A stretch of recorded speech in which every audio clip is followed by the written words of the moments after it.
So definitely Baba knows the concubine. He will not tell us that. He will not tell us. How many, please? He will not tell us that he has not heard about the 3 seconds that Adura talked about. That Adura said, okay, there were so people in this thing. He has never made mention of it, except when he said one actor, blah blah blah, like that. He knew Baba is involved in this case. He has never called Baba out. Even Adura that he's saying Adura did not talk. He only brushed on Adura and Amamo on Yomi. You know the reason why I think it's not so much about the Baba, because he met the Baba several times. It's not about meeting Baba. It's not asking the real even question on Baba. It's not writing. It's not asking good question or the real question from Baba. So that's the thing. Karima said something that was so, I don't know. Karima said the sister, Mohbad's sister, what's her name? Blessing was the first person to come to the morgue where they drove Mohbad to that early morning Wednesday. That the lady, Blessing, and the husband was the first person to come early in the morning to come and meet Mohbad's body at the morgue there. And she said something. She said that Blessing know everything that is happening. Of course she knows. She was part that Blessing is part of them. Let me, Mr. Tunjo, let me from Blessing. One thing I said to Papariano. Karima now said when they discovered that Blessing threw something in the at the grave, that Papa now said it was the clothes that they removed from Mohbad's body. That how did the clothes get to Blessing? That Blessing was the one that the morgue's attendants gave all the material that Mohbad won that day. That she was the one that was, those things were given to.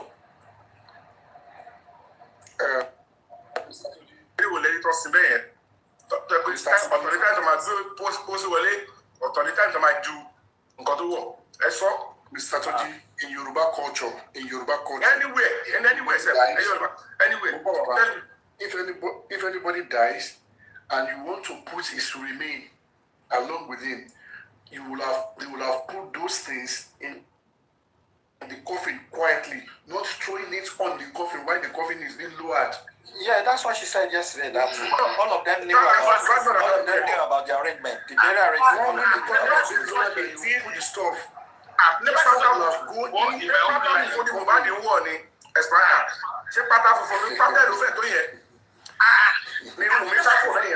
See, I won't lie to you. I've never seen something before in my whole life. Can I say something though? With all this that we're saying, when it comes to this voodoo or whatever spiritual aspect, this is not tenable in God, right? There's no way you can prove this as anything in God in the legal process. So why are we sweating on it? It is only tenable. It depends on the judge, Joe. No, I want to reach. He's talking about witchcraft now. No. There is a section. What's the purpose of what they are throwing there? What is the purpose? There is something they call diabolical means. Under the law, you don't have a right to use ogun to kill somebody, to inflict injury, all of that. The fact that it cannot be proven does not mean and the person dies, you won't be charged for murder. If it is established, that is what he is. If there is a section of a law that can be used. I understand that. How do you want to now, in this particular case now, when homicide detective, when they are investigating and when they are going to be writing their reports, if you are trying to prove your case beyond reasonable doubt, to convince the judge that this person has a hand, in the course of trying to establish your case, you might go straight to the tradition and culture. Because all of these things that we are doing, British, Americans, Nigeria, all the constitutions are established based on culture and tradition. That's correct. That is what the concern have come to do. So if the prosecutor is now showing the video and ask the defendant, my lord, I have this evidence, and I have, under cross-examination, what procession are you doing? What's the purpose of your action? What's the purpose of this thing that you're doing? And in the process, they will ask her, she'll say, I don't. Then the prosecutor might bring another witness, which is an Isheshe person. I want you to come. I will show you this video. Okay. You are such a person. Can you tell us when they do things like this, what does it mean? Okay. So immediately the person explained, like I have to explain, my lord, to let you know that you might not have the evidence, because we know a crime has been committed. Mohbad was, this person, the victim was murdered. Well, they've destroyed the evidence. But we have a credible eyewitness. And then the actions of the suspect afterwards at the point of hospital, point of burial, is pointing towards, guilt and conspiracy. Because when you take this kind of move at the point of burial, the Isheshe man will tell the judge, I am the Oluwo of Ikorodu, I am the Oluwo of Langbasa, I'm Oluwo of Ondo. When they want to bury like this, if somebody has a hand in the blood, this is the kind of things that will give them as, things to go and do. Okay. So that their role, the blade will not be detected and that spirit will not fight. Okay. The judge will note it.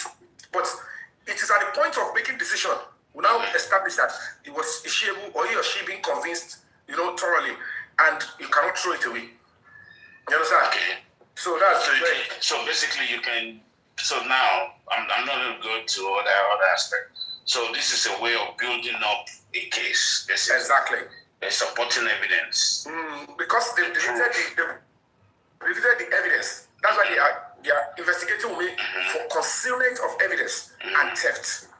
If we now, the reason why I asked this question. Remember, Mr. Tunji was saying this, that the justification, the reason given for them throwing this thing, they said, okay, it's a passage of rights in Yoruba culture to pack the dead person's belongings or whatever, or the last clue that he put. So that's what allegedly that blessing threw into the grave.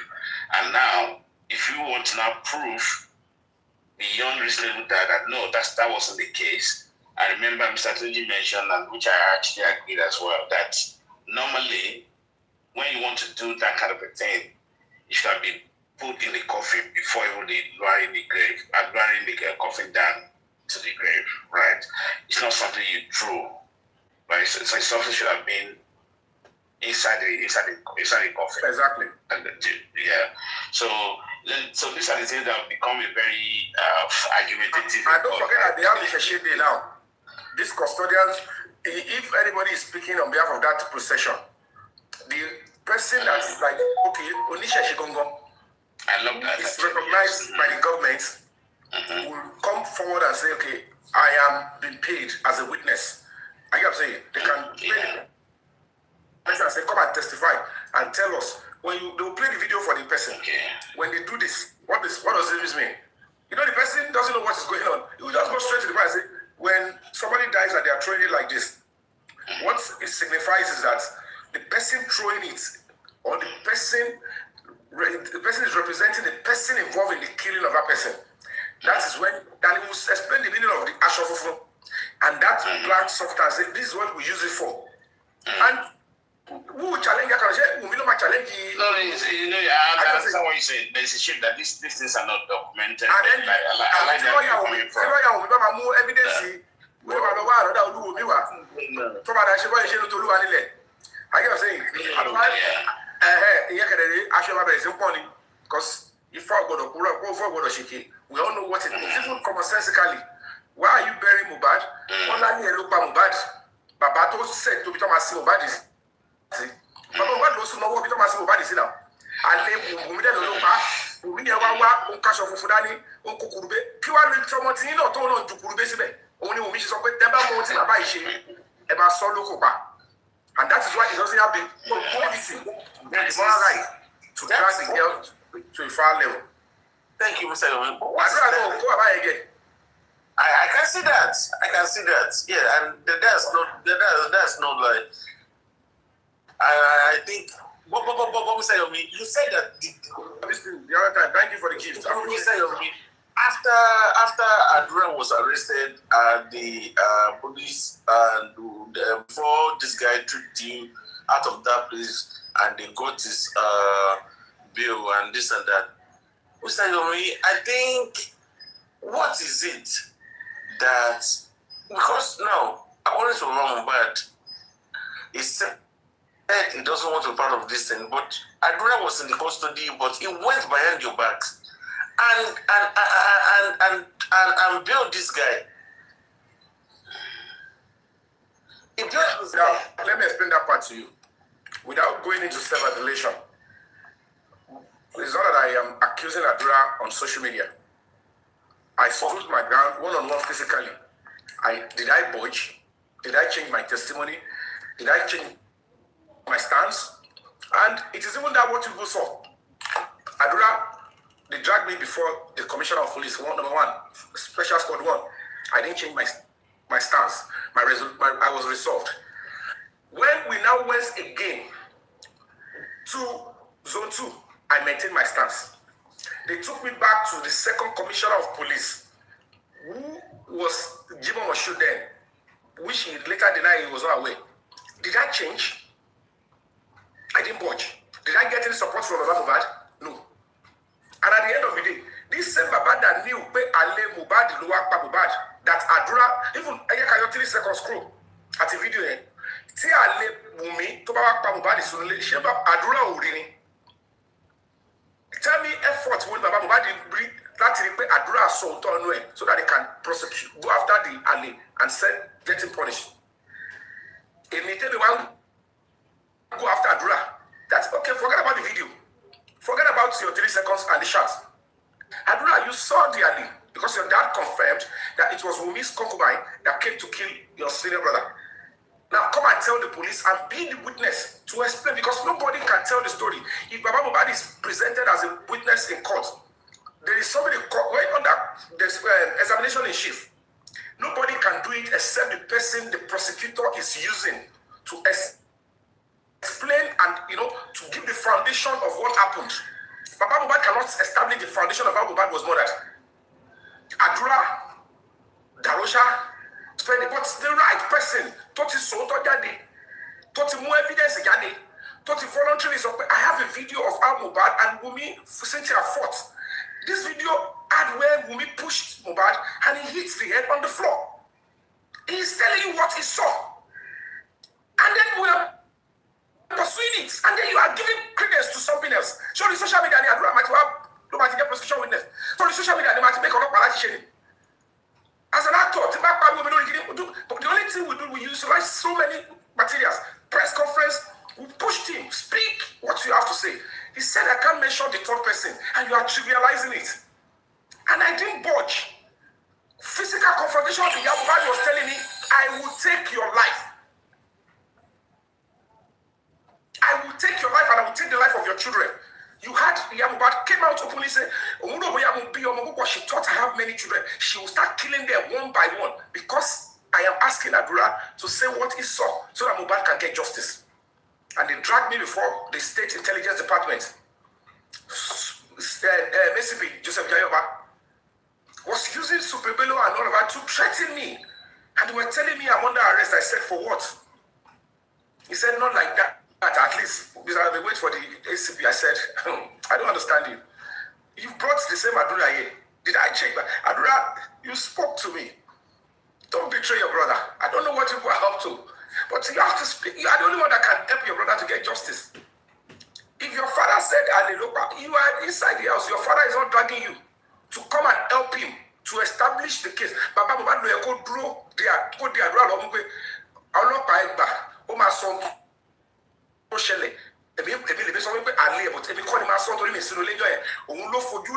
it is my other son that witnessed the alley, how Mohbad was begging. This guy was in pain. Wumi refused Mohbad to give him health care. When they were finished up, there's no way she's going to jail. Come out back here. She mistake. She knew that treatment down from Mohbad. Táwọn fún lábẹ́lẹ̀. Tó bá gbé lọ hospital, he might not survive it. She's going down for murder. And then the next thing, other people, so now, the father of the boy refused to say police. You have to drag Adura. That was why you can now establish the terrible concussion. You know, when I see so many things, I say these ones are just background noise. They are authentic noise. And the struggle is there offline.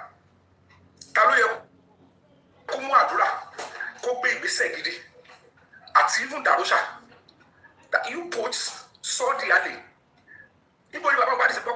Where did he have the inclination that it was a concubine? Even if he knew it was a concubine, he cannot stand as, witness who will be under the cross-examination in chief. He cannot testify directly that I saw the alley. The best person that can do it is Adura. Most importantly, because the judge will believe Adura more than anything, even if there is no evidence. And that was why I was telling Papariano then, don't misinform the public. And where is the evidence against me? Well, no, the law does not say that we must see the evidence. In the absence of evidence, we need a witness. In the absence of a witness, we need a circumstantial evidence. Corroborating the reports of the police that investigated and looking at the line of and the trajectory that connects the dots to a particular crime and criminal. That is what the law says. These people are smart enough, before anybody could know, they've removed the CCTV. I risk my life to enter into the house to show Nigerians, people that are honest and saying this is a serious way to build up a serious case.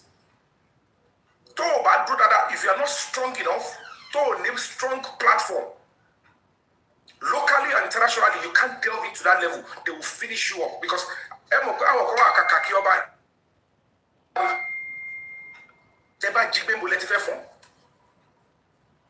that is why I was mentioning Fabiyi, today is 28th of August, so which implies a month and 9 days for the mandaments we are waiting for.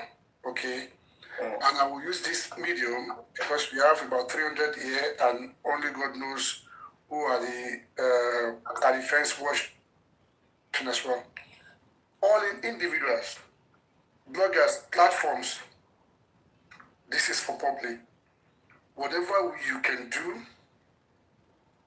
in conjunction with friends or whatever, or either platforms, let's plan it now, or the plan starts now. We need billboards, like 4 or 5, both in Lagos and in Abuja. By middle of next month, we want this to be spread across. Okay? The anniversary is on the 12th. So it must come before. So which one? On the first week of September. This is another avenue of making a lot of noise, so that whatever we are waiting for by 29 will not be disturbed. We need to pressure them. This is the time they need pressure. The one Vidiam is doing, absolutely welcome. Because it's a lot of awareness. So we can as well do more by the billboard, or if at all, publications, and the stuff is coming. As in the judgment is coming now, the lawyers, every other thing will still have to be there, and the strategies. Support NGO, support Break the Silence Foundation. This is the time we need your support. The money for the billboard, we are not asking you to bring it for, Break the Silence Foundation. But get in touch with us. We will link you to the company that will do it and where it will be placed, so you can pay direct to those companies. So that's what we're looking at. So this is the time we need to come together, and we need huge support, both financial, prayer, and work as a team. Yes. We should turn down on the constant bashing of the structure that you are using to fight and engage the government. It's counterproductive. It's slowing the struggle down. The boy is just languishing. He has nobody. Just you and I. You and I. And you have been fighting from beginning till now. I have said it over and over. The numbers will reduce. The numbers will reduce. And when it's becoming clearer, the results is coming, the come up again. But we know the numbers, the defining moments, we have a very small number that pushed to that level. We made noise on social media, but we did the right thing offline, and we're achieving results. They're listening to us in court. Result was coming. They tried to bring in the joint that we defeated them. It's because we did the right thing offline. I said this now simply because, I've had some other platforms saying, oh, he's doing it alone. It's not for him alone. It should for everybody. This is the time that everybody should participate on your platform. Ask people to check the billboard. Whether your people They will see to one billboard or two billboards or something. Yeah. Let them know that the billboard in question, J4M community, J4M movement, and Breaking Silence Foundation. J4M movement. Just because Breaking Silence Foundation made the application, we made the application, the name must be there. But at the end of the day, it's still the J4M community. It's because people were not understanding that it's normally the way it should be is for the movement to say, I need a strong lawyer, I'll be strong NGO. To need lawyers now. And if it's cover picture, but if it was the same movement that went to say go and look for and the NGO came, the way people were bashing, questioning, putting the voice or the spokesperson on the spot, is it the way they would have done it? It will not get us results because the real detractors are taking, turn to use every word spoken here to rubbish, to down. So that is where people should picture it. And most of the people lying, you could see that with or without them, without the noise, we move forward. Those words are enough to discourage you and say, I won't even speak to a counselor. But as you can see, we push the case to every corner that should be pushed and you guys can now see, if an AIG could come and testify the engagement, and I told him directly, if the AIG would not say, Mr. Yomi, you're lying, they didn't look for you now, nobody arrested you, because they knew. And then ask yourself, you said I'm lying, and you tell your comrade that you want justice. Now picture the way the AIG will be looking at you when you're attacking me then, that I'm lying. So this is an appeal to all platforms, to individual. Let's work as a team. This is the time we need to speak with one voice and move as a team, work as a team.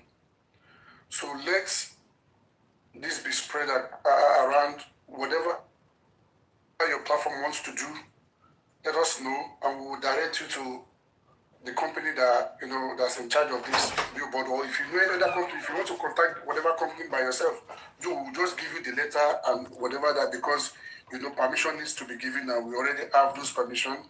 They will just give you the stuff, then you go and do it. So it's not. We don't even want you coming or giving the money. Justice for Mohbad. Okay, we fetch a billboard. Papa Mohbad no. Sorry. Papa Mohbad will be fetch a billboard. For justice seekers. For Mr.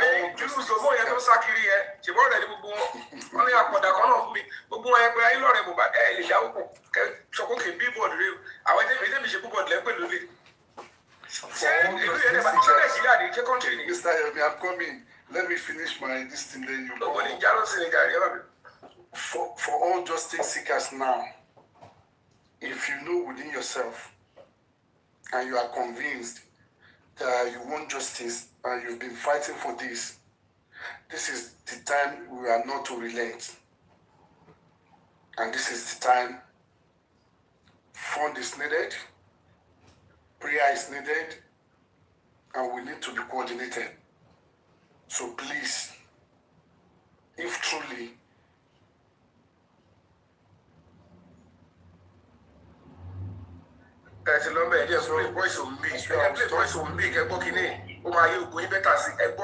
very important. The mature ones here connect the dots. Listen with open oral. Listen to the voice of me here. Please, don't be taught that for it to be done. He's not getting the court order because he's happy that my son is getting back daily. This is my son that I carry for 10 months. Everybody are telling me to keep shots. I cannot keep shot anymore. Even if they all did that. Now ask yourself, anything Ali pa oh bye. Never go low. They publicly do all these things to him. They get influencers, they TikTok influencers, Instagram and everything just to bully him and to keep him short. But I'm never going to keep short for Liam. Abuse me all you want, just like you abused Mohbad. But don't come for Liam, because I will fight for him with all my life. I will protect him because he is all I got. And I am the only parent he has. Nobody is not here to fight for him anymore. Oh, it's okay, Major. I think Liam will die here. Let Liam live, please. Major. That is the only person you are left. Major. To be on law. Please. Papa is not getting the contender because he is happy. Liam is being passed. Liam is like a competitor. He's seeing me as a threat. He's also seeing Liam as a threat. He's happy that he's using his son's death to make money online. Everyone bashing me. He's using his son's death to make money online. Yet, Baba said, Ali Mumilopa Omo. And my God points one more complain like I will be. No, but the other time bashing me when you're shitty. We don't. You said to take your son to a father who has been using bloggers to bully me. And so it's all talk. But when you're so we don't feel safe. Hey, Joe. This is what Papa's doing alone. He is working hand in hand with people that you all know. Can you hear? Can you guys hear now?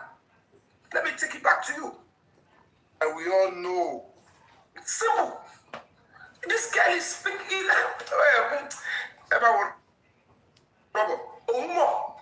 So you were part and parcel of the cover up. You knew the people. You did not fight for Mohbad in that one. You are fighting for Liam. And you are fighting for his property. You are accessory after the fact. This is what Papa's doing alone. He is working hand in hand with people that you all know.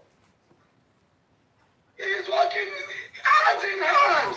Papa has been seen with the same people that bullied Liam's father for many years. He has also seen with the same person that fought with his son 48 hours before his son's death.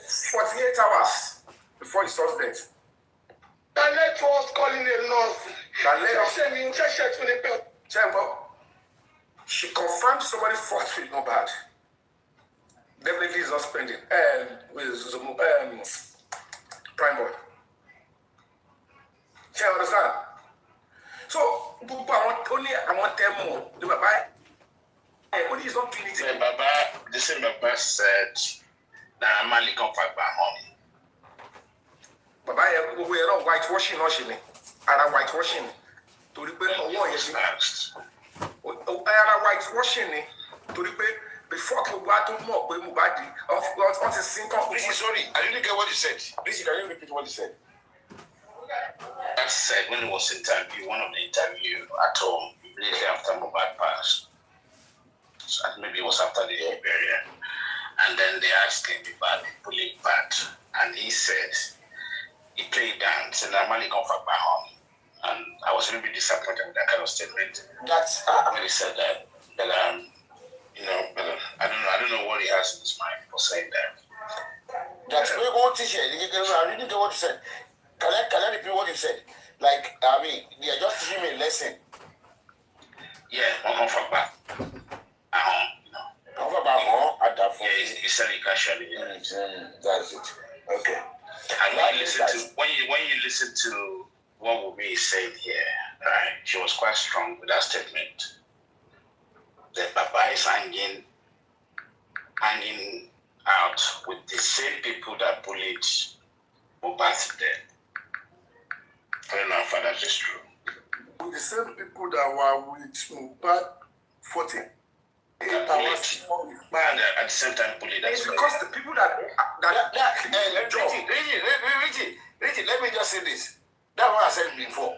I said, let's look at those two people, Zomo and Naramani.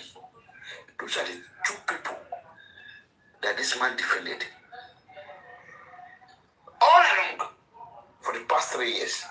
The first one was money. The second one has Zomo Ojalo. Ó ní kò délé Mohbad rí. Ṣẹ́yìn ni gate man lé Mohbad. Ẹ jẹ́ ká ronú. Kọ́ ẹ̀mú kan wáyé pé kí n gbogbo rádaràdà ẹ̀. Ìgé búkì yẹn, ẹ bá rí bóyá ṣe ló bí nǹkan tí ó dá, ẹ máa wọ́n gbogbo sí ẹ̀ lórí. Ẹ kálẹ̀ everybody. Ẹ kálẹ̀. Ìgbà tó ń sọ pé bàbá Mohbad ń support àwọn tó búlé ọkọ ẹ̀. Kí ló kọ́ wá pẹ̀lú gbogbo bullshit yẹn? Ṣáwọn yẹn ń bẹ́lé lọ́jọ́ tọ́kọ ẹ̀ kú ni? Ìwọ àtàdúrà àti spending àti dàrósà gbogbo yín tẹ wà lé òun là ń béèrè question lọ́wọ́ yín. Ipe ikú wo ló pa Mohbad? Ìwọ ní before 20 minutes ẹ̀mí ẹ̀ ṣe dán hospital after 20 minutes wọ́n announce Mohbad is dead. Godmother nínú ilé ni Mohbad kú sí. Oríṣiríṣi ikú lẹ ti fi pa bọ̀bọ̀ ẹ̀. Everybody mọ̀ pé Naira Marley àti Sam Larry ó búlẹ̀. Sam Larry náà dẹ̀ ti rí ìdájọ́ tiẹ̀. Ṣé gbogbo tí gbogbo àgbáyé ṣe fún Naira Marley, ṣé Naira Marley náà ti rí ìdájọ́ tiẹ̀ ni? A lè fún lọ́rùn pa torí pé Naira Marley ò sí nínú ilé. Lọ́jọ́ tí Mohbad kú, ìwọ ló wà nínú ilé lọ́jọ́ tọ́kọ ẹ̀ kú. Àbúrò ọkọ ẹ̀ wà nínú ilé lọ́jọ́ tọ́kọ ẹ̀ kú. Kò ní fẹ́ dárúkọ agent ni. Tó bá dárúkọ, that's the middle person. Adéwà gbà wá ní. Tó bá yẹ pé Mohbad tó bá yẹ pé Naira Marley wà nínú ilé lọ́jọ́ tọ́kọ ẹ̀ kú, why not? Gbogbo àwọn máa fún Naira Marley lọ́rùn bọ́ tí wọ́n lò wà ní lọ́jọ́ tọ́kọ ẹ̀ kú wù mí. Ó wá tún fọ DNA ló sọ di death sentence. Ó pítì bọ̀bọ̀ yẹn láti almost 3 years wọn ò tí ì sí lórí ọ̀rọ̀ DNA. Ó dẹ̀ ní Mohbad ló lọ mọ́. Ẹ wá ní will you be safe to carry that boy to that kind of father? What are you talking about? In fact, I don't even know what to say because àwọn obìnrin tó ń support àwọn obìnrin tó ń support ẹ̀gbọ́n ojúgbàgbé tí wọ́n lẹ́sìn kí ló wà ní. You said something that's very important here, right? Even though, in as much as we want to tie these people, the extended people, the fact, which is what you just mentioned, has to come from those people in the house, namely Adura, Darusa, me. All those people need to tell us exactly what happened that night. Right? They need to tell us. Because it's only those people that can now say, oh, hey, my hands are up. These are the people that send me. You know, that kind of a thing. So without information coming from the people, the last people in that house with Mohbad, it's very important to actually put those people on the spot. Exactly. Yes, you're very correct. Darusha. We don't even know you. We don't even want to know you, Wumi. All we care about is Mohbad. All we care about is what happened to Mohbad. Kokawa, Wumi ò lè accuse Naira Marley direct. Wọ́n ti yẹ ìtò pa Mohbad là wá béèrè lọ́wọ́ ẹsẹ̀. Oh, understand ni? Ẹ ṣe gbogbo ẹ̀. We are not backing down. Wọ́n ní mú láti mọ tó pa Mohbad tó ṣe nínú ilé. Tó ṣe ẹni tí nǹkan kò ṣe tó fi lọ sí show. Orí ò fọ ẹ̀dùn ọdún. Ó dẹ̀ wọlé, ó dẹ̀ díjọ́ Sunday ẹ̀dẹ̀ ṣe gbogbo ẹ̀, ó dẹ̀ díjọ́ Monday ló kú. Ikú tó pa Mohbad là béèrè náà. Kí ló kọ̀ wá pẹ̀lú tí ẹ? Ìwà ó ní láti sọ fún wa because wo àrò oníròkun àrò onírà díẹ̀ sẹ́ ọlọ́mọ.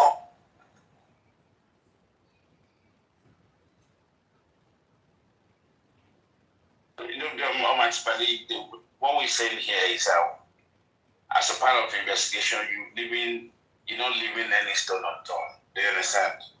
And yes, you're right to say that people in the house have how would I say it? They have the duty to tell us what happened to Mohbad, right? And if any of them now wanted to mention, hey, these are the people that came to the house, oh, please 1 minute, these are the people that actually sent us to do this, the X and Z. But without those people in the house talking, it makes it a lot difficult. Right? At this point, I think the people in the house should be the main focus to tell us what happened to Mohbad.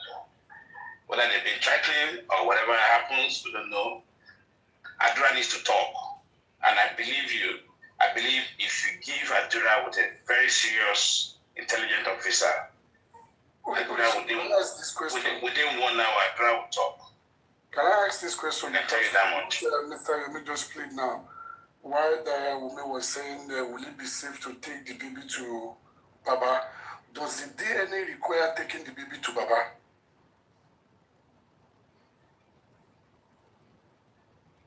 I think I asked this question before as well. That's a kind of 1 minute. It's not mandatory. That's realistic, right? And Umi is right to some extent. If Papa is saying, give me the child and all that, right? Nobody would do that. Let's be realistic, right? You can, even between Papa and Umi, they can go to a clinic themselves, right? And the sample. That's what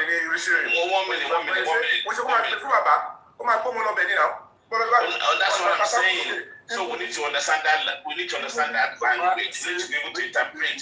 Not bring the baby to him. It's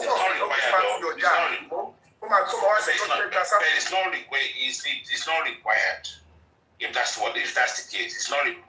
Mr. Richie,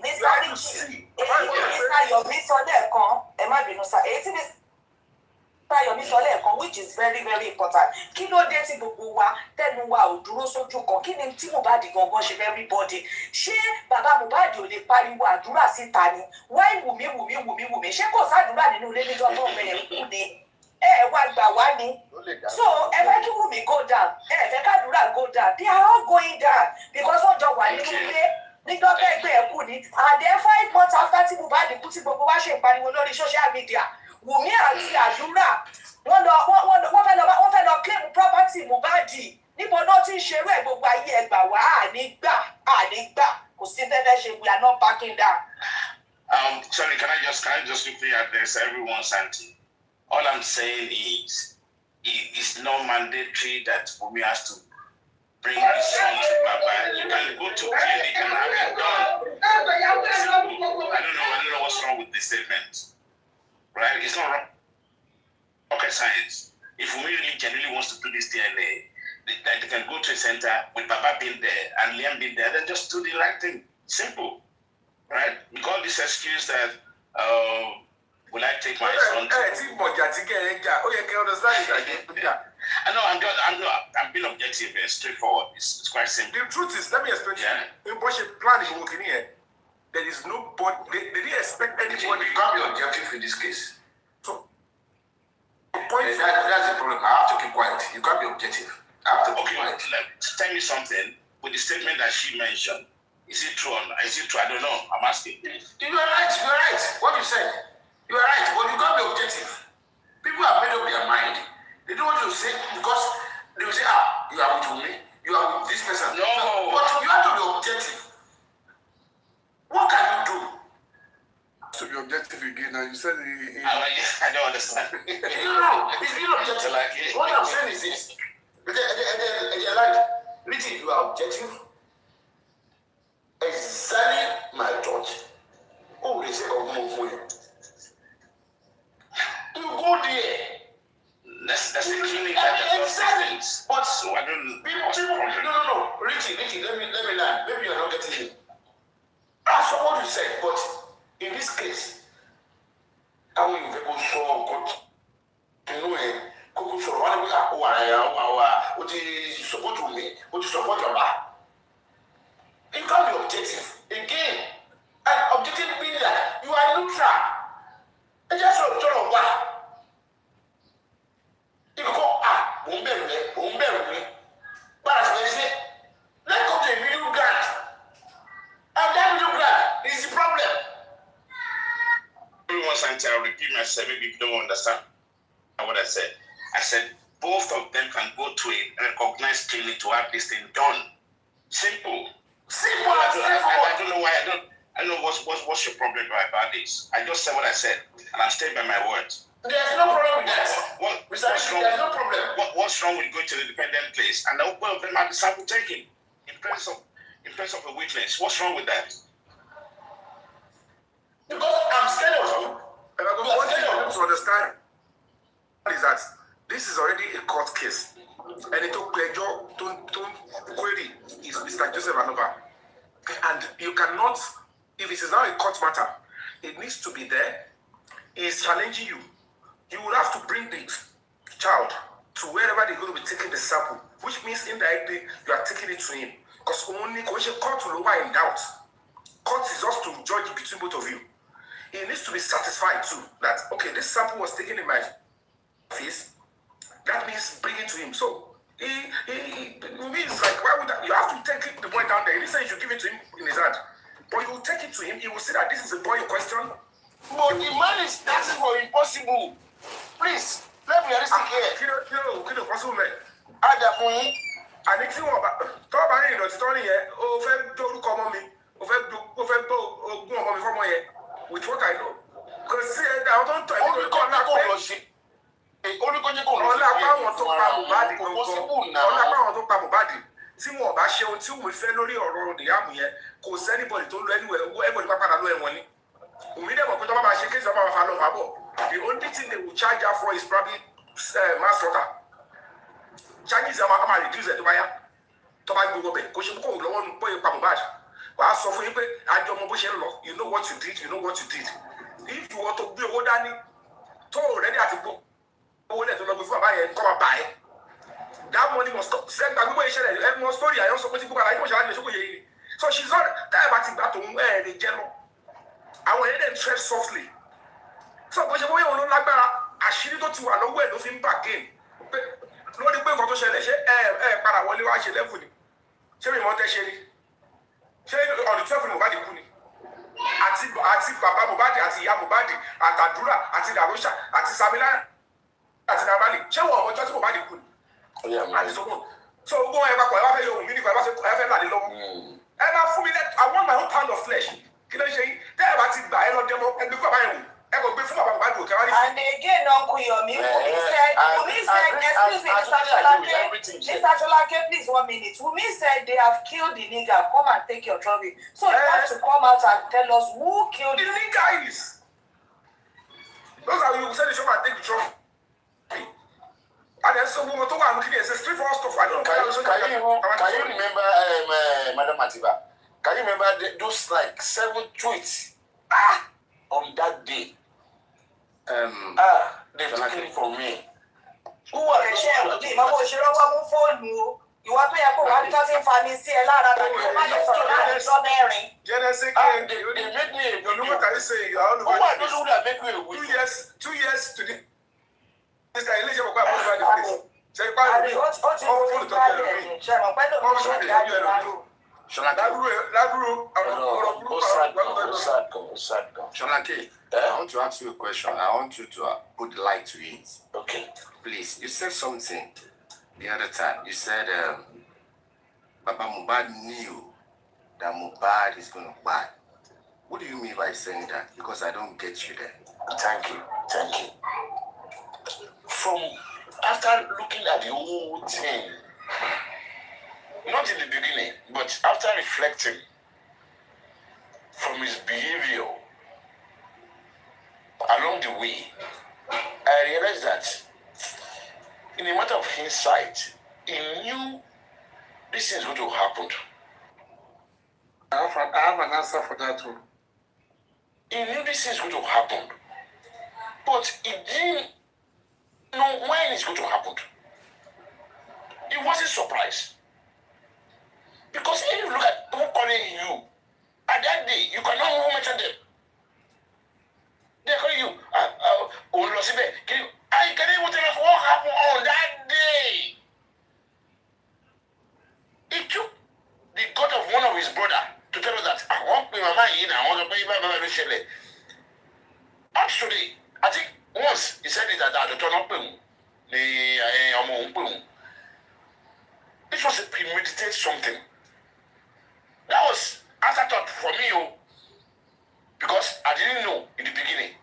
I supported him wholeheartedly. But after trying to think, this man is not because of the support. He won't do this kind of a thing. Oti accept fate. But along the way, he never expected that support. What can I do with this support? He's honest with that. And you are support here, but you don't back. And you're still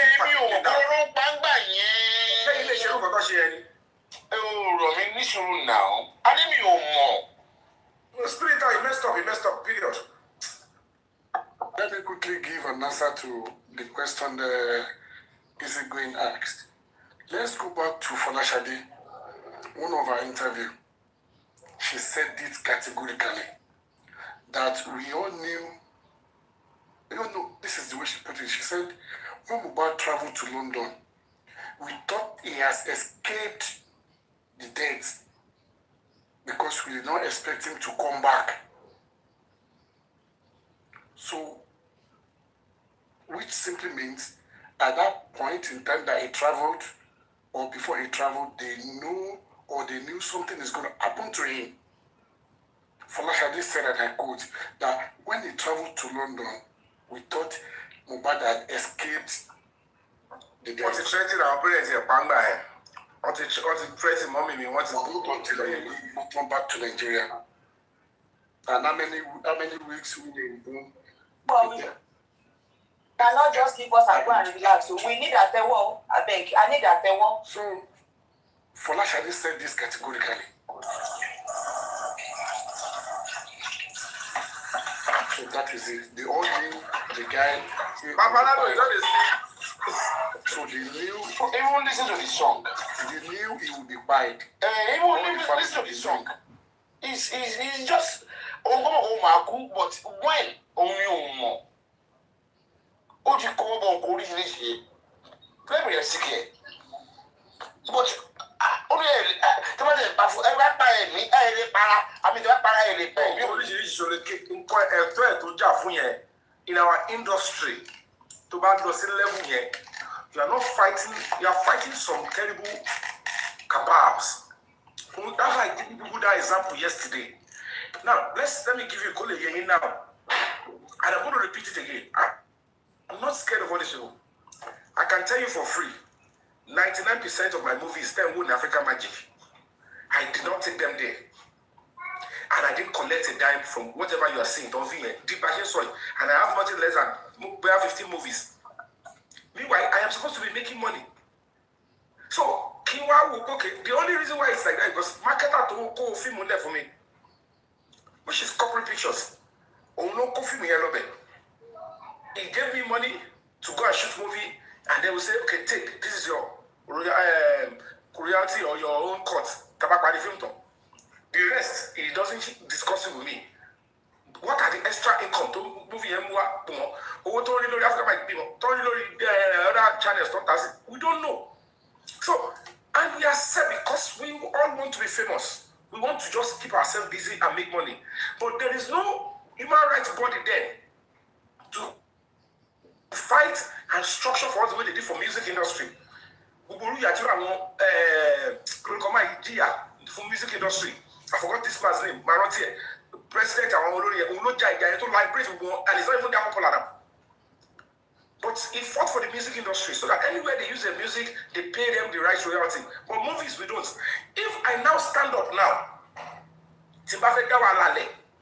I now institute a case with African Magic. Number one, there is a standard procedure that has been set out by the government of this country as to how you can take somebody's intellectual property and hear them. Let me now bust your bubble. Before they collect a movie, there are a series of, number one, affidavits must be there to show that the owner of the movie, the producer, you must swear to an affidavit with your passport. There must be evidence of identity to know that the name on the affidavit, there is a government document to back it up, and then they will take it to the movie, particular hard disk to submit, and you now sign an agreement. But in this case, they pack movies and they take it. If I now sue MultiChoice that I want you to now pay me all the money accruable to me, not only me, I am already open door. If I succeed with that suit, I will be opening door to many thousands of producers. Yinka Quadri, Ogabelu, all of them. But find some of those in our industry will immediately betray me. Because we are meeting on the market or you need to the AMVC, and they look at you and say, you want to what? You want to destroy an empire. Because if I should stay African MultiChoice that way, it's going to be a serious melee for them. then that is where they now feel like you are fighting this kind of war. Are you sure? Show me a bit. Right, me when you have because people have been insulting me. I want to tell them, no, that do work harder than us. We walk around the clock, go into forest, shoot movies. We stay under the lights, terrible lights, every day. Sometimes we shoot like hell. We sweat that can lead to cancer, can lead to so many sicknesses. But there is no back-end support to care for us after we fall sick. The only peanuts we get is what we are using to survive. Now, if you start that kind of a battle, you are not waging war against my own marketer. I'm waging war against even that industry. Those people that are loyal to that industry and some of their main distributors too. And when you know sponsor, come attack who coming because agents, similar agents like my own, to market other agent too powerful, to know now artistic producers don't know shit on them. Snow to ensure that they finish up my life of damage. I don't know if you understand the nitty-gritty of the entertainment industry that you're seeing. So at that point in time, and most of these guys who are they also want to continue to flourish in the movie industry. And as at that time, one will be as superior because okay.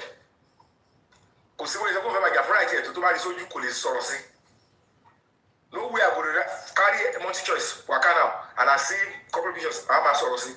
So I go Yomi, you don't say now. Come, let's talk. If those ones are embarrassing courts and they give the judgment that you, multi-choice, you are found guilty of exploiting this particular producer and you are hereby ordered to pay repatriation of 3 billion naira and to say sorry in 2 national newspapers for expressing. With that, my judgment, I have set the pace for thousands of producers. What will happen to multi-choice? They are gone. This other actress, the lawyer will just say, you're betting about 3 billion. The same thing, then look at many of the cabals. Why would don't allow this case to see the light of the day?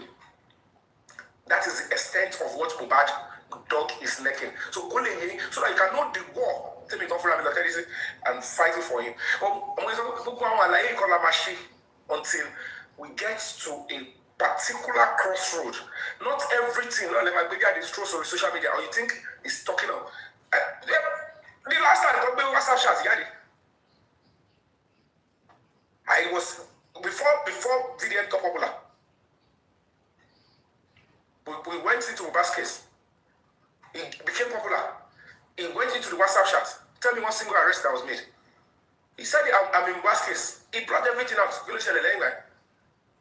If everything we are doing now, Taba make attempts to go and engage this institution to ensure that the right thing is on and the right of this guy is given to him. Social media. If anybody bring anything on social media, no, it's about VDM antics on Mohbad, still, I was saying, let's give it time. I mean, look at what happened. We argued yesterday. No. One minute. We argued deeply about this event case, and you all heard what this guy did yesterday. I was telling you, you didn't want to believe it, you and Shalaki, and you heard what he said today now. What did he say today? Richie, you said you want to say something. You have to go and listen to him. He said a lot, and he has brief us. 1 minute, he has petitioned and he gave us an update. He has petitioned. And he's doing the right thing now. Yeah, he's doing the right thing. So the time is come. The time is here. Let's be patient. The time has come.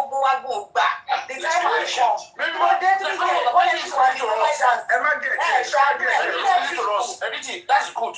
You see, Emma gets here wrong you. Emma be Friday with Friday. No. Maybe he's listening to us. Of course, yes. Yes. And I love that. No, we had an argument about this yesterday. 1 minute. We had an argument about this yesterday, right? 1 minute. Yeah, and he came on live this morning. 1 minute. He came on live this morning. And to me, technically, I don't know whether he heard us, maybe somebody wrote him, but he broke down every aspect of his update on this Ahmed case. And he said he has written petition, Abi. And not just petition, he's absolutely spot on. You go and listen to it. I don't want to talk too much about it. Anybody has it. Let us listen to it now. Anybody has it. Papariano, help us now. Let us digest it.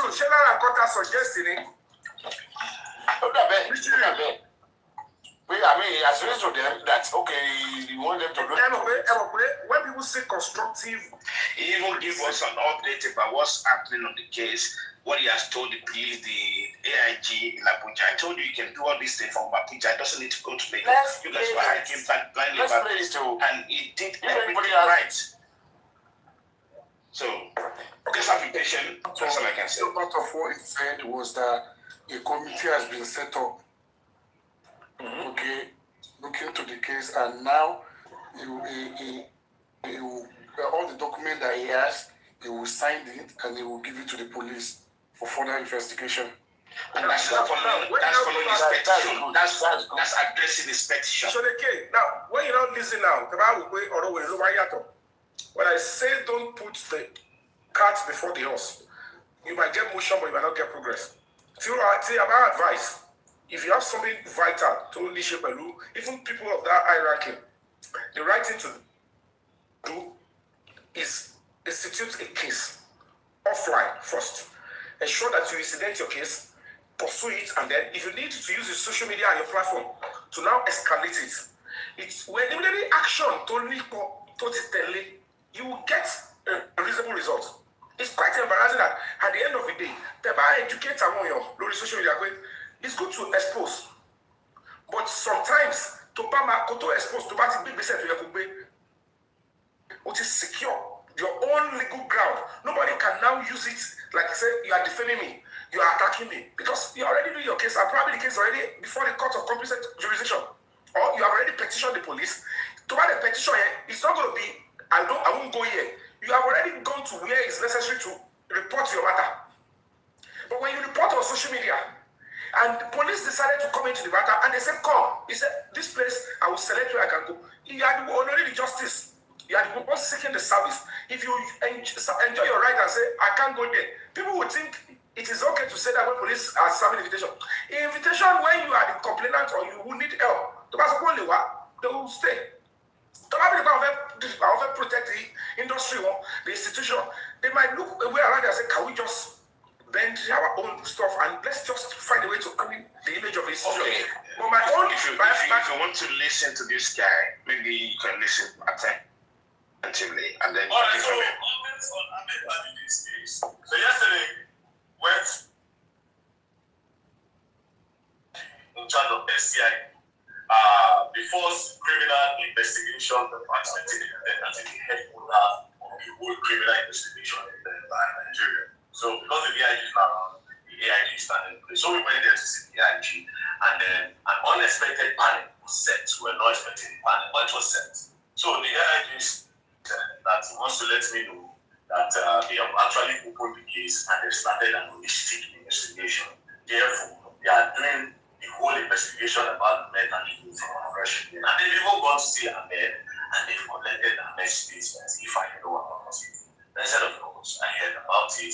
So they said they started the investigation again, and I just wanted to know that the truth will be unraveled. You know, I was happy about it. That yes, this case, yes, I know say I don't try to motive my effort to see an innocent man don't go jail or spend the rest of his life in prison over what is possibly innocent for.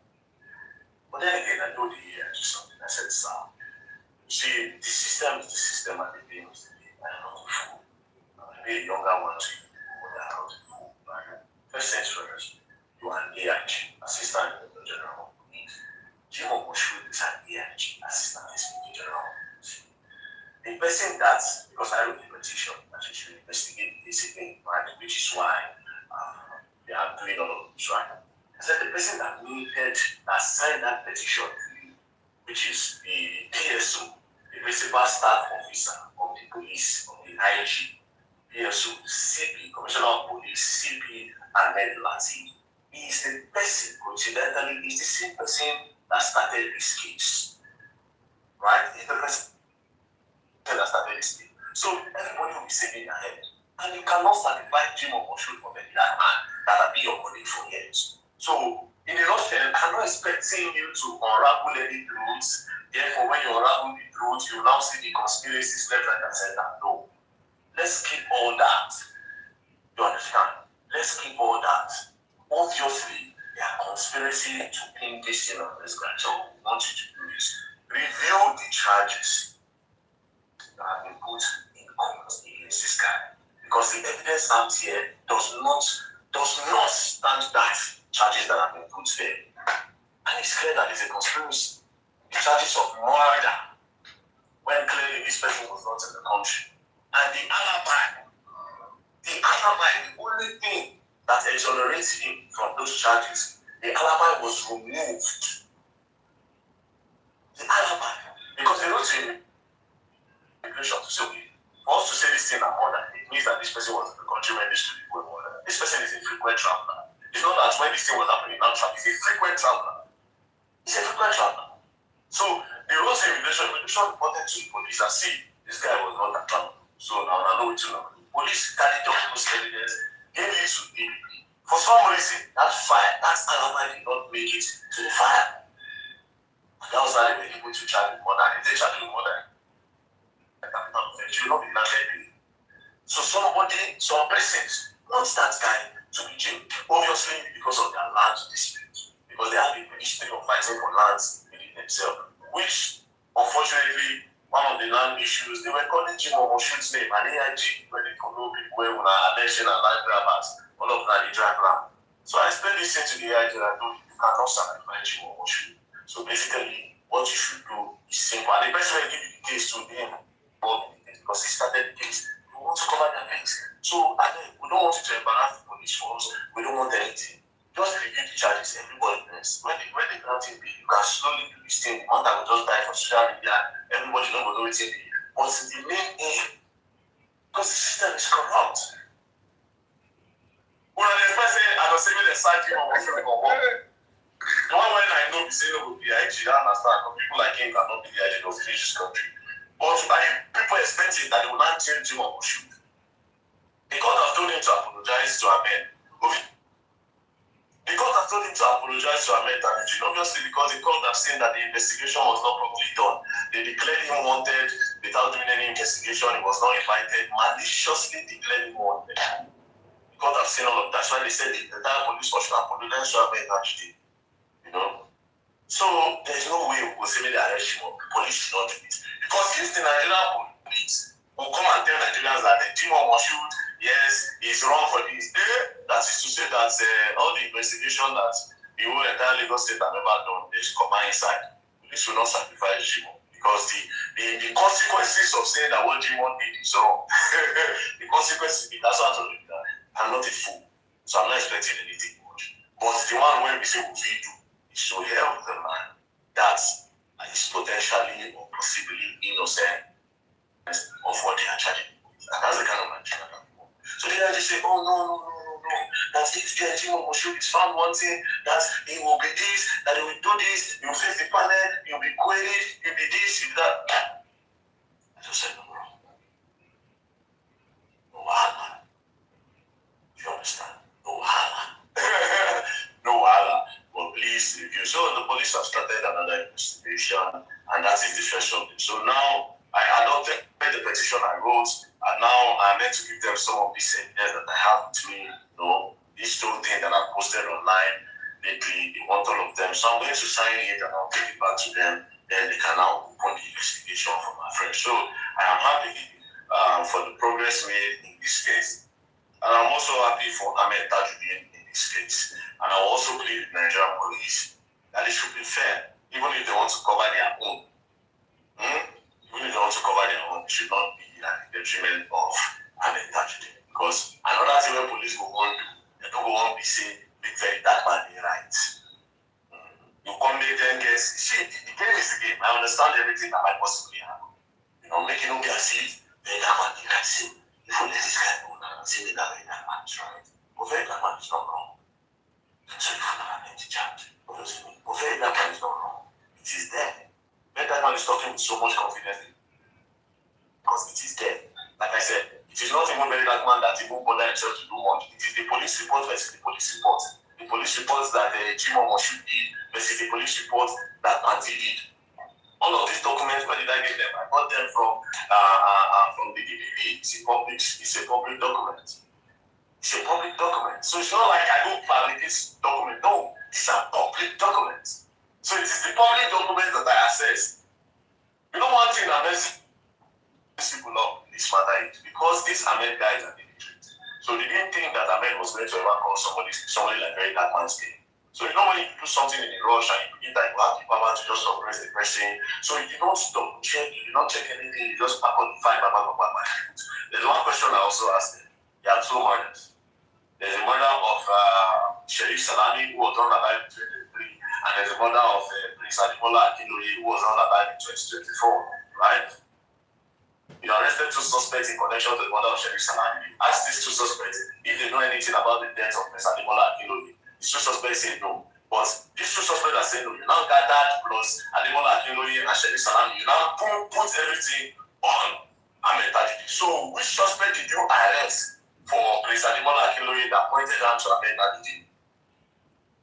Even though these other people called Ahmed Tajidi's name under juries, they even wrote it in their statement that because you people were torturing another guy called David and the guy died, and you people were pressuring them to call Ahmed Tajidi's name. That's when they called Ahmed Tajidi's name. And that it is one Aref Fakulidi that is also having issues with Ahmed because there are different voice phone calls that I have. That Aref, same person that was in the interrogation room, had problem. He's having an issue with Ahmed Tajidi over land. It's that same person that was inside the interrogation room and telling the police what to do. So you people can now see that it's all conspiracy against this man. And people like us don't keep quiet because we want the justice system in this country to improve. Want Nigeria to improve. So I'm happy of for the progress that I made in this case. And I thank God and I hope that everything will be reviewed so that an innocent man can be free again. You know, that's it in Nigeria that we want. So right now, we can no longer talk about the matter online because a new investigation has started. So all I need to do is the attention that we want on the case have been gotten. So it's just to present the evidence I have there. So I also thank everybody that posted videos so that you can reach the wider audience so that people can see what's going on. You know, shout out to you all. We all did this thing together. You know, bless up. So watching what's going to happen. So any other update that comes out that does not make sense, I'll put it out there in the public. And also the panel, they said we still have to come back to the panel again a couple of times before at the end of the day decide what to do. You know. So yeah, shout out to the Nigerian police force. Please, I don't want the public to think that the entire Nigerian police force is corrupt. Yes, there are a lot of few bad eggs that can be compromised, but I will tell you for free, without the police in this country, you cannot have justice for anything. This year, and the very that my carry this company, and it does still the police that I go to these cases. It's just that me, the only reason why it's so the success plenty from my side, it is because I understand the system. Not just understanding the system. A lot of you think that when you go to the police station, automatically magic will happen. Me, I am patient with these cases. And also, most importantly, I do the do. Yes, to get justice, we all have to sacrifice. You know, God bless the Nigerian police force. God bless the system, and Nigeria will be ready. Right. If you play it online, I will not be happy. So now, great point. Let me address you. I don't know what your last statement that Yomi laughed about. So is there anything different from what I said yesterday? Yeah, I'm not trying to prove myself. But what I've seen, the way this guy went through the case. Shall I case? Are you listening? I don't think you can fault him in any ramification for what he has done up to that on this particular case. Can I respond to you now, Richard? Yeah. First and foremost, when we speak on platforms like this, I don't believe we are setting a Royal Rumble. Wherever my voice is going to be coming up on anything human rights, it's crucial for me to state what is legitimate, what is appropriate as a human rights consultant and as an ambassador of human rights. And when I mean human rights, I've stated clearly, severally, human rights and justice does not belong to victims only. Even police, they have their own rights. Public servants, they have a right. Convicted felon, they have their own rights and they deserve justice too sometimes. And that is the education that is still very far to a lot of people that even speak good English on social media. But social media is a rallying point for young people that doesn't want to read. And that's why people like myself, I'm always careful.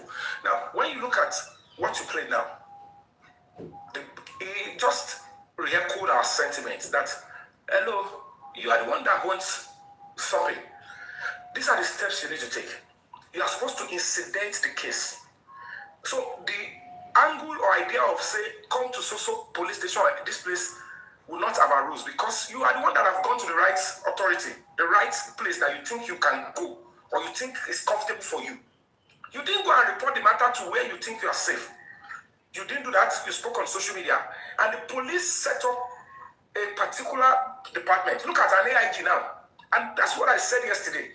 Look at the institution that I mentioned. I said First Criminal Investigation Department. And AIG is heading it. Yomi, I don't want to argue about this. Please, no, stop, please. I don't want to argue about this. What we said yesterday, right, about his action, about what is the reason why he declined the invitation, and he made it clear. And what happened now? The AIG in Abuja was attended to him. Why are we arguing about this? I don't understand. You hear what he said? He said he had to write a petition. He wrote to where I told you yesterday that don't make an assumption. I told you that for I before. No. Mr. Leji, has it done it for me? The petition. That's what I'm saying. Now, thank you. This is the question.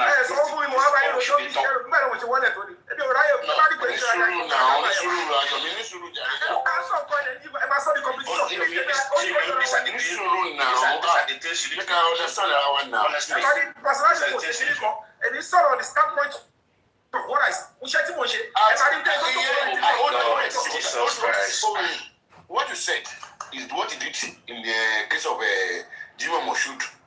I'm explaining to you. Yesterday, you're making an assumption, big assumption. I said, no, how do you know that this guy hasn't done X, Y, Z? And I came here to play it back to you, just to show that he has been doing what you were saying. My brother, he didn't come like say that he's he didn't just petition them. Listen to me. He had told us what he listened to it again. When he was saying, he said, I can't go there. And he never said, I have written my petition to social department.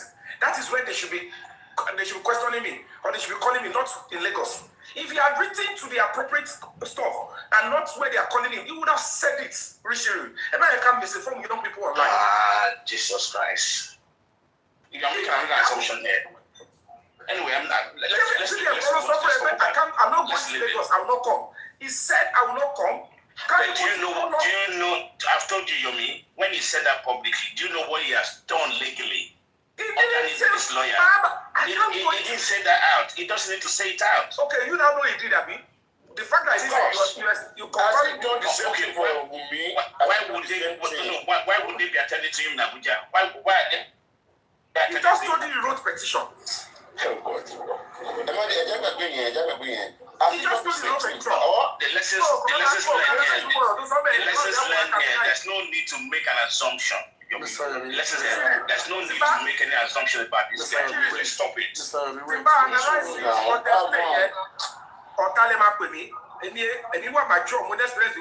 I can tell you, he better tell you to play that. Mr. Ravi, 1 minute, please. Cherry, in a simple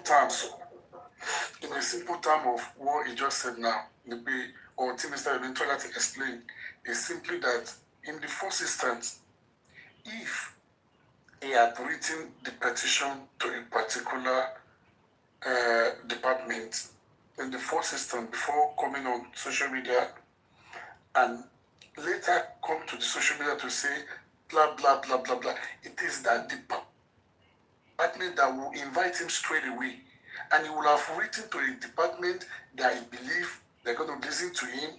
There isn't going to be any trap set for him. And that is what Mr. Yomi is saying, that is the first step he should have taken. But for whichever step now that he is taking, that rewrites what we need and the writing is being done, Let's leave it. Both You're missing the fact that I'm not missing. This especially woman, this guy is not telling the public everything that is going underground about the case. He came to tell the public to amplify his mission, but the breakdown of his process, nobody have an eye to it. And I keep saying that yesterday. Leave it alone. Bonishi, do you know And that? he sent a lot of the petition. I've The petition he has written. He didn't write the petition yesterday. Do you understand that? Okay. Títí omi náà ṣe ó ti mọ tó ṣe náà ó ti mọ àti mọ àbúríṣì.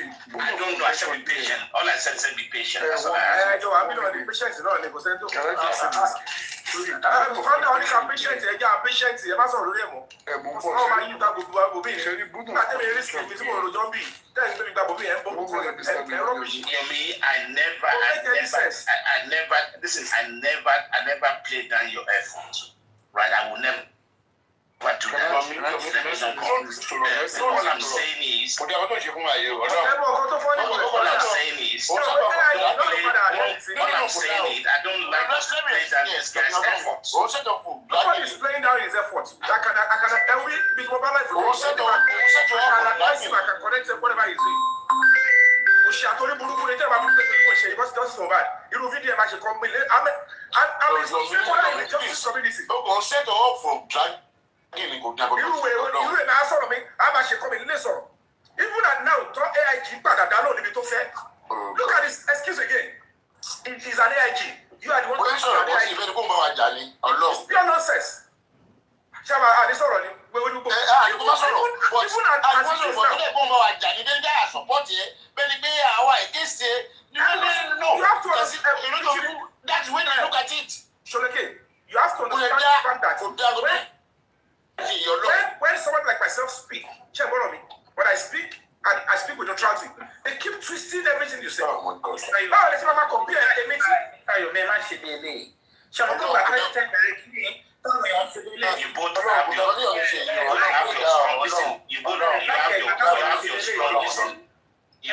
strong skill set, and he has his own strong skill set. Ṣé bá ṣe délé o máa dàbí ẹni tó yẹ ṣẹ́ẹ̀tì ẹ̀ lọ́wọ́? Tó bá ṣe ẹ̀ máa bọ̀rọ̀ mi. No, but every time mọ nǹkan tó ṣẹlẹ̀ Mr. Yomi ṣẹ́rí gbogbo nǹkan tí fídíò ẹ̀ ń sọ tó sọ lẹ́nìí lè mọ bí ó ti ṣe kíní tẹ́lẹ̀ tí ó bá ṣe tẹ́lẹ̀ báwo náà ṣe wá pè lẹ́nìí ó ti máa ṣe tẹ́lẹ̀ rẹ̀ ó dàbẹ́ yìí tẹ̀ ń ṣe nǹkan sí i mo sọ nǹkan tẹ̀ ń ṣe àwa àti ìmọ̀ àwọn èèyàn fẹ́ máa set yín up fún dragging àwọn èèyàn sọ pé kó má set yín up fún dragging Kò sí tí o ti drag ní gbogbo yín. tó bá ṣe sí ìyàn mi pé kẹwàá fi tara ẹ̀ máa That's a common language. Show some respect. Nǹkan tí mo sọ ni pé ara ń ta pé ara ní pé kọ̀ọ̀kan ṣe No, that is not ẹ máa wò bẹ́ẹ̀. Ẹ̀yin ò sí ní position àti máa ẹ fi ilẹ̀ ẹ mọ̀ pé nǹkan tó ń ṣe òun ló mọ̀. Ṣé ó dàbí ẹ̀yin náà ni nǹkan tẹ̀ ń ṣe ń sìn yín táwọn tí mọ̀ ó pọ̀. So ẹ̀yin ò lè máa sọ́ọ̀tì pé kò ṣe báyìí. Even tẹ́ bá wà knowledgeable about law about everything. Ẹ ṣì máa dákẹ́ ẹ jẹ́ kó láyọ̀ débi tó fẹ́ dé. 24. This is what we're getting wrong. I've explained to you. Yes, you're wrong. This situation, hold on, Mr. Tuji. When you are speaking on the matter, we should case the video because the multi correcting. Papariano got to get around and commit to my me.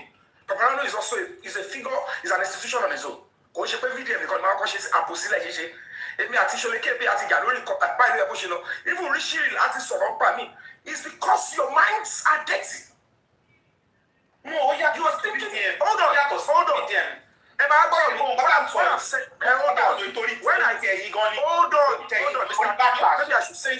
Let me say for the up 10 time. When this matter came up, first thing, even if it is me, I know they come. So when they can say, Mr. Yomi, for the whole week, letting Sokini, we understand all so why are you giving a dirty opinion? No, No, nǹkan tá à ń sọ ni pé lẹ́ni ń sìn ẹ̀ sọ pé tó bá yẹ kó ti ṣe nǹkan tó ṣẹ̀ṣẹ̀ ń ṣe yìí báwo lè ṣe mọ̀ kó ṣe ń ṣe lé ní ìní. Ẹ lè mọ ẹ̀ mọ́ náà. Okay, now between you and I, video ẹ̀ ti kọ́kọ́ sọ̀rọ̀ ọlọ́pàá pè ó react padà ọlọ́pàá react padà ó lọ protest níwájú kínní. Did he ever told you he had done all of that? Are you think I'm a joke? Do I look like a joke? Only look like, okay, now, 2 hours. So, if I'm observing, and I saw the things he has been doing to defend his stance, protest the white police, and this person is saying that I'm not going to come. So,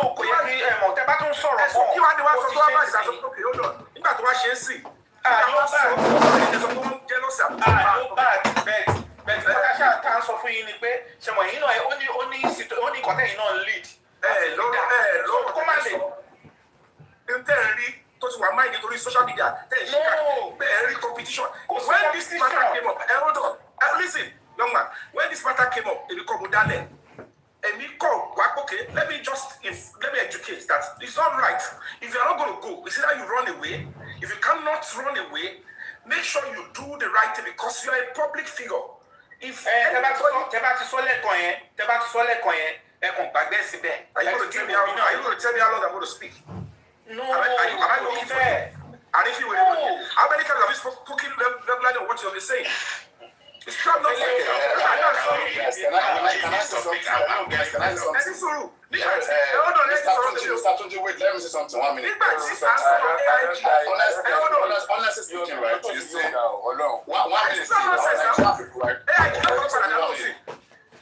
please, 1 minute. You see, our Nigerian people, I don't know.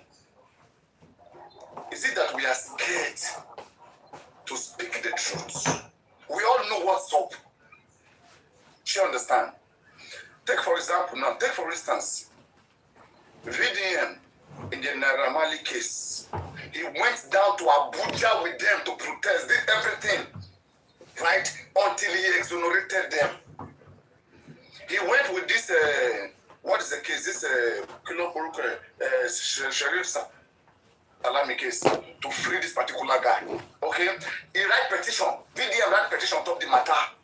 Even go dance, go police station, do everything.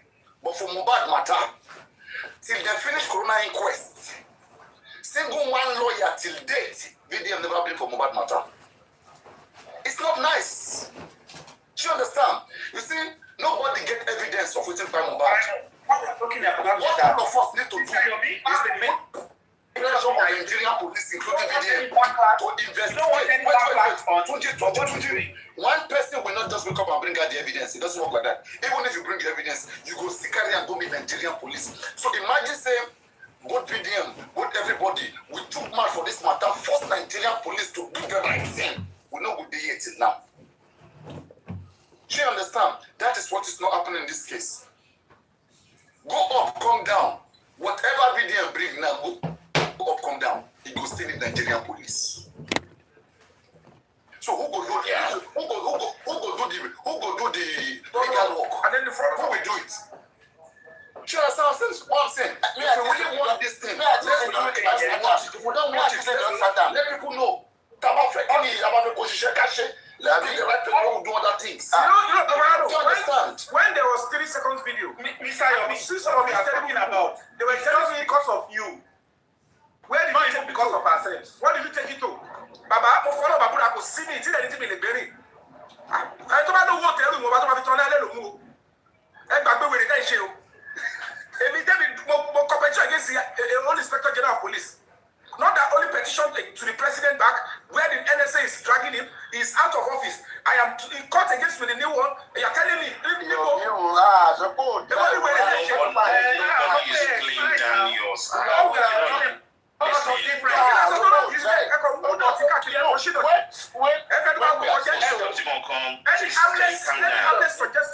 Any harmless correction, any massive competition, but look at it.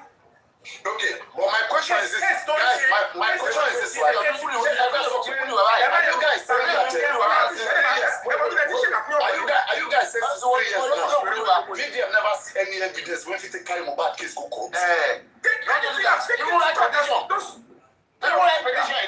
Papariano, I agree with you. But no. If people don't direct people to the right path, it won't happen. People have to. Somebody to hear this, and they will people like me.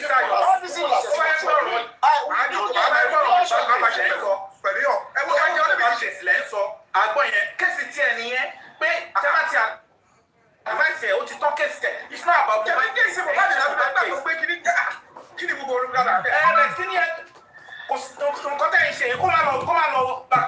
back class here. One back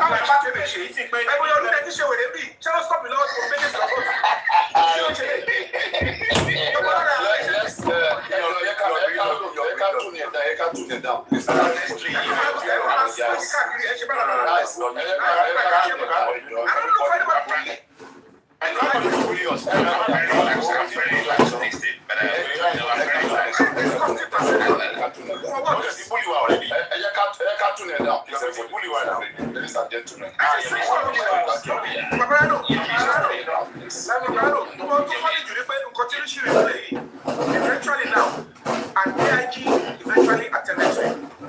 He asserted here that I will not write petition. And he went there. What I'm saying is that simple thing to get education and go through. So this guy is coaching in my own social media, I don't need to be married. I will be doing the case is much results. So why would I be comparing myself? That is trying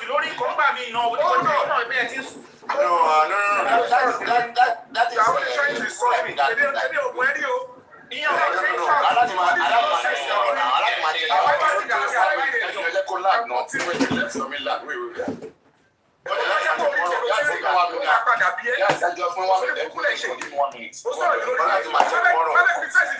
If I do a video today, you see it everywhere. You will start working. No, we're not looking. That's pure nonsense. We are discussing here because we are comrades.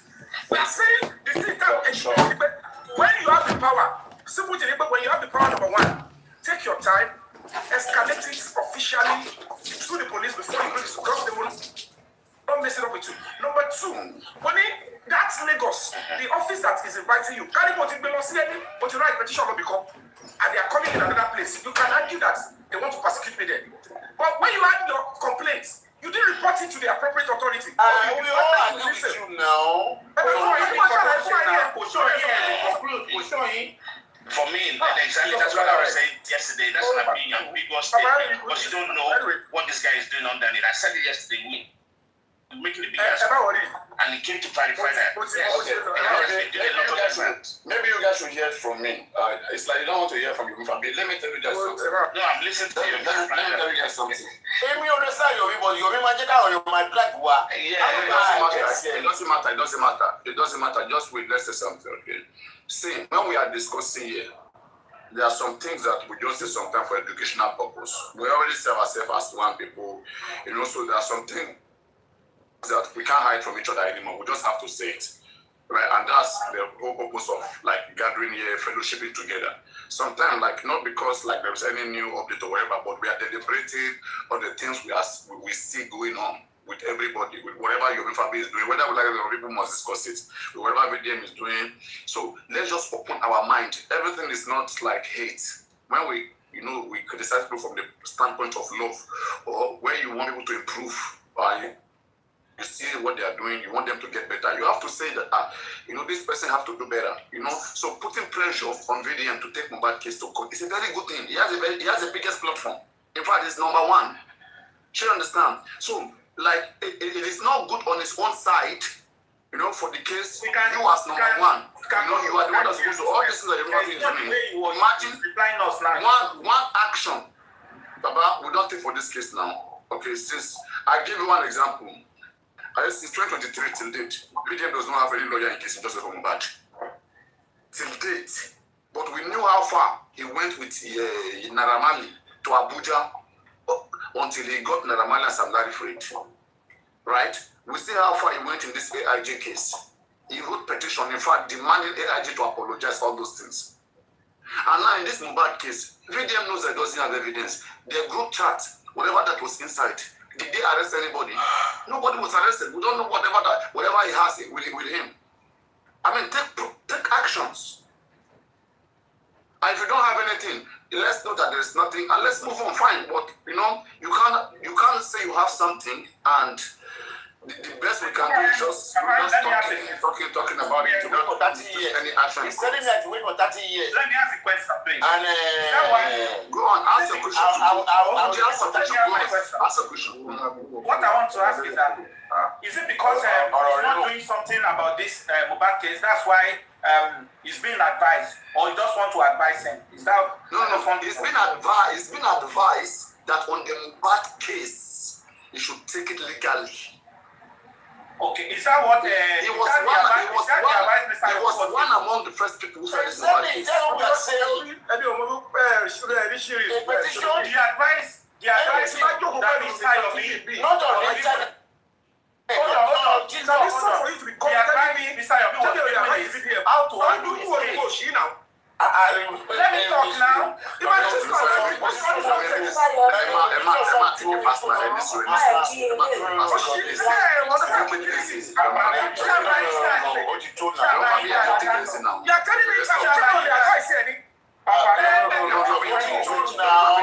Please now, magic. This is what I feel. I'm advising him.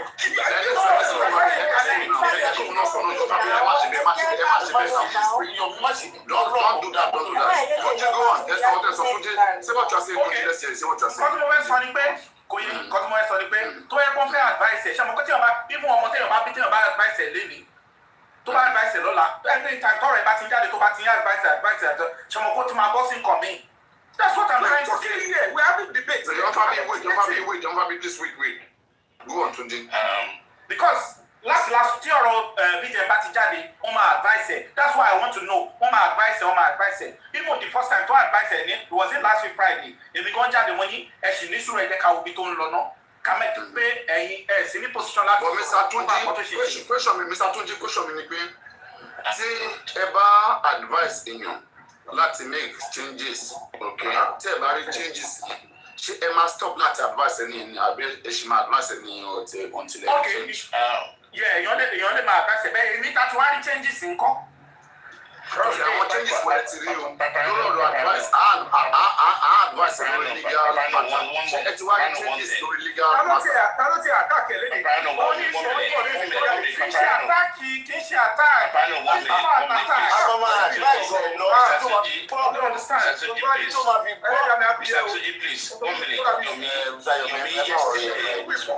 We are not against you. We are not want to agree. Go with this stage fees. Let's put this. Stop using that language, please.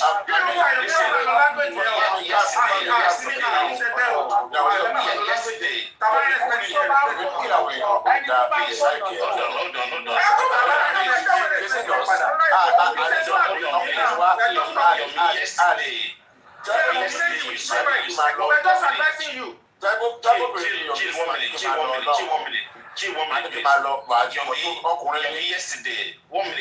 Yesterday, Yomi actually said it by himself. That something that he's setting something up between himself and BDM, and I was so happy, excitedly happy, right? So when we're talking about this, it's not that we're trying to compare Yomi to BDM. Thank you. There's nothing like that, and I want him to raise that completely away from his mindset. He needs to remove that, right? This is me saying it many times and does that. I say, I wish that you guys can just communicate somehow, and you say, oh, there's something in the pipeline. I was excited, right?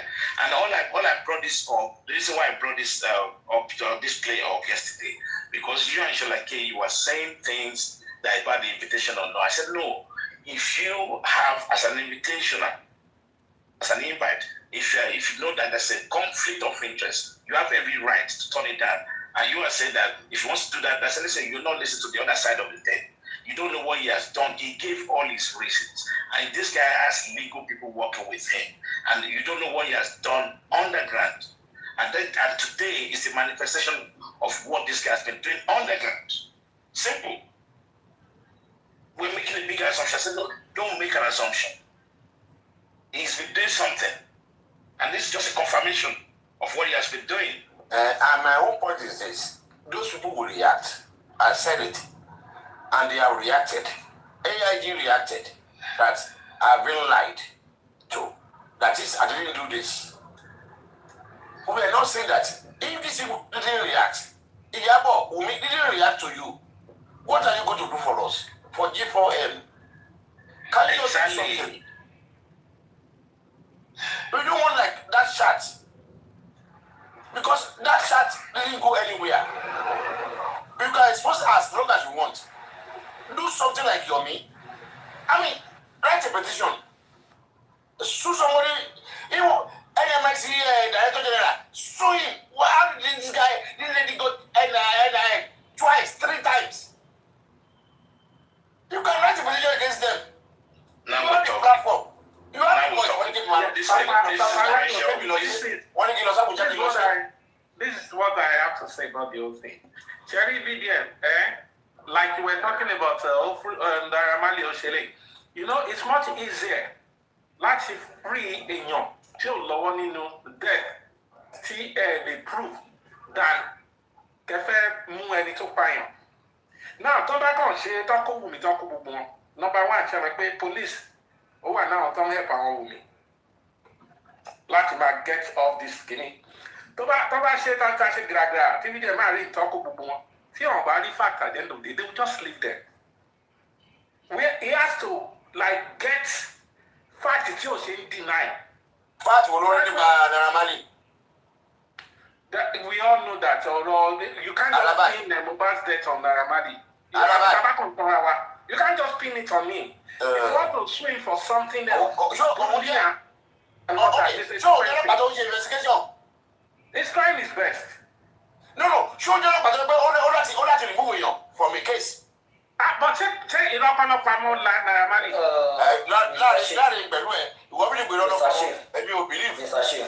You let's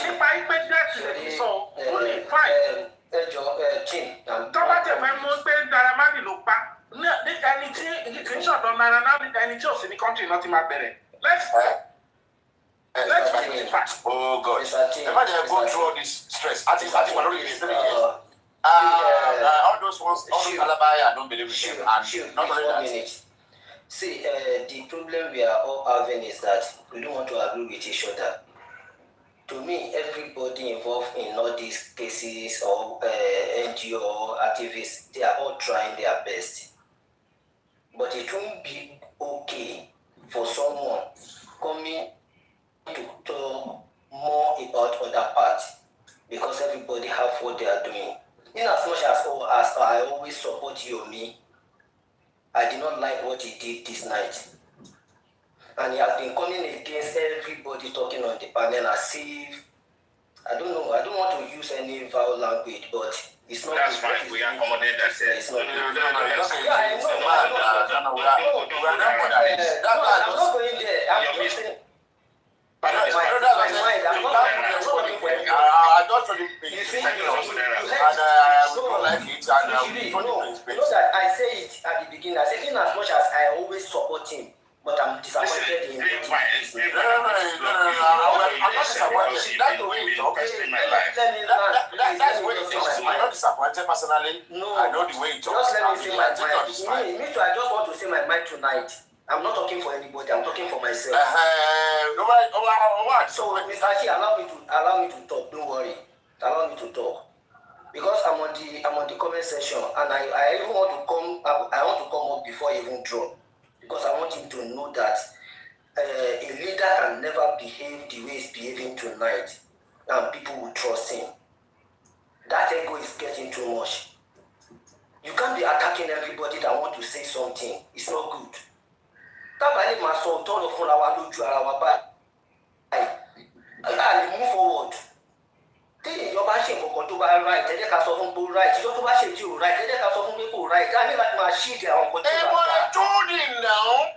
I said you are putting your allow me to talk. You are not the only one here. Please. I'm not interjecting now. We are not correcting him. That's what you are saying. I'm not worried. I'm talking for myself, not for you, please. I'm talking for myself. Because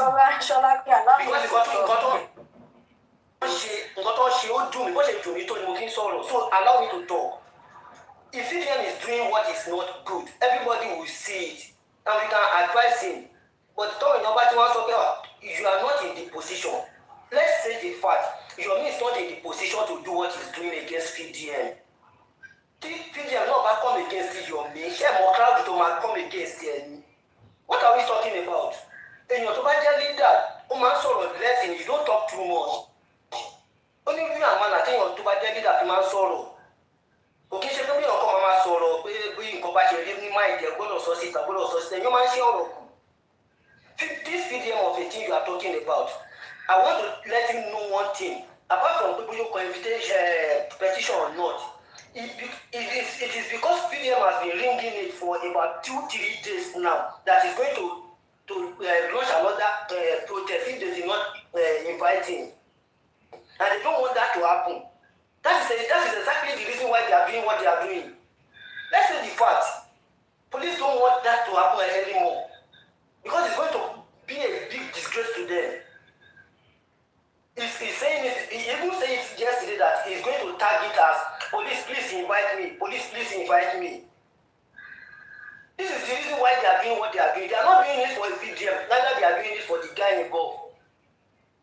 But they are doing it to cover themselves. So if he did not have petition before, does not mean that he's not doing something underground.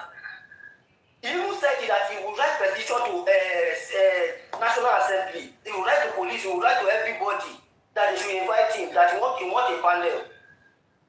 And nobody have ever answered him. Not until when he come out to say that he want to make protest again. He still said it yesterday, and they invited him today. And we are still going to say something. If he did not do it, what can you say about that one is different. What can you say about the fair? That is what I'm saying. See, just like what can you say about the fair? Now, any suru, any cocoa one be. He might not be able to handle it the way he is handling this one presently, because he might not have the enough fat that he think he need to go on with the case. A person like PDM will never like to come on a case that he's going to lose. He would like to make his own plan well before he come out. Just like every other people, nobody wanted to come on any case and lose. So if you feel that he has not gotten enough evidence, he might not feel free to come out and talk about it. Doesn't mean that he forget about the case. How many times we PDM disappoint will shake case Mohbad more? Nígbà tí a sọ pé exonerate Naira Marley, he even come out to say that Naira Marley asked me to pause on the case, that people have come to beg him. And we are talking, all of us forget about what has happened before. He always says that they have not to talk about that case. Mr. John, you said something which is very important there. Sir, you said something. Why would Naira Marley be controlling VDM of Mohbad case? But everybody heard that. I'm not the only one. He said it, and it's best known to them. But do you think that's appropriate? It is not right. It is not right. It is not good. Thank you. Thank you. Yes, sir. Thank you. Mr. John, you came on with your own opinion. Let us do this for ourselves. We are here on social media, in our family, wherever we are. We want a better Nigeria for all of us. Now, when VDM is doing a lot of things for Nigeria, for his own, we appreciate him. We have version in Nigeria. That's our problem. That's number one. Let us appreciate someone that could just leave his own things and came up with something. I have one issue about this justice for Mohbad. I told Papariano like 2 months ago, when Papariano busy, I appreciate Solake and Bisarishi. They take the program very, very, very well. I appreciate them. But sometimes, as a man, as a woman being, I'm going to be a willing, we are more sort of by. I appreciate Mr. Richie. Why against Yomi? But only just like Yomi, Mama Dad, they be VDM. Do your things on your own, how you only you. I'm sorry to say this on this platform this night. Bí ANTP ṣe wà láyé ìgbà yẹn tí wọn rí kọ̀kọ̀ ṣe sí ọ̀rọ̀ bàbá Sùúrù. Yomi nìkan náà là ń rí tó jáde tán.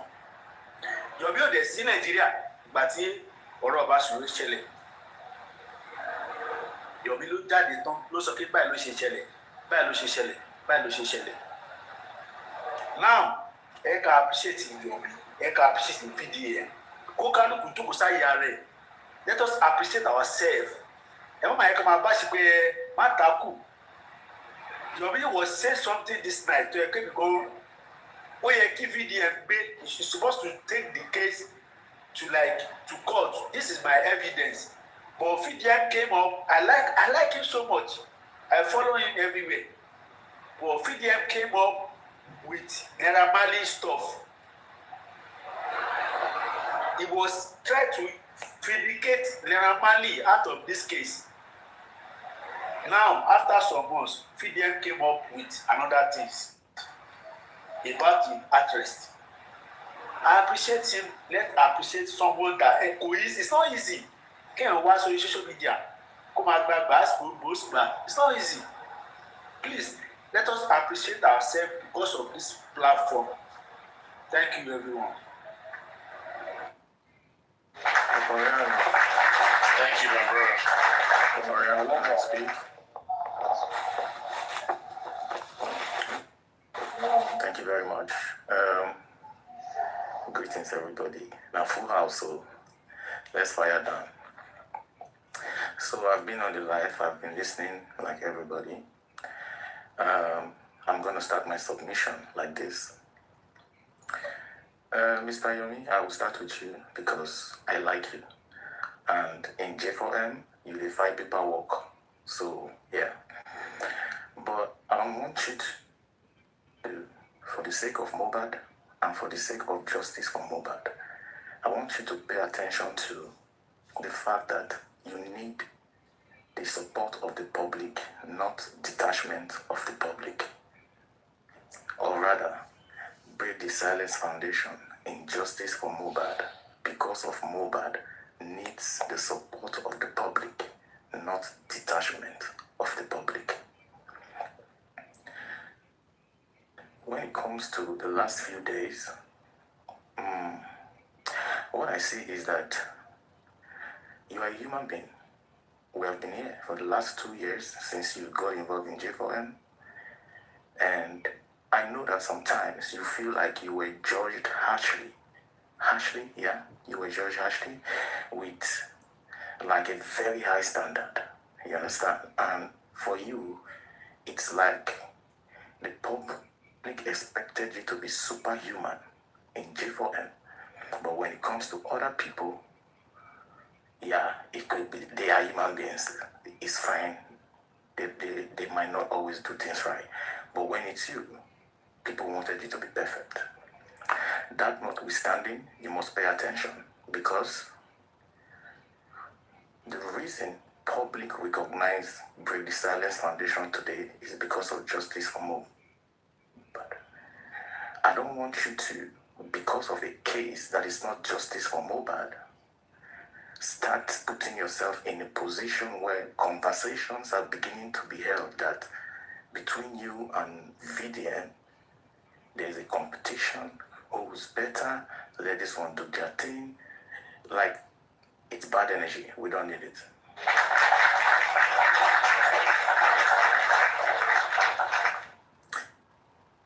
Now, Mike Anderson, please hold on. I was here before you. All right. Now, when it comes to J4M, let us be honest. We have all been here. We gathered for J4M. But when we gathered for J4M, we gathered for exactly the kind of things that Break the Silence Foundation is doing in J4M. And Papariano is a witness because he was also judging Yomi by high standards like everybody. But he later saw that, okay, this guy is doing something offline that warrants support. At some point, we said to him, no, you have to show us what you are doing. When he told told us that presidency gave a mandate or an order or something. We asked him for a letter or something that shows that the presidency actually did this, right? And now he's hearing people saying that VDM don't have to bring everything out. It's like judging him differently. He's a human being. He has to feel some type of way. But at the same time, he's supposed to be, I believe he is mature enough to understand that you cannot let this become I will use this word, a melee. Don't let it become a serious melee. Because this is not about you and VDM. This is about Mohbad and justice for Mohbad. Now, let's go to VDM. Let's be honest with ourselves. The first time VDM spoke about Mohbad was after they said people bullied Mohbad and buried him. He came on the media and gave us another angle and said, what if the paternity of Mohbad's child is a motive that led to his buy? There was media visibility, but there was no backup. Okay? After some time, he came and gave us exposed a chart from the secret to visibility, but there was no backup. And recently, he's come up again and gave us some information that gained a lot of media visibility, but we don't know if there's a backup. And this is what Papariano just said. With his platform, with his the capacity he has now, with the kind of access he has now, if we can judge Break the Silence Foundation in justice for Mohbad with so much high standards, then we can also judge Video with the same high standard. Surely, no? We cannot say, I'm talking about Mohbad, I'm not talking about what any other case he's doing, because in everything he's doing, he's helping Nigerians. That's clear. I'm just talking about Mohbad specifically. And when it comes to justice for Mohbad, after we gathered, supported Mohbad's dad, people began to realize that, okay, if Mohbad's dad is not, his lawyers is not doing what public wants in terms of putting pressure on the police, putting pressure on the government, disagreeing with whatever is not going on right, if this Mohbad father is not doing it, that means we cannot support this man. And some people withdrew their support, a lot of people, because they did not want to pick a side. And that is being neutral in justice. Now, when it comes to Mohbad, Vivian picked a side. I'm not saying somebody is innocent or not innocent, but the fact that he picked a side, it means that he cannot thoroughly pursue justice for Mohbad. That's the fact. Because he has picked a side. He has decided that, okay, a particular person or people are innocent. That's picking a side. The law is supposed to decide that. But when it comes to Break the Silence Foundation, they didn't pick a side really. They just focused on Mohbad. And everything the police said they wouldn't do, they tried to make the police do it. So yes, Vivian brings visibility, but justice for Mohbad can only be achieved offline, not online. If we are going to say we don't know what he's doing behind the scenes or in the background, then we can also cut Break the Silence Foundation the same slack and say, okay, they are working even though we don't see or we don't know what they are doing. The only reason I feel like Mr. Yomi is not doing the right thing is because I see him as wanting to prove a point, making emphasis over and over and over again. And when you begin to do that, people begin to see it like, okay, you're trying to make a competition or you're trying to make a comparison. You don't need it. break the silence foundation in justice for Mohbad needs the public to be supportive, not the public detaching from it. Because you already said it. Then when the police saw that the public was not fully supporting you, they almost didn't want to take you serious. That is why I said you need the public support. So when you come on the platform and you get irritated by the fact that people are trying to give others a different kind of treatment and give you a different kind of treatment, you don't need to emphasize on it or try to make a point on it, because it then starts to make you look bad, and you're not a bad person. If you're a bad person, you wouldn't do everything you have done. But now, the fact that you're trying to emphasize on, okay, he's supposed to do it like this, or he's supposed to do it like that, people will not see it from where you're coming from. People will not see it from your point of view. Don't forget, people will interpret things the way they want to interpret, regardless of your motive. So if you keep insisting that you want to show, you want to prove that you don't have anything against VDM, you are not competing with VDM, you actually like VDM, you are just advising him, and people say, but don't do it, then don't do it, because then it takes the focus away from Mohbad and justice for Mohbad.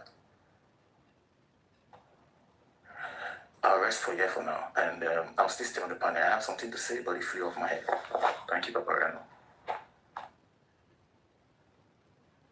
Thank you so much. Thank you.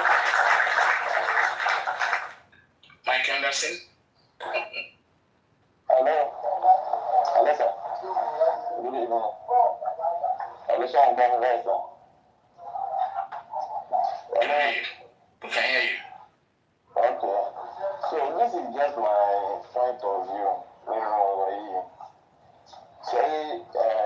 Mr. Yomi, it's my comments on the conversation. It's more comments. So Mr. Yomi, Jeremy, continue love, but nípa ọ̀rọ̀ báyìí náà mo fi láìpẹ́ Mr. Yomi, because mo appreciate gbogbo ẹ̀fọ́ kan kù sínú gbogbo tó ń ṣẹlẹ̀ náà àti justice for Mohbad táwọn náà jà fún. But nowadays ti bá ẹni ọ̀dọ́ bá fẹ́ sọ̀rọ̀ nípa very dark ìdí nípa ọ̀rọ̀ jẹ́ Mr. Jimoh AIG yìí, mo máa ń bí Mr. Yomi ṣe máa ń point of view ti fún wọn máa ń dàbí pé attack like VDM is not doing it right. Mo ṣe máa ń sọ̀rọ̀ although all the man mean ẹ̀dọ́ ẹ̀dọ́ the way táwọn ẹ̀ṣin máa ń think here, like even you kò sẹ́yìn tó right in life, at least this guy has done many things that he has achieved something. So tó yẹ kí kò dẹ̀ sẹ́ni bọ̀dù tó wá sọ náà tó kọ àbí òun ló wọn bó ṣe ń ṣe kan tó fi ń get everything àti àwọn kan àti fat àwọn kan tó ń get tó fi ń get rẹ̀. So tí VDM tó bá rí case Mohbad tí ò bá tẹ́yìn bá bí ìpè ó yẹ kó ṣe báyìí ó yẹ kó ṣe báyìí. So tàbí pé tí VDM náà bá wá sọ̀ náà lọ́nà báyìí tó wá bẹ̀rẹ̀ sí ní lọ fíṣà àtàwọn nǹkan tí activist Mr. Yomi náà ṣe kí ṣe káwọn náà right. It is not perfect. Kò sẹ́yìn tó perfect. He is doing the right thing, but he might not be perfect. How do you think Mr. Yomi náà be bad? VDM ní máa láì tẹ̀. So the way Mr. Yomi ṣe yára lórí ọ̀rọ̀ VDM is not doing it right, is not doing it. Tí VDM bá kọ̀ wá ṣe fídíò kan lọ́la fún Mr. Yomi pé pàṣẹ kan báyìí làwọn náà ló wọ́n ṣe right. Ẹ̀mọ ẹni bá clash ṣe ṣe máa wà, competition máa wà. So I'm expecting Mr. Yomi to not be in this type of engagement. Kó jẹ́ àwọn tó máa decide nǹkan tí VDM máa ṣe àti nǹkan tó yẹ kó ṣe. So this is just what I think. Kò yẹ kí Mr. Yomi máa ṣe bẹ́ẹ̀. VDM has done so many things that ìgbà nínú wọn ṣe I'm a very big supporter of the Indapa. Although ó wá ṣe àwọn ìgbàmí ìfẹ́ kó máa rẹ̀, but he's only doing it right most of the times. So the ní ṣe pé bí Mr. Yomi ló pè é gbègbè sí nìkan. So tí VDM bá decide pé òkè ohun ò tí ì ní fáàtì gidigidi àwọn báwọn ṣe ń wá bí VDM bóyá dáṣọ VDM ní internet space yìí. So bàbá yìí ó lè máa fẹ́ láti get evidence wípé bóyá ká lè fi táìlì ẹ̀jọ̀ tó máa lè fi lọ competition àbí kankan. So tí táìlì yẹn ọba tí tó If you just decide not to just be talking and giving awareness about this thing, Jami gan video ti lè ní àwọn evidence kan dání fẹ́ tètè ní wá sọ náà náà. So Mr. Yomi èmi ò sì bí Mr. Yomi wà. Àbùkù tó bá bẹ̀rù ní ìlú ṣe kí ní ìbáyìí. Mi ò ní rí àjẹ́ nísìnyí but Mr. Yomi the same thing náà lẹ́yìn náà ẹjọ́ ìjà activist lẹ́yìn náà but kí wọ́n fẹ́ bá activist ẹnìkan right ẹ̀yin nìkan lẹ́ right.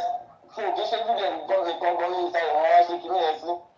Anybody tó bá fẹ́ ṣe public tí wọ́n tó kò kí ẹ̀ bá right lójú Mr. Yomi títí wọn ẹnìkan ló wá right kò dẹ̀ make sense. Ṣé bá bẹ̀rẹ̀ fún ìpínpín right at least ẹ máa ṣe tuntun ẹ má pínlẹ̀ fún àwọn èèyàn tó káwọn èèyàn lè bìlí fún ẹyin nìkan lè ṣe nǹkan tó right. Tó tẹ́yìn wá fẹ́ máa wọ point of view náà kì í ṣe nǹkan náà tẹ́yìn náà ṣe náà ló right nípa ẹ̀rọ justice of Mohbad yìí náà kì í ṣe gbọ́n ìlú àfẹ́tì tuntun ìgbọ̀n yẹn máa wọ́n sọ́nà fún àwọn àpọ̀jẹ́ ìlẹ̀ náà pé ilé ìtẹ̀sí lápá nígbà ètò right ilé ìtẹ̀sí lọ́wọ́ inú yóò ní dùn láti fara sí kéèsì Mohbad with everything you still need the public support. So that is just not my part of maybe Mr. Yomi or something. Mo like wọn gbọ́dọ̀ nípa kéèsì lẹ́nu jẹ́ mẹ́ta ìwọ̀n pọ̀ lẹ́pẹ́ ìwé ìtọ́sí sọ̀rọ̀ ìwé ìtọ́sí wọn á lórí ọ̀rọ̀ fídíò wọn èyí ti lé pé it's coming from like something of jealousy or hate or then that so that is it. Okay, sir. Thank you. Mr. Kule Joseph.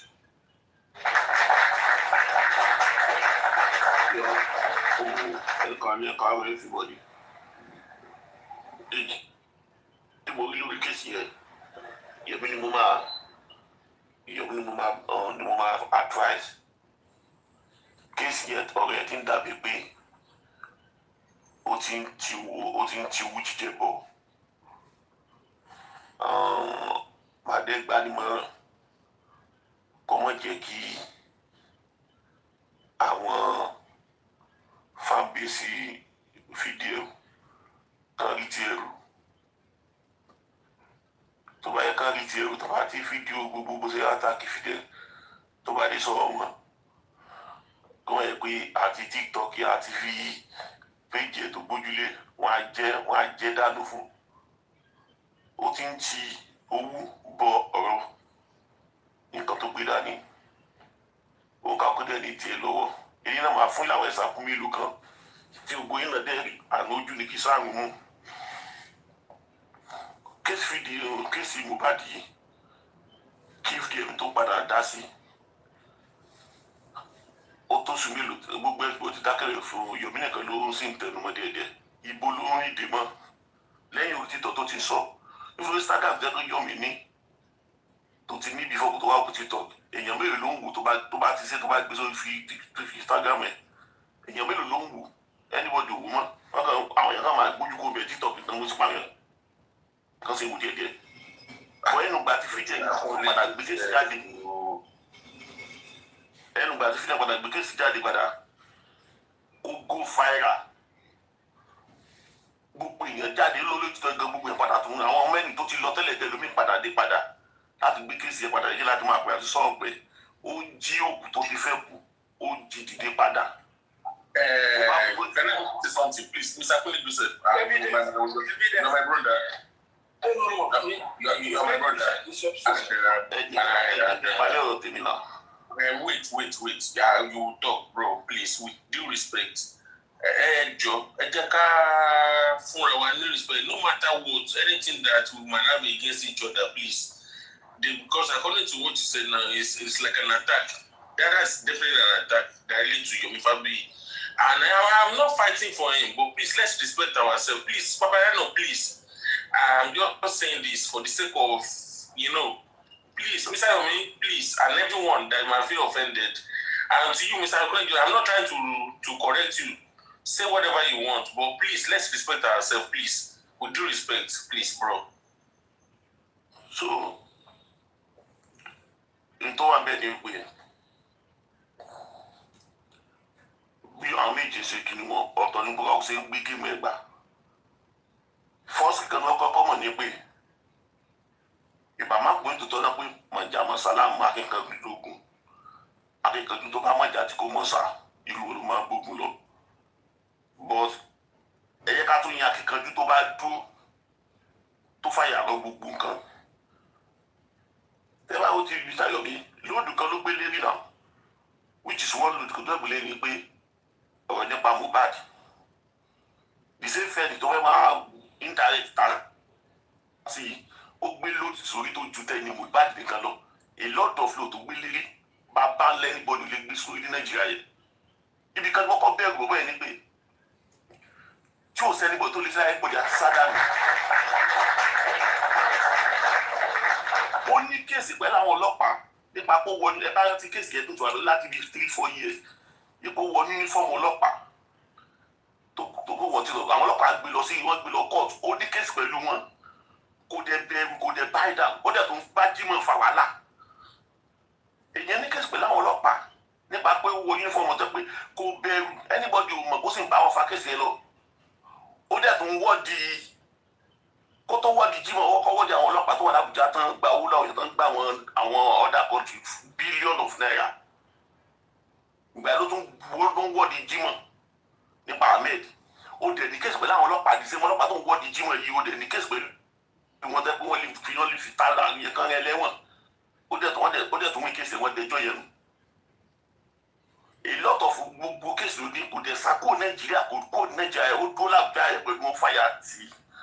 Ẹ jẹ́ ká sọ̀tọ̀ fún wa alágbá ní pé tó òun bẹ́ lórí àjà òun bẹ́ sílẹ̀ ó wọ́ọ̀tún ó wó sí anybody òyìn ó dẹ̀ gbé sókó dẹ̀ ó ní bí Yorùbá yí mi mo máa yin ara mi pé Yorùbá yí mi mo máa yin ara mi pé ìtòsí bí Yomi Sayomi bó ṣe wáyé ilé-ìtú kéèsì ni ó wà pẹ̀lú ẹ̀ pẹ̀lú báwọn tó gbé Mohbad ló fi kó Nàìjíríà o. Canada. Sorry, I need to interject you right there. Mr. Kule.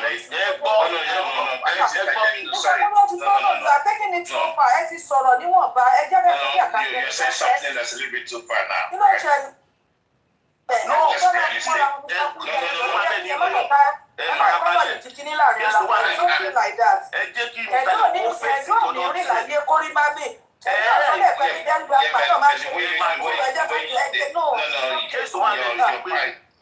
Your part of submission is not being fair. Sorry, Mr. Kule, sorry.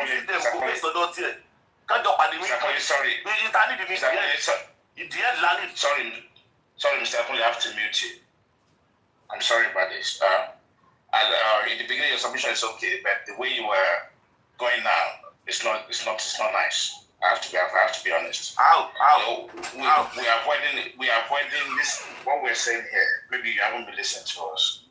We're not comparing these two people together, right? And the modus operandi are different. And Mohbad case is a sensitive case. Do you understand? So the kind of derogatory remarks when you said you're Misako Nigeria, I don't like that, right? Honestly speaking. Do you understand? Please, that shouldn't be part of the statement. VDM refused to go to Lagos because he knew that he wasn't comfortable. He knew they can do anything to him, and he maintained his stand that he's not going to Lagos. Right? Why didn't he go to Lagos? So we don't want to start doing that. Do you understand? Right? Yomi leaving Nigeria was for a reason, because his life was at risk. Right? So don't take that for granted, please.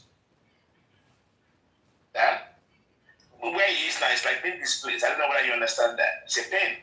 Somebody who has a house of his own that he can live comfortably in Nigeria, and is not living there. Please, let's give respect from that perspective, Mr. Kule.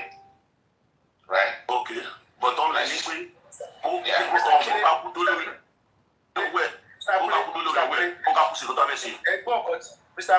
Kule, please. We are not here for Yomi and very dark man. Someone that can have his own platform to fight for Nigeria, only support. Do you understand? For you to say someone run away, if you have been in Lagos before, or if you are living in Lagos before, you know the reason why. I don't speak to you. You're not familiar. But do you go? Secure. Camera is everywhere. Nigeria will save o, even though Baba Mohbad all of them tó bá fẹ́ gbé wọn lọ wọ́n á gbé wọn lọ tó bá fẹ́ lọ kidnap wọn wọ́n á kidnap wọn, they can do anything. Exactly, the mind of the case is doing the right thing. Even though Mr. Kunle, one thing that you have to realize, listen, even though he's away, hold on a second. Even though you said Yomi is away from the country, look at the impact he's still making up till now, up to the present moment that we speak.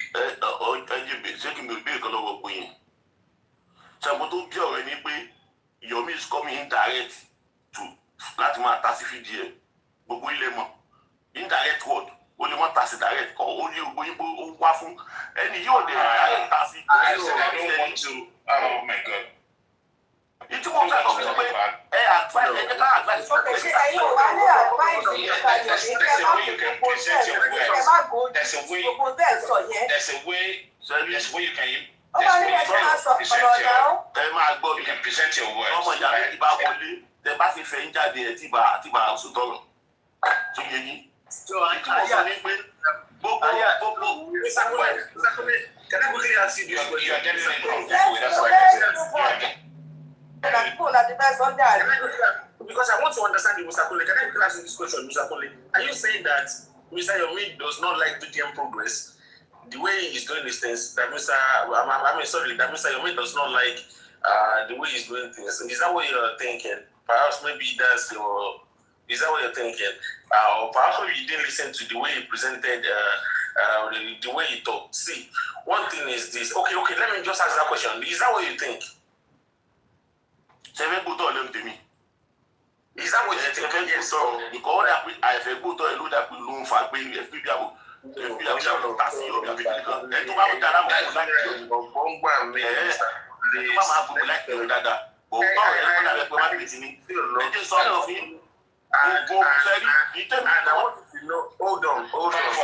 1 minute. Pass 1 minute.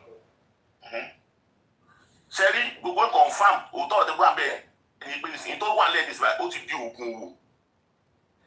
Ìjà owó ti wà ń bẹ̀ báyìí. Tẹ bá fẹ́ gbóòótọ́ ọ̀kẹ́ gbọ́. Tó wọ́n náà jà sí ni àbí kí ni wọ́n jà sí?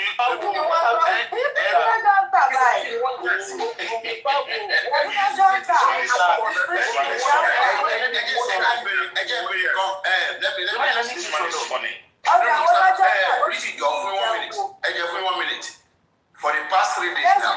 Please. Just 1 minute. Let me ask this question. For the past 3 days now, what Yomi have been saying, I've been saying the same thing. Why the same thing they are doing to Yomi, they are doing it to me. Oh, she's like, Monjo video me. Exactly the same thing. What Yomi have been saying is what I've been saying for the past 3 days. Which Yomi also echo it. He echo it. We don't need the SOC. Take it so. The police take it to court. Do something for us. I need to come and ask you what you are saying. I've heard it so many times. But say, for the past 2 years. You Mohbad to me pé òun ti competition everything, òun ti handle everything. Ṣé bá àwọn court wà ní Guinea Bissau? Mohbad fi dẹ̀mí sọ gbogbo yẹn gbogbo àtọ́ sọ pé òun ti àwọn meet àwọn lawyer àwọn ti sọ settle. No, not the video, not J4M, not J4M. It's your prince. Yeah, Chalake, you're mixing it together as well. No. Let's separate these things, right? Chalake, the one you praise for Chalake 1 minute. What brought this argument is about Jimo Moshood Nigerian case, right? So when it comes to the J4M side of things, right, we all trying to push BDM to do more. I agree. Everybody is pushing on this platform. That's what we say. That it seems it's a bit partial or whatever sentiment or whatever language you want to use. What we're saying is, even at one point yesterday, we even said that how I wish that these people can communicate. Right? We said it yesterday. You understand? So it's a two different things entirely. So like you don't mix it up. We all agree on one accord that we need to put pressure on BDM to do the right thing. That's understandable. Right? So like yeah, that's how I was doing. To put the pressure on him to do the right thing, not just expose. People attacking me here now, they've been attacking for the past 3 days. The same thing Yomi is doing. They are not,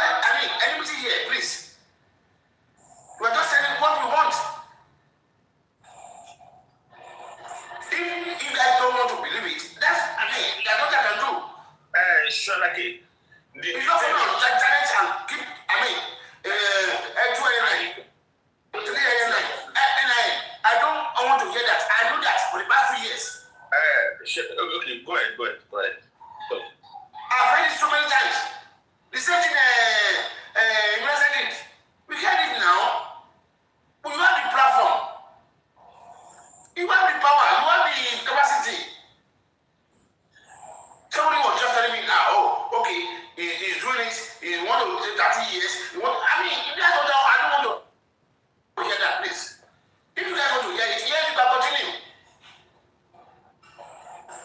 If there's something we can do, I'm putting prayer. That's all. Yeah. They all tell me, okay, why can't I go to Abuja and do it? Yes, I can't. So stop telling me I should go out to Abuja and do it. Why can't I support BDM and tell BDM, join BDM? He has the wherewithal to do it. He has done it before. Sholake, please 1 minute, please. So let me quickly say this. You see, for like over 2 hours that we've been discussing here, we know how many of us that are contributing. But once people saw a loophole, okay, that they knew that, okay, your witness can be used against you, and everybody came up, start speaking from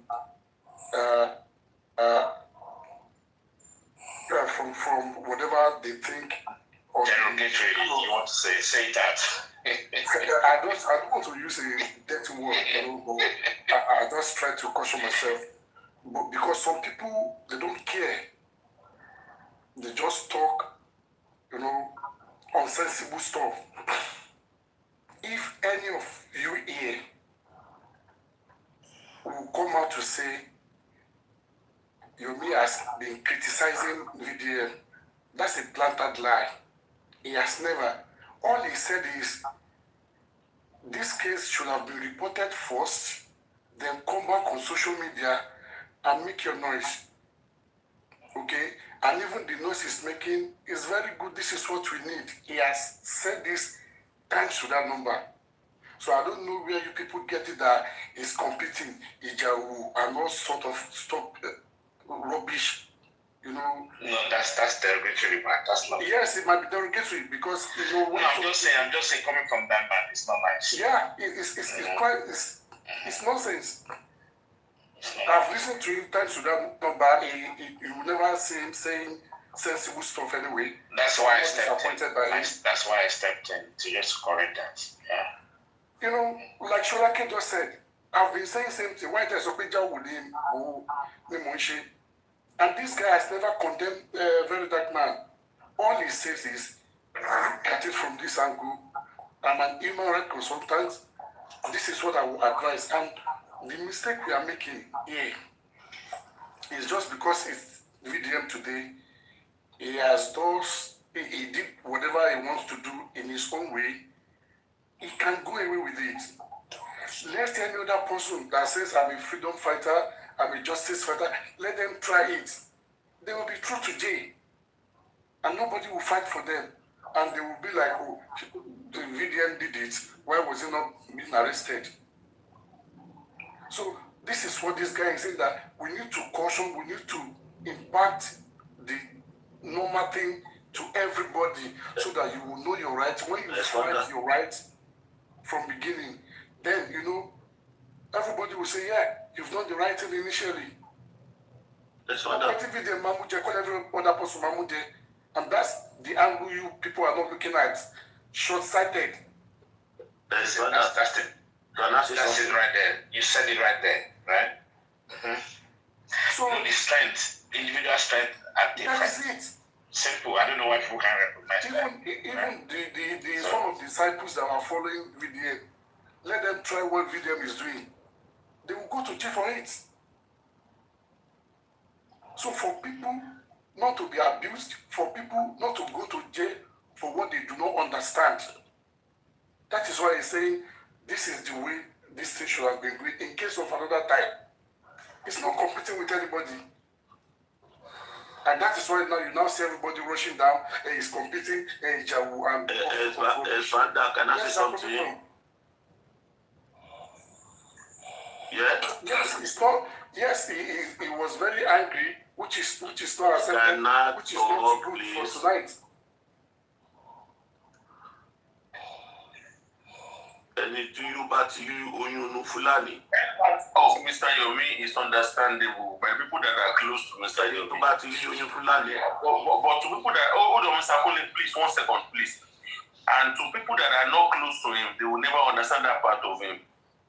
And since this is a public discussion, sincere apologies to those ones that do not understand him. Anytime he gets like that, yes, we are all human beings and we do feel. And that is it. That is it. And that's that about that. Be a Shabra Latin. You said that's that about that. So I'm not trying to like come on his behalf and speak on his behalf. He can speak for himself, but just like some people don't understand Mr. Yomi whenever he talks. And he never attacked the DM.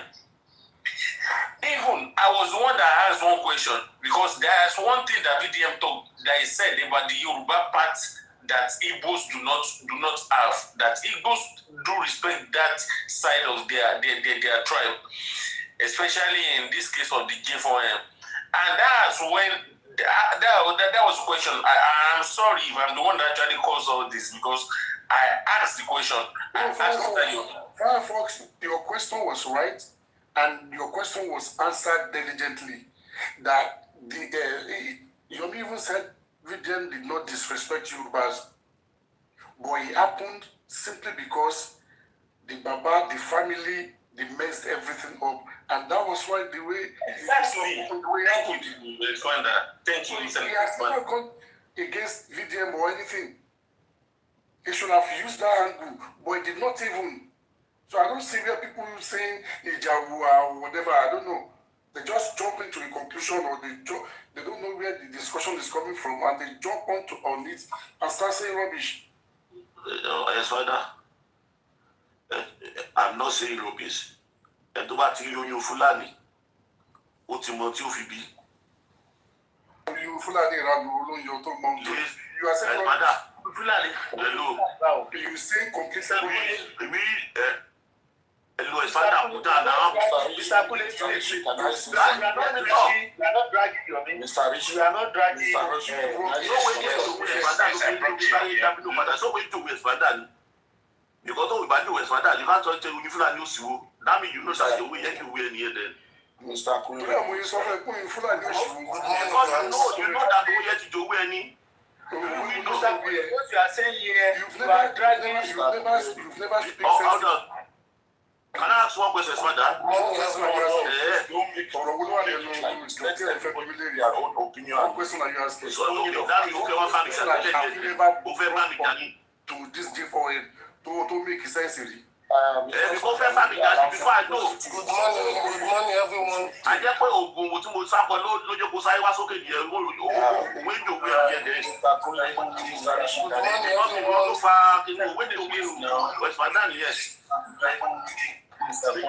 Big Fash, can you say something? Then after you, I will speak, please. Thank you. Yes, good morning, everyone. My name is Fabiyi Fashola. This will be the second time I will come on a platform like this. I've been listening to all your discussions. My name is Fabiyi Fashola. I am Naira Marley's dad.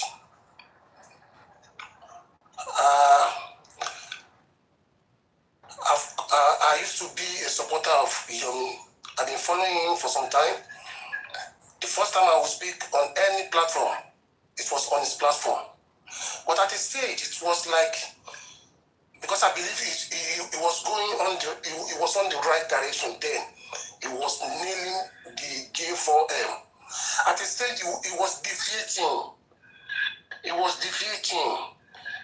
Because I don't know of any other thing he's been saying, but the one that concerns me that I know is strong.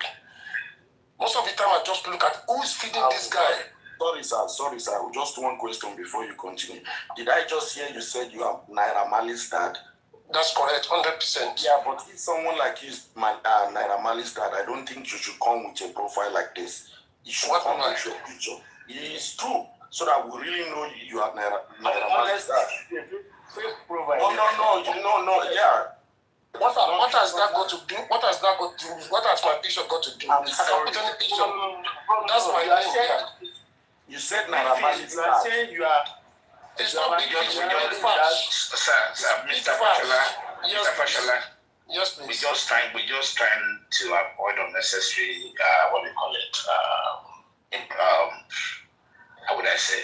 It just no, it's not Ulabalu. Impersonation. Do you understand? It won't be fair on the Naramali's family. Somebody comes up and tries to impersonate. I am telling you, my name is Abidemi Fashola. If you have Facebook, check it now. Okay. I've spoken, so Yomi must have had that name.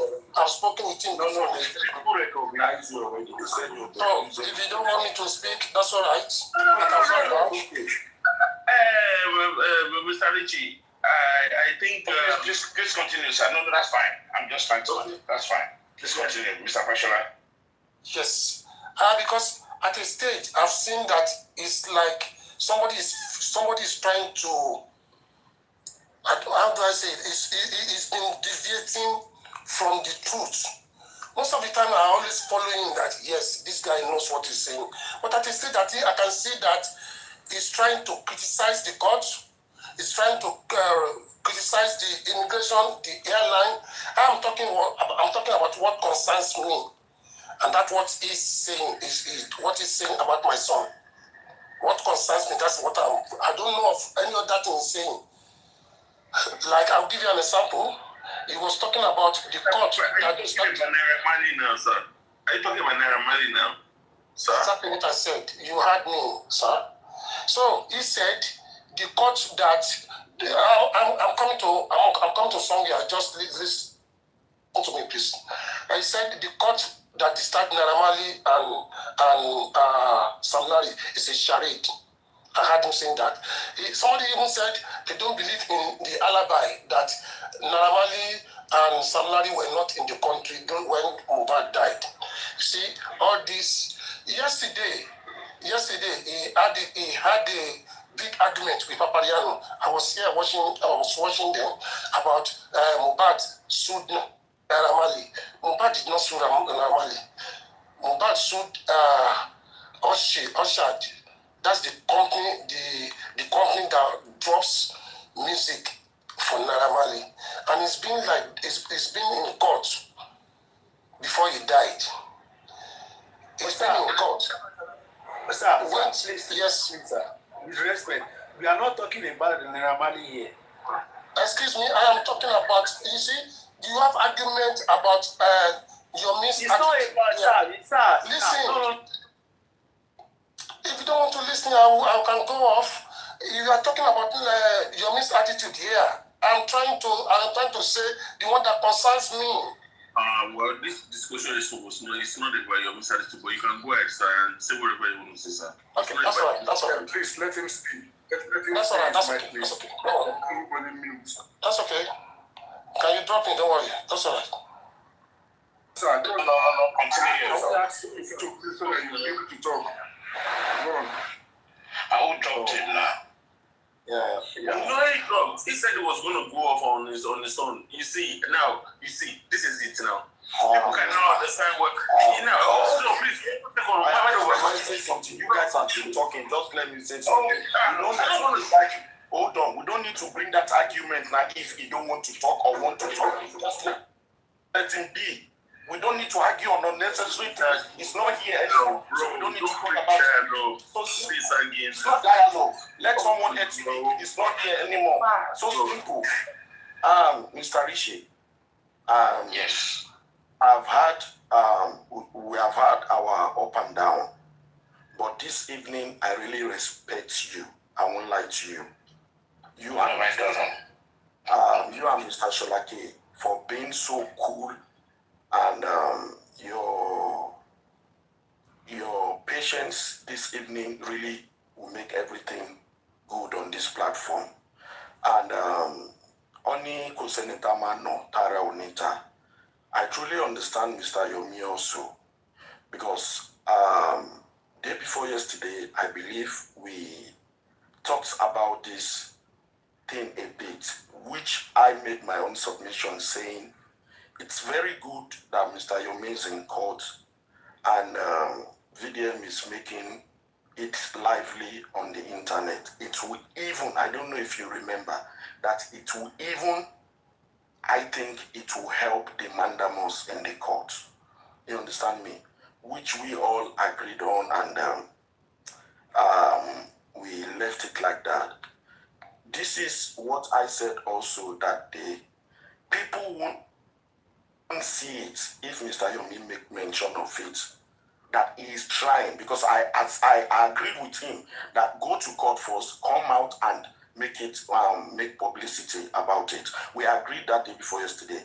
But there's people that are die-out fan VDM, and there are people that are die-out fan Mr. Yomi, and we all are the public. And these people we are talking about, they are human, and they still depend on the public to support their voice also. They have voice, but they still depends on the public also, because if VDM is going out there to go and make a rally or protest, he won't go alone. He will go with people. And if Mr. Yomi is also going out to do this thing, he will go with people. So the both of them, the both NGOs depends on we. So I don't know, let's try sometimes cool down and understand each other.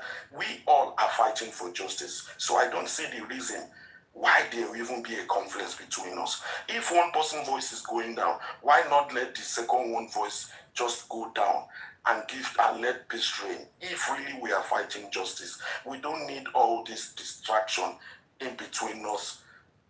Mr. Yomi have done great work, which everybody is open to everybody. Sleeping, for me, this is the 2 points I'm respecting him for. He has slept in Abuja on the road. Will I do it? No. The matter is still in court for the mandamus, for the case to maybe reopen, reinvestigated, and so these 2 points is heavy in the case we all are fighting. VDM bring out WhatsApp group the other time, he checked the whole of Nigeria. Now he is back to even make his voice also known. And like some people said, maybe some people are not online, some people don't listen to Mr. Yomi, but VDM make it like that. And even the government will listen to it. So please, let's try and control our temper sometimes. We are all human. Sometimes we go out of anger without being controlled, but please, let's work together as one and achieve what we are here for. We don't need to fight each other. Thank you. Thank you. Yes, Mr. Richie. Expand, I wanted to talk. Sorry. Great soul said is Zomo's father. Please, Mr. Yomi, you say your talk go long. No, I don't talk. Great soul is also is Zomo's father. And he's defending his son. I don't know if he's joking or, because I need to know who I'm dealing with now. I think he's joking.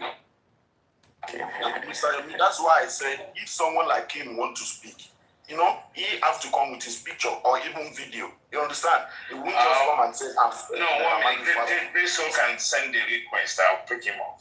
Come and engage. Go down for Mr. Richie, can I quickly give a quick submission, please? Thank you very much. Go ahead. Okay. Let me start like this. You know that in life, if people want you to fail, and you always find a way to escape failure, it gets some people irritated, and they try to mock you for not failing, which is an irony. You understand?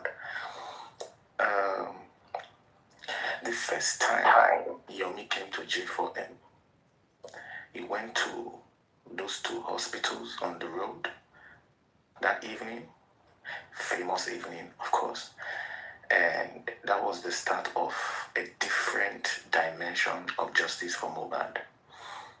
And because from that day up until today, there's been a lot of obstacles on his way to make sure he fails, and he keeps finding a way to escape it.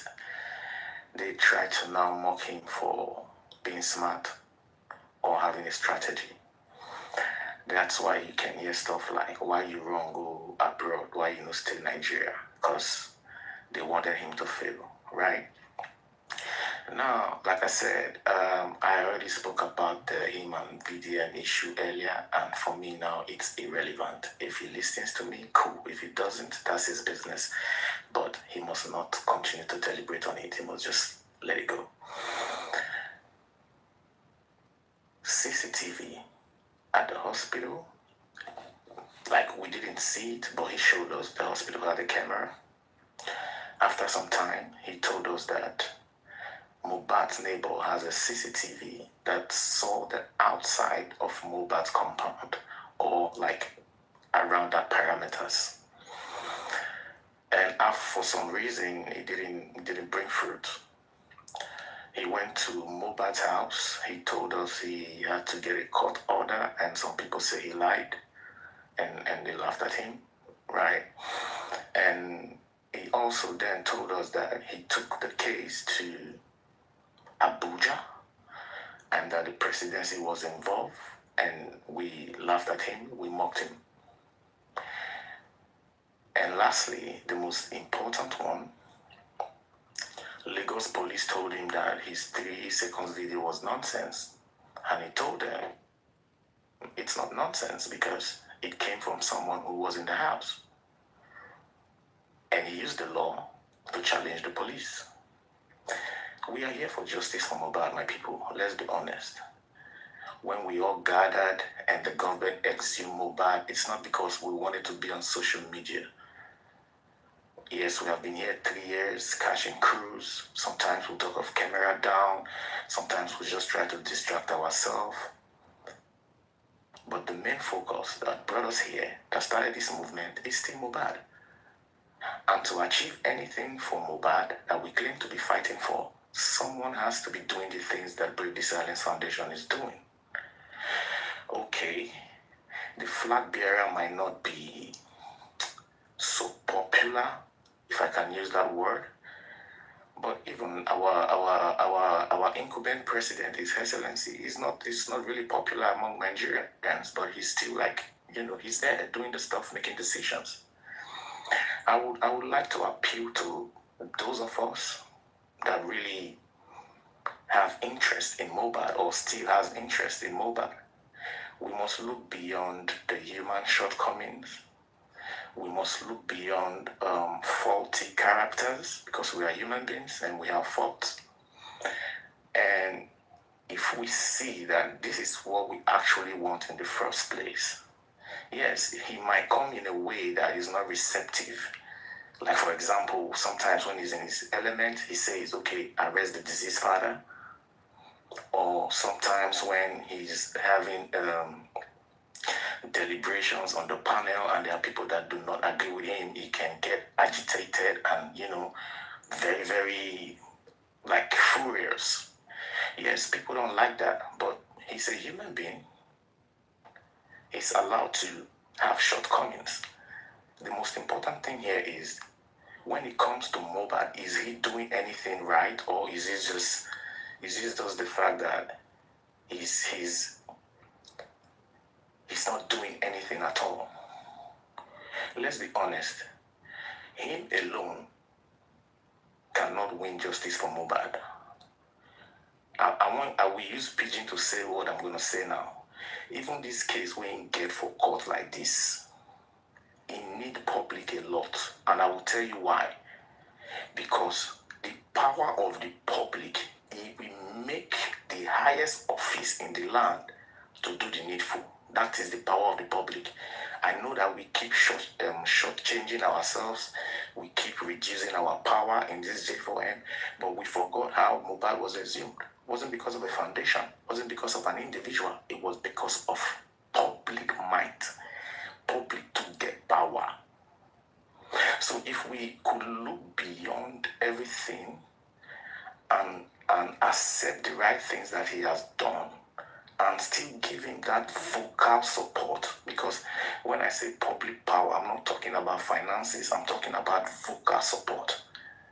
There is a way public will back him with that reinvestigation case that he has, and the government, the judge, the court, they have no choice but to open reinvestigation.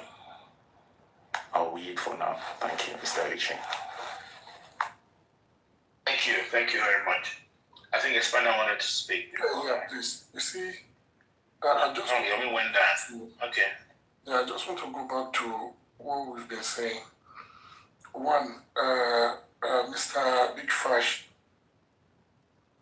point of correction here, Yomi never said Mohbad sued Naira Marley. You know, he even mentioned, that was when he gave an illustration to say, for our industry, he mentioned his promoter that gave money and to the platform they usually took the film to.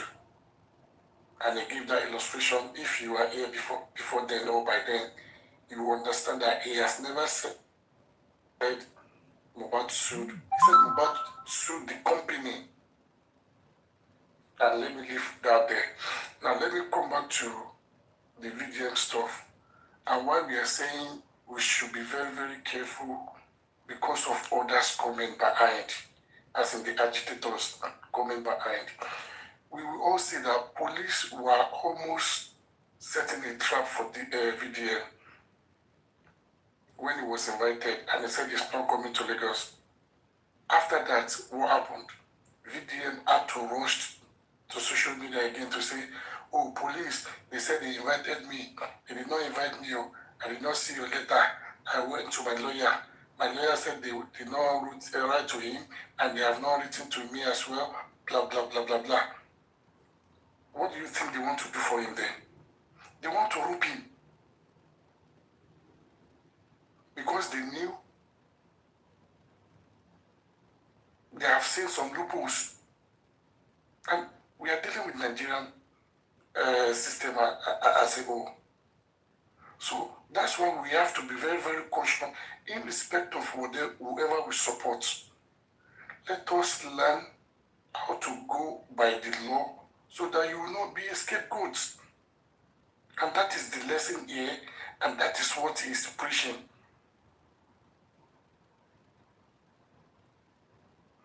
That by the side. You see, like I said the other time, we've been discussing hours and we know how we go about it. But when some people see some loopholes, and that is when they come up and want to tarnish and rubbish everything. And meanwhile, more were useful, even to the struggle. Nothing concrete or tangible have they ever laid on the table, aside from criticizing. Even if you want to criticize, you criticize constructively.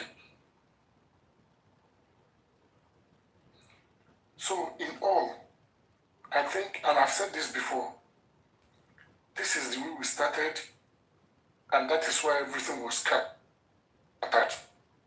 We will come to bombard, to bombard, to bombard.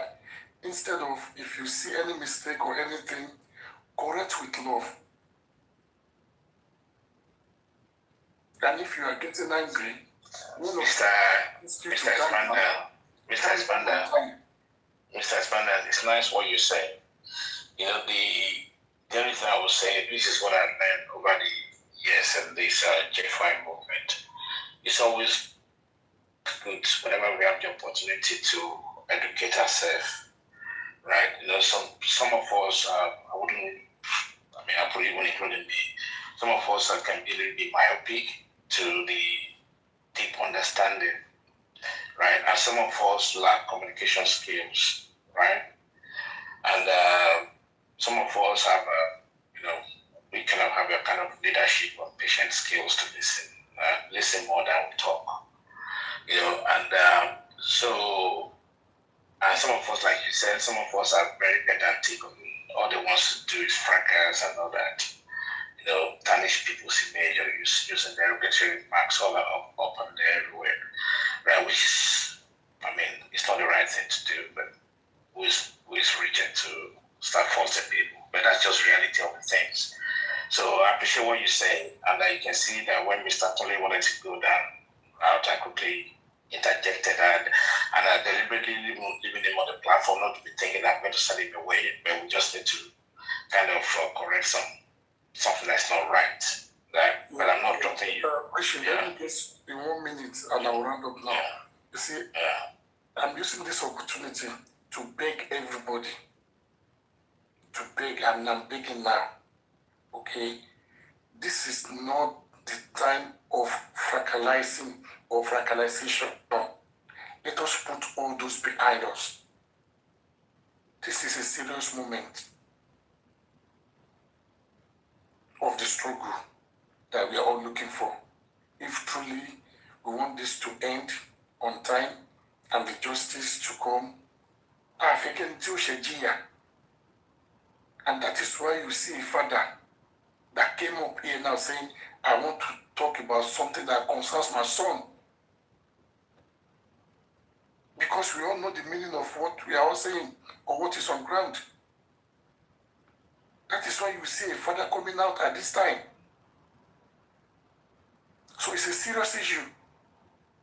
It's not something we need to fractalize or, to talk down. This is a serious, it has to do with some people's life. So I'm begging, we should not fractalize this time around.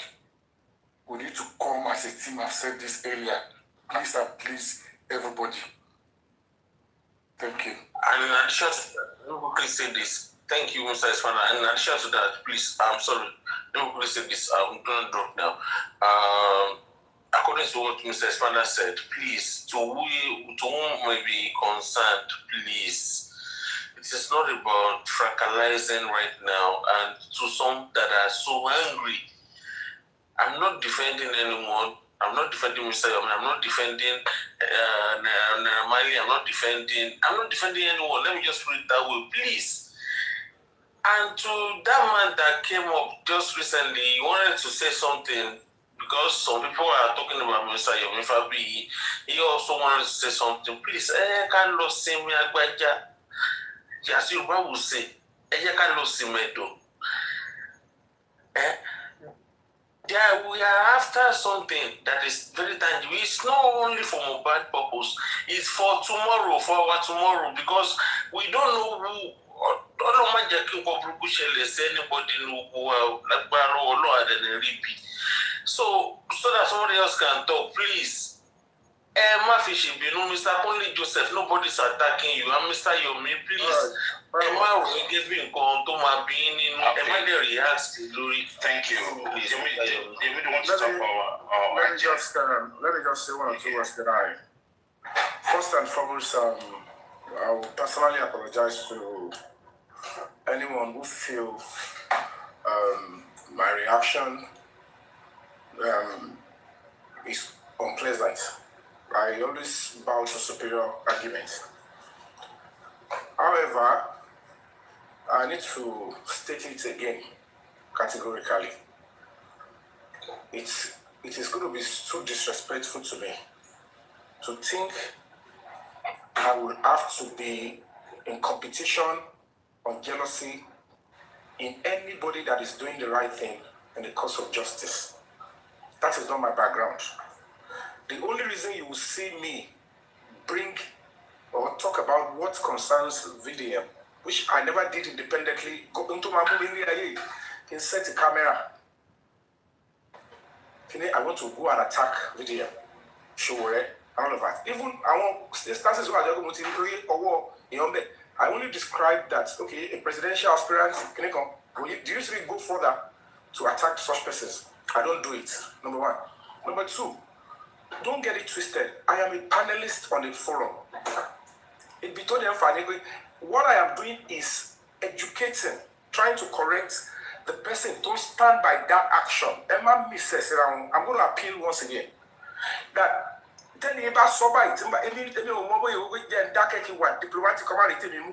I was speaking on my playback that this is not something that everybody should take as an example. If you do that, this is going to be the consequence. But unfortunately, this person's action is a study case. People want to shake, case in the school. If I'm a panelist, I must be honest with my submission.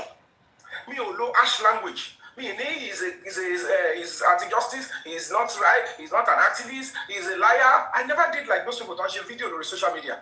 But when we are in a forum like this, in a panelist like this, that not only fight for justice, but we are using the opportunity to educate ourselves on things that we don't know.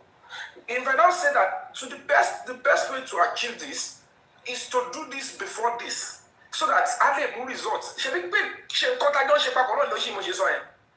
if there is no public, with or without social media numbers, I have enjoyed the public support as what you call you. Struggle a lot of public support. Everybody is enjoying public support. If I want to take the case to the president, I get public support. I want to take it to the DPO, public support. I take it to Lagos. I want to do press conference. But do you know the kind of support the public has given me so far?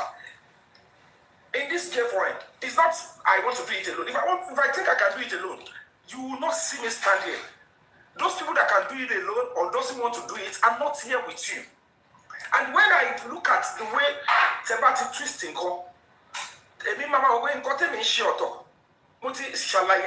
this is what I am trying to do, because I am not proud. If you are discussing a matter and I see that, okay, this is for general education and knowledge, but this is a study case. Am I change here? I feel disrespecting it because competition. Jealous of what? Because I've taken the case to court without the judge is not looking at my social media account before they listen to me. The president is not looking at my social media number before they listen to me. The AIG in Lagos called me, he's not looking at I got audience. And it's because you are supporting. But that doesn't mean bad put the on this page. So I change the personality. Man, show the case like my binu at the baby lion. Because Thomas so coming to Martin Milara, more by check more difference in what or is it Latin throw me under the bus. Because it's all right. Sorry, just manage your tolerance. So that's manage your tolerance. That's fine. No, don't be anything there. This one do this. I mean every answer there. If we don't need video, why am I needing Papariano? Why am I still going to Oregolua platform? And it's you about to block justice in Mohbad fashion. Oh, they joke at me. But if I see that you are doing double role, or I can see iota of you blocking it, you say, who are you assuming? Oh, my ash to the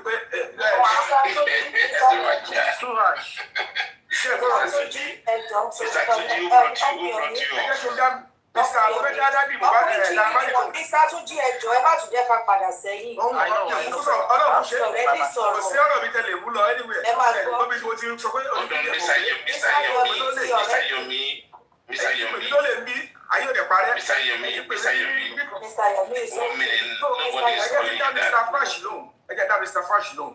But have you spoken to have you had a chat with Mr. Fash before? He has come, he came on my page, that in Aramali rather. Yeah. Okay, so you recognize his voice, right? Yes. And that's fine.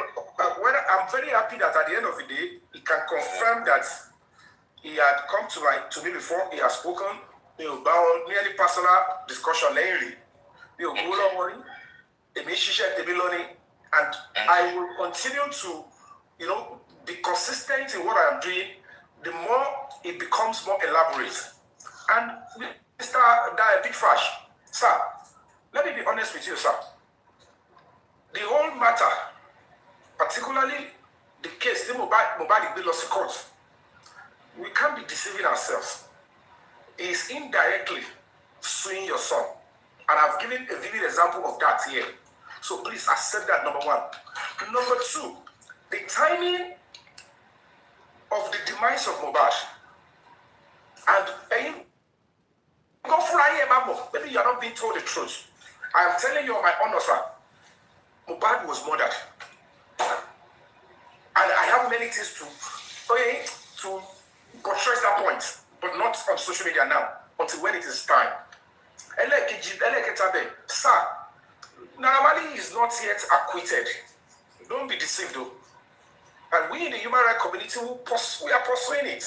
It's because Lagos State is compromised. The Directorate of Public Prosecution can issue a statement that only discharged, he's not acquitted of whatever he is being investigated for. So that he has hand in the death of Mohbad, he has not been discharged, he has not been acquitted. They only discharge him. And that is a technical language you should please take cognizance of every call. And the fact that the Directorate of Public Prosecution chose not to wait for the public inquest is a red flag. I can't say because you come on my page, but because Naramani is a musician, as a justice fighter, I should compromise. I have to believe in posterity. I am doing what will help our country in my own little way. And it comes with a lot of sacrifice. And whatever the case may be, in this pursuit of justice, even you didn't go there and ask him to fight and clean up himself. He's only trying to use social media to clean himself. If your son is terribly, genuinely innocent, he should be in court. Find every means to prove his innocence deeply, but the same police that he will drag will tell him, are you okay? You want to drag us. Baba, I can tell you on my honor, Pinaramani that goes to Nigeria police for any maltreatment. He knows he's not going to go anywhere. Quote me that I'm saying this. I'm not supposed to say this, I have to tell you the honest truth. If he knows he's innocent, he should drag the police and not you don't come here to drag me. So, because at the end of the day, we know what is going on. And that the federal government took over the case and they said, let them reinvestigate. If your son is innocent, if you didn't take the police to court, we want the police to do the right thing. Go back to the case, bring everybody in, then take your time to explain yourself. When I speak that you should always have your day in court, I believe in the dignity of every human being. I believe democracy might not be perfect, but because it preserves and conserves human dignity, that is the hallmark of we justice seekers. I keep saying it.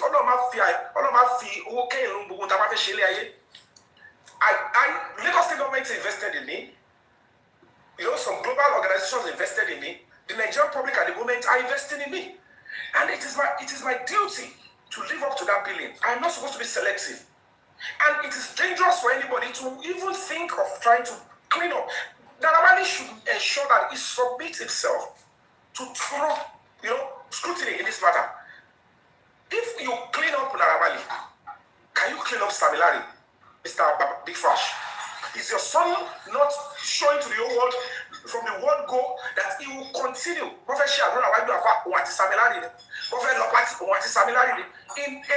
when there is still a murder case lingering on the head, we know what is so. We know what is going on.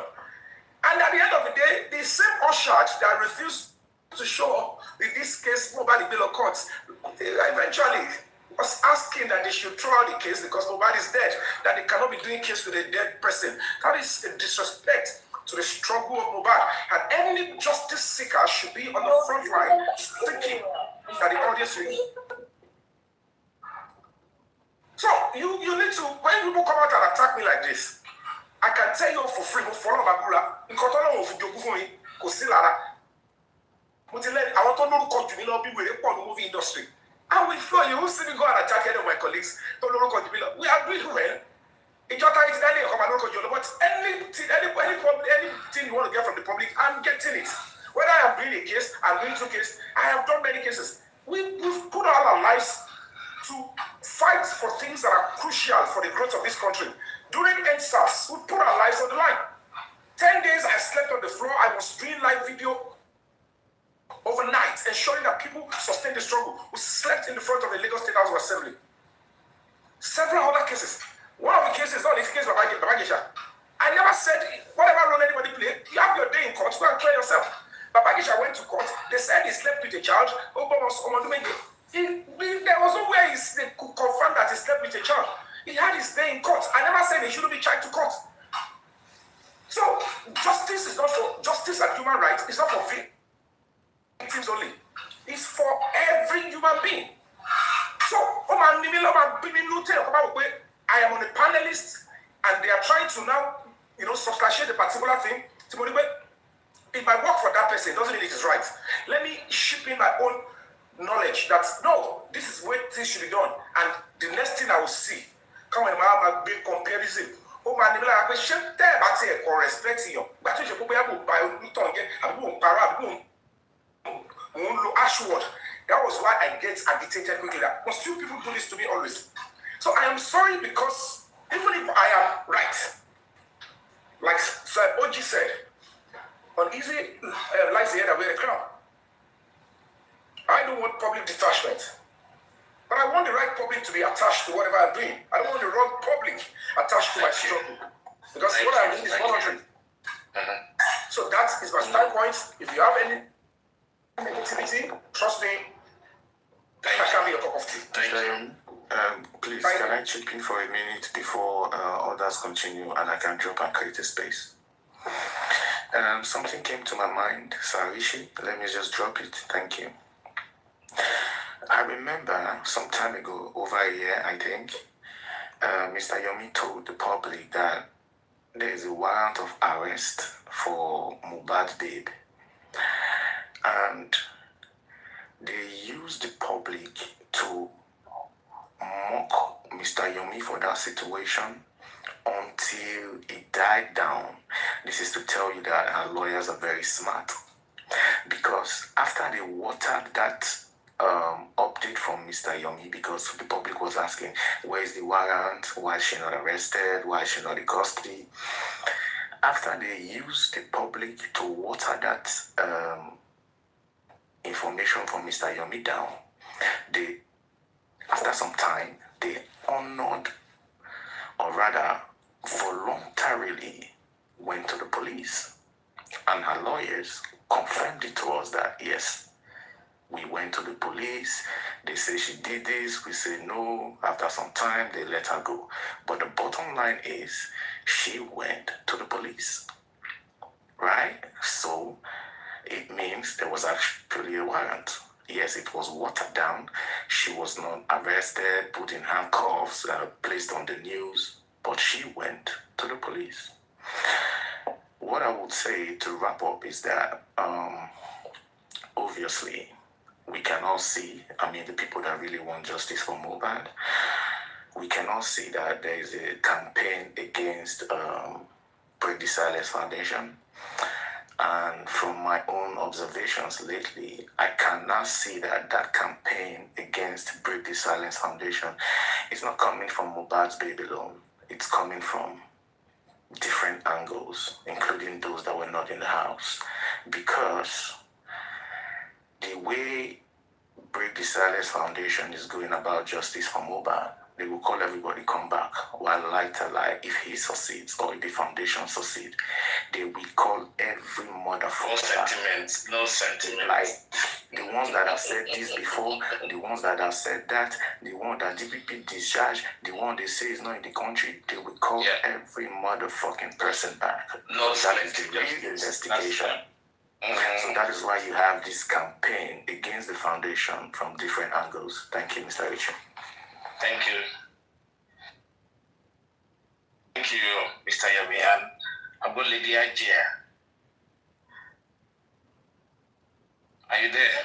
Yeah, good morning, everyone. I wanted to say a lot, but a lot have been said already. So let me quickly appreciate Mr. Yomi.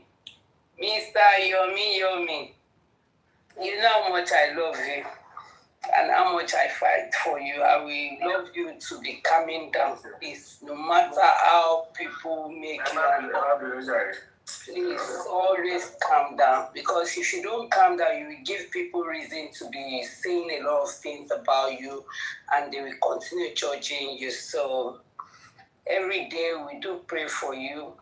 We don't need to come out and be shouting and be telling people this is what we do. May God continue to bless you and give you more knowledge and wisdom. That is all I can say. And thank you, everyone in this panel. Thank you, madam. Thank you. King of, I don't know, King of something, right? Are you up there? King of Kings. Yeah. Thank you. Yeah, good evening, everyone. You have a noisy background, by the way. Richard, and everybody listening. King Entertainment, no news. Okay, I just want to speak this. I love peace. I'm a man of peace. But sometimes I don't like to be disrespected. And there is no way anybody should mark that word. I have never seen anybody, whether on social media or offline, that I will be scared of. That video to name follow you. To don't worry about doing that case Papariano. Mujadi fun. He came to my page, he attacked me, I give it to him back. But I am a different breed. I don't look for trouble. I will never look for anybody's downfall. And I can never compete with anybody. If not because we're on the panelists, and I think, okay, let me just chip in my knowledge. If not for that and the respect I have for this platform, they really make it share well. Kiwano Joko, Flash camera, Kiwano from my movie, and if you picture, baby, a picture, it doesn't make any sense. I can never stoop that low. I'm not in that league. And please, nobody should arrogate that to me. If you do that, I will get angry again. If you think you like VDM, and you think, okay, when they're discussing what they did, and I'm trying to give public knowledge on how they should do it, you don't like it, you can go ahead and abuse me. Go and set up your camera and abuse me. Yesterday, don't let us go there. You know, yesterday I suggested something in which you said you acknowledged. I said, well, I wish that you guys can communicate at one point. I said there's something going on, that you're working on it. And I really appreciate it. My cat said, only your video and pass you. Well, I pass you. No, that's touching now. This somebody. How bad we Moludo to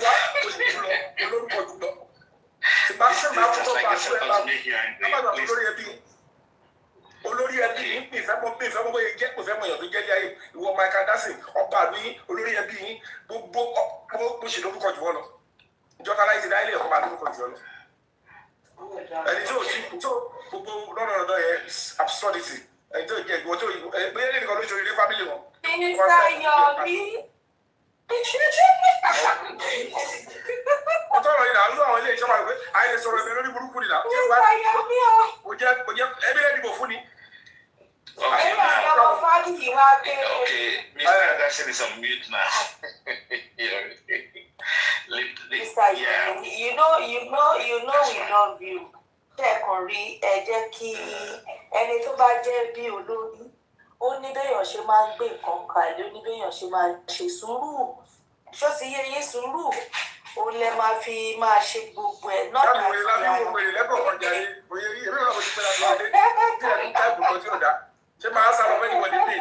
You know we as in our and 100% we still stand by you, but you have to say our pẹ̀lú yín Mr. Yomi ẹ má fọ̀ ọ́ náà dẹ̀ wá.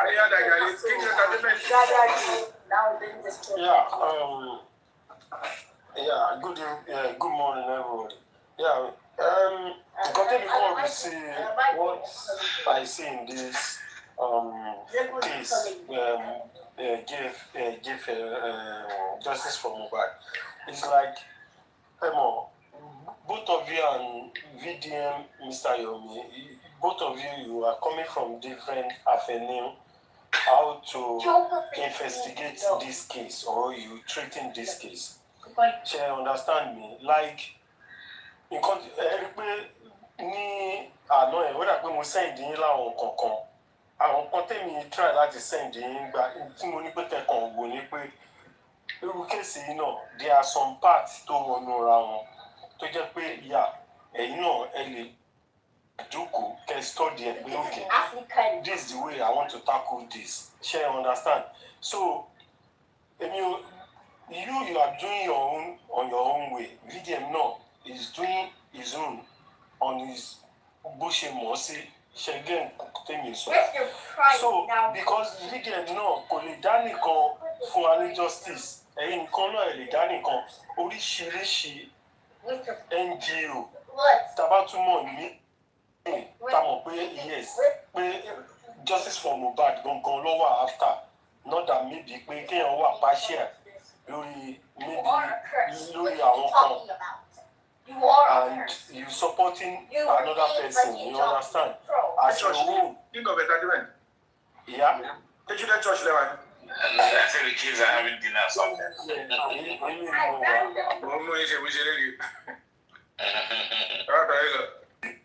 So this way. So everybody is trying his best. And try his best.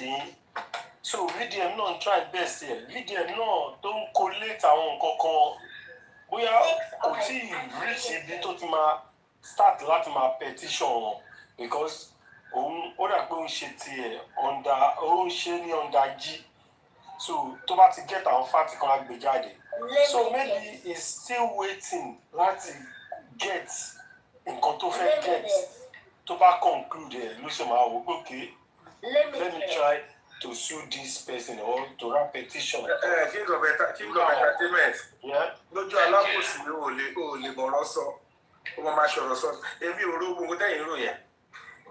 Àwọn ló lè ṣe bí. I only gave an advice that, okay, for the sake of this, I better, so that we can achieve same results. Somebody said we'll meet at the point. I said yes. Maybe when she defend the video, lady, when people are saying, oh, abuse you, but you know, defend it. So, but on telling people, ever like you want me to them about to share the TikTok. To my growth, got him also in the dark now. My advice is, okay, bros, okay, now, I will do it. Maybe you know, here, it's about when I do share. Other activities, if you share it, I don't know for me. She platform making it. Everybody can show the video. So, if I jam out, get me by that way. Until we figure out share it. What is your to make it? No, you got to share the video. You got to pay for some share. I waited. I will proceed. When I love you, with your support. You're getting so you go. What I'm going to become music. I show my share. Come by for me. So that's me. Thank you.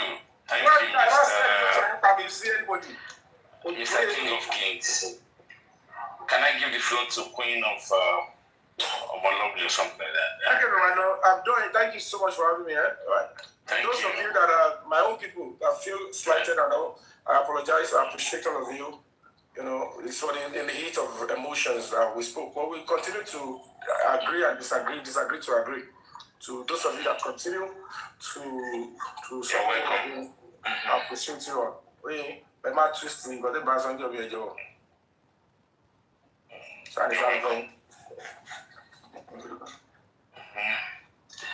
Queen of Omolobli, are you there?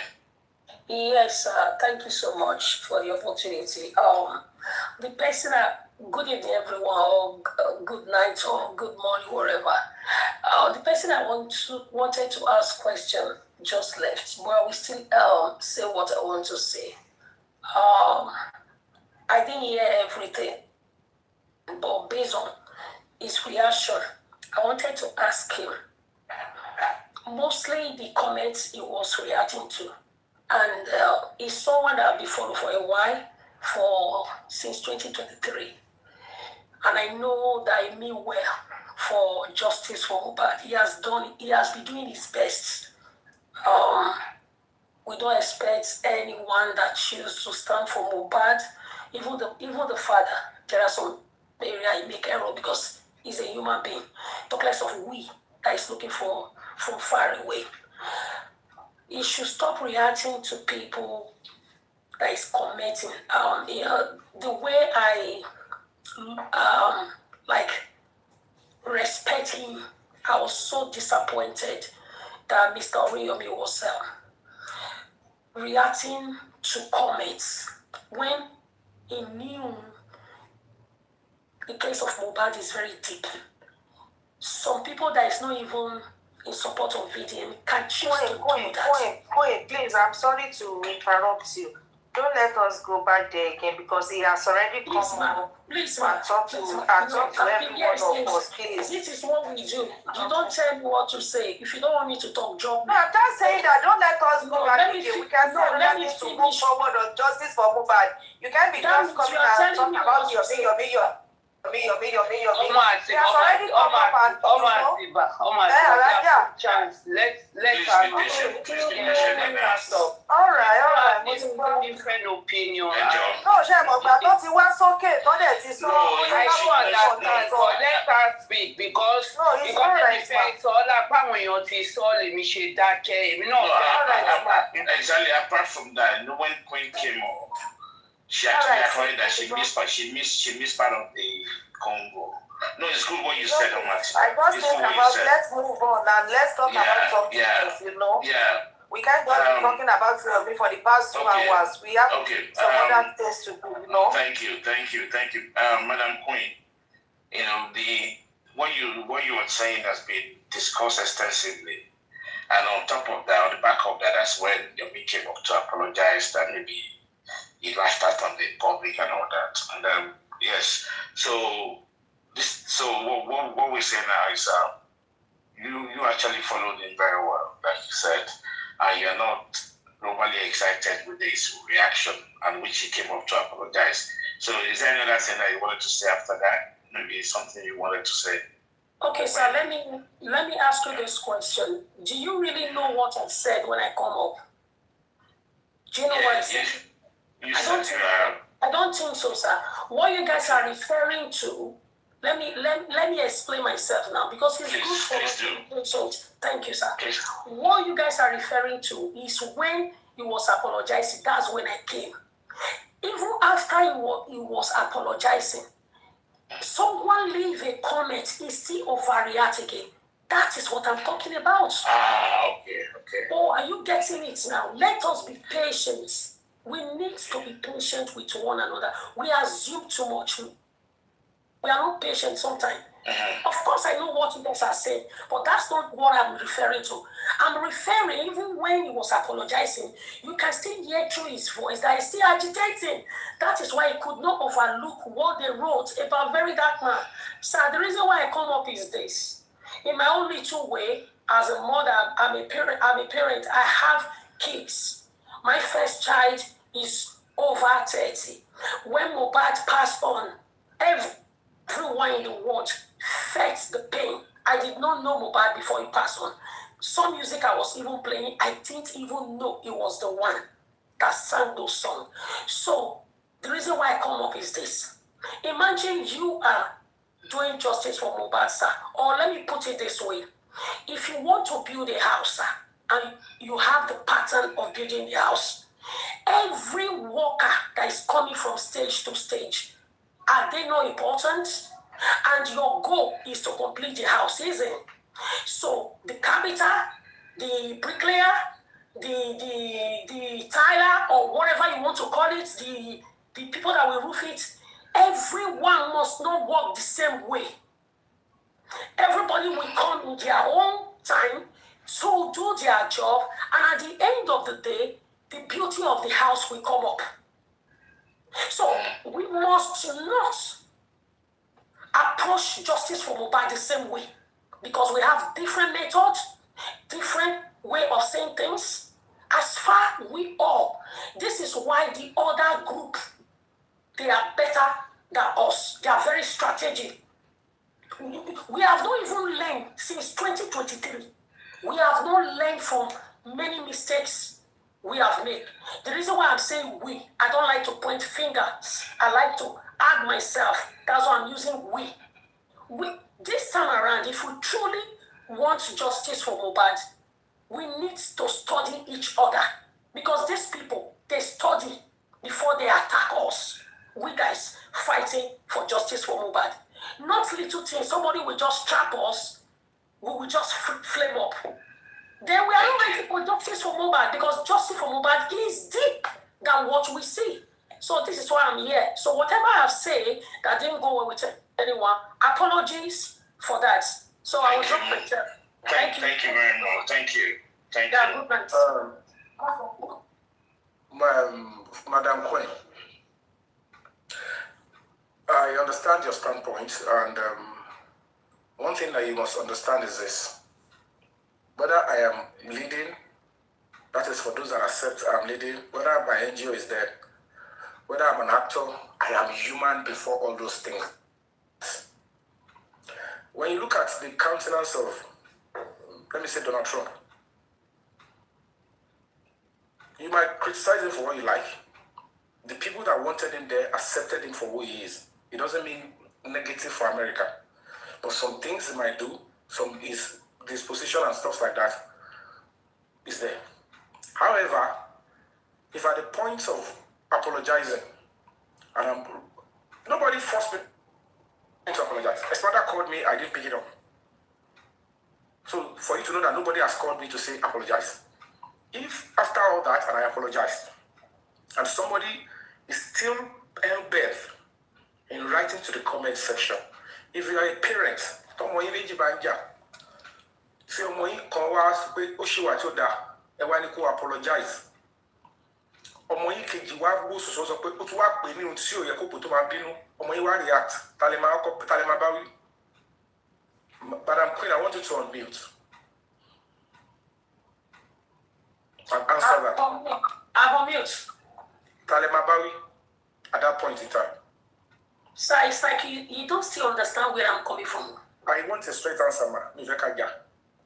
Straight answer for what, sir? Okay, let me repeat myself. I can always recapitulate. Your elder son. Okay. Okay. You've been there. You risk, but you don't do that. And then you ask your elder son to apologize, and your elder son yielded, or even without being prompted. Wow, okay. With Emma Binu, covered by Lufa, then to find to fati your first son to Binu. That person now, to a younger one, but she to repeat the same vulgar or insightful word to aggravate and anger that person.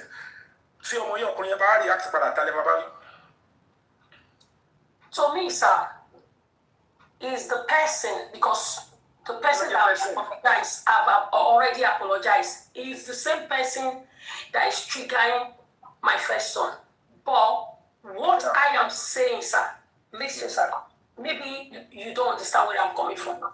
I'm coming from the area for the respect I have for you, sir. You don't get me. Like, you know, when you put someone in esteem, you know, because you don't need to, people are watching you. I've never speak to you one day, never. This is my first time. Because people will be watching you from far, appreciating you, and seeing what you are doing. No, sir, you don't even want to. I'm not saying you should not be angry. Of course, the human. I understand where you're coming from. Thank you. I'm not saying you should not be angry. You see that last comment? That last comment, sir. Please, sir. That last comment, sir. You should not see it. That's what I'm saying. It's not going to remove anything. People already know what you are doing. The reason you are only looking at my hanger. You're not looking at the cost. I'm seeing it, sir. Hold on. You're thinking that, number one, without volunteering and putting my life on the line to fight for this struggle, No, I never said that. No. Am I borrow me? Okay. Now, if you are going to balance your you will be putting a high standard expectation from me, but you will be reducing your expectation to the members of the public. Let me tell you something. Hospital. They will put it, go and check the reasonable hospitals. If your languages or words to attack the doctor, they have right to vacate and leave that patient, even to Babako. That's true. Quote me anywhere that say that. That's true. So when you think you always want people to high standard because already as a soft target, you're not going to go anywhere. Okay. No, Mr. Yomi. No. Mr. Yomi, calm down. Okay, honestly, what's happening here? No. It's just a word of advice from this woman, Mr. Yomi. Honestly, she never meant it in a bad way. No. Let me explain what happened. I understand from where Madam Queen is coming from. And one thing should be said, which we shouldn't take for granted, right? He has been the one that's been on that batch many times, right? And sometimes we can only take that much. Remember when he came in, he's still a human being, he said that, right?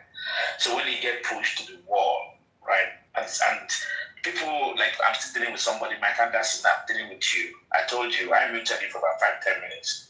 And I pleaded to you to please, enough of these harsh words. Right? So because now, as Yomi is talking to this lady, if he reads your comment now, what's going to happen? It's a trigger, that's a causative words. And I think you guys are just deliberately trying to trigger him. But that's not fair. And if you do that again, my guys, I'm going to block you for a minute. God bless you, sir. This because I've been reading comments. Is what I am thinking about them. They are deliberately doing it. They know what they are doing. Just, you see, thank you, sir. And then I need to remind people, before we arrested, before we were making plans to arrest Yomi in Lagos, I told you people in all my honesty, that I said the police, one of the top Ogabe, only immediately we arrest Yomi, we are very sure that the IG will want to stop us because the people shielding out will phone the IG and the IG might listen to them. Get VDM. Immediately we arrest so that VDM can escalate it. If I'm envious, I won't come out and say that because I know its importance and I know the importance of social media. I just want to give education.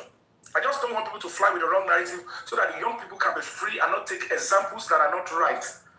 And if anybody keeps using that at this stage, don't anybody, social media getting relevance offline. Only social media come to activate. Social media is a platform to escalate. I put many things without social media number. If social media is the answer, we will not get to anywhere. It's the only answer rather. So people should not say that to instigate you because in content, and I'm going to say, tell them about to come in, say, look at the boy, you will say I should look away. And it will be for more than 2 hours, but look away as well. Because people want to enjoy bashing me and fly around me because they want to record it, go and throw it everywhere. And I know when I need to react back. Normally, when you same society, they told you to be Mama Winnie. Thank you, Mr.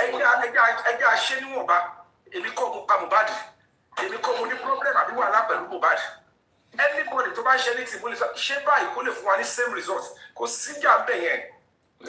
anybody anything, and supporting Mr. Yomi, you will understand this in the column, and then the company doing too.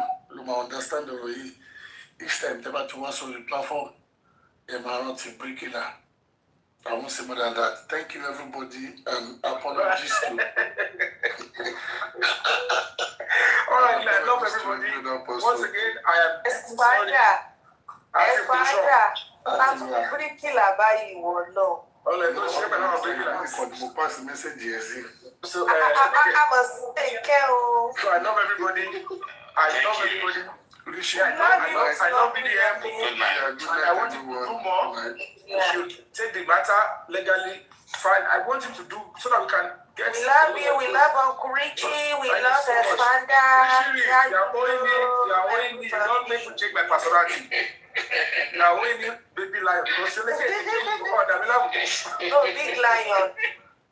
Because lion. Because we love you. So like. Okay. So let me change you. Professor Lion, you have to be left to go back behind you. No, this is me doing this for. I don't like his personality. You don't have to argue. Baby Lion, you know, the Fawala. Baby Lion, everyone bad around. So, Richie, you are owing me because can you cost me this one now? I think that I don't think. I'm going to run from here. Yeah, I'm right. And I'm putting it in the bank. Okay, we can wait. Let me wait for it. Can I wait for? No, not now. There is no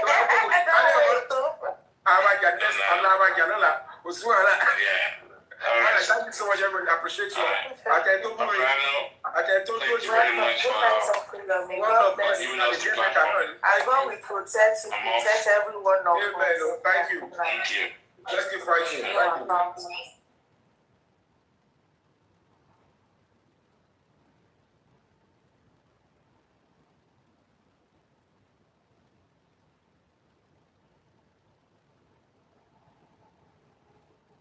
Papa, where are you?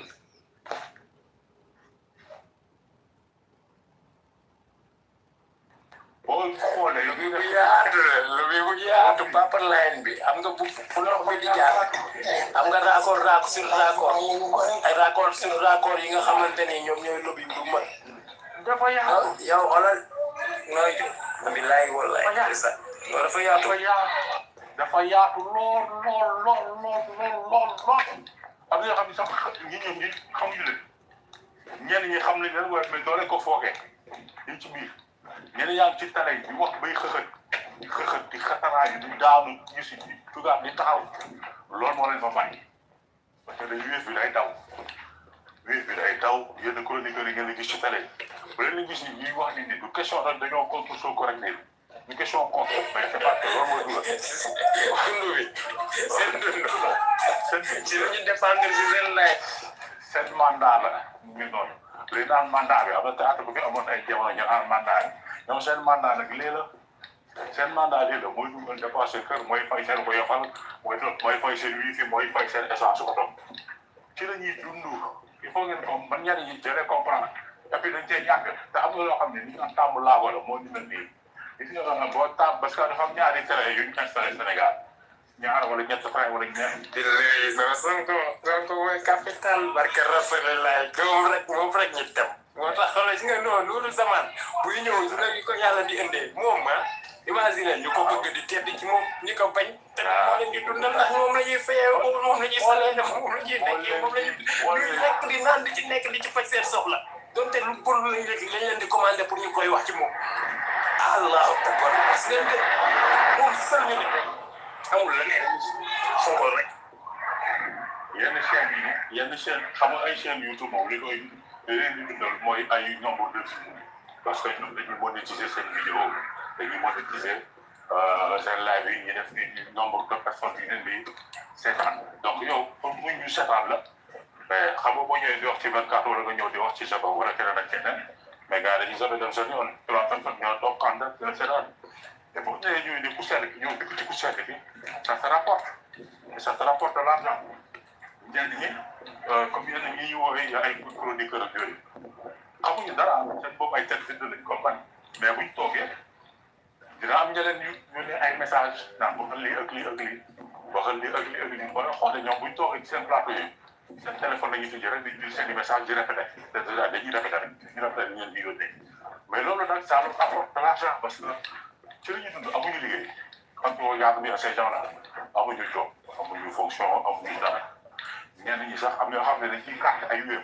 carte xaalis am ñoo xam ne duñ ci carte mooy nomination parce que jàpp nañu peut-être buñ wax buñ toogee ci acharné wu ci ku sell ki di ko waxal lu bon di ko waxal lu ñaaw di ko critiquer xam nga ci naw ki demee noonu kenn ku leen xool jox leen benn poste PCA fii wala benn poste directeur fii wala benn poste chargé de mission poste yu ñàkk fay la yooyu noonu ñu bëri tamit noonu la ñuy décroché ay poste yi nga xam ne tey saa bu ñu génn taxe lañ kii lañ kalandoo dañu jël pour mën a déplacé wu ñoom ngay xëy benn jour te leen que 4-4 donc yooyu yëpp ci xeetu ci mbir mi la ci affaire bi la xasaraayu bi loolu moo ko waral te ku sell ki day takkal li yëpp parce que ku sell ki bu ñëwee comme ne moo koy sànq dañoo installé ay train Sénégal mu am train ñàkk jom am train rupture mooy ku sell ki bi mu yor am train lu yàlla xam doy na xam nga barkat yi parce que am na xam ne dañu maral ku ñëw ñu maral la waaw Abdou Diouf ñëw na ñu maral ko Abdoulaye Wade ñu maral ko waaw Macky Sall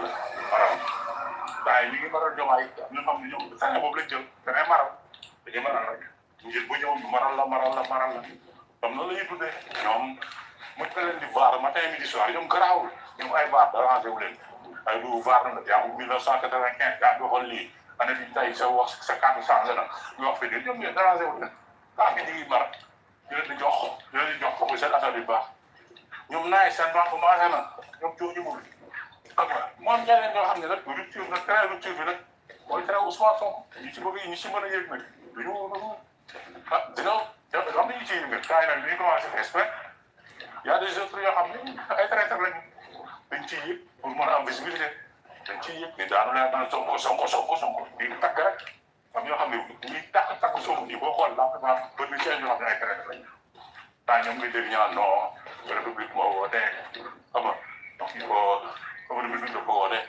man du ma topp benn nit di Sénégal ba république yàlla na woote bu dee république daf nga xam ne république moo ko woote am na ku fi yoroon alliance de la république muy Macky Sall alliance pour Macky Sall ay jamono bu ñu woote dafa àndoo moom ah donc moom mais tey nag dafay bañ naa ko ci Ousmane Sonko ba doon li nga doon bay après nga naan non daa ko tudd ki rappelé ma woote donc il faut ma des ci rañ donc il faut ngeen mën a il faut ñu mën a ràññatlee ce genre de personne là man saa yu ñu xëyee ñu naan ma diw war na man du ma bett parce que warkat yi ñaan suñu biir ba léegi dans de ces gens là ma xam ne bàyyi wu ñu ba léegi ñu ngi fi mais ku sa léegi il a bien compris mais mënu ca ñàkk donc nag ñenn ñi vous comprendre que lii moo leen ko bàyyi il ne travaille pas amuñu fonction amuñu métier donc lii moo leen ci bàyyi caisse noire yi ñoo leen ci bàyyi te xam nañ ne réew mi dafa bëri ay caisse te caisse ku seet bi am na ñu ko mën a lekk dara foofu lay métti ci ñoom donc dañuy xëy rek ñu dem ku seet mooy société civile yoo ñu dégg yéen rapport bu rafet yi ci yenn ñoom ñu ngi critiqué ku seet parce que boobu ñu ko mën a lekk te fa ñu mën a lekk ci Diomaye dañ ne toog naa la Diomaye naa président Sonko espère que waa ñu ci sa xalaat ma di ko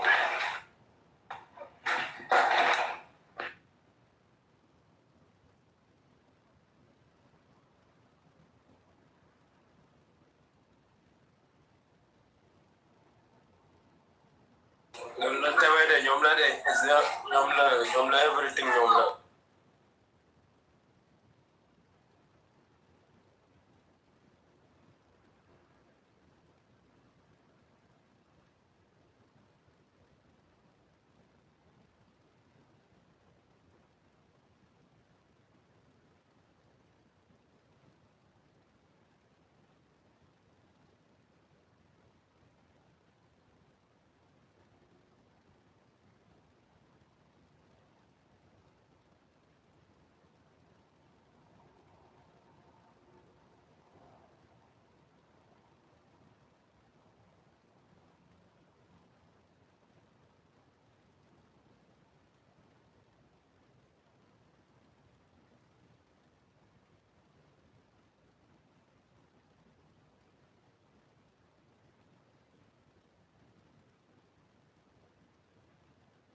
amul leneen sa koor ñu dem code la de barke rasulillah ku sali ki rek rien d'autre moom rek amul leneen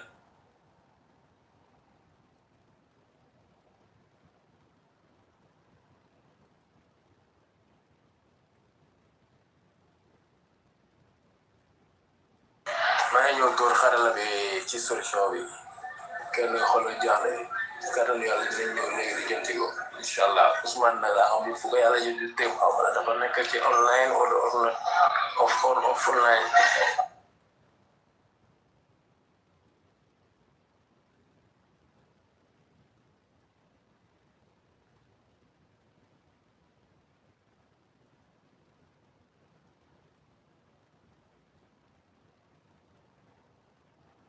waaye maa ngi tuubi dama nekkoon ci ascenseur moo tax fi xam naa moo tax mën a xaar waaw gudd na loolu la demee man buri bi som moo tax ma ne après naa ñëw door xaram bi waaw loolu la demee yaay woon foo am solo xam naa loolu da nga jàpp yow boo jiwee ñëw nice la gudd na fay waaw gis nga ascenseur bi sax bu bëri dañ na koy fayloo ascenseur bi ngay jël nii bos nii pour yéeg nii sax lépp barke rasulullah boo safoo sax da ngay fay pour nga soxla boo wàccee sa kaw la sax da nga leen di laaj ndax di nga dox loolu dëggul sax tool ndox lépp da ngay fay fi la lépp c'est payant en fait te xoolal waxuñu la lépp mais bu la teg sa wallaay xam nga mi ngi noonu mais bon garaaw mais tubaab bi ñu bëgg sa réew rek moo tax ñu doxalee ko nii quoi dañ naan xam nga il faut ñëpp participer li ñëpp moom xam nga waaw li ñëpp bokk ñëpp jot ci mais ñoom nag pour nga mën cee jot il faut nga participer quoi donc affaire bi tontu la da ngay cotiser waaw réew yu baax yëpp noonu la ñuy fonctionner noonu la ñuy doxee moo tax réew bëri nekk ci kanam mais pas ay waaw caisse noire fii man maa yor sama caisse yor samay milliards nu ma neex laa ciy def samay soxna bu ñu bëggee fondation ma tëj leen fondation sama parti bu ñu bëggee créer parti ma tëbb ci xaalis boobu def ci ay meeting nguur def ci ay dem ay hôtel taxaw foofu di taaxuraan naan man maa yore parti pour tout ça kenn xamul kenn comprendre te loolu bu dul woon caisse noire yow sax doo am moyen yoo ko defee parce que c'est-à-dire yow ñàkk contrôle bi ñu ñàkk contrôler suñu caisse noire boobu moo tax ñuy taw a katal instant bi nii donc ku sell ki nii il a tout compris gis nga ku sell ki nii dafa que muy waaj da koo donc kenn muy waaji da ko donc kenn muy waaji da ko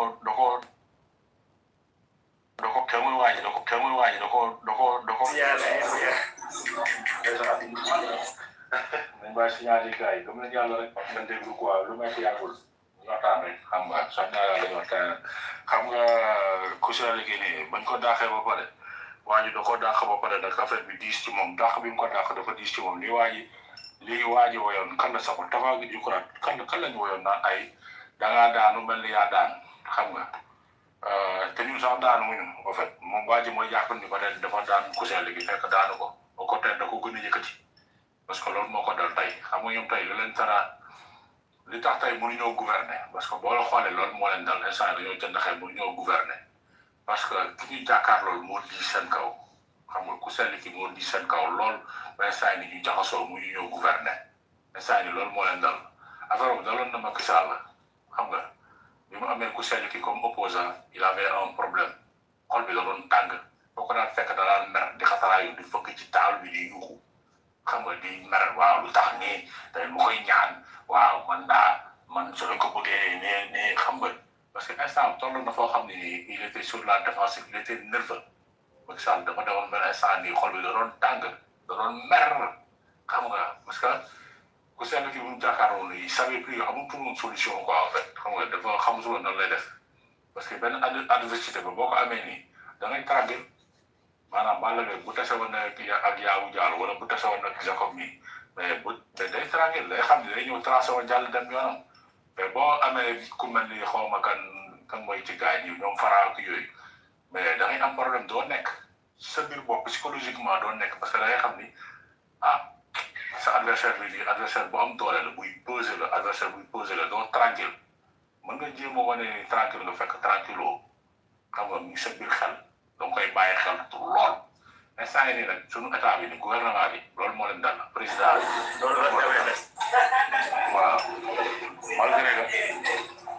malgré que wàcce na ko mais da ngay xam ni wàcce nañ ko da ngay xam ni nekkul même ay ministre bu ñuy toog ci télé yi wala bu ñuy toog ci rajo yi di def émission da ngay xam gis ni gars yi nekkuñu quoi parce que waaw dañ naan waa ji fan lañ jëm quoi nan lañ mën a def tey parce que premier gouvernement président boo xam ne waa ji moo ko fi teg lu ñu mën a wax waa ji moo ko fi jël teg leen yéen ñi nga xam ne tey moo yore décret di leen fal ministre tey ki leen def ministre tey ko daa am kenn ko def président mais ki ko def président ngeen war a jaar mbaa bu diis sa kaw dañoo jël avance boo xam ne ñoom saa yi xamuñu fan lañ jëm ak moom nii léegi mënuñoo xeexu ku sell ki tey jamono ji c'est compliqué pour eux moo tax tey ñu am na nervosité bu rajo bu ñu toog xool leen xemes keroog mer mataate waaw caisse d'avance bi may wax yéen ñoonu sax jobaay jox ko mel ni buy tey sante quoi en fait mel ni ku ne ci robinet mbedd te yow conférence de presse nga woote te koo xam ne yow yaa ngi ne 1993 ba léegi yaa ngi ci parti politique yi di politique yow yaa toog tey conférence de presse di tey sante naan waaw net da ngay xam ni kii bi muy wax elle était pas sereine voilà loolu la wax sérénité amu ko woon mais ñu yuuxu quoi nekkul instant yii nag loolu moo leen tax moo tax gouvernement bi xamuñu fu ñu jëm instant te loolu ñi ciy dara sonn mooy la population suñu population instant yii ñoo ci dara sonn suñuy famille ñoo ci dara sonn suñuy mbokk suñu Sénégal moo ci dara sonn parce que tey ndeysaan xoolal albinuloo kenn xamul premier ministre lañ ñam kenn xamul lan lañ am man damay xool léeg-léeg yenn ministre bu ñu leen nii par flash doo leen bëgg sax di leen seetaan ndax dama leen seetaanee waaw doo am lu la neex daal en fait parce que ñun am na fooy toll sa réew nga gis muy demee nii xam nga te ñëpp amoon espoir démb rek billaay kañ la barki démb rek li wax ni do ay caaxaan maa ngi doon waxtaan ak benn waa joo xam ne Mauritanienne maa ne saa waay lu tax gars yi Sénégal ñu amoon espoir ñëpp kontaanoon toppoon leen on était content on était fier ñëpp dañoo amoon benn sentiment de fierté mais bi ñu gisee waa ji taay ni mu joxalee nii ñoom dañoo dem ba am na ñoo am déception quoi mais boo leen expliquer après bon ñeen dinañ comprendre mais da ngay xam ni santé yi ñii dañoo am benn xeetu déception bu doy waar c'est-à-dire ñun est-ce que on a Diomaye il n'a pas mesuré sax li mu def nii comme connerie li mu def nii sax je crois moom ci boppam mesuré ko wala bu ko mesuré bu toogee ruxam parce que nit ku nekk man nga dof ñu ci kanam caméra rek mais boo nekkee sa biir ku nekk li nga xam kan mooy kan waaw moom xam bu toogee rek xam dina xam kan mooy kan man na dof la mën na fëgg table mën na ñëw ci ay kii xam nga di soo waa juddu tey màgg tey di wax ay waxu no sense xam nga di nga ko wax nii quoi pour arranger ay foule gars yi taw dal kontaan mais au fond de toi li nga xam yow li nga nekk nii li nga nekkee nii ay caaxaan la li nga nekkee nii nekkoo ci dëgg te instant yii nag loolu moo leen dal moo tax ñu jaxasoo mooy borom mais xool leen exactement Sénégal ni bi joxee nii benn institution mooy dox assemblée nationale dong mooy dox fi mu nekk nii bu weesoo assemblée nationale amul leen luy dox ñoom dong ñoo ne di liggéey ñoom ñooy proposer ay loi ñoom ñooy nekk ci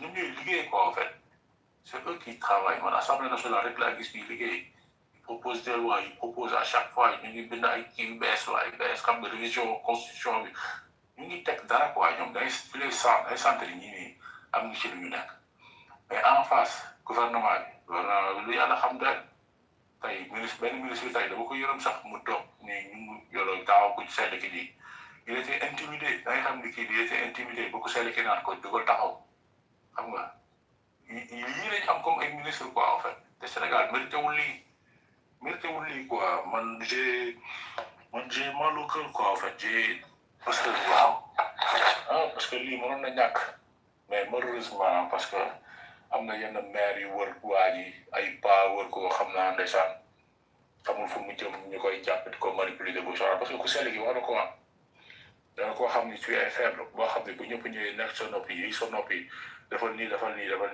rek après nga déglu leen ba tey moo la yóbbee te malheureusement on en est là te boo xoolee tey c'est le Sénégal qui est perdant dans l'histoire Sénégal moo ci perte vous allez voir dans 2, 3 jours 4 jours malheureusement je le souhaite pas mais di nga gis tey suba ay nit yore seen i matelas ñu yore seen i bagages di génne seen i kër parce que inondation bi day jàpp seen i kër pendant ce temps là sunu gouvernement bi ñu ngi toog di werante naan ay caisse noire kii jëloon na 1000 francs kii jëloon na 1 million kii jëloon na 30 millions kii jëloon na nii pendant temps boobu population yi di nekk ci ay difficulté te bienvenue les maladies keroog gis nañ xaw ma démb xaw ma barke démb gis nañ grand Yoff la fa xew des étrangers ñenn ñi ay étrangers la ñoo xam ni kenn xamul fuñ jógee di nekk ci dund ci mbedd bi la ñuy dund quoi en fait xam nga di def seen i besoin ci mbedd mi di sangu ci mbedd mi ba waa Colobane dañoo mujj sonn gën di jaamaarloo ñoom ak di xeex ñoom xeex yu métti te maître Bamba Cissé dafa na ci liggéey bu am solo nekkoon ci lancé bu baax mais affaire politique tax tey ñu takkal liggéeyam saboté liggéeyam ba tey ni problème yi encore bienvenue les problème yaa ngi ni tàmbalewaat na ci wàllu woowu ndax la politique ndaxte Bamba Cissé nee na Ousmane Sonko la àndal on en arrive là donc ça va être encore des problèmes en problème qui vont se créer au Sénégal parce que tey étranger yi tey je peux comprendre yenn frustration yenn Sénégalais yi parce que neexul tamit ma nekk sa koñ tout se passe bien mais insalubrité boobu feebar yi mu dara créé ak délinquance vagabondage yi mu dara créé yenn jigéen ñi di jaay seen bopp parce que ñu ngi koy gis biir Almadies y a de ces femmes yoo xam ne étrangères yi demee noonu di nekk ci tali bi kenn xamul yi bëgguma kii tooñ yenn réew yi mais xam nañ fuñ jógee ñoom ñëpp ñoo ngi fa di jaay seen bopp def naka sa dul noonu xam nga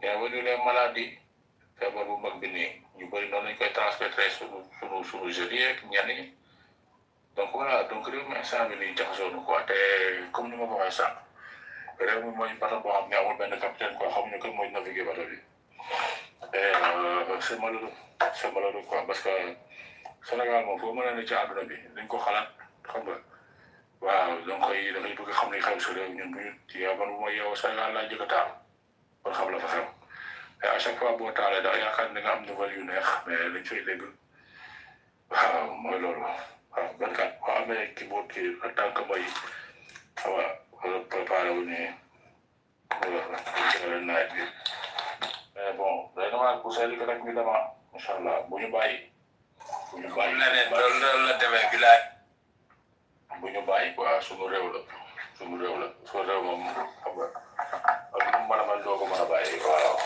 xam nga suñu réew la quoi ak situation bu mën a toll duñu bàyyi waaw parce que amuñu fenn fu dul Sénégal foo mën a dem ci àdduna bi tamit xam nga dañ naan bitig ci kaw mais waaw xam nga loolu waa ngi si suuf sincère loolu moo ñuy dal à chaque fois pas bu ñu zappé Sénégal kenn mënu ko waaw donc loolu moo ñuy metti quoi man ça me fait mal parce que waaw lu mënoon ñàkk la yii nii affaire yi ñuy dund yi jamono ji affaire yi mënoon ñàkk la ngay dégg nii ay caaxaan nekk ay caaxaan dëkk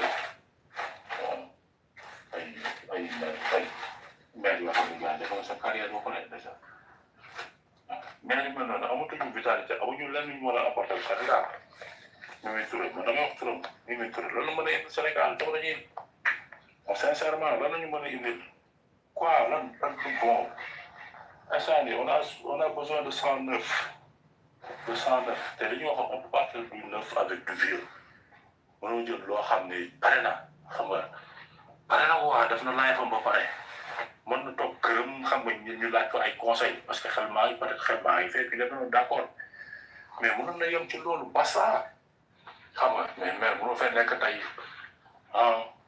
xam nga tu as fait tous les régimes xam nga def nga Macky Sall jàpp la parce que Macky Sall dafa la xam ne kay sax dafa xamoon maire bi jàpp ko bopp defante ko xam nga foowee ko xam nga bàyyi ko mu dem parce que peut être xamoon na li ne ci moom xamoon na jikko maire bi xam nga tey qu'est-ce que tu vas nous apporter tey ñu bëgg nekk ci rupture bu am solo yow tu as fait ay AJ PADS dafay APR def loolu yëpp bu pare tey nga bëgg a taxawaat fii da ngaa bëgg a tànn ay yaa ngi bokk kiiraay loolu mooy lan waaw nañu bàyyi quoi en fait da bàyyi mbir mi toog këram et puis donc voilà on peut pas xamante ci pas rien rapporter munoo amul lenn loo mën a rapporter Sénégal loolu deful jamonoy Macky Sall tey nga ko may tey nga koy mën a def donc à un moment donné c'est bon mais bon mais noonu daal loolu daal mais bëgg naa kontaan naa loolu waaye yow moom comme d'habitude rek waaw nañ ci ne incha allah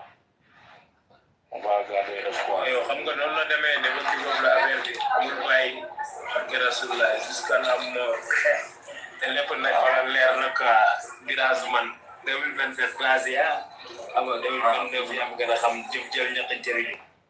bilaay personnalité moom waaw buñ ko tant que installé wuñ ko moom dañu bàyyi moom man moom bu seetlu ki daal moom bàyyi ci mbir mi tant que installé ma ko mu dugg ci palais bi waaw man décidé si man loolu rek sama intéressé ma waaw bu seetlu rek dugal ko biir palais ba mu dugg et puis donc voilà leneen ñu teg suñu projet amul leneen moom rek ñu dem waaw ñu découragé ku ñu mën a travailler tamit du tax ñu découragé waaw trahison mën na cee am ak leneen ak leneen yëpp lu ci mën a am tamit du ñu bàyyi quoi man du ma découragé ba faaw mukk du ma mës a découragé bu seetlu ki moom sa waay espoir la waaw nañ bàyyi sax di wax di naan espoir u Sénégal ne espoir u Afrique la espoir u Afrique la ku seetlu ki espoir u Sénégal rek de nañu bàyyi yaakaar ne ku seetlu ki moom bi waaw li bu gars yi naan ay affaire bi mayonnaise la ña fay jàpp ku seetlu ki jamono ji nag mayonnaise la nag mayonnaise Afrique la africain yi sax dañu am yaakaar ci moom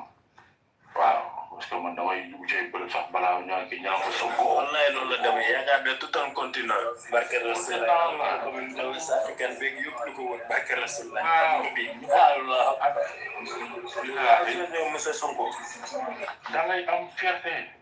mais 24 gis nga dama am benn boy yu Guadeloupe la dafa ne ma waaye saa yi dafa ne ma jox ma kii.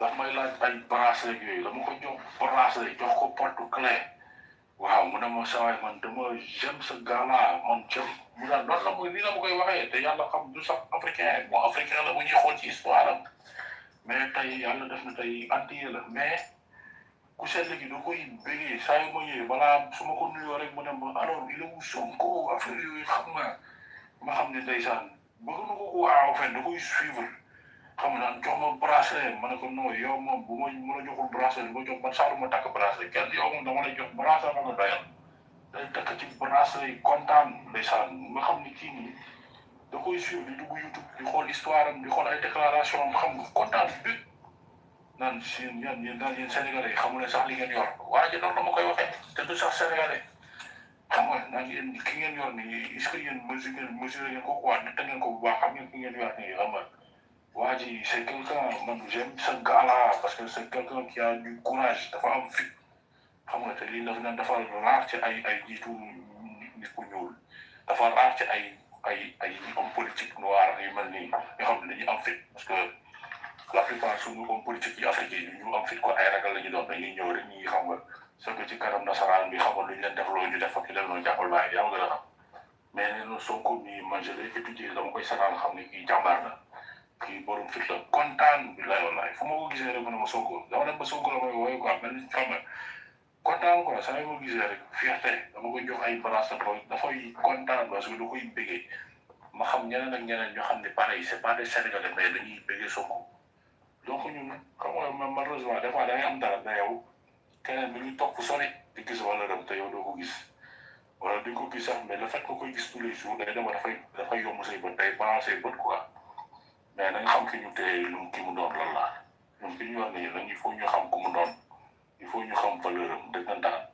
tey boo xoolee toogaayam assemblée nationale rek day xam ne waa ji dara la waaw kii c'est quelqu'un kii du man du ñi du gars yi ordinaire nii yàlla am na lu mu def ci waa ji donc nañ ci jàpp waaw jàppale ko juste moom sa personne c'est jàppale Sénégal bi yëpp la waaw donc nañ c'est Nourou Zaman Nourou Zaman ni yaa Seydina Ousmane di leeral muy leer nag transparent mais dëkk mënul dem te xoolal ka ngay leeral te mënul leeral kay leeral jub waaye dëkk amul dëkk bu dem ci àdduna bi ñu la dëkk boobu corruption moo fay daw musul existé te ñaareel bi àdduna bi musul existé ni développé de réew bu FMI développé amul léegi nga commencé par là ñaari yooyu noonu ñaari connexion yooyu noonu mooy loolu égal après égal ñeneen à faveur de égal corruption ndax ñoom ñuy lebalee gaañi ñuy leb ñoom ñooy promoteur de la corruption parce que nag ñoom après ci ñoom ngay dégg ay des dettes sous-estimées des dettes cachées et tout ça waaw ñoom de pays endetté les pays payants ay yooyu noonu mais alors loolu dafa développé rek mais ñi duñu dimbali fa ñu xam ne te 2 ans war a dugg ci 3e année bi presque ku sali bi won leen nu mu leen wax yëpp verticalement ñu gis ko naaj gut ñuy dem ñu xam ne il a réussi ce plan ñoom ñi raisé mais démasqué nañu at ñi xamal nañ leen ne dañuy nax at bi léegi nag nax bi beneen bi ñi ci biir pour ñu xamal leen ña ci biir mooy xam nga Allah ku far yàlla de seen xel yi day nelaw ba léegi ñu yeey ko xamal leen loolu ñii yëpp ay nax la c'est pour ñu xoolal ridiculer c'est pour nous monopoliser ñoom ñu ñuy jiite ñu ñuy xoolal def fu ñu bëgg ñu may yow di am ci ñoom ci ñun ndogal quoi te alors lii yëpp mënoon na ñax est-ce que ñaari at yi am nañ ci ñun ndogal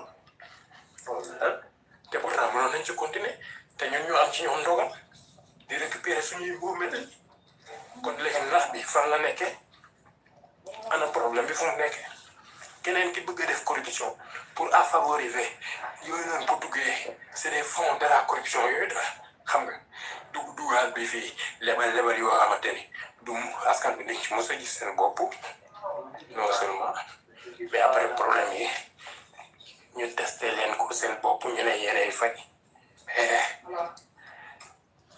nasaraan bi loolu la ko saway yow béykat yow xamul nasaraan si lu mel nasaraan moom intérêt la xam moom te loolu moom kenn du leen ko bañal loolu kenn du leen ko bañal man nasaraan bi dama ko bañal loolu dama ko critiqué ci borom mu xam intérêt ni ku nekk daal boo yoree sa réew da ngay xam sa intérêt da ngay xam lu baax sa réew la am fayda daa am fu la di ko wax la di bañ la di ko doxal ñu ni kenn doog ko mun ne mais bañaluñ ko xam moo tax ñu ne ñu war a am suñ fu la suñ fayda bi merci beaucoup mi nga noonu donc bu nasaraan boo xamee sa intérêt sax da lay respecté quoi dina xam yow bi kat doo xaar boo xam ne kañ saa waay dañ lay ji yu ko mat la nii ndax la demal gauche na dem gauche demal droite na dem droite dina xam yow mii kat yow am nga fulla waaw nasaraan moom loolu la de giseen yow mii kat xam nga sa intérêt yow tamit te loolu fonk dina la bàyyi xel ni que ñi kii kat xaar ma def attention parce que bokk na ñenn ñi waaw parce que kii waaw bopp bi am na lu ci ne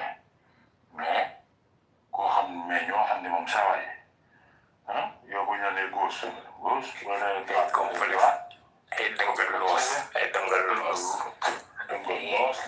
yéen a ngi xool kanam mais xoolal barki dem ba mu demee ci fee waaji kanam gi mu yërëm tëloo bu jàkkaarloo kenn man yow da ngay tiit sax yërëm tëloo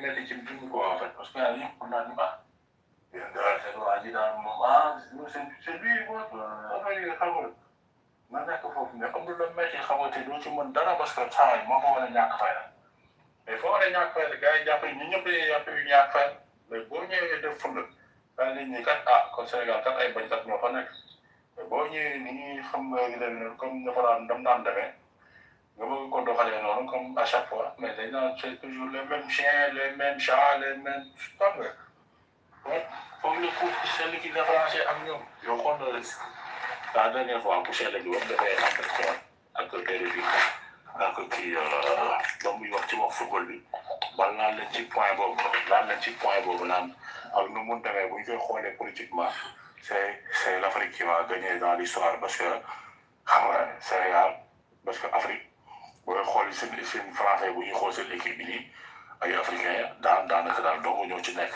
donc c'est ak nu mu demee africain ñooy gagné mais gis nga 24 gis nga wax jooju noonu dafa def tollé bu doy waar ci waxuma la sax ci chaîne français rek mais ci monde politique français bi yëpp affaire ba dafa def benn tollé bu doy waar quoi affaire bi da leen dafa tollé parce que ñoom. grand frère de valeur pour te remercier encore.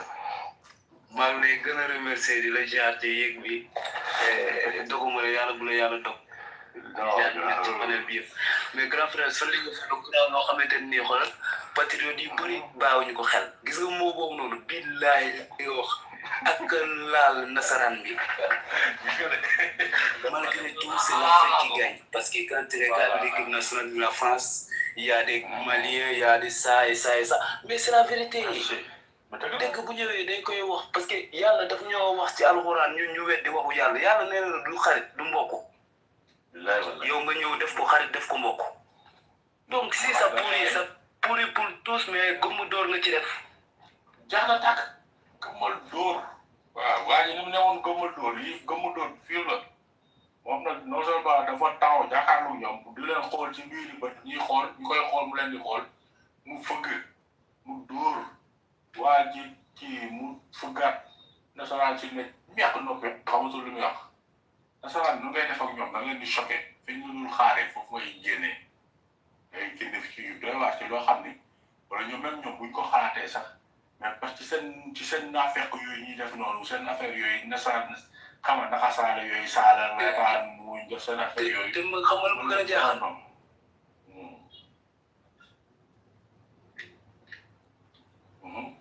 man lu ma gën a jaaxal ci moom mag mooy il a toujours le bon discours et la bonne réponse à les donner chaque question bu ko jox boo remarqué man samay publication yu bëri ci ñoom lay dem parce que man tax damay sukkandiku ci ñoom bu baax parce que ñoom bokk nañ ci ñu gën a mën a manipuler ñoo gën a nekk di manipuler sax suñu nguur gi te lu ñuy wax saa sonné rek on est là pour le peuple sénégalais buñ ci ñàkkee dara wala dara dal ñu ci on fait ça pour nos frères de demain et nos sœurs ak ñi nga xamante ni seeru jàmbur ñeneen ak ñeneen innamal mu'minuuna la ñu wax Sénégal dal jàmmu Afrique yëpp doon nice mais mag gis nga lii di rumandaat nii ñii duñ ci dërëm ba pare nanguwuñu ko te gis nga nag bu ñu demee boo yëngal nag mooy élection yi ñun élection la ñuy xeexee léegi ñun jeunesse bi dépassé nañ lu PM wax dépassé nañu sànni xeer amatul saa si tawan bi mu ngay dox tawan bi yëpp doo gis xeer nous on se bat avec la tête et des stratégies aussi moo tax ñuy naan nit da ngay fes ci panel mais buñ la xamul tamit duñ la mën a xam te ñun defewuñu lii ngir mbëgg wala nit defal ñu wala teral ñu mais dañ koy def ngir sa akulaay daala ndaxte waa ji wallahi lazim lépp lu muy wax de lu dëggu kaamil lay wax lu ko mënu ko wax mais ko depuis combien de temps mu ngi xeex te loolu moo ma neex li gën a neex si neexal moom mais nag neex a àndal mag am na benn kii bu mu war a bu ma leen war a kalaame grand ménkaan maa ngi lay jaar baat la jox sa wàccuwaay ke ma la war a kalaame nag mooy sama tante Mimi Touré waxal ak moom ne ko jeunesse bi ne ko naan a marre on ne peut pas regarder la personne qui a détruit le Sénégal 2021 nga taxaw fii 2026 dinaa dañ ñuy làkk ay làkk yoo xamante ne nii on ne sait pas là où tu as pris ce discours. Nous on est éveillés et réveillés par la grâce de Ousmane Sonko.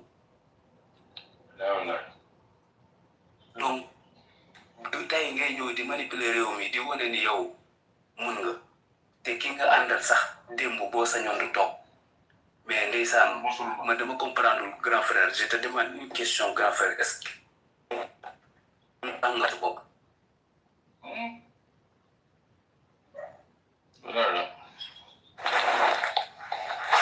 c'est une demande sur à est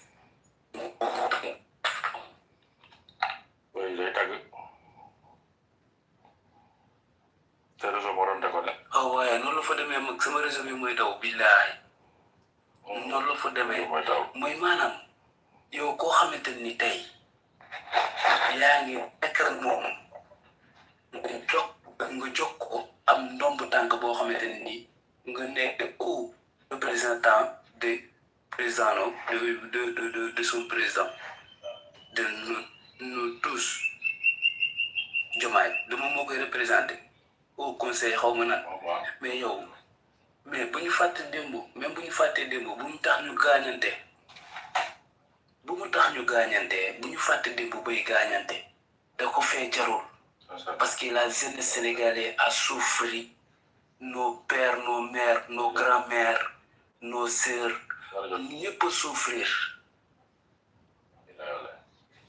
ñu souffrir ci ay corona ñu jóge ci ay corona ñëw ci ay grève xeexal dëkk ñu jóge ci yooyu xam nga économie bi normelu xam nga plan émergence bi ñu lebal ñu ci ay milliards yoo xamante ni dañ ko war a fay ñu ay ñoom Mambay ñaa ñeneen ak ñeneen luubal ay ngandim biir yi ay ñeneen luubal alal boobu yoon yëpp ngeen fàtte ko ngeen nekkaat ci politique mais le président de l'Assemblée nationale il fait pas de la politique il fait de son mieux pour que le Sénégal avance donc ñun ñii di sénégalais ñun ñooy jug ànd ak ñoom jëmmale ci liñ jëmale nii te lii jëmm na ba pare parce que ci lu yàlla def ci loo xamante ni yàlla def cee def loxom loolu kenn mënu ci dara ala kulli alin ça va se faire mais nous n'oublions pas cet gouvernement ne peut pas faire lu ñuy jommal ñun jeunesse sénégalais parce que xaareewuñu leen ko ñun dañoo doylu toog di xaar 2029 mais élection locale yaa ngi ñëw 2027 on est bien préparé man dañ ma xañoon sama carte électeur may dem ñu may rejeté di ma rejeté mais bii pas alhamdulillah je vais avoir ma carte je n'ai jamais voté mais je me suis battu dans la rue et sensibiliser les gens mais jamais nit musul xam ne ni mu def ma vote présidentiel bi jàll vote ma parce que dañ ma ko tere dañ ma ko xañ kay laay wax ngir lan ay citoyen nga war a voter du man kese ñeneen des milliers de Sénégalais jotuñu woon seen carte électeur mais à cause de quoi nasaraan bi bëgg ñoo manipuler ñun ñuy jàng alquranul karim même donte bu ñu jàngul lu sori sax xam nañu yàlla li mu wax ci an nasara ak al yahuda ndaxte comme ñun nanguwuñu li yàlla wax nee nañ suñ naf su bakkan la ñuy topp ngir dañoo toog ci nguur Kole dafa toog ci nguur mais toppul naf su bakkanam dafa bàyyi xel askan bi xam ne ni ëllëg yowmal xiyaam yàlla dina ko yee ci kanam jaam sénégalais yépp laaj ko nan la téye woon assemblée nationale bi ak permetteur bi mu jógee nii ak fële impôt et domaine fi mu téye woon ak fi mu nar a jëm muy président de la République du Sénégal Ousmane Sonko le président de la République du Sénégal le 6e président du Sénégal Inch'Allah ça sera Ousmane Sonko ça kenn mënu ci tarafatal ay ni jeunesse sénégalais bi nañu gën a éveillé nañu yeewu sa waay kii mu ngi yor ensemble ñu doog a xam El Malick Ndiaye après El Malick Ndiaye billahi wal kitaabi c'est sur El Malick Ndiaye que j'ai senti l'Assemblée nationale du Sénégal bien correct et tout le monde est correct et puis la salle est correcte après ça nga jóge primature yow te nga ñëw toog ci Assemblée nationale bi di wone de exemple yoo xamante ni xale yi suba sax bu ñu toogee di seetaan Assemblée nationale 2026 non ils vont dire voilà waa ji kii la woon donc exemplaire la ba pare nga ñëw di éduquer nit ñi ci ay wax ba pare di leen wonde ni Assemblée nationale bii du fu ñuy feccee du fu ñuy tuurante ay jaase du fu ñuy jëlante di koppante ci suuf wala di wane ay jaay taaru taat xam nga ak ay forme ak yooyu mais c'est ça une Assemblée nationale waxal li askan bi bëgg ak lu ñu bëgg a dégg contrat pétrole yi nga signé woon ñu bëgg kaa yàq mënul ne wax ko askan bi ñu dégg ko ñu xam ne ni ñun suñu pétrole bi ñu bëggoon bëgg sax moomal suñu bopp mu ngi koy bëgg a jaxase bu boobaa ñu jóg waaw moom bal du tàkk coow du am Bassirou xam na askan Sénégal ni ñuy waxtaanee ak moom parce qu'il sait ce qu'il a fait donc pour que ça devienne mu rafet il faut mu rafetal loolu ala kulli aal la donc tey suñu gaz bi ñu waroon moomal suñu bopp ak yeneen contrat yoo xamante ni PM moom keroog bi mu révélé ni yenn yi saa jotu cee ak fekk mu jub ci fonction bi ak yeneen ñoom seen yooyu bu ñu nee dañ koy normé la nañ ko communiqué ci Assemblée nationale bi askan Sénégal dégg ko ci olof njaay bu leer nañ biñ koy làkkee nii paa yi maire yi ñëpp ngi déglu léegi ñëpp a jàng billaahi wal kitaab bi Sénégal léegi ñëpp ay déglu moo tax nasaraan bi kon nga xaw a doy ci Sénégal ñuy gën a joxe kàllaama ci olof moo tax man média yi billaahi akama leen jéppi média yi bëri barki Seydina Mohamed moo tax ma ne Sénégal man su ma doonoon premier ministre Sénégal damay wàññi média yi nekkul damay andi sommation non gis nga tey doo ñaanal sa réew ay sommation mais doo jël tamit ay diplômés yoo xamante ni il vaut rien ay communication mal communication bëgg a réeral askan bi te fekk dañuy jéppiloo seen bopp askan bi looloo gën a bon te looloo fi ne léegi sax télé tarixa yi ak ay Touba TV génn ak yeneen nga seetaan yooyu dañ ciy am mbét ak beneen yoo xamante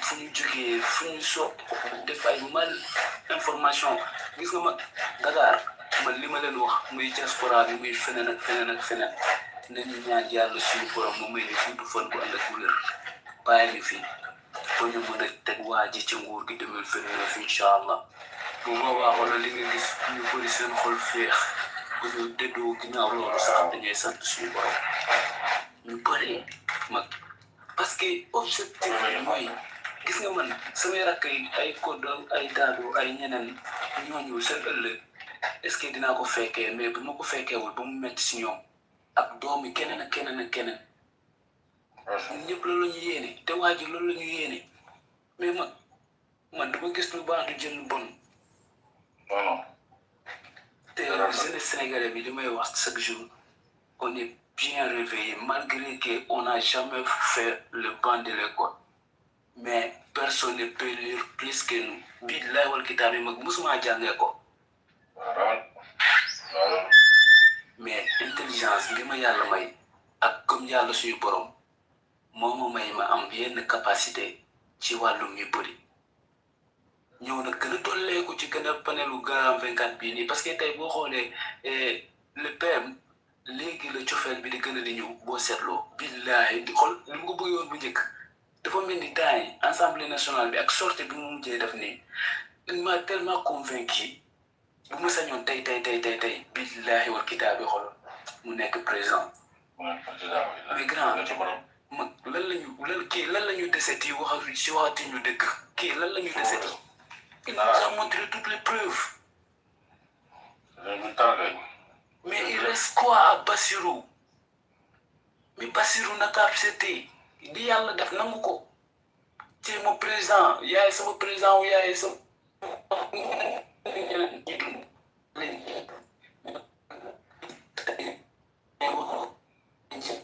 dee nangu dëgg njiit dellul gannaaw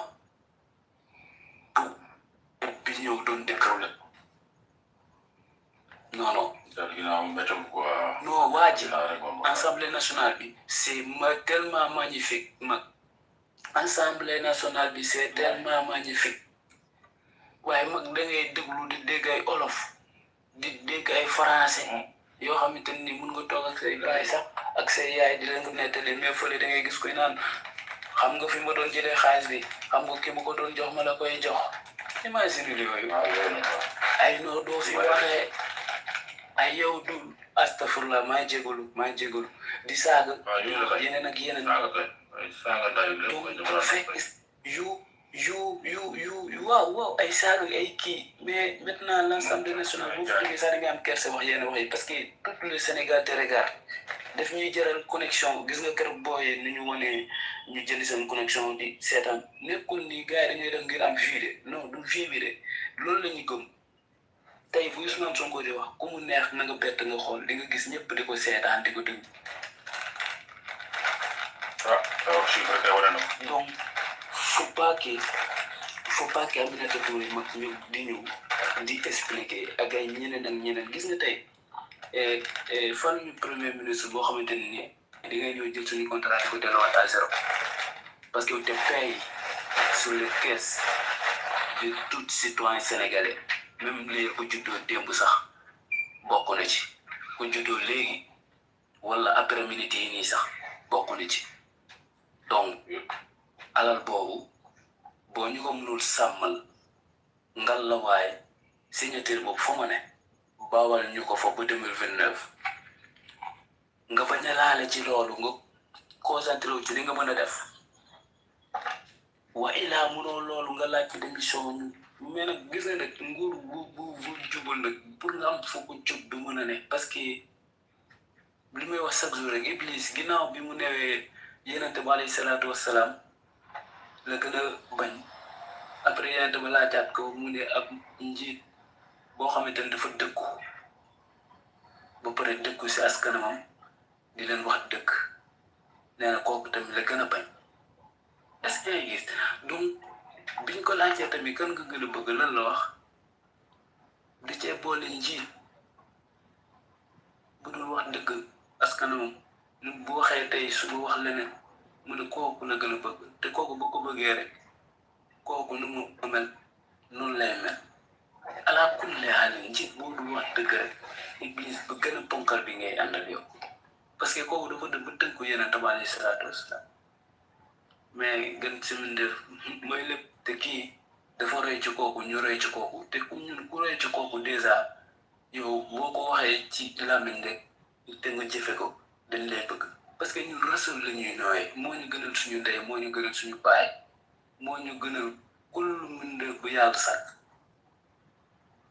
donc ku ko bëgg rek dañ koy bëgg te boo ko royee tamit di def jëfe dëkk di jëfe yërmande dañ koy mën a dégg mais gis nga ma gars yi communication ñuy génnee non da nga ne woon fond dafa kii fond dafa loolee Aminata Touré yow ñaata at nga toog ci ministre du Sénégal te été le ministre du Macky Sall le conseil de je sais pas quoi. Et au Niger, je ne sais pas comment, Amadi. Il a fait combien de fonctions ici au Sénégal? Waaw, moo nekkoon ci Cheikh Tidiane Gayo. Kon na foofu. Foofu la nekkoon. Nekkoon chef de cabinet. Ak yeneen poste. Nekkoon na ay. Après nekk premier ministre, non? Directeur de cabinet. Nekkoon na premier ministre ci Macky Sall. Nekkoon na kii tamit nekkoon na justice. Léegi fii nekkoon na justice tamit ci Macky Sall. Voilà. Après bi jàkkee Abdou Mbaye. Après ñu jàkkee Abdou Mbaye moo ko remplacé nekkoon premier ministre. Après ñu jógee. Après ça aussi. Après ñu dàq ko foofu. Après mu nekkoon envoyé spécial. ñëw ci Diomaye encore.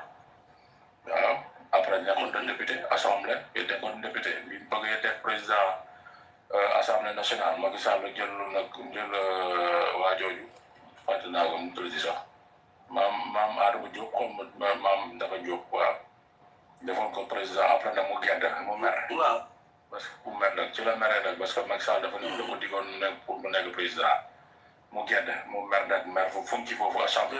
waaw mooy jour bi mu génne noonu. Voilà, message la yónnee message la yónnee ne mu fi nekk président assemblée de maam Adama Diop la def président rek mu mer nag bu xataraay foofu mu tekki musóor bi sànni ko fële commencé daanu. noonu la fa demee. Après nag ñu yërëm ko nag temps ci lañ ko yërëmee nag xam nga parce que waa parce que sax ne sax ñoo ngi leen jàppale temps biir assemblée nationale xam nga jàppale ko mu woyee di foofu gars yi dem akapes ñu présenté ko foofu yërëm ko indi ko.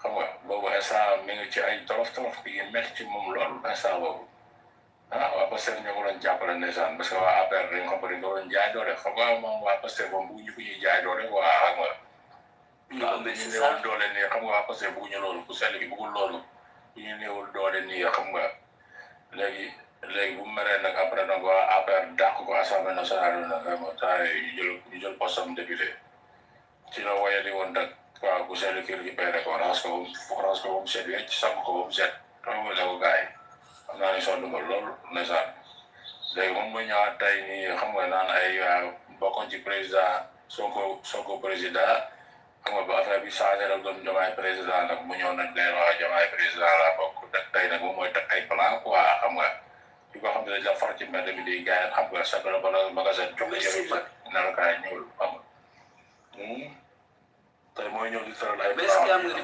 man saa bu ma jàkkaarloo saa bu ma jàkkaarloo ak président de l'Assemblée nationale président Ousmane Sonko dama koy laaj président Ousmane Sonko est-ce que bi ngeen di def kii bi ne lañ koy waxee bi ngeen di bokk ak Aminata Touré ci kii bi campagne électorale bi est-ce que yow àndul nga ca ñoom. Bon, xam nga rek saa yi bu bëri nañu doon moom quoi mais moo forcé boppam jël. Non ànduñu merci boobu xaw ma ni nga fay duggee mais léegi mag ji maanaam keroog foo yooyu noonu le président de l'Assemblée nationale doon wax ci wàllum xaalis bu xaram ak dëkk kii nëbbu xam nga ay biens yu joxe ak yeneen ak ñoom seen mais moom am na ta Touré poste yi mu yoroon yëpp moom mun na wax dossier yi PM génne noonu moom bosam bu ko génnee est-ce que dina am loolu est-ce que moom li mu doon am daan woon rajaxe lépp parce que la paix en Casamance boobu noonu ñuy wax mais est-ce que moom mus na sax non gis nañ ni non xam nga bañ ko jëlee premier ministre bi def ma ay CSE ma nekkoon foofu après kii moo ko fa sax ma kii xam nga Idrissa Seck moo ko fa remplacé waaye Idrissa Seck ba mu jógee ba ñëw jógee 2019 ba jógee 2019 noonu xam nga moom tamit ndegem mi ngi ci suuf di teg ay dil moom Macky Sall pendant ay 8 ou 9 mois ñu doon waxtaan ak Macky Sall xam nga pour Macky Sall pour Macky Sall libéré ko ci la jaaroon ñu xam nga ci la ñuy toog ba élection yi jàll après moom tamit Idrissa Seck xam nga fa la jaaree ñàkk lépp moom tamit ba gars yi yéegee ni nekk mi ngi doon dil ak Macky Sall léegi ba mu dilee moom ba pare ba Macky Sall libéré ko nag après nag ci la dàqee Mimi Touré nag CSE mu jël Idrissa Seck dugal ko fa léegi Idrissa Seck même xanaa xam moom même affaire bu 2 milliards bi nii Idrissa Seck gisoon na ko mu sëgg ci mu bàyyi mu sedd mu ñu romb mais rapport bi ku sell ki génnee nii xam nga ku sell ki moom affaire moom amul ay sëgg ci ay affaire wala yi moom lépp rek koy def mu leer naññi voilà mu leer naññi voilà na ko man ma indi moo tax mu génn la xataraayu bi ko seex gisoon na ko sooytu woon na ko nii benn ji nii rek génne ko mais pas dafa xawoon dese place quoi waxul lépp mu bàyyi nii wax ni bàyyi mu sedd xam nga léegi affaire yi dara na nag ci loxo ku sell ki nag moom xamul loolu moom transparence la xam parce que moom rupture la woote waaw bi mu gisee affaire bi nag mu nga xam ni lii da koy génne nag ci la nit ñi turé nag commencé nag xam nga di génne ay tànk bukki moo xam ni kii lay cool ci moom moo tax mu ne xaar ma féetewu ci jamaay ñu def la tur ba ku sell ki nii saa waaye xam nga ñu xool nañ ko écarté. noonu la fa demee ba pare nag génne di xataraayu. voilà mi ngi noonu xam nga parce que xam na ni ku sell ki moom xamul caaxaan moom na koy génne doon ko ci taal bi ne ko faa nga tànk. gis nga ni buñ la waxee lu la métti te mu doon dëgg wallaahi doo mun a maîtriser sa bopp gis nga dëgg kay. non parce que saa fii moom fii dara du ubbe fii lépp a leer naññee. la personne de Sonko nit mënul taxaw ci kanam moom. waaw xam nga ko boo jëlee nguur gi. la waaye di loolu yàlla ko may quoi. newoon na même El Malick nii toog sama wet nii bu ma déggee ni saawaay ba mu nekkee ministre des transports bu ma déggee ni moom xam nga loxoom laala na ci ay affaire malversation dafa kees ki demee noonu dama koy yoole dañ ñu koy jàpp dugal ci kaso bi. yow sakam ku bokk ak moom nga cheminé ak moom ay ati nga bokk ci parti Pastef nee na la yow mii sax yow boo naree luubal fii man duma la bàyyi yow laay ñëpp jàpp loolu ba ci kaso bi waxuma la ay Mimi Touré ci demee na keneen ak keneen donc bu amee rapport bu tegu ci loxoom moom doomu aadama la mu teg ko ci kaw taal bi boo nekkee ku ko nekk ku jub nekk ku mel ni moom nii nga xam ni moom sax waay nekkoo ci ay négocier yi nii ay tëgg wëndeelu yow da ngay teg affaire teg ko ci kaw taal bi loolu moo tax Ousmane Sonko moo arrangé yu bëri arrangé wu leen boo jubul du la arrangé koo gis ni muy xataraayu di daanu yësi ci plateau télé yi di xataraayu di mer di xam nga di yuuxu di c'est parce que juboo da nga jubul saytaan xam nga ni ku nekk da nga mel ne saytaane bu ne ci yow ñoom saytaane njubadi moo ne ci ñoom léegi ku sell gi buñ ko gisee ñii rek il saytaan il faut rab boobu il faut mu yëngu il faut mu xataraayu rab boobu rabu saytaane bi nekk ci ñoom rabu njubadi boobu rabu xam nga dawatu li bi nekk ci ñoom nii xam nga luubal ko xam nga rab boobu la am quoi luubal xaalis léegi rab boobu nii buñ gisee ku sell gi sax ci télé sax dañuy xataraayu dañuy xataraayu duñ ko tay dañuy daamu dañuy yuuxu waaw parce que xam nga mais nag nii dañuy yuuxuwaat léegi dinañ gën a yuuxu nag. day yuuxu waaw muy na day yuuxu waaw ba ñu noonu xam nga am ñoo xam ni comme am ñoo xam ne yenn rab yi léegi seytaane yi ne yenn jinne yi alxuraan duñ ko supporté mi ngi noonu foo tegee alxuraan seen dañuy daw xam nga ñoom nag c'est vrai bu ci ñoom ku seeli kii nii rek il faut ñu xataraayu duñ ko tay il faut ñu topp il faut ñu non mais c'est ça moo tax la média yi gars yi yéen a mën yéen a fudd mais dafa leen ci yokkal kër rek waaw dëgg naa la yéen si nga xam waaw léegi naa la Boubacar maa ngi jégalu ko dégg naa la sànq mu oui noonu la demee mais li ngeen di wax nii dama leen ci yokkal benn affaire rek xoolal fa yow xoolal xam nga lu tax ñoom non ñee moom pour taxatul may wax de mais imagine ku selli comme noonu xam nga mun la ko pour dóor moom da ngay ñëw imagine moom ba mu woowee daas bi lan la wax daas bi yaay fàttaliku mu ni ko waaw gisoon fu ñu nekk nii mu ko gis nga fi ñu nekk nii bu ñu tëjoo ci biir fii nii primature wala fu ñu nekk ci ñi xam nga sénégalais yi gisuñu la mun ko xam nga sénégalais yi gisuñu la mais jàppal ni yàlla mi ngi lay gis ko ragal loo yàlla ni ko fii xam nga loolu def te defoo ko sa responsabilité waaw mu ni xool même boo dóor mu ni ko même boo sax sénégalais yow gëmal ni yàlla nga lay gis te ëllëg doo ci mucc mais imagine lu mu koy waxaat ci foofu noonu mu ni ko bul xoolal musa indi ma kees fii kees maanaam xaalis kaas ay 10 millions 20 millions ay kii non ñeneen ñi mun ko affaire bi comme ñu mu concerné lu dul xoolal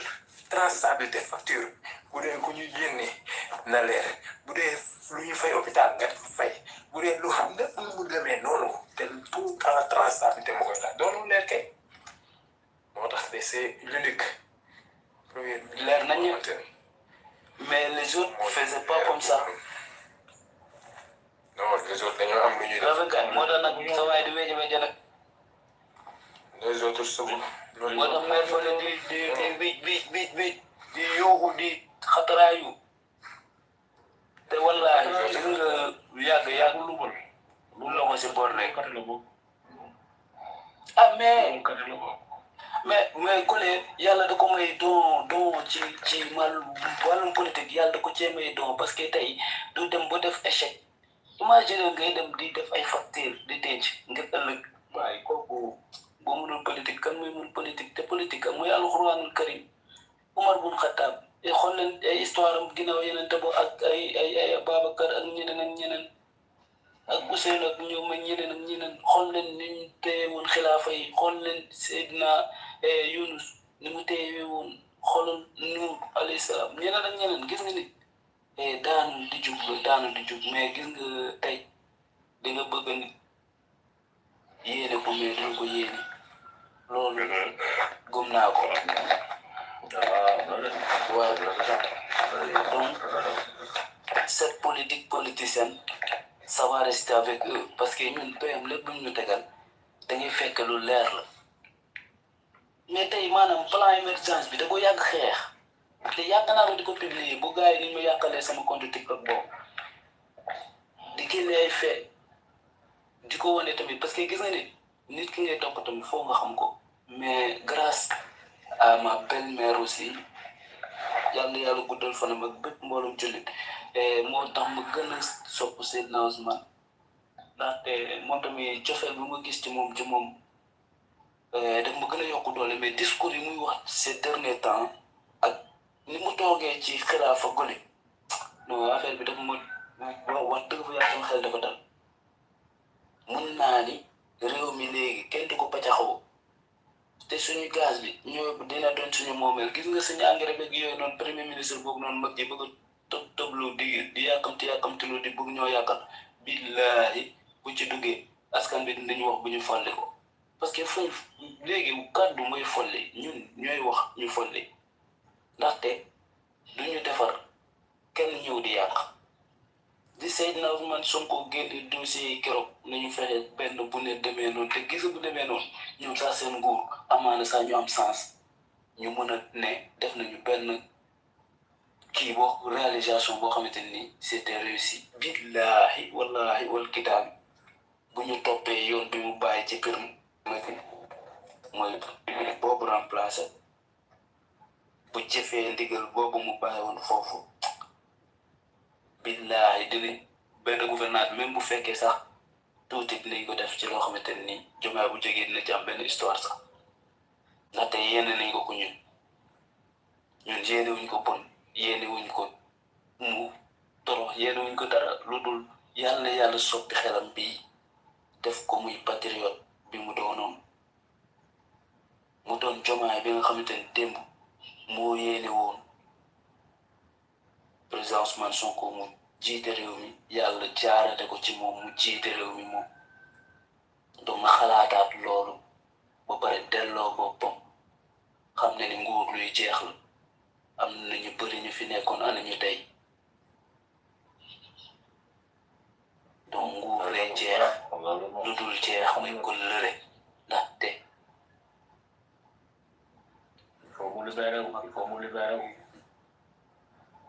il faut mu libéré wu ñu ko war nii parce que du ñëpp am mental am na ñoo xam ne dañu faible y a des gens yoo xam ne dañoo faible en fait bu mais entourage bu bon libéré wu trop faible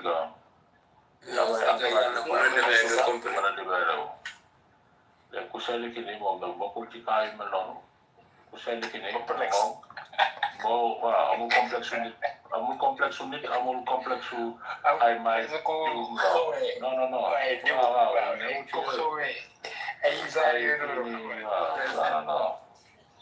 moo nekkul ci lancé ci bi mu nekk nii moom danaan la naan sa waay puusal ne voilà yaa puusal ne nga puusal ne yow xajaloo parce que waaw maa ngi yow bokkuñu bokkuñu jëmukaay bi jot nii nga ñëw di génne voilà sama jëmukaay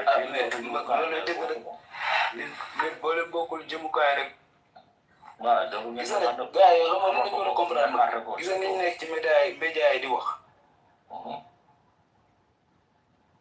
copier coller yi mag dañ leen wax ak ñoom ñii di copier coller nañu xam ne ni ñun même bu ñu nekkul ci panel bi parfois parce que li may wax panel grand 24 su ma fi nammee rek daa am lu waral bu dul loolu 24 heures sur 24 maa ngi te man sama compte YouTube sama compte leneen ak leneen bu ma ci mënul jëfandikoo di xam sama xibaaru réew te mu doon xibaar bu dëggu tamit parce que nit il faut nga informer te man sama information yëpp yaa damay sant yàlla parce que PM laay seetaan ak li muy wax parce que li mu fay wax liggéey la bu jàllee loolu gouvernement bi moom dama leen di ñaanal bon réussite ndaxte communication yi ngay dégg chaque jour daf lay tiital mais nañu wax ak ñi nekk ci média yi ak ñi nekk ci kaw panel yi di wax nit booy wax na nga seet sa diggante ak suñu borom na nga xam ne ni wallahi même ñun ñii lu ñuy wax fii nii bisi yow nga xëy am yàlla di leen ci laaj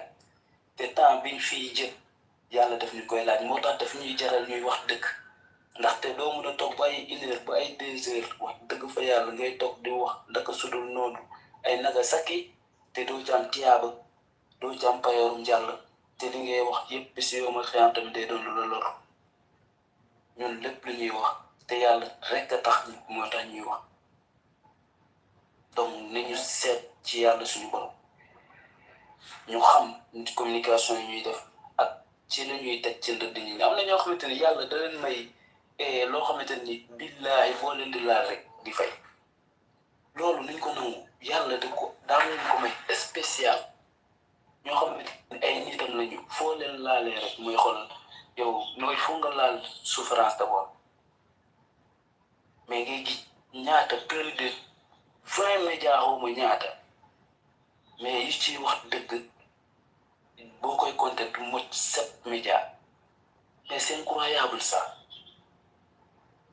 di génne information yoo xamante ni di copier coller di def ay yeneen ak yeneen ci kaw panel yi wala di dugg di di taf photo nit ki di xas di saaga di kii mais fu muy mujjee frère da ngay saaga nit ki tey nga dem tëdd léegi dee min ko le 9 te boo deewee xoolal ma la ko moo tudde billahi mun ki rek nakir xoolal li jël tiwuñu la da ngay ñëw bu fekkee yaa ngi woon jëfale yàlla li ñu kii la bu fekkee daana woon jëfale yàlla li ñu réglé la te imagine doomu aadama nga dund am bakkan di nooy yow amoo sebot lu yàlla suñu borom mais nga nekk ci wax lu dul dëgg ci ab panel di saaga di wax lu ne da nga fanaanee noonu tamit yaa yeewa ndoog iblis fanaanaan ndoog iblis yendu ndoog iblis añan ndoog iblis joo ndoog iblis xool waaw Bokar est-ce que am na moo tax malaaka yi dañu am yërmande ci doomu aadama yi lu dul ñu def lu baax dafa am bu dee yooyu nga wax ni yi am malaaka mbugal yàlla bu malaaka mbugal ñëw ku yàlla waaw bu fekk ko mu ñëwee du am yërmande de ah mais c'est ça loolu bu amee ay malaaka mbugal la amee ay malaaka teral na malaaka teral yi ñëw waaw malaaka yërmande yi mais yow xam naa moo yow malaaka mbugal boobu noonu pour yow ngay xalaat ci moom yërmande non ñun moom mu bëgg ëllëg yërmande borom bi te loolu moo koy mais comme yow ni ngay def dina yàlla ne jaamu ma nga bañ wante mu war la sifaay nga def lu bon ci àdduna bi waaw yow moom loolu la war a sifaay loolu moo garaaw de moom ci loolu moo koy demal moom tamit àjjana ëllëg ah déggu yàlla xam nga lu ma la wax léegi moom day dox mission foofu kon du fa jéggal kenn comme yow day mel ni moom julli def lu baax la ci moom mooy yoonam bu koy dimbali ëllëg ndax ordonnance la maanaam day taali te yàlla nag lu mu wax yëpp dina ko def continuer moo tax ku sëñ Sam da koy wax de te grand frère xam lu neen def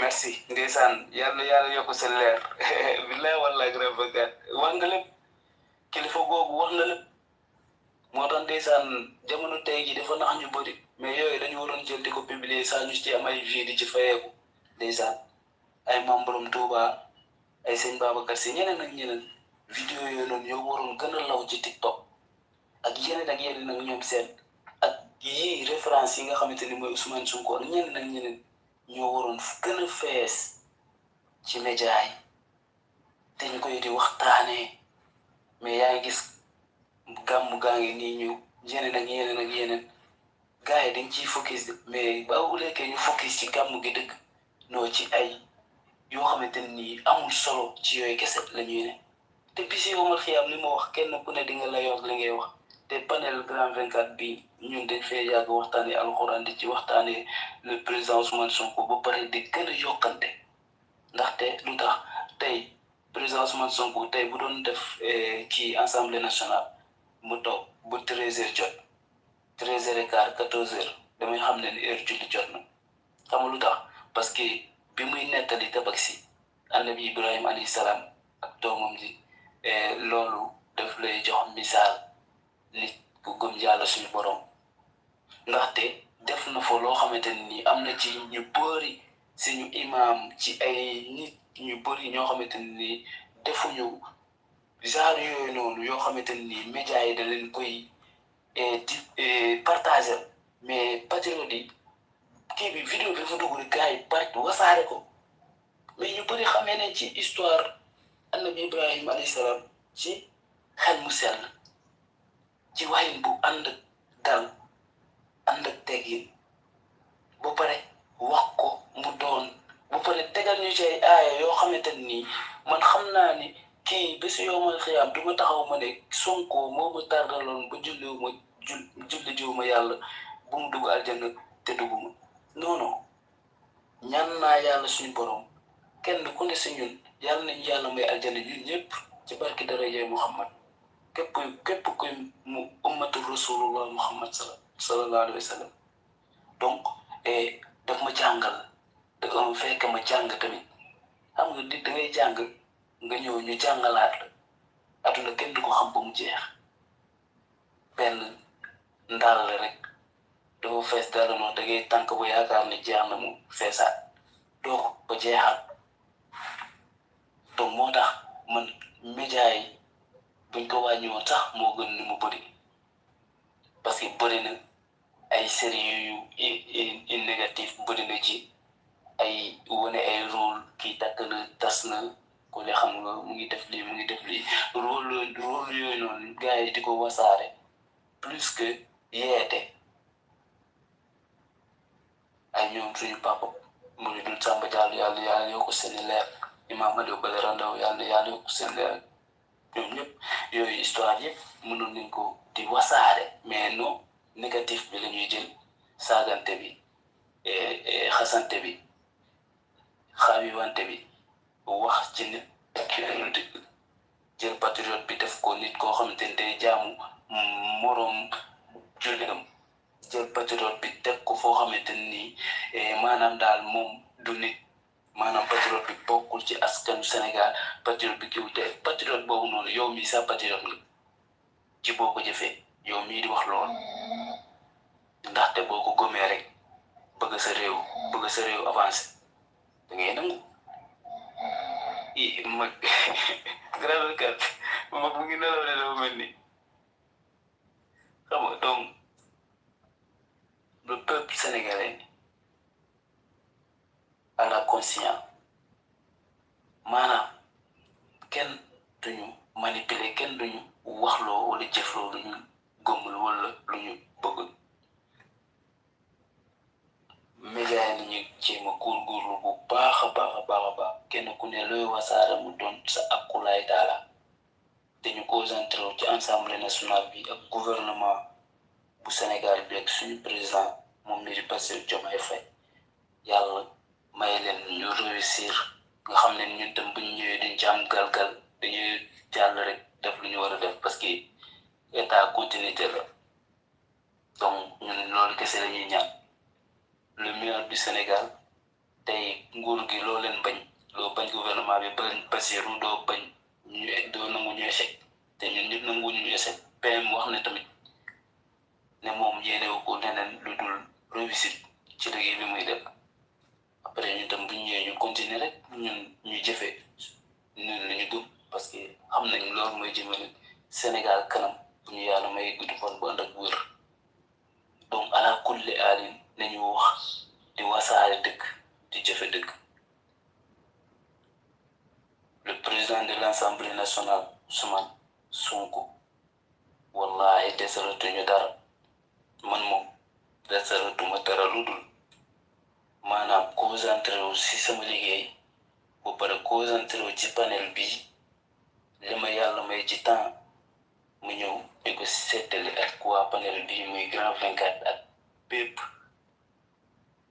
patriote bu nekk ci suuf di seetaan di tapote ñépp à part loolu maay focus sama liggéey bu élection yi ñëw wala local yi ñëw ñu dem jëf lu ñuy def incha allah xam nga li ci des muy focus parce que lu ñu waroon am yëpp am nañ ko dès l'Assemblée nationale bi kese dal na xel waaw te dana gën a dal xel nag incha allah di ñaax patriote yi rek di naan yàlla kese fi ne te ala kulli aalin yàlla moom kese fi ne nañu gëm yàlla kooku kenn moom dong te yaakaar Seydina Muhammad alayhi salaatu wassalaam dong te gëm gis na neneen jullit bu am complexe loolu baaxul ci jullit mais nag jullit danga am kerse waaye bu doy kerse tamit doo am kerse bu ëpp boo xamante nii boo soloo sax pour nga jàll ay nit problème la jullit du mel noonu mais sol bu am tekki ne nga jàll nit ñi wala sax nga gis nit jënd daal bu bees pour nga sol ko jàll nit ñi sax problème la wala nga gis nit maanaam xam nga mu mel ni genre beneen beneen xar kanam wala mu watu ni xam nga bëgg a jàll nit ñi sax am ci complexe xam nga nit jullit du am complexe ci sa bopp waaye dangay am yaru bopp yar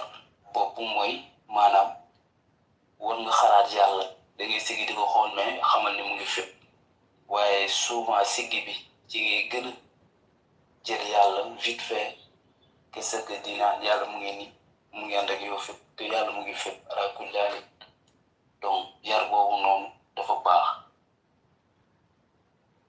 mooy fàttale ko suñu borom waaye nag doo am kerse ci sa bopp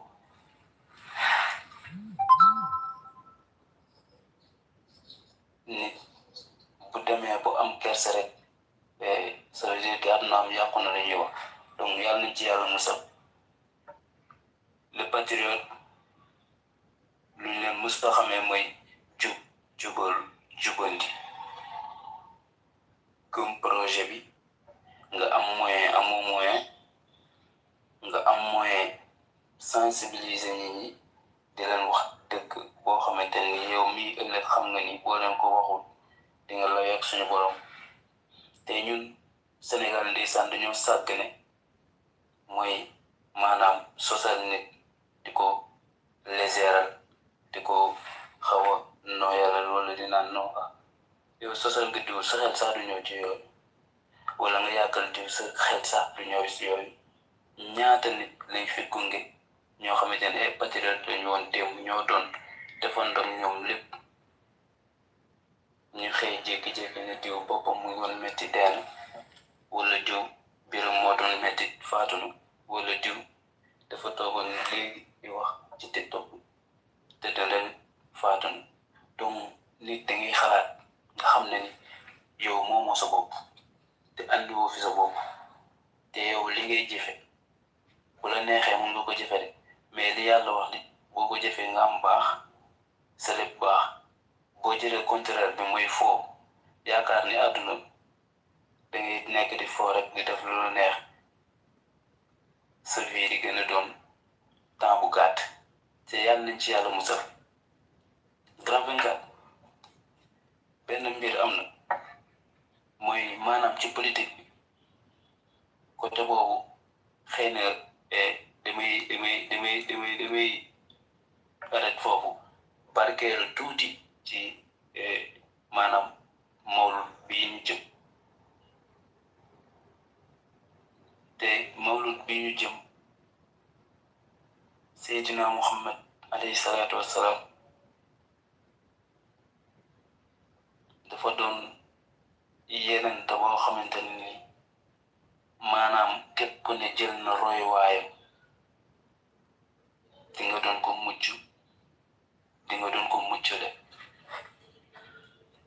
te Seydina Muhammad alayhi salaatu wassalaam bi nga xamante ni ci weeram nañ ne muy weer bu sell boo xamante ni ci la ñuy fàttaliku Yonent bi alayhi salaatu wassalaam ci ñu bëri parce que tey da ngay gis nit ñuy tagg Seydina Muhammad ngi mu ci am cofeel mais ñuy tagg Seydina Muhammad sa kanam doone sax sallallahu alayhi wa sallam moo tax ñu ne nit boo doon julli sax di tari Faatiha nga dégg kuy romb ne Muhammad rasulullah moom noonu la demee sallallahu alayhi wa sallam loolu moom dañ koy taxawal sallallahu alayhi wa sallam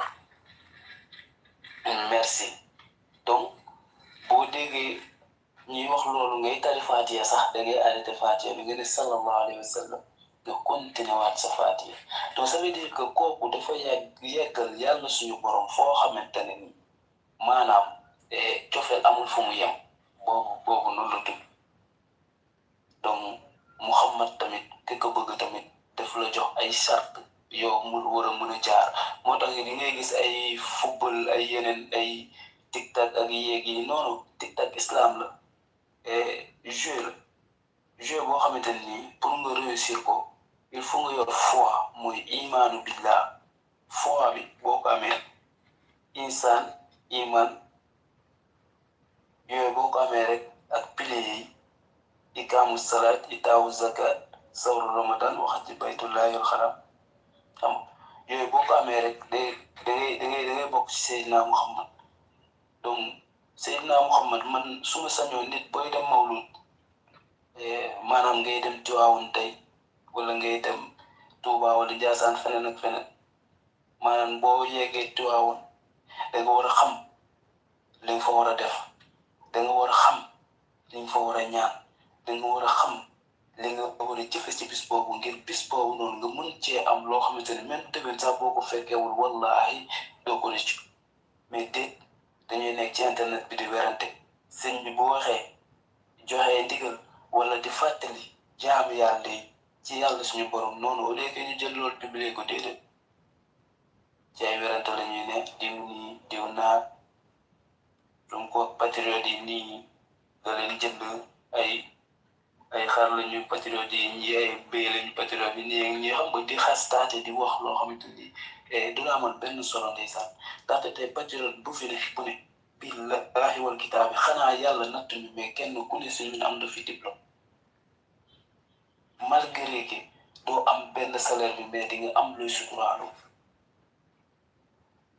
donc du ñu nekk rek di wax même bu ñu waxee fii bu ñu yeewoo bu ñu yàlla may kàttan ak wér ak wér la ñu yeewu dañuy xëy dem liggéey donc Seydina Muhammad ku bokk ci moom da ngay jàng ba pare am métier parce que bis yow mal xiyam sax yàlla da lay laaj ban métier nga amoon ci kaw suuf imagine loolu comme métier dañ ko war a fonk nit dañ ko war a am loo xamante ne bis yow mal xiyam yàlla suñu borom da la koy laaj moom ni ñu sàkk donc weer bi doon na weer bu tedd mais wallahi lazim nañu gën a fàttaliku di gën a jël di républier ay histoire sëñ Babacar Si ay histoire Serigne Saliou Mbacke ay histoire Serigne Fallou Mbacke ay histoire Alaaji Baara ay histoire Maam Limaamu ay histoire Baye Niass ay histoire Njaasaan xoolal ñooñu niñ leen di sukkaliwaat gën a dundalaat suñu Sénégal gi ba ay nasaraan bi bàyyi vidéo yi nga xamante ni ay série yoo xamante ni kii xam nga kan dama xarital xarit yeneen ak ñoom seen duñ kon kenn lu neex waat mën nga ko dund ci laaj bi waaye booy def ay série nga doon ay série exemplaire yoo xamante ni xëy na ëllëg xale bi mën na ci dund te du ci am problème exemplaire yooyu lañ soxla moo tax képp ku bokk ci Seydina Muhammad alayhi salaatu wassalaam te nga doon ab jullit te bëgg bis bii da ngay déglu li sëñ Babacar Si waxoon te loolu boo ko bëggee xam doo ko xamee ci man da ngay dem seetaan ay vidéo sëñ Babacar Si nga xam ne ni boo demee gàmm di nga xam loo fay jëlee lu doy doy sëkk ndax teew kilifa yi wax nañu waxaat sëriñ yi wax li ñu waxaat mais bu ñu dégg internet bi dañ ci yendu di wax lu dul dëgg di ci fanaan di wax lu dul dëgg di sosal ay nit te Seydina Muhammad ñooñu xeet bokkuñu si moom ñooñu xeet bokkuñu si sëñ Babacar Si ñooñu xeet bokkuñu si suñu maam sëñ Tuuba ndaxte ñooñu ñëpp ci roy waaye Seydina Muhammad alayhi salaatu wassalaam lañu jël yoon alayhi salaatu wassalaam yaa ngi dégg lañ la wax ci maam ni maamu ci leeram ba ak fu mu jóge donc ñoo ñëpp Seydina Muhammad lañu wax ñoom ñëpp Seydina Muhammad lañu joxoñ alayhi salaatu wassalaam donc ku joxoñ kooku da ngay jub jubal jubanti donc jubal jubanti du ci Pastef kese la bokk mais kàllaamu jullit la dañuy ñaan yàlla suñu borom yàlla wan ñu fekkee gàmm gi te dal ko te yàlla nangu defal ñu ci ay yiw ci képp ku bëgg sant gërëm bis boobu noonu sa bis la ci boo ko xamee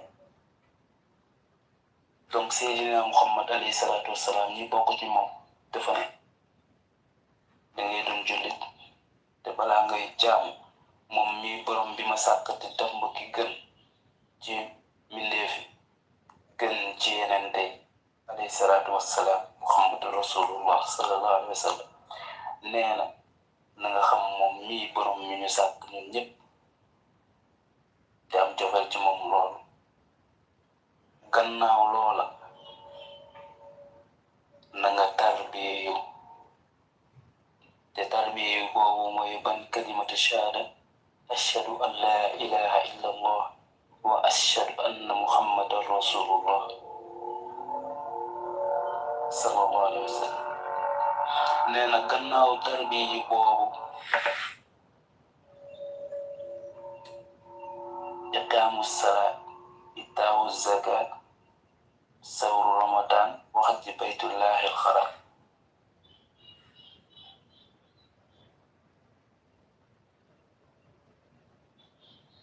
aji mag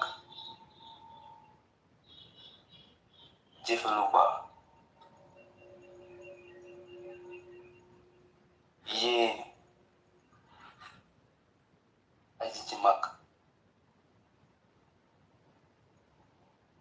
ngay génnee zàkk boobu mooy yéene boo xamante ni yow buñ la mayoon ay millions wala ay milliards maanaam zàkk boobu man duma la mën a wax zàkk bi temps nga war a mën a génnee meew yow mii di jullit bi war ngaa am sañ-sañ jub taal sa oto dem ba ci benn imam wala ci borom xam-xam nga ne ko bu ma yoroon temps ñaata laa waroon doon génne ñaata laa war a mën a génnee ci zàkk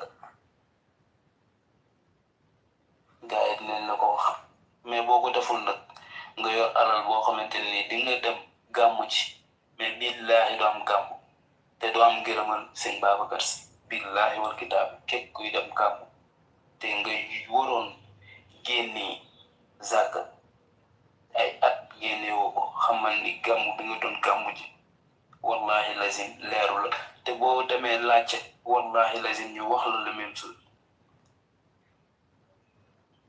donc nit yenanta ba dafa bëgg nit ki sell iqaamu salaat itaawu zakat da ngay julli di woor nga dem aji Màkka donc yooyu yëpp ci Seydina Muhammad la ñëw parce que boo gisee li waral bisam bi parce que dañ ko sopp bëgg ko te mu doon yaa rasulullah donc boo fa jógee mu ne la moom Seydina Muhammad alayhi salaatu wassalaam ci li ko yàlla wax ndaxte alxuraan bi biñ koy wàccee ci moom ci ay wax lañ ko ci wax lañ ko wàccee ci moom Jibril alayhi salaam donc mu wax la ne la bu à part loolu na nga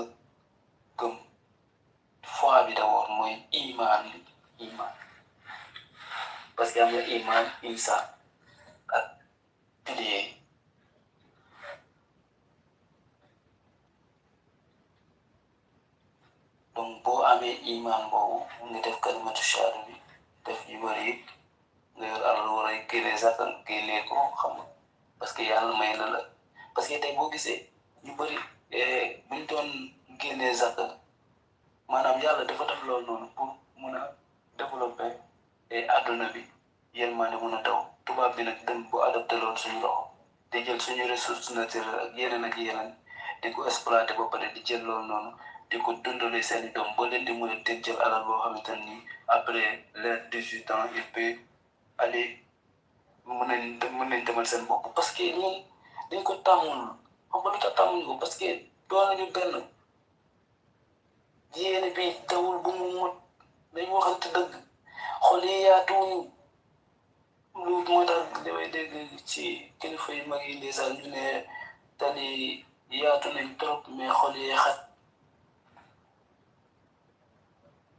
te ñuy ñaan ngir jëmm na bi rasul muhammad sallallahu alayhi wa sallam dawalkat yi dawee leen ndànk ngeen yóbbu gaay ci ñu gàmmu ji ci jàmm ñu ñëwaat ci jàmm yàlla bu ci benn accident am yàlla xam nañ ne mënta ñàkk waaye bu mënta ñàkk ñaan nañ nga suñu borom yàlla nañu mucc ci barke daraja muhammad te yàlla may ñu gàmmu ji ci jàmm dellu ci jàmm yàlla may ñu koy teewee ay déwéni déwén ci barke daraja muhammad donc grand békat nit gannaaw bi Seydina Muhammad waxee ci sell bi ak yéene bi ak xol bu laabiir bi mooy maanaam après loolu mooy li nga war a jëfe mooy jaamu yàlla suñu borom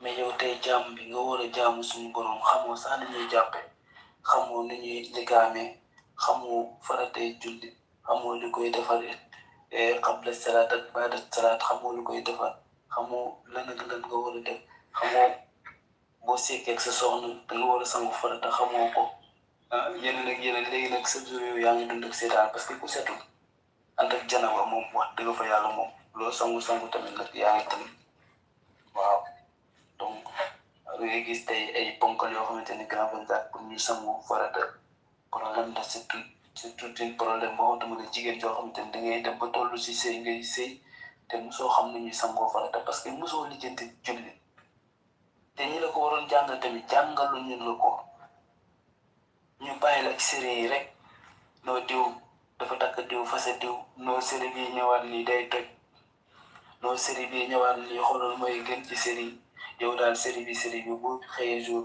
mala xal moo di ñëw fekk la ne la rof jël dem nga nar a dund nag nga nar a dund biir bàmmeel bu gën a triste parce que am lu tax adduna bi tey boo teewee ñi ñu fàtt nañ la pour ñu ñaanal la problème man wallahi lazim man boobu dama leen di jox exemple du bàmmeel bu ma romb dama leen di ñaanal ba léegi fépp fu ma toog avant dama ko doon def par ay jours mais dama dem ba léegi dama ko tàmm mu jigi gis mu fay jàll wallahi féex bi dama may wan ne ni ndeysaan namoon nañ say ñaan wallahi lazim man sama xol bi muy tëbb loolu su ma fa jaaree maanaam damay xool biir bàmmeel yi rek ndeysaan kii bi miir bi kawe na trop mais nga gis garab yeeg yooyu mais wallahi damay xool garab yooyu mu ne ndeysaan sama xarit yi nam nañ ñaan ma yegg kër ga dóoral leen kër ga yaasin xam nga ak yeneen yu yóbbante yoo xamante ni xam nga day doon sama papa ak ñeneen ñëpp laa boole mais dafa neex mais xam Seydina Muhammad mooy waral nga mën a def loolu boo xamul Seydina Muhammad doo xalaat loolu ba koy def donc Seydina Muhammad nee na boo koy jaamu danga koy xam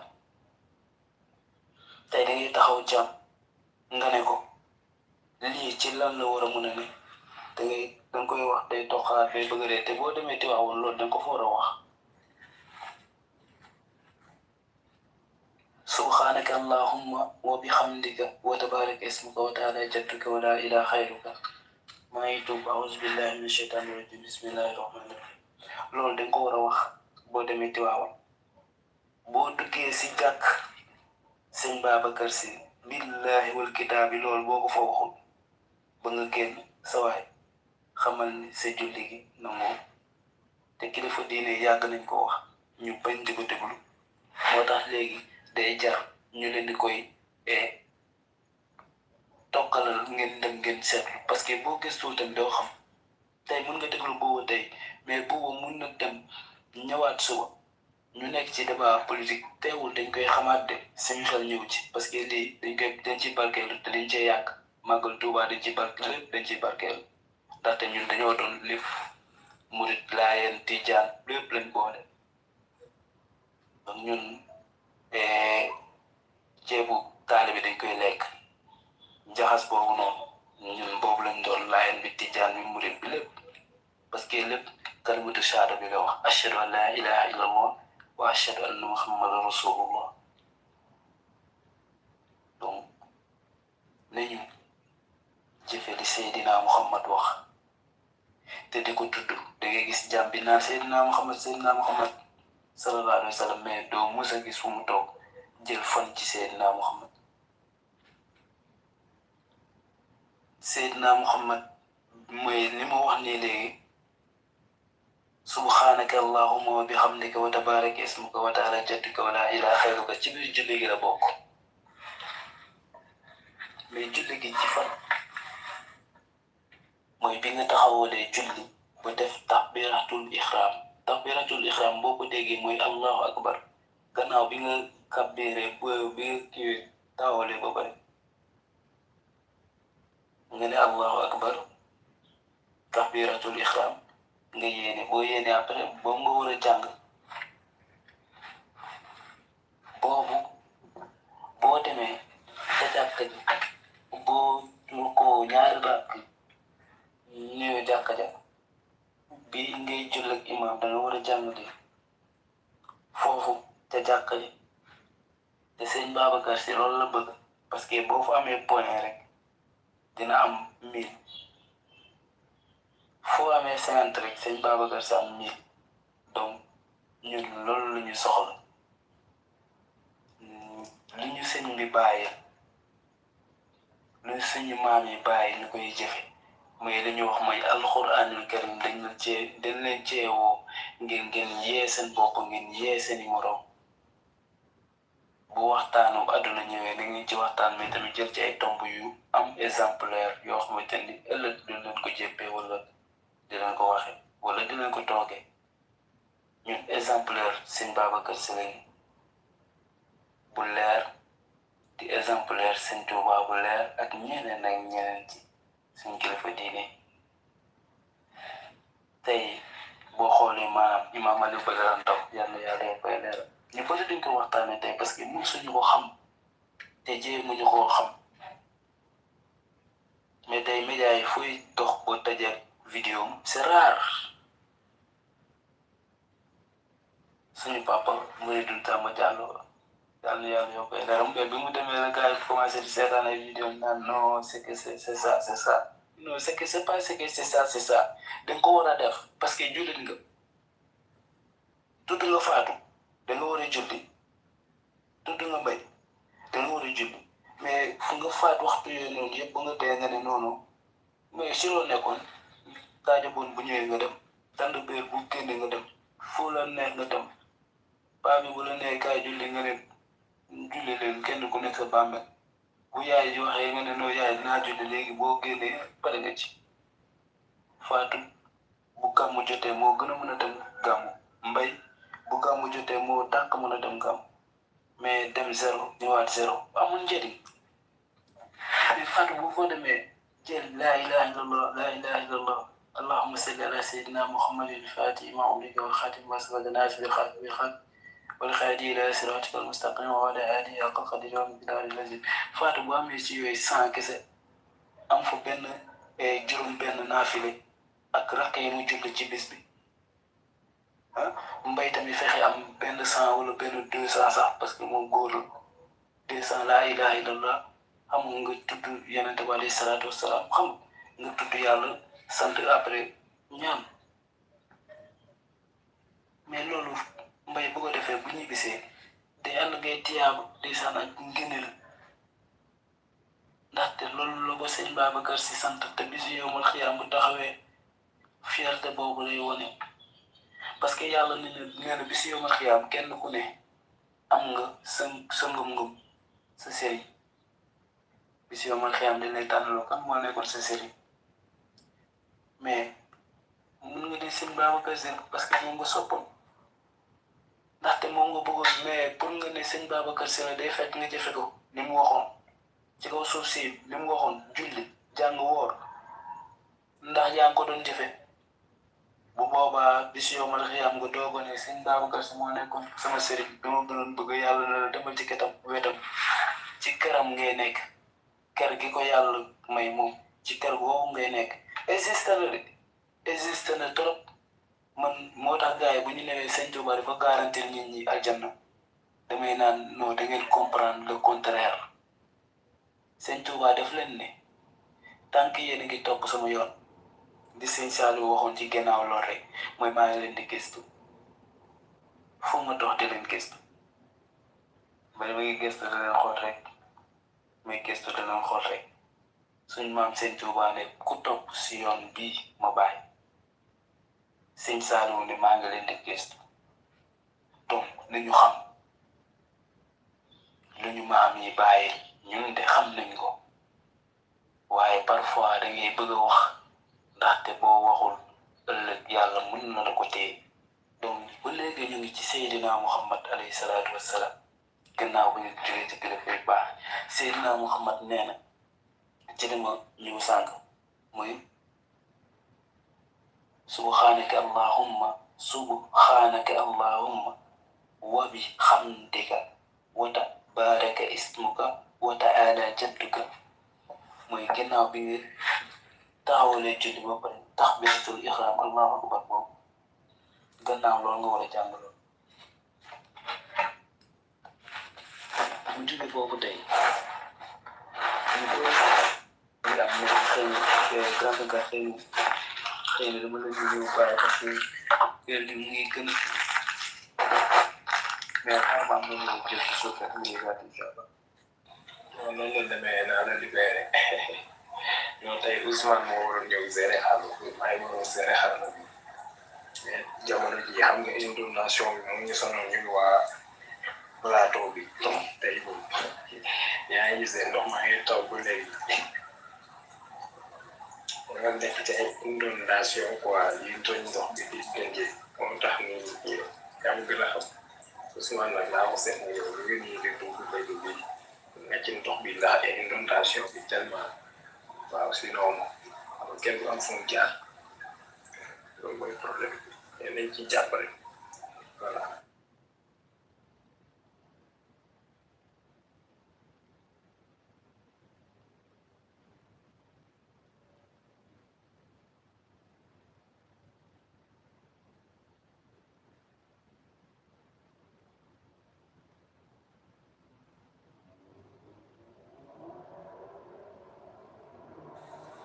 nga seetee Ousmane su Ousmane teg sama waa ji xaw fu ko yàlla jël xam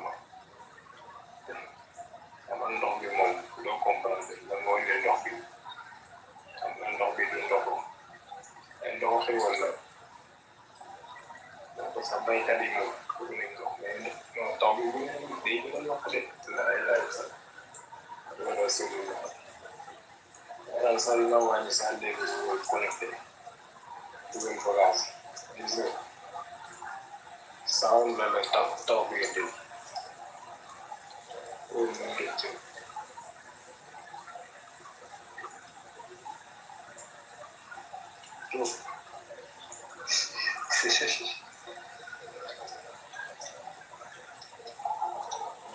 yo ngeen mel so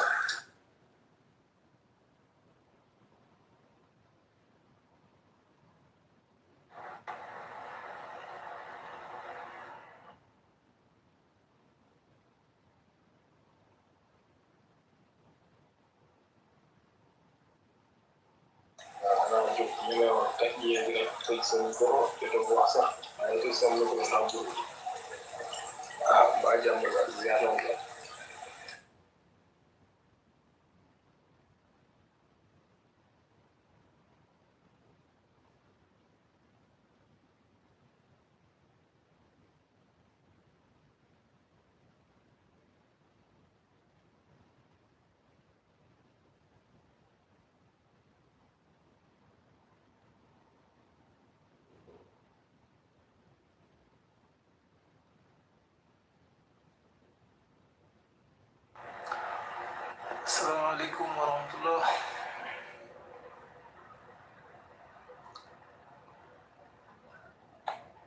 Yo quelqu'un?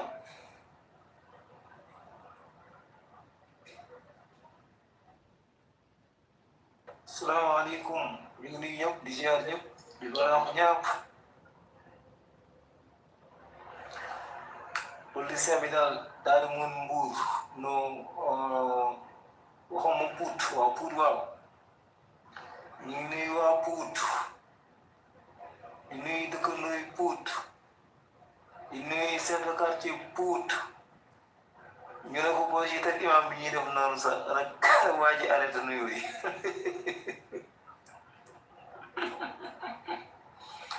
maa ngi nuyu ñëpp di ziar ñëpp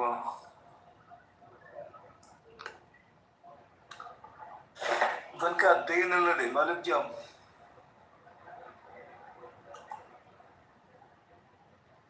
bro ziar nañ la booy sento jaajëf Diop noonu la demee ko gis man dégg nga de est ce que xaw ma yaa ngi dégg taw bee ngeen noonu international ñu ngi jàpp yow ndox mi bëri na bëri ba wax heure bi daaw de booy persévérer ko si canal yi bay di lu xotti canal yi bay di dindi xar yi dee mbalit yeeg siwu yeeg biteel yi bay affaire bi di dem normal mais nii moom yaakaar naa ku leen yaakaar ñi dina la ci yoo day kooku day xam naa ne xanaa ku sell ki génn rek ne dimbale leen ngir yàlla bu fi ndox des ba ne gars yi nga ci ko si guddi gi moom loolu leer na parce que instant nii moom mer fanaanal quoi barki yonent bi heure bii daaw Sénégal ndox taw fu ndox taw gars yi jóg si guddi gi bàyyi bëccëg bi dindi diw see canal yi dindi mbalit yi zéro déchet la wax benn mbalit taxawal woon si mbedd yi bay fattay canal mais bon yàlla baax na 2029 soreetul quoi mais nag ku mën a def tamit na def rek yàlla taxaw te bañ a topp waa ji quoi franchement ndox ku def rek yàlla ngay defal quoi waaw comme sa dërëm defal ko am sa doole waaw fépp fu ndox daal di taa ba ay nit di fa loru muy te dëkk bi tagga témbe dem ak dikk ñu nañ wane suñ jàmbaarte ak suñu bëgg Sénégal la ñu xam ne ñun réew mi ñii lañ ko bëggee woon te ñii lañ yaakaaroon ba tax ñu fal waa ji à 54% au 0 pour une mi-temps ñu àggali suñu vision la na ministres yi ancien ministres yeeg ancien député yeeg ñëpp nañ génn waaw ancien directeur yeeg ancien PCA yeeg ñëpp nga xam ne décret moo leen faloon décret moo leen follewaat nañ génn rek sur le terrain ñu mën leen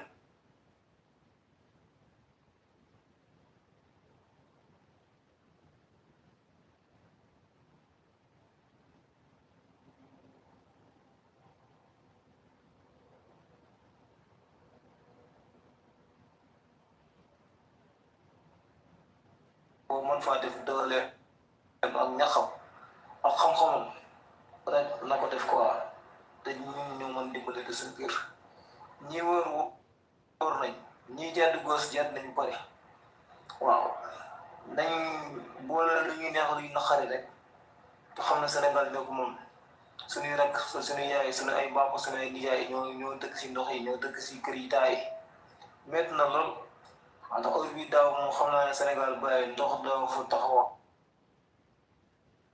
waaw fépp fu ndox day am di taa gars yi ñu jël nañ seen ay responsabilité dugg si canal yi du xotti mbali di génn yëpp te bay génn ay xar yu dee sax si biir ay canal moo xam ne man gëm-gëm bi ñu amoon rek si bu sell gi moo taxoon gars yi doon def loolu waaw loolu daal moo ngi si ñaan yàlla daal képp ku muy dégg te mën maa dégg te képp comme tamit daal Sénégal la mën nañu yàlla buñ topp suñu xol nañ bësante rek nga xam ne ñun yàlla nañu taxal quoi si ngir jëmmi Ousmane Sonko mu sell bi rek fépp fu ndox taa patriote bu ko mën a dindi ak ku dul patriote waaw ndax patriote bëgg sa réew la rek waaye parti bu mag bi daal moom mooy gëm-gëm bi quoi mooy patriote bi waaw commencé si Sonko jeexee si Sonko bu loolu weesoo ma ne la bu leen fàttali élection 2029 préparé rek das fanaanal sa boo xëyee fomp sa carte ba mu set dafa sa poset ba may sa parfum sax nga laal ko si bàyyi mu gën a neex wala dem mais ba kii bi loolu kese la du leen waaw te ñoom dama koy wàccee ma yor ko tuuti ndax ñu bañ a tëj waaw wala ñu bañ a signalé quoi bu dee ba guddi xaaj ba nelaw nag ma doog a ñëw waaw si yeneen bagages yi demoon national bi littoral bi ak asilaay yi ñu tàgg seddale ko voilà ak waa jële nekk ba Tamba yan fa ay hectare di bay ay banaanam benn Sénégalais amul droit bay fa banaan moom kese compte seul moo fay def clochard boobu dem Maroc moo ko joxoon voilà yooyu yëpp mu fi ay bagages yu bees sax si paquet aca gars yi doxal leen ma nekk sama bopp si kanam tuuti mu ñëw incha allah 24 ñu lay duyee di les ziar àdduna amul solo ku jël ko da ngay baale ku mën si ndox mi dara rek defal waaw ku gis koo tane ko mën dimbaleen ñoo xam ne ñun loolu la ñuy nàmbata loolu la ñuy yaree suñu parti bi loolu la ñuy bëgg suñu njiit loolu la gëm waaw dimbalante rek joxante loxo bu mayee tere jotee ñu may yi tere bu dibal jotee ñu dibale ci bu bay jotee ñu bay bu sàmm jotee ñu sàmmi voilà bu napp jotee ñu nappi waaw loolu lépp rek na ànd ak respect rek waaw dañu xam ne Sénégal ñi ñëpp ñoo ko bokk ñoo ko moom ñi war nañu pare foo dem nag gis fa ñu baax gis fa ñu bon mais ñun bu ñu wàll si yenn jikko yi waaw ñun xamuñu loolu waaw patriote ñun partagé rek lañu xam waaw da ngay gis patriote bu jigéen bu amul jëkkër sax bàyyi bu patriote bu góor taxawee bàyyi bu yëru ñaar salaamaaleykum sax mu jox ko xol bi quoi rek ko bukki loolu nag am na fi te est-ce que te 24 war nga commencé lañ bën nag célibataire yi si kër gi patriote yi ak yi góor yi jigéen yi nañ jëlante ay PV jëlante ay numéro gars yi tàkkante yokk xel Seydina Muhammad sallallahu alayhi wa sallam comme ni ko sunu sëriñ ji waxee la jigéen ñëpp jéem a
Wala is na good na fine na. Noonu la demee yow Diop jom la Diop da xaw ma dara sax xaw ma naka daw xaw ma lu xew mais garaawul fan bëriwul après solution la ñu gisuma nag Ousmane Diouf moo waroon ñëw joxe action yi xam nga yaa ma gën a xam sinon xaaral la koy dañ doon ñëw dóor solution.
Saga tellement ndox bi nuy pàccee boo am doole ka arkele yàlla jalaale wala kiram billahi wallahi loolu dañ jë yàlla moo mën de ñu kaay le lii yónni mais taw yu ñu mel na façon taw yu am doole yi ndox moom ndox bi ko mën a recycler rek xamal ne moom doo manqué ndox baykat yi nañ dëgg lool pour mën a recycler sa ndox bi dem ci bassin irrigation yi wala ci autorité l'eau yi loolu moom la am solo.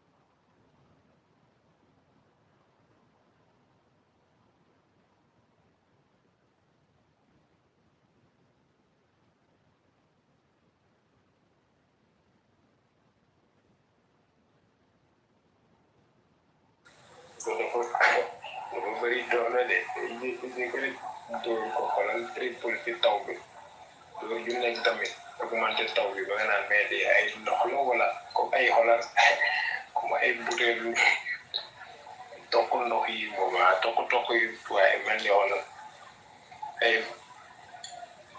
10 millilitres gain nga leen yu am doole wàccandoo nga yee taw baa ngi ndox bu bëri masha Allah baax baax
vraiment masha Allah wala lii rek bu ko nii bu koy seere de ndox baa ngi door nag ndox moo xamante ne tubaarkàlla masha Allah xool loo ci xamul xool bu dee jékki-jékki xoolal si augmenté 100 mu 100 lay maye yàlla mooy ma yaasal jëlaal ko di kirab moo mën de moo bëri dof rek ba kenn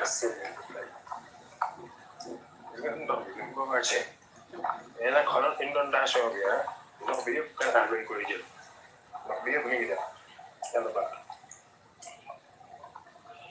non lu mu bëri tool yi mu fa dama xool ndox bi tax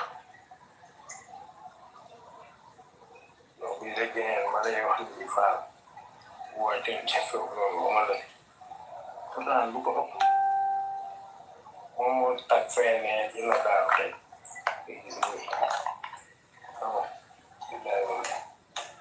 Senegal amul canalisation yu war yi la ca war la ca deful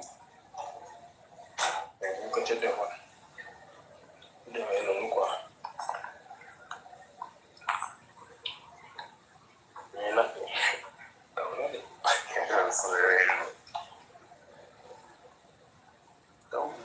taw bi nag neex na quoi da nga ci santaat yàlla gërëm ko ci ndax li muy tawee moo am doole taw bi taw bi léegi de man ci taw bi laa doon alhamdulilah mais dafa bëri doole man kon alhamdulilah te teel taw bi ngi taw bu baax ni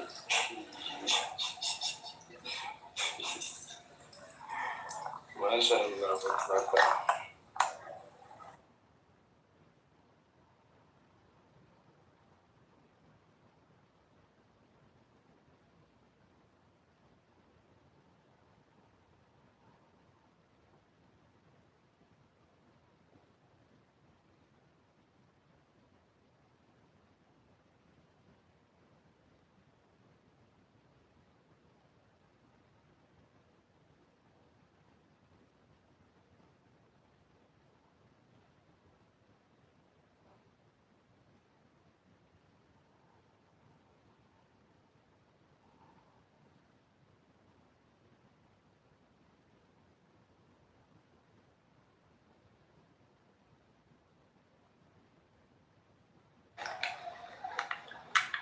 noonu la demee loolu la yow xale ba fi nga war a laal bu ñëwee laal boobu rek discuter sax yow ku nga xamante ne mooy solution.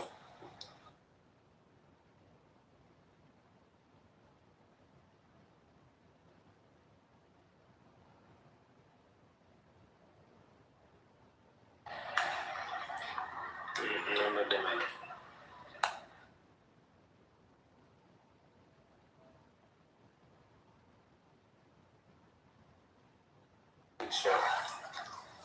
solution bi dem kay solution rek man suñu situation bi ale Ousmane Diouf Ousmane borom xarala bi kay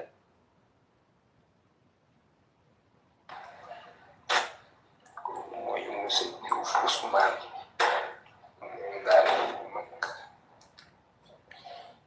su wàllu xarala bi suñu borom may ma xel xamoon màcc ci xarala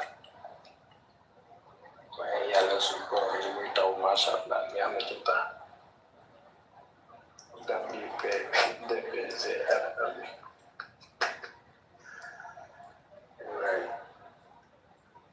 loolu solution de l'assemblée voilà yàlla baal na ngeen ci mën a def rek su ko defee am na ci dégg nga voilà équipe gàmbuy wàcc ba la kay ñun suñu am kenn nag waaye yow faut respecter la tuuti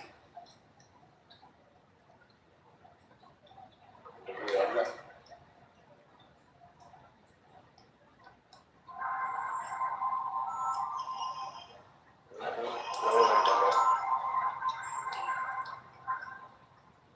taw bi nga taw nice big fan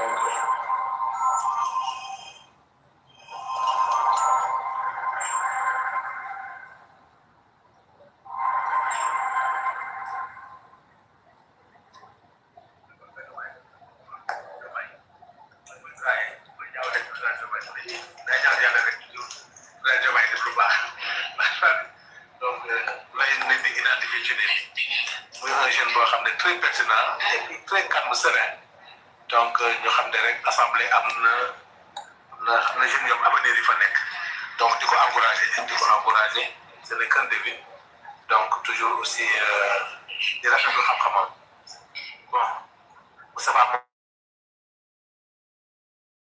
ni dina nekk ci plateau nekk ci ay énatoire te ma saa ma seedeel na lu bëri laboratoire lu bëri ñoo xam ne ñu accompagné yenn parlementaires yi lu ci bëri ci moom la jógee donc mais mosul nangu feeñ ci yenn yi sax depuis nag suñu la grande offensive code bi ñu créé woon mu nekk ressource bu am solo et qui a toujours voulu travailler dans la discrétion donc di am toujours plaisir ci moom mais gis naa service boobu ak Kébémer sant yàlla bon bàcc moom la analyse non l'analyse politique donc day am plaisir bokk ak moom toujours plateau donc bit donc merci beaucoup merci ça fa yaa ngi ñëw quoi yàlla baax la alors naka la lay dalee si beneen invité mais si kii bi la bokk des fois da ngay jékki-jékki rek mu raar des fois nii la may def bay tuy ça va bay dama tuy na bu naa la xëy si jàpp nuyu naa la jox naa la sa wàcc waay malheureusement bu tax lay xëy di aussi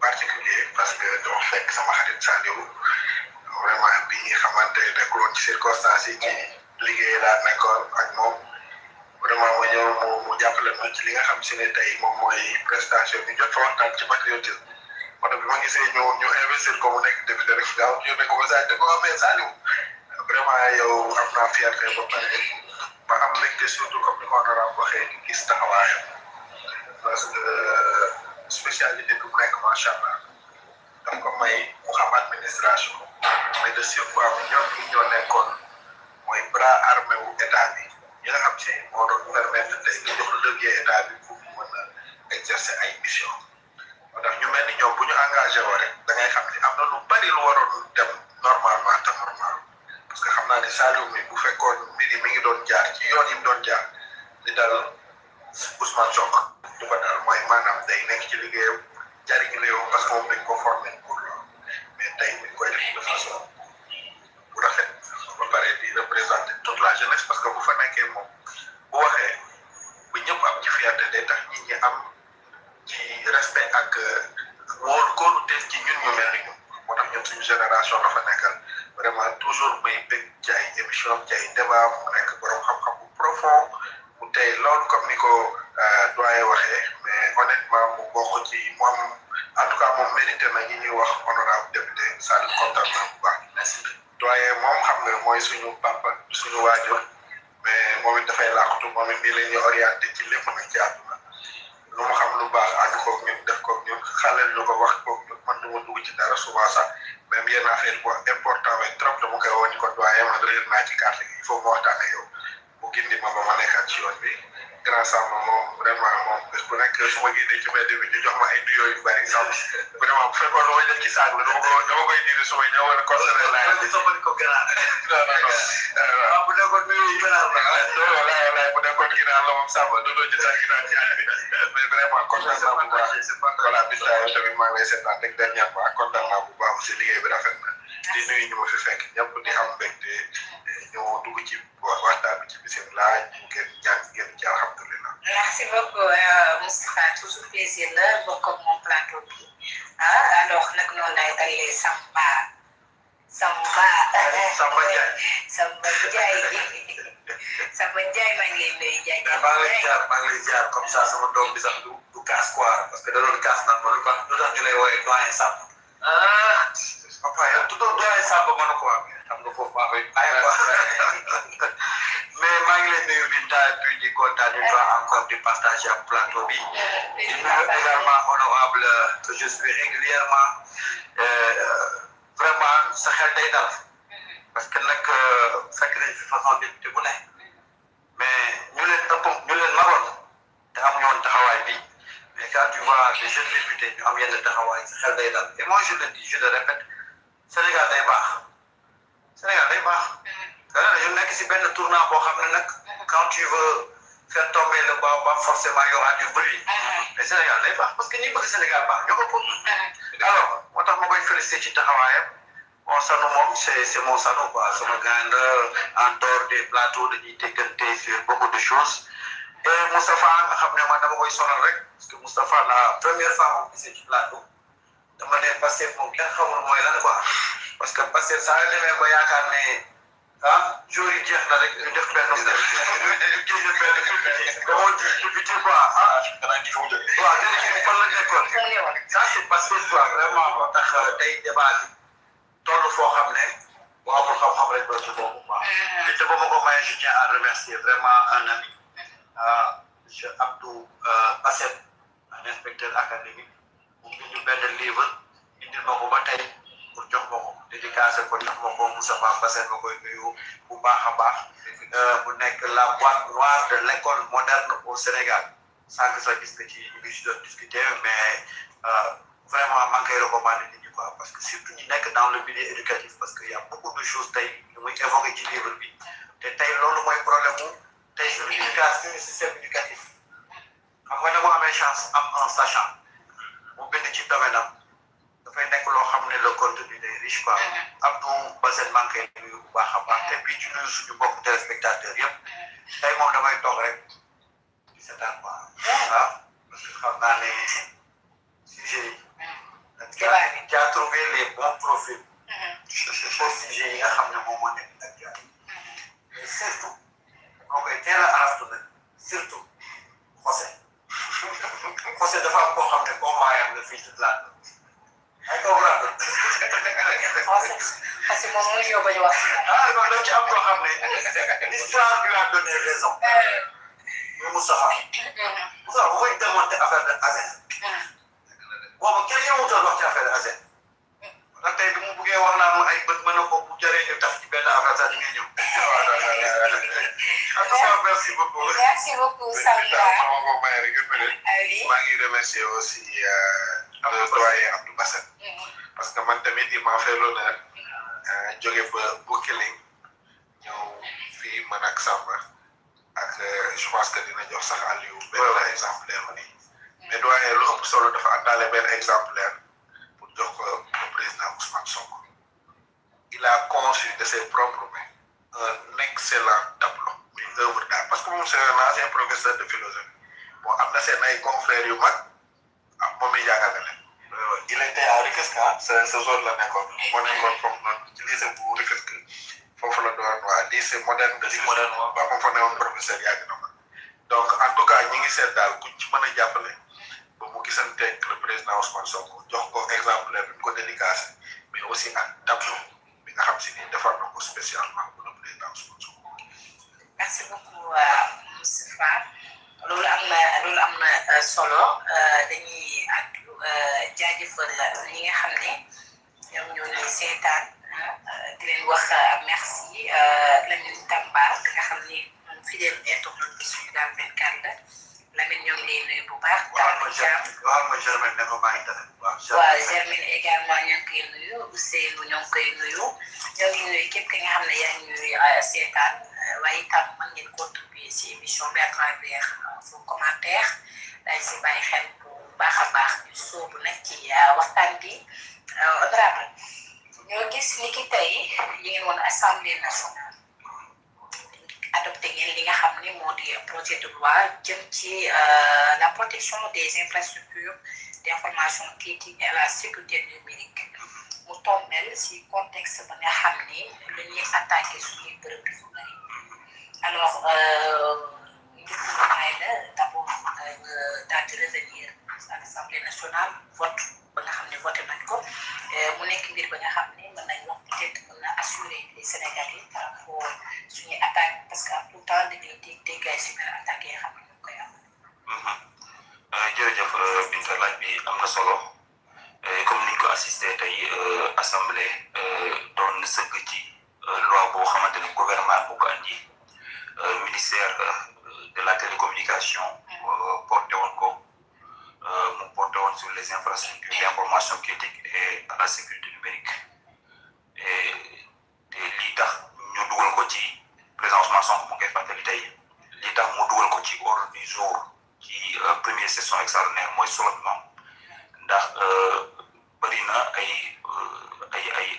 textes yu nekk peut-être si circuit bi muy projet wala proposition yu nekk circuit bi mais bu ñu tànnee yi xamante ne si lañ doon sekk solo si moom moo tax ñu boole ko ci moment code du travail et code de la sécurité sociale ni nga ko waxee léegi fan yële ci ginnaaw gis nañu Sénégal jafe-jafe yi moom ci wàllum cybersécurité gis nañ fi direction générale des impôts et domaines te ku wax direction boobu wax ne koppar gi ñuy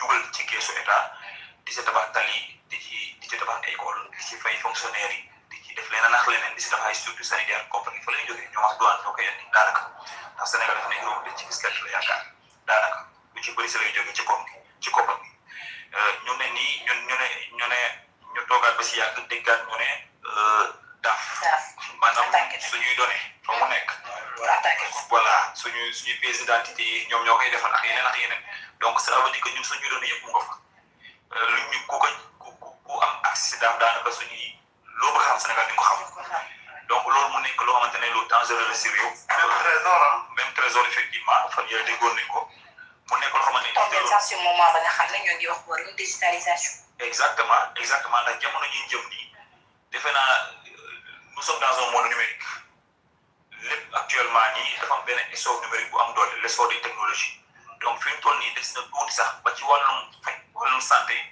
lépp dañ koy numériser donc mën nga am benn attaque ba nga xamante ne tey jii ki données sanitaires yi nekkoon si ay machines si ordinateur tey jii médecin yi bu ñëwee gis mën a am accès te mu ko war a fekk donc dañu monde bi ñuy jëm nii mutation yi mu am nii si wàllu technologie boo fagaruwul mettre en place les infrastructures nécessaires jëloo en tout cas les pare-feux nécessaires rek loolu day dal si kaw ndax surtout léegi sax dañoo nekk jamono ñoo xam ne nit ñi xeexatuñu di fëggante ay coppet nit ñi xeexatuñu di jàkkaarloo di doorante ay bal léegi guerre bi seen numérique léegi technologie ku ko détenir yaa détenir lépp daanaka tey jii gis nga États-Unis ak Iran daanaka fi mu toll nii gisoo benn soldat bu wàcc si terrain bi fële la ñuy toog rek di sànni te ay kii loolu yëpp lan moo ko loolu yëpp c'est technologie yu bëri si moo la ko may léegi nag da ngay fagoo li ñu naan fagoo moo gën faj ndax bi ñu attaqué dañ ko nekkoon ne faj ñu la laaj ay rançon te gars yi bu ñu la attaqué pare dañ lay laaj ay rançon ay milliards yu bëri yoo te war nga koo génne donc nag Sénégal fi mu jëm ci monde numérique boo xam ne Sénégal daf ci war a bokk day laaj nag nga fagaru bu baax moo tax boo seetloo question député lu ci ëpp sax ci wàllu wóor la jub nga xam ne am nañu inquiétude parce que yàggoon nañ ko posé ministère bi xamante ne moo yoroon loolu fi daan ñëw depuis loolu bi amee depuis daaw si bi ñu attaqué DGID et donc bi loi bi ñëwee dafa nekk bëgg si ñoom ñu jàpp ne loi bi mën na bokk si li xamante ne mooy apporter les solutions nécessaires en tout cas ci wàllum protection de nos données ci wàllum protection de nos infrastructures numériques. loolu lu am solo la alors honorable Samo par rapport ak li nga xam ne loi bi projet de loi bi nga xam ne daal dinañ ko adopté ni ki tey mu nekk lu am solo ngir ñu mën a sécuriser li nga xam ne moom moo di suñuy mbir suñuy bërëb parce que c'est quand même attaque yu ñu leen di attaqué bi yi bëgg a bëri loolu. waaw mais je pense que loolu Sali wax na ci est-ce que c'est le contenu bi mais xëy na man l'environnement du vote ak importance bi ñu ko doon jox lay déplorer parce que dafa am fu ñu jëm dans un monde numérique te ñu ngi fay loo xam ne bu ñu xamoon enjeu yi si nekk te quand j'ai vu la salle j'ai pas vu l'opposition j'ai eu très mal te bu ma sañoon toog parce que gis nga caaxaan yi ñuy wax ni yëpp l'Afrique a toujours été en retard l'Afrique boo xoolee OMC partout lu ñuy def xam nga Ousmane Sonko a toujours dit que le monde li muy doxee y a un genre qui manque c'est la jambe de l'Afrique yaa ngi tey ñu ngi dem beneen monde mooy monde digital Sénégal dafa bëgg a bokk ci dëkk yi dem vers la modernisation vers la digitalisation di nga dem tu auras des trains intelligents des voitures di nga dem parce que tey li am na tu vois des trains yoo xam amul chauffeur la Roissy Charles de Gaulle la ligne 14 la ligne yu bëri te yooyu xam nga mu ngi wax télémédecine tey di nga dem ba finalement la circulation de la monnaie sax day arrêté ak sa portable ci ngay def lépp donc tey bu ñu dem ci foofu da ngay dem moment boo xam ne tey ñun bu ñu soxlaa développer suñu réew on n'aura pas formé nos ressources humaines parce que ñun nous sommes un pays littéraire dañoo en égard dañoo foog ne ñun làkk tubaab mooy développement mais on s'est rendu compte qu'on est en retard par rapport au domaine scientifique fii nag li tax tey opposition bi caaxaan na ko moo tax population du ko jël en charge c'est-à-dire dañ ko ñàkkal fayda ba nga xam ne bi ñu koy def ñoom ñëpp dem nañu te en vérité assemblée nationale ci boppam sax mu ngi modernisé wu le vote électronique amatul paparas amatul dara donc ce qu'il faut regretter démb barka démb Amadou Ba wax nañ la ko tey aussi gis nga ils ont fait leur show bu desul lu dul ce débat là ñu dem bàyyi ko fa donc di encourager la démarche de l'Assemblée nationale di encourager par rapport même au niveau de la formation parce que gis nga dëkk ressources humaines na ko yor transfert de technologie y a pas de problème il y aura toujours des transferts de technologie mais transfert de technologie bu amul les ressources qu'il faut pour faire face nous serons en retard et l'Afrique a été en retard partout mais défi bii nag il faut que le Sénégal se prépare pour xam ne le monde de demain sera le monde du digital ñun ñi nga xam ne ñun li nga xamoon mooy kàlla manuscrit tu vois léegi loolu dépassé nañ ko donc lii moo tax tey cette loi qu'on a votée maintenant enjeu yi nag mooy nos données personnelles man benn kilifa dama ko envoyé ko audio mu ko effacé ko dama seetlu li bu ko dafa di man ma audio sax kenn ko envoyé tellement avec ta voix gars yi mën nañu modifier savez mën nañu avec sa corde vocale changer wax la loo warul wax xam nga boo demee ci monde mel noonu soo ko maîtriser wul da ngay jékki-jékki dañu envoyé benn affaire ne la ci boo ci cliquer nga ne nga xaw ma lan xam nga yooyu yëpp bu ñu expliqué wul les enjeux yi nekk avec les nouvelles technologies di nga dem ba ubbi sa portable ubbi boo xam ne yow nga ne tubaab dafa mel ni ku def yàlla mën a ci benn bi dem rek donc loolu moo tax actuellement le défi dafa nekk avec ces lois qu'on a votées maintenant il faut que l'État aussi dañuy voté ay loi mais dans le cadre de la mise en œuvre décret d'application yi campagne d'information de sensibilisation et de formation dañuy nekk en retard Sénégal tey ratifié ne ay convention yu bëri yoo xam ne nit ñi sax dañuy fàttali ne Sénégal ratifié na ko donc di encourager surtout le groupe parlementaire taxaw bi ci taxaw te j'ai constaté que moment boobu boo xoolee ñi absenté ci sa salle bi ko bëriwul à part ñi voyagé ñi amoon excuse personne n'a bougé dans la salle donc tout le monde était là-bas et puis benn waay dama ñu mën a ma dafa day gaaw fii nga xam naa ay 5 orateurs de quand ils ont vu 45 orateurs ci lay door a xam ne li kenn affaire bi am na enjeu et quand les députés ont parlé ñu bëri ci lay door a xam ne am na enjeu bu doon sama gars yi ne dans les temps dafa naa ne buñ jël surtout buñ jëlee pause ñëwaat que pare nañ ci donc ça nous donne encouragé pour dire qu'avec la 15e législature franchement parler pas de gens est en train d'être franchi. alors Moustapha ci sujet bi ñu ngi wax wàllum vote ba nga xam ne jàll nañu ki tey mais comme ci forme bi également gis nañ ñenn ñu dee nga xam ne amaana ci taxawaay des na wala lu ñu opposé dañuy opposé beneen opposé ba taxawaay nga xam ne peut-être peuple bi du leen naw ci naka la ko gisee gis nañ ne sax tout le temps ki nga xam ne moo di Ousmane Sonko mu ngi wax resté dans le sujet et bu phrase bu moom xale yi tey moom lañ doon foowee tey Samba Badou Maya Lom Maya maa ngi koy nuyu bu baax bon très grand patriote maa ngi koy nuyu te lii ñu nekk di waxtaanee aussi di domaine am parce que c'est un excellent ingénieur informaticien buy liggéey ci wàllu plateforme donc mu intéressé ko mais bon Binta li nga wax nii moom moo ci nekk xam nga c'est dommage ah doyen Sall wax na ko démb Amadou Ba mi ngi koy wax ci conclusion quand ça intéresse le Sénégal l'intérêt du Sénégal et des Sénégalais ñoom honorable John rek ñoo fay nekk Saliou yi rek ñoo fay nekk c'est-à-dire que ñii doo leen dégg ñu wax leneen lu dul jëriñu Sénégal te le président Ousmane Sonko tey teel na ko wax sax mooy bi muy wax ak Taser xamoo ko ni ko sa 5 minutes de show rek moo tax nga ñëw di wax c'est-à-dire que ils font hors sujet parce que tout simplement tamit bindaa nañ ci waxtaan gars yi tamit parfois ñun dañ leen foog fu ñu nekkul de attention de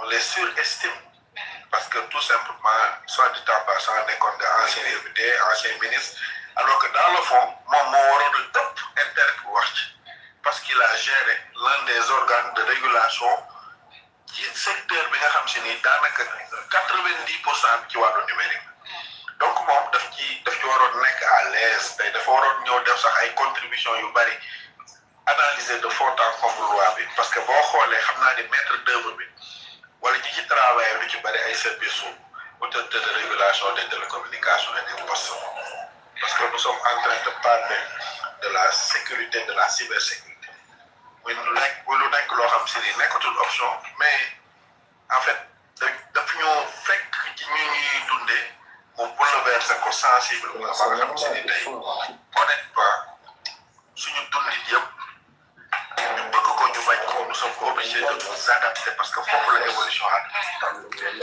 suñu économie dafa numériser wu suñu santé dafa numériser wu dégg nga lii ci honorable wax boo liiree dans l'agenda 2050 surtout ci volet santé bi ñi ngi doon wax système boo xam si nii dañuy trouver benn base de données médicales boo xam si nii nit ki day am sa carte d'identité numérique ci santé bi codifié nga xam si ni tey diagnostic nga mën a def médicament yi nga mën sa prescrire yëpp ak hôpital bu mën di def boo ñëwee automatiquement dès l'instant nga dugal ko rek en fait dañuy xam yow sa antécédents médicaux yi nga am pour mën a gaaw ci traitement bi honorable mi ngi ko doon wax léegi ñu ngi ci dans le domaine de la télémédecine réew yi nekk Europe actuellement mi nga am yaa ngi gis ay nit ñu nekk Europe benn médecin spécialiste di leen opérer depuis la Chine te loolu le dispositif a été installé ici à l'hôpital Fann bu yàgg ma lay wax ni Sénégal moom tel na ci anticiper comme ni ko honorable xëy na on ratifie on planifie mais côté mise en œuvre bi dina am mais gis nga suñu données yi attaqué ñun ñi nga xam si ne ñi ngi doon honorable bi moom xam na ci dara moom tudd na ko au niveau des impôts man dama doon yërëm les agents parce que biñ ñu attaqué ba système bi yëpp daal di taxaw ñu delluwaat ci système classique bi di tirer les fiches de déclaration di ko remplir te bu système bi tàkkaatee ñoom dañuy jëlaat ay jours di ko dugalaat ci biir système bi c'est-à-dire que yokk leen surcharge de travail ak papier da ngay xam ni en réalité loolu lu ñu sonal la waxatuma wàllum carte d'identité biométrique nga xam si ni sa àdduna yëpp nga ci def en fait ku détenir yow une bonne partie de tes données biométriques xamal ni xam na lu bari ci sa peuple ci évolution fii ak 50 ans mën na la définir à travers les schémas yoo xam si ni fan la sa évolution dëkk donc trésor bërki dem ci wàllum koppar bërki dem maintenant yooyu yëpp bu amee ñu war ci def ab loi boo xam si ni daanaka mooy saytu loolu moo koy ngat mooy tax sénégalais yi mën a dund ci loolu mën a préserver li nga xam si ni tey or la jamaa la parce que les données sont devenues des jamaa gis nga données bii nga gis ni soxna bind mais ñoom modèle économique bu Facebook Instagram ak ñi nga xam si ni dañuy def publicité en ligne lan lay jaay lu dul ay données bio ay données data mais ay données la ñooy profil parce que yow sa àdduna bi yëpp da koy dugal ci biir Facebook ci système bi les quand tu veux faire de la publicité ñun la mën nañ la permettre tey nga laal 10 000 personnes yoo xam si ni ñii taane la leen intérêt mais soo travail bi ñuy def ci données yi moom moo ko def te loolu sax Sénégal mën na dem ba ko plus ci encadrement wu données yooyu parce que dans beaucoup de pays actuellement c'est le cas parce que c'est de l'or mooy gis nga jamaa la à l'état brut boo xam ne si ni tey dañ ko war a préserver ñu am fii tey fu ñuy préserver fu ñuy dencee suñu ay données parce que c'est anormal que suñu ay données à caractère personnel surtout ci ëpp solo ñu koy conserver ci ay serveurs yu nekk à l'étranger gannaaw nag bu ñu amee lu ko mën a conserver ñu mën ko ñàkk à travers une loi dafa rafetul nga ni da ngay politique nga ni intérêt Sénégal intéressé na la avenir u Sénégal ak doomu sénégalais yi intéressé na la nga war a toog lii ci lu ëpp solo mooy loi bi ak loi yi nga xam si ni voté nañ ko dem sur le code du travail bi nga xam si ni comme ni ko Amadou Ba waxee daanaka chaque 30 ans lañ koy xoolaat code de la sécurité sociale bi nga xam si ni tey dafa laal une bonne partie ci li gën a intéressé travailleur bi dans le santé ci seen lieu de travail nga nekk nga soxantal buñ ko waree waxtaanee yow amoo ngay ñëw di ci def hors sujet buñ ko waree voté adopté ko yow nga génn ci salle bi dem defi leneen nekk ci spectacle loolu day wane ni donc bëgguñu réew mi intéressé wu leen njëriñu réew mi intéressé leen développement réew mi intéressé leen donc loolu lépp nag population yi ñu ngi fi toog di xaar xamee nañu nag ñan la réew mi ñan ak Samba waaw mais c'est rek pour dire que dañu nekk c'est une cohérence dañuy voté moom la ñu population ça fait partie de la souveraineté muy wax souveraineté numérique et là ça montre également que parce que ci li ñu nekk ba ñu nekkee assemblée ba tey mooy promesse bu ñu def les Sénégalais ils nous ont promis ñu taxawal benn réew bu souverain nag bu ñu koy wax c'est à tous les niveaux surtout nag domaine bi ñu la fekk parce que mënuloo ne da nga bëgg a souverain ba pare sa données yëpp ay jàmbur yoon ko c'est impossible mais bizarrement y a pas eu de débat autour de ça kon lu muy wane mooy ñii daal balaa ñuy wax ne passif day jël assemblée di ko dóor ci les exécutif bi mooy bu ñu waxee comme wala wax pouvoir soit un peu leur incohérence tey lii dafa war a nekk un débat am solo parce que une fois encore moi ce que je constate parce que engagement su ma ne woon man j'ai pris le temps gars yi di tourné di def ay promesse dama leen doon dégluwaat lu ñu taxawal assemblée dafay delluwaat te la ma jëloon ca note xool nag moo xam ne lii seen promesse lii dafa bokk ci promesse yi muy souveraineté à tous les niveaux tey ñu ngi jéem a pousser le Sénégal à être souverain dans le domaine numérique c'est important Moustapha wax na ko sànq àdduna bi fi mu jëm foofu la nit ñi war a yàq anticiper dem fa mais ñun africain dañuy bàyyi ba nit ñi yegg fa ba toog ba teg ataaya ba waaje ñibbi ñuy doog a dugg ci domaine yooyu moo tax on est toujours en retard moi je pense que c'est des lois révolutionnaires qu'il faut encourager et les soutenir pour ñu am ci succès c'est dommage te loolu it damay def reproche aux députés de Pastef. Comment?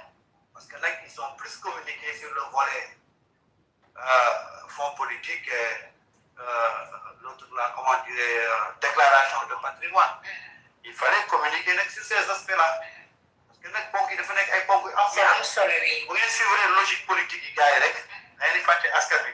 am na askan yoo xam ne nag ces genres de sujet-là da leen intéressé te yéen ñi nga xam ne da koy voté yéen a ko war a mën a porter pour comprendre à la population. Surtout à code du travail man am na ku ma wootee ci suba ne ma lan lañ taxañ ci code du travail. Code du travail. ma ne ko j'ai été apporté par. mais code du travail bi code du travail bi quand même si côté les femmes ñoom daañu si gis seen bopp bu baax a baax. parce que 14 semaines bi bu nañu bu 18 semaines. c'est une loi révolutionnaire.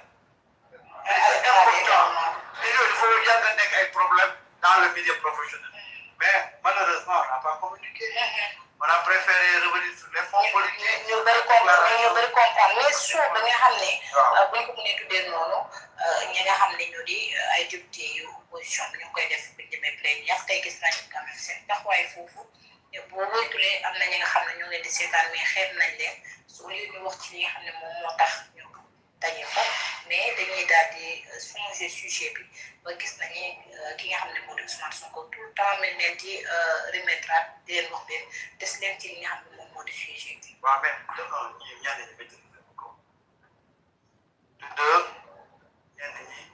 mais est-ce que de stratégie par exemple comme ni ko Abdou di defee wala bu Thierno Alassane est-ce que du stratégie bi nga xam ne. mais stratégie pour gagner quoi. bu ñu xëyee les journaux wax si ñoom je sais pas man mënuma comprendre. mais c'est-à-dire que c'est-à-dire que tu fais le guignol pour demain ñu def la à la une ne il a fait le guignol à l'hémicycle. Il faut que les gens arrêtent. Sénégalais dans le tout ci yooyu. C'est-à-dire qu'à chaque fois qu'il essaye de mettre un genre de stratégie il devient de plus en plus ridicule. Parce que Sénégalais dañu soxla des députés quand même yu wax seen soxla. mais ñëw di dee ay affaires yu coow yooyu foog ne dañ ci am dara. la preuve mooy depuis ba muy def loolu assemblée Abdou Mbow n'a jamais été musul génn ci liste nationale. parce que amul base politique. amul base politique.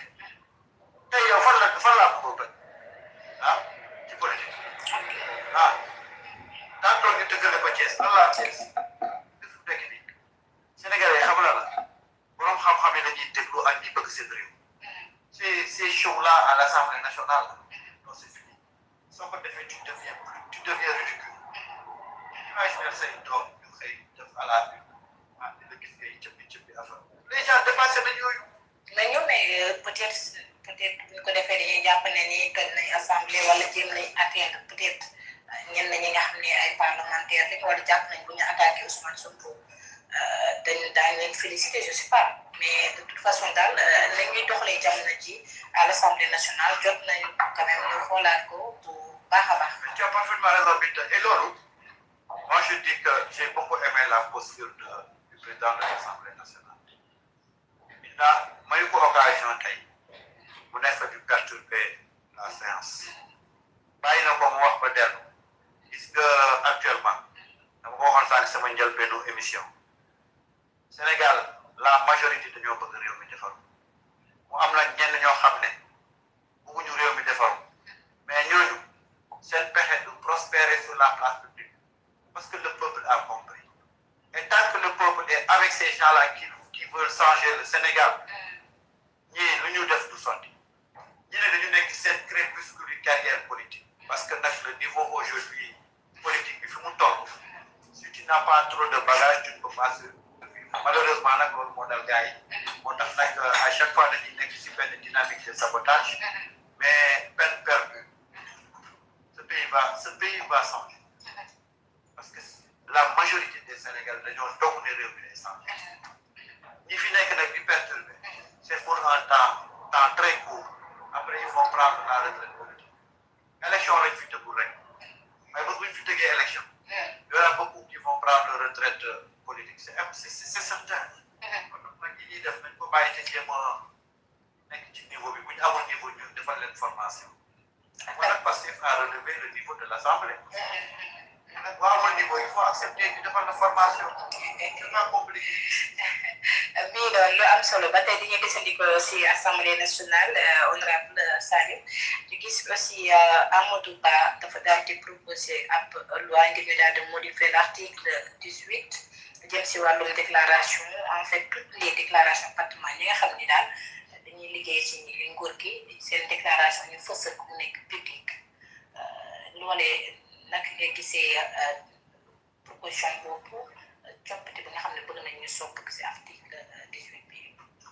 waaw loolu effectivement démb suñu pare moom la ñu ngi souligné du point de presse du moins comme ça c'est une façon de vivre au Sénégal que les pasteurs amul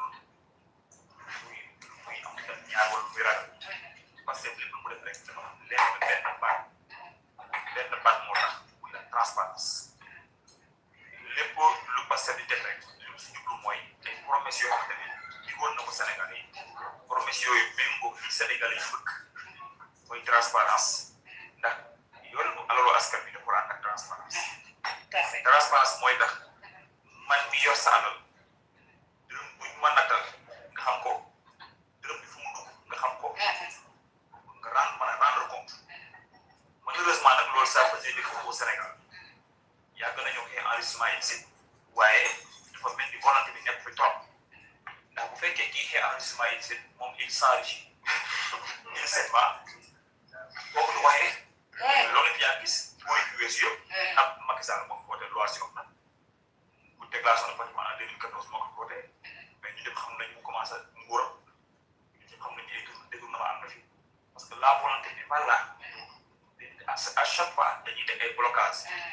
ni ñuy voté loxo bi ni muy tàllalee voté ne loi bi ñëw na beneen loxo bi noonu la nekkee si suuf di teg ay pexe pour andi ay blocage donc pour appliquer loi bi difficile ñun nag loi bi sur la déclaration de patrimoine bi mu ñëwaatee ñu ko révisé mu ñëwaat assemblée nationale ñoo ko voté au mois d'août mooy la loi du 3 septembre 2025 sur la déclaration de patrimoine loi bi ko gouvernement bi andee amul woon la publicité nekku ci woon xam nga président de la république moo rek mooy publicité mooy publier moom la ñuy publier son patrimoine moom donc mooy déclarer patrimoine conseil constitutionnel déclaration constitution de notamment dans son article 37 code de transparence dans la gestion des finances la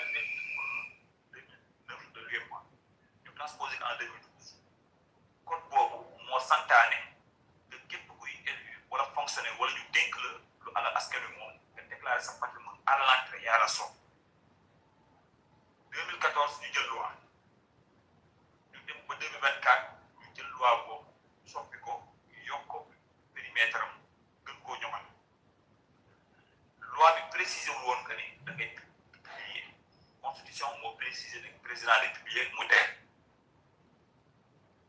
constitutionnel président ñëw comme si mbiri saw aussi parce qu'on parle de déclaration de patrimoine à l'entrée et à la sortie on parle de contrôler les fonds spéciaux voilà fonds spéciaux yi n'est-ce pas il n'y a pas meilleur mécanisme de détourner les deniers publics à travers les fonds spéciaux parce que jox la ne la nu la nee def si loolu moom boo gëmul yàlla dëgg sa bopp nga siy def fàtte askan bu ñëwee yow président yow mën ngaa déclarer patrimoine à l'entrée mais doo ko déclarer à la sortie kii bi ñoom nattukaay loolu nan la ñuy nattee kii entre temps il s'est enrichi amuñu ko te pendant ce temps même le sous-préfet wala le préfet wala un percepteur wala un simple chef du centre des services fiscaux bu nekk ci benn département ñu nekk yow da nga def déclarer patrimoine à l'entrée et à la sortie c'est paradoxal ñun ñu ne dañ koy modifier constitution bi yokk si à la sortie pour méngale ko ak le code de transport dans la gestion des finances publiques xëy na mu merci loolu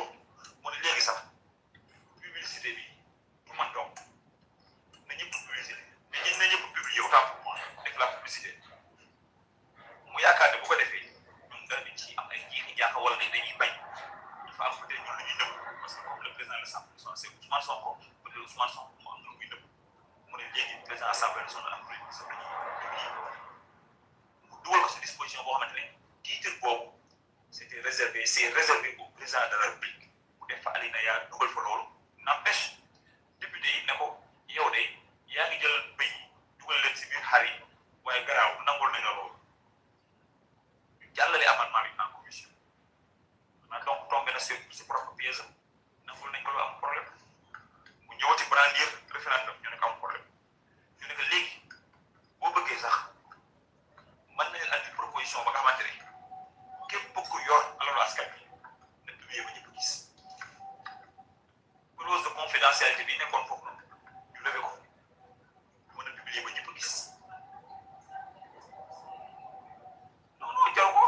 loi sur la déclaration de patrimoine bi pour ngay modifier disposition wala lu si dara mën nga déclarer wax nag lu si dara wax nag di ko kii mais bu boobaa xëy na mën na ko publier parce que en fait publication bi c'est pas interdit boo demee si disposition bi def naa la même bu fekkee ne justice da koo demandé wala kii déclaré la justice demandé ko mën nañ publier patrimoine c'est pas interdit c'est prévu publicité bi maintenant bu ñu defee noonu comme ñoom ñoo nekk ñoom ñoo yor réew mi léegi ñoom seen ak kiiraay boobu ñoom nee nañu ñoo jub nee nañu Bassirou Diomaye Faye moo jub président Ousmane Sonko moo jubati loolu lañ wax léegi bu ñu defee loolu ñoom ñëpp ñu publier ñu xool bu boobaa lii am ko rek moom di nga gis lu lay yëpp parce que bëri na foofu ñoo xamante ne ils étaient avec l'ancien régime enrichir nañ foofu ba doyam am na si ñoom seen rapport sax épinglé na leen am na ñoom li ñu yor si alal ñemew ñu ko déclaré parce que bu ñu ko déclaré ñu leen yéen bi ngeen fi yoree yéen lan ngeen fi doon liggéey lu leen mën a may lii parce que nag faaw Sénégalais xam ndax ñi nga xamante ne ñoo fi nekkoon si régime bi base te régime bu ñëw nga ànd ak moom bu régime bi boo ànd ak moom ba mu daanu nga dem demaat si keneen ko nga transhumé ñooñu lan moo tax ñu def loolu alal parce que am na lañ ñam mu neex le système parce que le système est tenu dañuy ñëw ànd ak boo àndee ku jub ñu ne ku jub kii nga àndal ni daf lay yàqal kii nga toog la bëgg jaxase laa moom ba nga leen tàkkaarle ko ñoom ñu ñëw jege la gëm loo ne ñoom ñoo baax pour perpétuer le système ñu mën di détourner ñu leen di protéger ñu mën di bénéficier aussi say fonds spéciaux moo waral di nga tuddee fonds politique yi ñëpp yuuxu parce que lan da ngaa tudd loo xamante ne ñoom ñëpp dañ ca yaakaar parce que jour boo tënkee fonds spéciaux nga ne fii la war a dem na fa dem mu am ñu koy contrôler looloo yor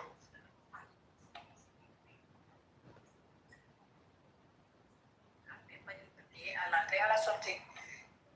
waaw ñoom loolu lañ wax président jéego yi muy teg mooy dama loolu bu taxaw ne président lii la bëgg am nga gis nga gars yi gis nga ñun fii lañ toog Abdoulaye Wade ñoo def Macky Sall ñoo def ba dem discours yi damay déglu discours yi ñëpp rafet fii ku fi ñëw ba jóg réew dana naan transparence pour gouvernance discours yi ñëpp demal xool seeni discours de campagne demal xool seeni programme demal xool seen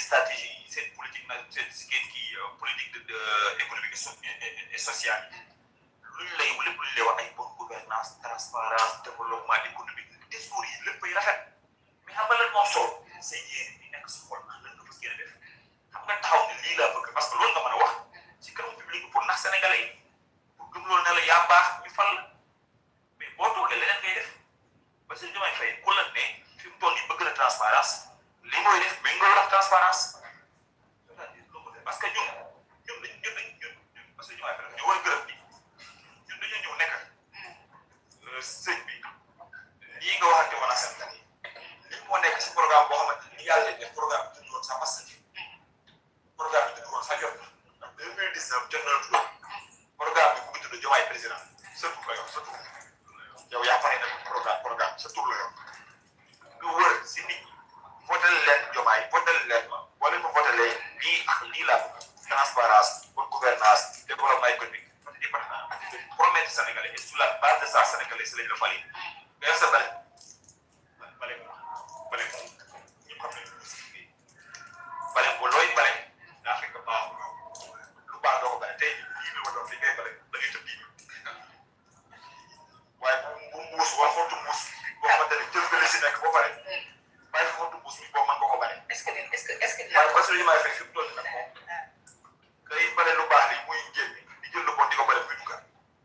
ah moom daal mel ni bale ba rato bi moom si yéen la ko jëmal. dimbale mooy lan dañoo taxaw ne lii la ñu digale woon ak Sénégalais yi ba ngay dem ñu ndax yow ñoo ci àndoon. tey ñun góor sa wax ñun jomb nañ ñu wax dara Sénégalais yi ba pare def jot duñ ko def. comme nag am na levier yoo xam ne yaa ko te wane woon intention yi duñu utiliser levier yi ñoom wan na Sénégal yi dafa séen nañu def ndax bu ñu amee assemblée nationale bi toog yaafu ci defuñu dara mais Sénégalais qu'est-ce qu'ils vont dire boobaa li naan noppel vous avez l'assemblée nationale article 59 de la constitution moo ne l'assemblée nationale vote seule la loi contrôle l'action du gouvernement évalue des politiques publiques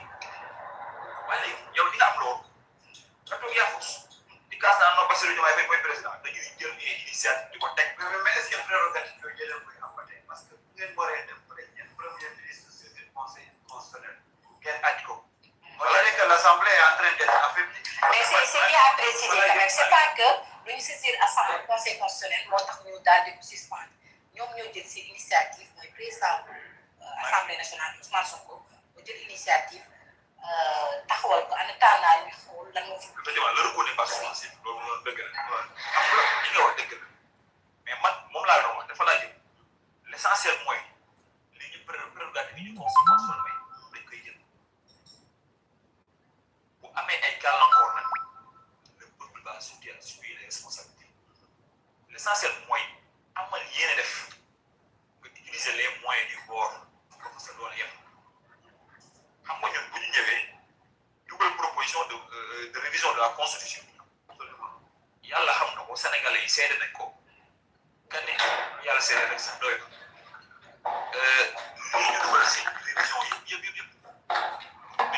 sénégalais yi ko gën a amul dara yi personnel amul dara looy gis ñu ne lii président assemblée nationale moo tax ñu def ko wala député sànga moo tax ñu def ko wala lii pour yàqal président la République lépp méngoo ak les promesses yi ñu def nekk suñu programme de campagne waaye loo si gis président ñëw na dugal ay amendement kenn adopté wul amendement yi nga dem invoqué vote bloqué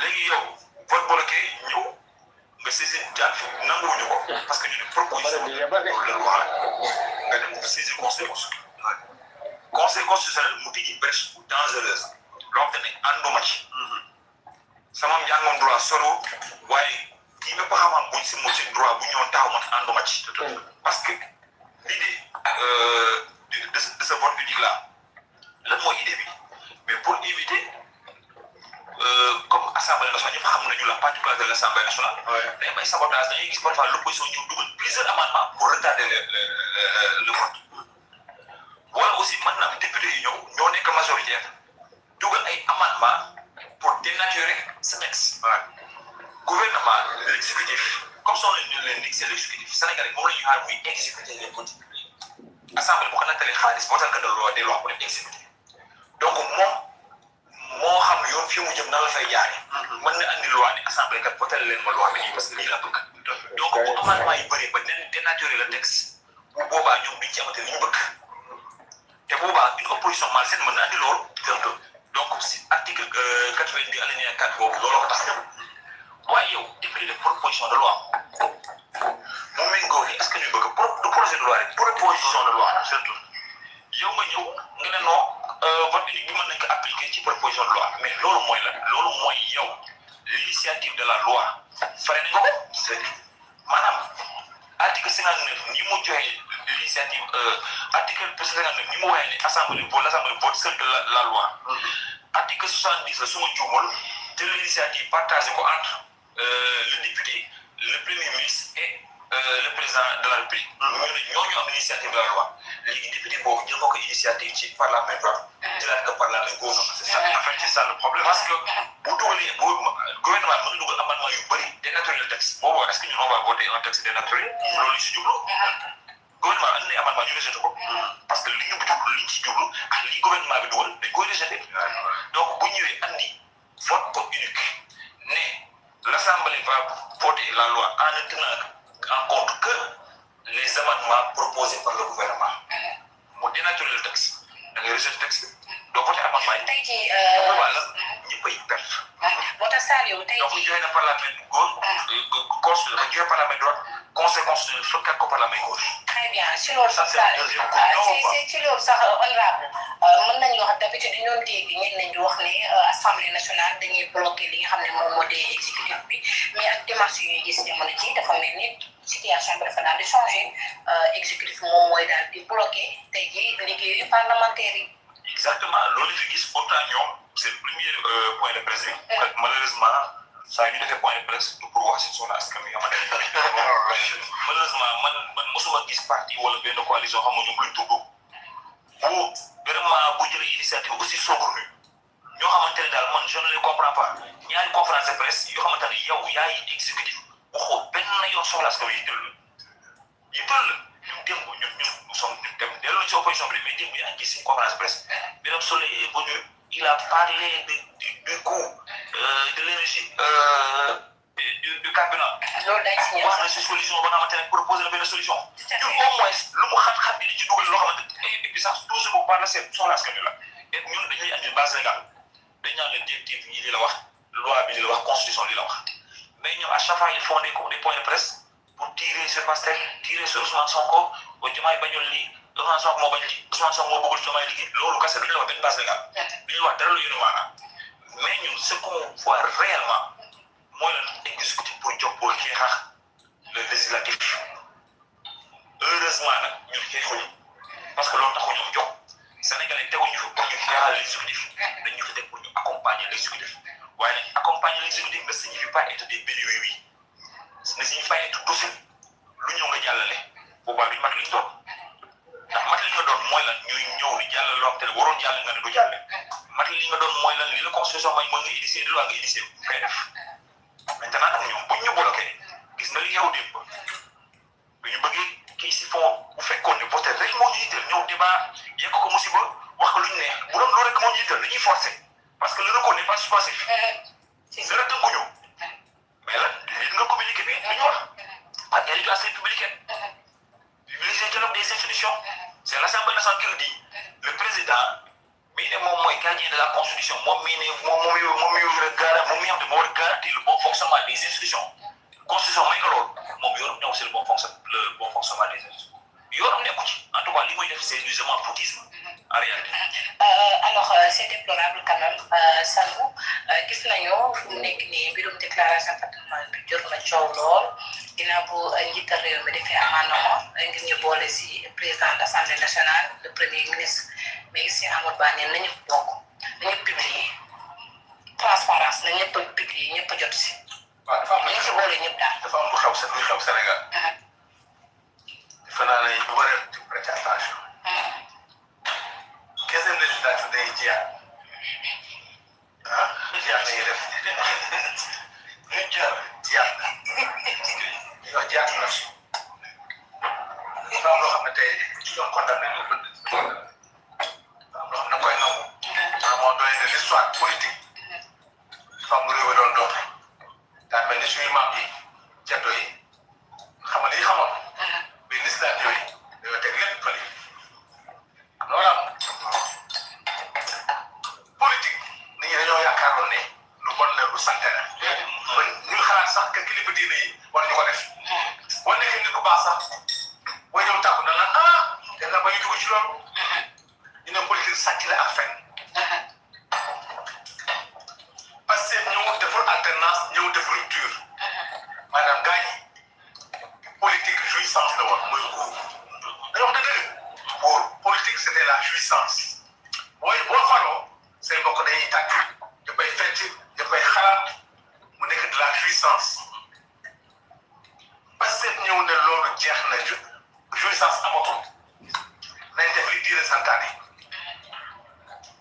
mooy li code jaamu yàlla li code de transparence wax code de transparence nee na amul gërëm booy laal ci loi des finances te duñ ko tracé maanaam amul dërëm booy lekk te lewu la te loolu arrangé wu lépp nag waaw parce que suñu maam yi bi ñu jógee ci ceddo gi ñëw ci islam mais toll na ci ñun mais dañuy c'est-à-dire phase boobu le Sénégal lekk maanaam dañuy jógee ci phase bi nga xam ne dañ ne européens yi ñoom ñoo jub ñoom ñoo baax ñoom ñoo moderne mais ñun africains yi ñun daal wax dëgg yàlla maintenant loo xam ne sanu jonn ñemoo en Europe honorable ñemoo ko def en Europe mais en Afrique la c'est pas grave benn waaye dama la wax ne ñun bu ñu ñëwee vacances bu ñuy wàcc aéroport rek dafa léegi suñu xel yi dañ koy wëlbati qu'est-ce que ça passe réellement mooy dañ ne am na loo xam ne dañ doon sàcc alal de réew mi les gens se sont enrichis pourquoi Amadou Ba di proposer loolu te loolu muy proposer jaral na gars yi wala ñu jaay seen bakkan ne du am parce que buñ ko defee ñu jàpp leen buñ ko defee dañuy weeru comme li waay doon wax rek buñ toog ba 2 heures du matin lamp yëpp tàkk. te loolu nag la ñu war a def nag na ñëpp déclaré ñu publier yëpp ginnaaw moom la ñu parce que moo indi loo xam ne fii dina métti xeex bi dina métti Sama Ndiaye dama ne. Sama Ndiaye dama ne. dafa am loo xam ne. 2 heures du matin. voilà da ngeen gàddu loo xam ne ba waatal la ne suñu borom rek moo dafa jël combat bi sàmm sa jikko yi sax ñu xool yoon parce que jikko yi dañu yàq jikko yi ba ñëpp yaakaar ne prends l'exemple tey di nga xam ne parce que Sénégal da ngay dégg ñu rek dañoo woote pour affaire yi leer gars yi di kaas c'est-à-dire président Diomaye moo ñu def situation boo xam ne wax dëgg yàlla da ngay def ba da ngay di yaraange parce que da nga naan président Diomaye est-ce que parce que boobu parce que yow munoo wax seen wax yëpp nga ne code de transparence déclaration patrimoine dañ koy non ça dépasse nañ ko parce que déclaration boo ko defal en anglais c'est pas la même personne maintenant yow ñu dil la proposition de loi nga amaat ko ñu accepté ko mu wóor ne yaa ko yóbbu foo xam ne def kan moo ñëwee def 4 élections ci benn kan moo ñëwee xalaat Sénégal moo tax alunti am débat parce que dama ne 2 ans Sénégal amul xaalis bi ñu xam FMI jox Sénégal jox seen xaalis nga ne da ngay def 4 élections en 2 ans donc je dis que ne li Amadou Ba proposé le Sénégalais accepte ñu def ko. Mais doyen Sado Alhamdi nee na le choix d'un référendum est pertinent et permettra sans aucun doute de progresser. waaw xam na benn loi boo dugg kooku boo ko intéressé loi boo xam ne fii seen affaire yi xam nu mu tudd seen ONG la xam nu mu tudd ku fay jëlee xaalis parce que attention am na lu ñu xam financement yëpp day ànd ak programme Alioune Tine bu dee dee financement extérieur ñooñu xam ban programme la financement ban programme lay financé ñoom ñëpp financement des droits de l'homme la droit de l'homme yàlla droit des minorités Alioune Tine il faut mu wax ci góor jigéen yi bu ci waxul mënul wax suñu élection te bàyyi suñu élection te wax ci góor jigéen yi. doyen ce qui est contradictoire c'est que def na woon fan yii passé bi ñuy wax waxu reporter élection locale mu ne oui il faut le faire parce que pays bi dafa nekk crise économique. mais est-ce que yow est-ce que yow da nga am problème ak moom man dama lay fàttali nga bokk rek xamal la je vous salue c'est-à-dire combat bi gën a métti ci combat yi ngeen nar a def parce que da ngeen fekk di nga toog muy dox xam nga lan ngeen foog mooy toog muy dox di nga foog toog muy dox mooy gars yi ñuy embauché ñu liggéey toog muy dox mooy yii moi je te fais un témoignage te ñee ñoom mun nga jàpp Doudou Wade mun nga jàpp ñoom Babacar Gueye xamul tax bu nekk leen pour la première fois de l'histoire du Sénégal question yi yëpp moom la woon un parlement nga door a def liggéeyam Babacar man ci yéen laa xamee évaluation des politiques publiques te pourtant ci mission la kan ma soo def xam nga sax à l'Assemblée il y a jamais eu de manuel il y a jamais eu de contrôle de l'action gouvernementale les ministres que vous avez reçus audition yi ci contrôle de l'action gouvernementale commission d'enquête kenn du ko mos a essayé ñu dàq ko muy Macky Sall quand il a voulu convoquer Karim Wade pardon mosul am mission d'information parlementaire assemblée def na fi mission d'import gars yi dàq la xam nga ñu ko donc en vérité ñoom dañuy jàng ci yéen yow xam nga ne assemblée piétage la woon première réforme jubal ba di nga li ñuy wax ni réduction des comptes assemblée la commencé parce que nit ñi ñëpp par exemple soit que suñu salaire piétage la woon question moo doon yor xaalis piétage la woon loolu nga jël seen xam nga seen salaire bi seen bulletin sax ci ngeen yem ñun yemuñoo ci loolu ñun ñëpp piétage day dem chaque président de commission il a 500 000 francs par mois pour fonctionnement 5 ans de convoqué réunion li moo amoon te donc parce que ñëw dindi ko te passé na majorité lii nag moo continuer jëm ne fi nga xam ne tey question wala passation de service mais am document administratif il y a pas un document financier amul règlement financier amul marché président mënoon na jël marché 1 milliard yow bind jox la ko en tant que journaliste te dafay lew loolu yëpp nag heureusement que Pastef da ko nangu ci moom moo tax amuloon coow tey bu doon waa benn ñu nekkoon pouvoir Pastef bu ko proposé ay yàq mooy fay génne Pastef mais comme que Pastef moo def réforme mu dal ci kawam loolu moo tax affaire bi amul coow lii nag léegi réforme bi mais pourtant je pense que en 2029.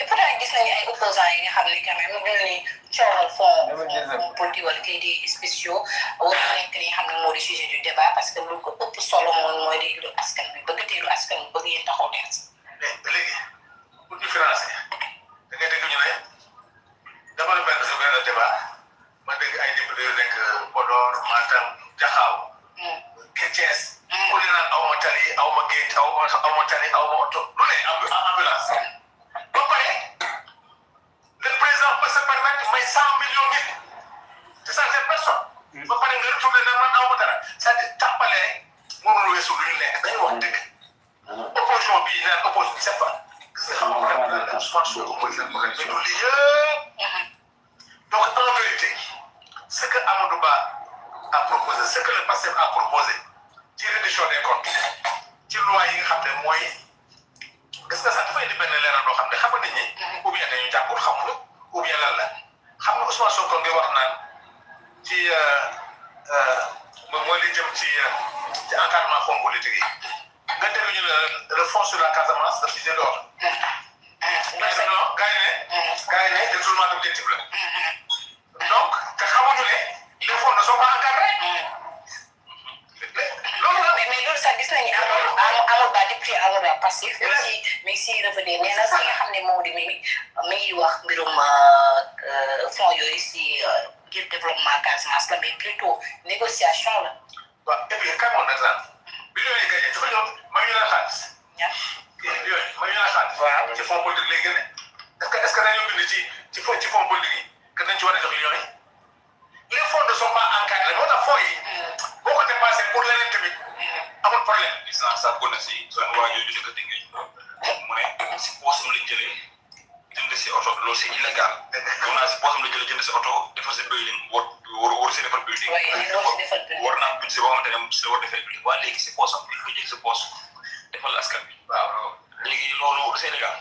mais loolu sax war nañ si ubbi parce que loolu noonu waa léegi montant yooyu bu ko jël woon si poosam moom nee na si poosam moom moo ko tuddee noonu quoi léegi bu ko jël woon si poosam mu ne léegi yokk leen budget primature parce que cette année dama war a defar dama war a retapé wala mu war a jënd oto ban moo gën a métti est-ce que mu gën a nekk pour retapé sa problème sécurité loolu même ça dafa war a instant effectivement ban moo gën a métti mënoon na premier ministre yi xamante ne ñoo fi nekkoon mënoon def li ñu doon def ñooñu loolu doon ñëw ñu dugal seen bopp seen bopp kenn laa dina justifié xam nga fan nga mën a waxee détournement d'objectif bu doon ay fonds yi nga xamante ne day suivre voilà les règles d'exécution. Par exemple fekkoon nañ ko encadré la foofu bu fekkee voilà effectivement engagement liquidation ordonnancement paiement par exemple bu suivre procédure boobu mën nañoo comprendre mais bii dañ ne fonds spéciaux dañ ko dafa am circuit spécial bu muy jaar quoi. dafay dépensé bu la nee doo justifié wu. ils sont contradictoires quoi. moom mu ne man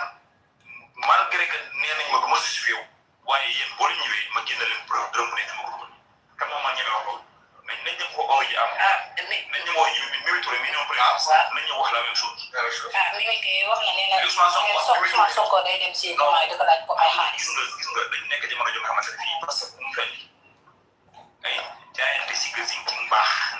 kan moo gën a baax kan moo gën a ñu ko def parce que effectivement bu débat bi Ousmane Sonko day taxaw ne def naa lii ci mbaax ci transparence ñu tuumaal ko mu ñëw dindi ko loolu la dafay passe loolu la passe dañuy gis de vérité la de clarté de transparence wala il faut def conférence de presse surtout que yow newoon nga premier ministre taxawal ne kii maa ko gën c'est ça mais du débat bi du Ousmane Sonko nee na boo baax waxoo dëkk daa bon ni ñoom. voilà c'est ça la vérité. c'est ça l'opposition sénégalaise c'est ce qu'il faut man noonu laa leen jàngale l'opposition sénégalaise ñëw ne Ousmane Sonko nee na moo baax déedéet. Ousmane dañoo bon à 100%. Ousmane Sonko nee na daa baax à 100% déedéet moo am na 2% yu compte. waaye yow milliard la ñoom ñu ngi seet 2% yu mën a gis ak Ousmane Sonko dañoo bon à 100%. mais 2% Ousmane Sonko la ñuy xool pour siiwal que ne Ousmane Sonko daa bon ni ñun. am na ko ñun jamono ji réewum Cheikh Amadou Bamba réewum si El Hadji Malick réewum Mame Limamou Laye réewum Baye Niass dañoo war a jaayante ci mbaax dañoo war a jaayante ci transparence acteur politique boo xam ne day taxaw ni man murid laa tijaan laa laayeen laa waaye moo daax a sos moo daax a sàcc ba pare du ko ko nëbb dal naan waaw man damay sos damay sax nga ne ko waaw da ngay sos da ngay sax mu ne ma Ousmane Sonko dem day defi man alors que Ousmane Sonko nekk lu jublement mais lu wóor war doon mais lu jublement benn baax wàcce boppam sax ñoo di ñu sosal naan dañuy romb foofu naan di dem Ousmane Sonko kon ni ñoom kon nan la ñuy waaw nan ngeen ñu waxee ni am nañu sax ñoom ñu baax rek la ngeen waxee ni am nañu kees pour de kees bi ñaari kii dafay wàcce boppam li nga xam moo di article 18 ñëpp bokk si daal transparence bi daal wéy ñu yaatal ko comme njiitu réew mi daf ko bëgg a yemale si diggante président assemblée nationale le premier ministre Amadou Ba nii na ñëpp bokk waaw nañ fasal lépp. En août 2025 doyen Doudou Wade dafa attaqué woon le président Bassirou Diomaye Faye parce que fu buggul le président Bassirou Diomaye Faye def déclaration de patrimoine à la sortie defoon na ci benn vidéo virale bi ñu voté la loi là sur l'OFNAC en août 2025 xamul nag yéen a koy fàttali à l'époque daf na génnoon jàkkaarloo moom tontu ko c'était Amadou Ba mi daal di défendre le président Bassirou Diomaye Faye défendre la ligne de Pastef sur la transparence yaa ngi fàttali ko honorable yaa ngi fàttali ko bu baax bëggoon naa ko wasal bu ko fàttali yaa ngi ne le débat s'est déposé voilà le débat s'est déposé matoon naa ko donc Pastef ci ligne bu cohérente la nekk Amadou Ba ci logique am ci principe bu mu gëm moom la ñoo def xam nga honorable dafa wax benn wax bu am solo bu reeru l'autre jour doyen xaw ma yow laa ci waxal xaw ma y a quelqu'un ku ma ci échanger mooy xam nga rek ci sunu gars yi mu ne ma mais qu'est-ce que tu en penses parce que ma xam nga yaa ma envoyé les textes là des textes ñu waxtaan ci avec les amendements ma ne ko c'est un piège parce que imagine la woon ñoom honorable Saliou Dione ni ñu xarañee loo xam si ni c'est évident tout étudiant en première année de droit da koy régler parce que mënoo gis dans la forme rédactionnelle de la constitution benn titre bu ñu réservé exclusivement au président de la république ñu fay citer yeneen autorité loolu dans la logique légistique loolu anomalie la bien sûr gis nga dem leen ngeen jël mooy l'avis du conseil constitutionnel ci avant projet yi nga xam si ni président Bassirou Diomaye joxoon na leen y a parmi les corrections lu ci bari ci incohérence yooyu noonu soulevé nañ ko ni da ngeen ni cité benn autorité door ko ci intitulé ci titre boo xam si ni amul rapport ak texte bi donc di leen wax ni toujours nit ku nekk ci domaine bi ñu ko réservé ci constitution bi lépp lu ko concerné foofu la war a nekk gis nga bu ko gars yi bañ seen waa jooju nekk refus commencé woon na di ko wax xam moom day wër di sos rek ba mu demee ci Fatou loolu la wax ñu ni ko kaay publier sa patrimoine nga bañ loolu fa kalañ nga wax président Ousmane Sonko waa Pastef kay ñoo ni kay ñun pare nañu pour publier ñoom ñoo bañ depuis quand que je l'interpelle fan lañu interpellé le président Ousmane Sonko di ko publier sa patrimoine nga bañ ensemble yéen ay journaliste moom moo ko gisee nga wax ko defoon naka bu mu doon woowee dara sax moom laa bëggoon a wax président Ousmane Sonko bi ñu ko radié je pense que c'était en 2017 ah 2016 c'est le premier homme politique au Sénégal bu ñu xam bu njëkk a def déclaration de patrimoine sans y être obligé légalement à l'époque ñoom Khalifa Sall defoon nañ ko mu créé woon beaucoup de tollé suñu tata avec tamit ngi jaay ni moom moo làkk defoon ale ba xaw na yéen a ngi koy bàyyi xel waaw yaa ngi dégg mais Ousmane Sonko déclaration de patrimoine nag ba mu koy def boobu amagul benn fonction bu public daa mu ci woon benn obligation légale nit ñi ñoo mënul sa seetlu lañ bëri gisee livre solution mi ngi ci livre solution livre solution très bien mi ngi ci livre solution merci beaucoup Sadio léegi keroog ci entretien bu mujj bi mais defaat na déclaration de patrimoine nag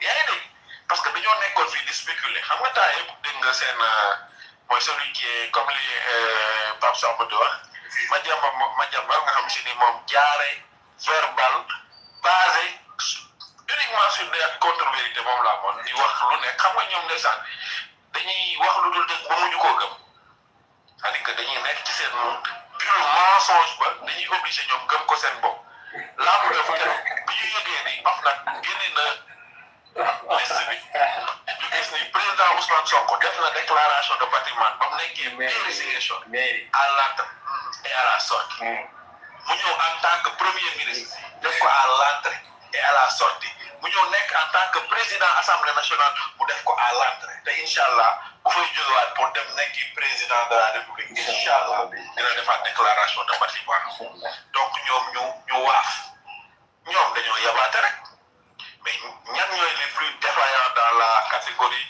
des déclarants mais ce sont les maires yi nga xam si ni président bi ñoom la jàkkaarlool daal ni ñun kat maa fait partie bu rëy. Où sont les sanctions prévues par la loi? Pourquoi vous avez une déclaration de patrimoine? Voilà, ils sont aux dernières nouvelles sur les 500 maires, 50 et quelques ñoo def cette déclaration. Waaw léegi nag ñu ci bari ci moom ñaa nga kiiraay ñaa nga ci cuuraay sax lay wax man yaa ngi dégg. waaye léegi sanctions yi mën na leen ba ñu perdre seen mandat. Seen mandat waaw jël décret. waaye léegi nag on va voir ba xam ñoom s'ils sont toujours dans la ligne de la transparence dinañ xool parce que keroog waa ji wax dëgg yàlla il a été très menaçant wax na lu mu wax dama bëgg moo dem ba jusqu'au bout parce que li ci satisfaction mooy ci waa Pastef moom ñi nekk assemblée yor responsabilité ne woon ay ministre ñëpp def nañ seen obligation légale de déclaration de patrimoine loolu lu leer nañ la am na ñu doon def amalgame ak sëñ Cheikh Thioro mais sëñ Cheikh Thioro n'était même pas obligé de le faire parce que au moment où moom changé nañu loi ba mu concerné ko période bi mu waroon a toog pour def ko dafa fekk moom mu génn ci bureau assemblée nationale donc bu ci kenn def amalgame maintenant ñi ci ministre yi sax dafa am na ñoo xam si ne dafa kon ko donc ñoom 3 mois la ñoom on verra ba xam ñoom dinañ ko def ba xam sax d'ailleurs gouvernement bi dina def 3 mois léegi toona bi tam lii nii nga xam ne si ni tey am na mooy lu leer naa ñi tey muy principe politique boo xam si ni parce que daf ko yàgg a defar Amadou Ba kay li mu wax moom mooy nañu teggi mbalaanu ko kiiraay la bëgg ñu dindi ko kiiraay léegi nag ñooma nañu fexe ba buñ ci dugal benn tàmbale waaw parce que ñoom dañoo li doyen san wax na ko moom daa andi amendement waa Pastef ni ko ñoom doyen ñoom honorable bi ni ko ñun am nañ lu ñu neex ak lu ñu naqari amul benn problème fii daal ku bëgg ku la wétteel la ak kuy wër foofu fanaan la donc jàpp naa ni puusal mënta dund am suñ problème ñëw leen kon pour man amul benn logique pour une seule et unique disposition benn article ñu ci dépensé 10 milliards. Je suis pas d'accord. Non, je veux dire c'est nekkul sax lu rationnel je veux dire comment moo tax man maître Moussa Sarr mi may bëgg yem man comment on peut même bu ñu la ko joxee dénk la ko loolu waroon nangu di ko assumer devant le peuple sénégalais mais pour l'histoire parce que lii lépp dañ koy nettaliwaat bu dul yàgg pourquoi nga ni yow da ngay alourdir les charges publiques pour que benn disposition boo xam si ni Sénégal yépp dañ koo bëgg nga ni da nga koy yóbbu référendum li ñoom ñoo ni dañoo bëgg xam patrimoine u président Ousmane Sonko mais c'est simple dans ces jours ñu promulguer loi bi ku koy daal di jeex léegi Amadou Ba moom dina andi proposition ñu muri cuuraay yëpp daal di mbir mi daal di feeñ nag ñëpp xam lu ku ne looya gis nga soxna Binta wallaay bu boobaa loxo dina dara gépp pourquoi mairie bañ a def seen déclaration de patrimoine est-ce que xam nga ni bi mu yeggee ci première loi bi ci plafond 1 milliard il y a beaucoup de maires qui faisaient beaucoup de gymnastique pour ne pas atteindre le budget de 1 milliard xam nga la lu ñuy nëbb bërki dem am na benn maire bu ma gisanteel mu taxaw ak waa ji nga xam si ni temps yi moom comme en fait gis nga ñiy jaay promotion yi ci marché lundi mooy rajo yooyu nga xam si ni day répété même wax bi le ministre de la défense la mégaphone la nekk léegi moom xam nga il parle day wax du n'importe quoi il a reçu quelqu'un boo xam si ni bërki démb ci maire fii nii ci zone ñoom honorable bi ci kaso la génne ci affaire suuf mu recevoir ko fièrement quoi comme ça ça le moral dans le bureau bi nga xam si ni mooy bureau MFA donc des trucs comme ça ñun li honorable moo wax sànq au début moo ci am solo xam nga parce que lan la ñoo andi ci politique mooy jaamu yàlla gis nga li Ousmane Sonko wax keroog dafa am solo daal ni justification yi amul parce que l'article du décret xam nga lan la wax l'utilisation de ces fonds-là n'est soumise à aucune justification boo demee ci article 3 bi benn corps de contrôle dañuy du xool naka la ñuy utiliser fonds bi. mais ci loolu gis nañu Abdourahmane Diouf as mooy Diomaye as nee na fu mu nekk nii dañu bëgg même bu ñuy dimbali kilifa diine yéen ngeen leen contrôler ko di ko feebaree ñu xawee sutural tout contrôler loolu wax na ko ci. seytaane jamono si gàmmu yi ak yooyu. si ma sorak sëñ Mountakha bi ñëpp gis nga soxna Binta loolu sàmmante ne ak gis nga seen yabaate gi ñu nekk la ci génne suñu kilifa diine parce que as waroon na taxaw def conférence de presse ci turu Sénégal parce que daa wax ay wax yu bokk dëgg dafa taxaw ni Ousmane Sonko da doon chaque trimestre 1 milliard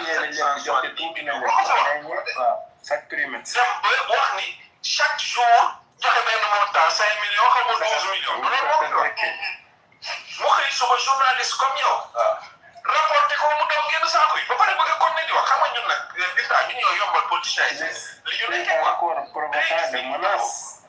moo tax am na ko doon wax ni wax dëgg yàlla ay kàddu di jàpp dafa feeñ ci asma man ci loolu laa ko gëm parce que moom ci lu mu xamul lay wax ci lu mu war a wax mu noppi ci gis nga dañuy toog xëy nañu suba ab samedi génn benn communiqué wax ni ñu leen léegi maintenant li ngeen di jëndee essence ak gasoil day gën a cher ak implication yi muy am yëpp ci yeneen produit yi moom mu dem jàkkaarloo journaliste nga mu ci ngemu ci moom ministre dinañ ci ñëw wax ko ni ko liggéey dafa mën koy def parce que As n'a jamais été un ministre performant dafa mos a taxaw wax ni maanaam bu fekkoon ni moo mënee wax noonu la mënee liggéey loolu dina nekk jariñ pour Sénégal maintenant ci li mu wax ci seen foofu laa bëgg a dem man jàpp naa ni porte parole yenn sëriñ yi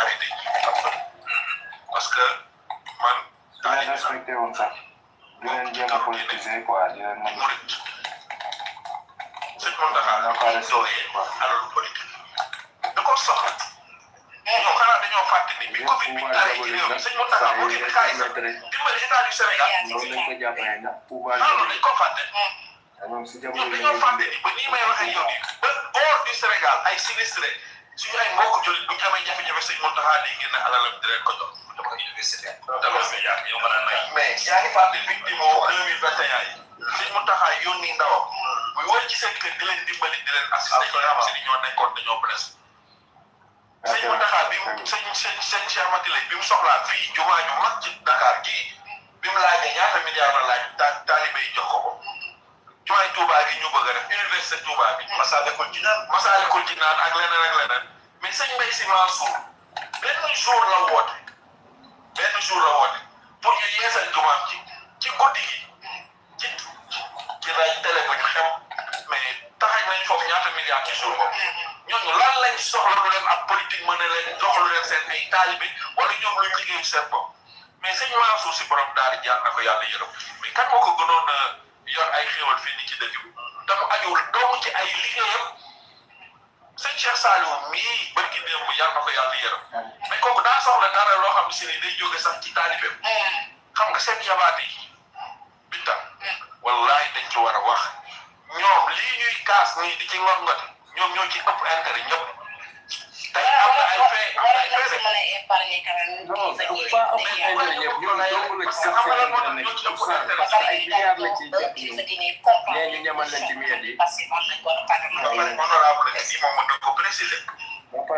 encadrer les crédits spéciaux waxul sax à vocation sociale parce que am na beneen loi bu ñu préparé pour loolu beneen bi moom mooy dans l'agenda 2050 mais il était prévu que cette vocation là relation bi état war a am ak kër kilifa diine yi dañ ko waroon organiser ba mu jar ñu jël benn nit le gars là ki ñu fal noonu te mu nekk conseil président mais su ko waroon dox ci diggante ak diine yi institutionnaliser ko créer ko budget c'est ça qui est dans le projet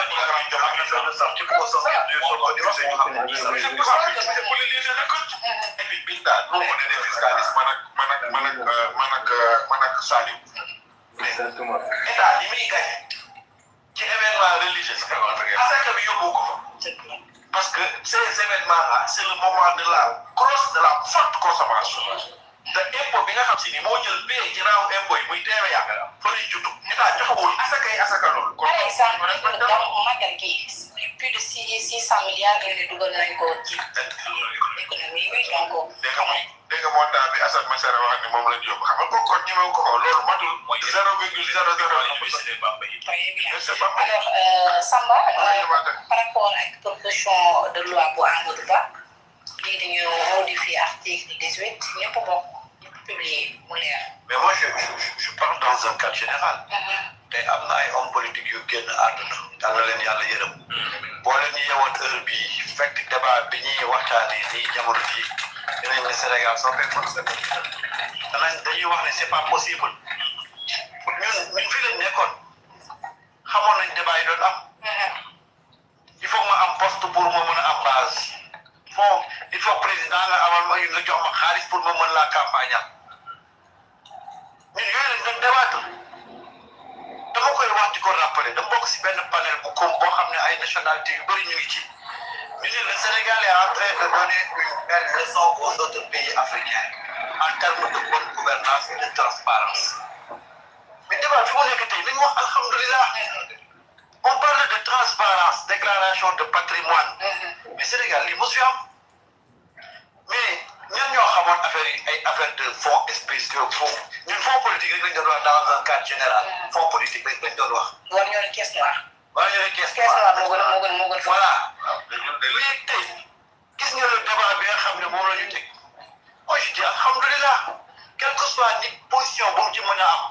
mais tey àgg nañ ba teg débat boo xam ne on parle des fonds politiques nga xam ne le Sénégal est en train de changer changement bi nag dana bëri ay notes discordantes mais lan mooy finalité bi parce que tey parce que est en train de réussir benn affaire mooy que à partir de maintenant le Sénégalais lambda dina commencé wu di intéressé wu ci ces fonds sociaux ces fonds politiques pour xam il s'agit de quoi mais nit ñi xamuñu woon ne fonds politique dañuy jël ci impôt ñoom sax nu jël sama impôt jël impôt maire bi jaay caaf jox président bi ñun xamuñ ko woon ñun dañoo jàppoon ne rek président bi dafa wàcc xaar bu bëri quoi ñu koy wax fonds politique aujourd'hui tey débat bi nga xam ne mu ngi dem mais les Sénégalais après ñoom ñooy parce que gis nga nag débat bi lu mu yàgg-yàgg arbitre bi mooy sénégalais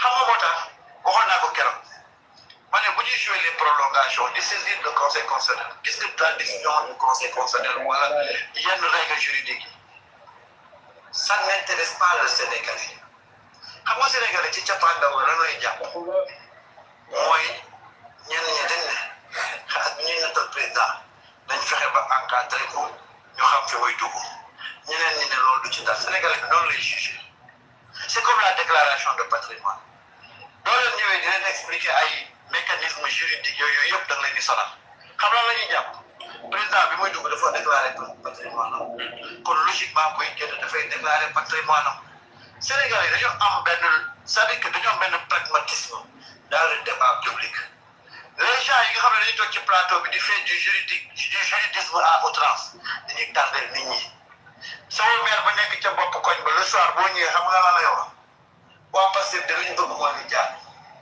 ndax booy dugg wax li nga am booy génn da ngay wax li nga am. loolu la Sénégal bi mooy transparence te également ñoom ñoo ñu ko jaayoon jubal. c'est une question de logique. ñoom ñoo ko accompagné woon ci li nga xam ne mooy les élections. absolument moo tax gis nga gars yi. dañoo changé entre temps ba tiraillement war ci am. moo tax nag gis nga gars yi dañ doon wàcc pour laaj de Sénégalais lambda parce que Sénégalais lambda moom li rationnel lay wax ak li jub mais boo duggee déclaré li nga am booy génn da koy déclaré loolu mooy yéenu maanaam génn bi sax moo tax mooy jox saa su déclaration. waaw tey ñu ngi wax fond bi Aminata Touré doon wax gis nga fond boobu bu ci Ousmane jëloon as comp yóbbu ko Casamance ñu ne mu ngi alimenté MFDC mu ngi jàppale waa MFDC.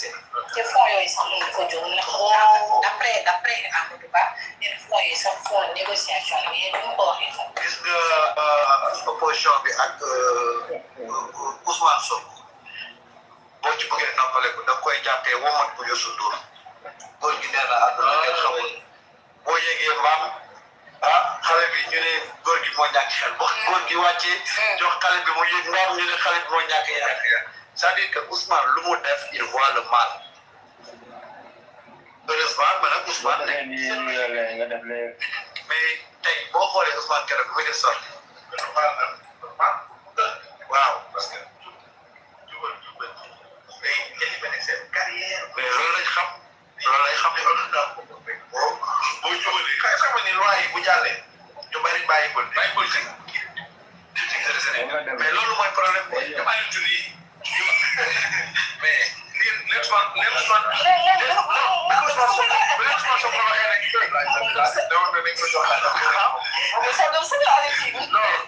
Ousmane Sonko moo leen wax ne yéen xaaral ma yéen xaaj bu ngeen di wax si ma fekk loolu laa la xam ñu saytu ko ci la xam ne àddina jeex naa la benn affaire te loi bi góor jigéen bi Ousmane génne Alioune Tine loolu sonal na ko trop bés boo déggee ne fonds politique yi dañ koy encadré di nga dégg des vagues de démission ca parti ba lu leer laa la wax ralliement day jeex sax ralliement day jeex pourquoi gars yi dafa am lu leen di yóbbu financer parti mooy ci militant yi ñenn ñi décrété mooy ñi décrété depuis l'indépendance tous les partis politiques ont été financés par les fonds politiques kan la cotisé loolu mooy dëgg parce que boobu dëgg normal la ñun bi ñuy jàpp xëy na sax bi ñuy jàpp bi la Dakar mais lu mu wax lu leer la fonds yooyu c'est depuis l'indépendance muy fonds politique mais gars yi bi ñu ko bëggee daal dañoo teg loi bi ne caisse d'avance la mais ñëpp xam ne kéemaan jamono ji ay argument changé na parce que waaw xam nga loolu moo tax loolu moo tax lan moo téyewoon coalition Benno Bokk Yaakaar de 2012 à 2024 lan moo tax lan moo leen téyewoon nga yaakaar ne xëy na ñu Macky Sall politiquement moo leen téyewoon lu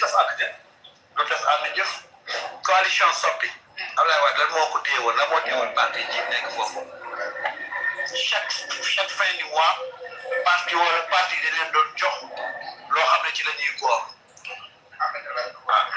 bi bon bëgguma tudd trop bi kilifa bu mag ci politique taxawee fii ne Macky Sall dana ko sonn nga jël poste ministère wala nga ñëw mën a jël 4 millions de francs 4 millions par mois loolu la fonds politique yi jeex na temps Abdoulaye tamit amoon na kili benn kili ba ko waxoon kooku c'est des 30 millions je ne sais pas gars yi day créé mouvement léegi pour loolu day créé mouvement dem ci alaaji wax foofu nee na waa DGR ñaar la ko rek waaw 50 millions la ko wax kaay moom jóge Abdoulaye Wade ñu ko wax ne may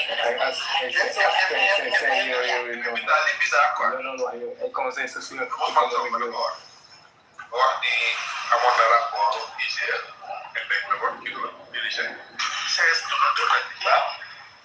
sur benn montant de 2 milliards boo xam ne si ni tey parti ñoom seen amul droit am fonds politique conseil crédit spécial amul droit am ko mais ki fa nekkoon créé ko moom créé ko lu créé par lettre circulaire de surcroît jox mandat un de ses agents mu dem di ko récupérer en espèce moom muy gérer comme ko doon gérer kooku il se permet di génn di wax ci wàllu crédit spécial te mu am rapport bu ko effectué ñu jël rapport bi comme ni ko justice waxee Ousmane Sonko nee na ñu transmettre ko justice ak mu ci teg parce que tout simplement am na ko ne woon l'ordre politique du supplanter l'ordre légal mais ci situation boobu la moo ci nekk ñii tey bëgg a légiférer sur la loi ñu leen di yóbbu ci référendum côté bi dama fàttewoon sa foofu pour terminer ba jaar le référendum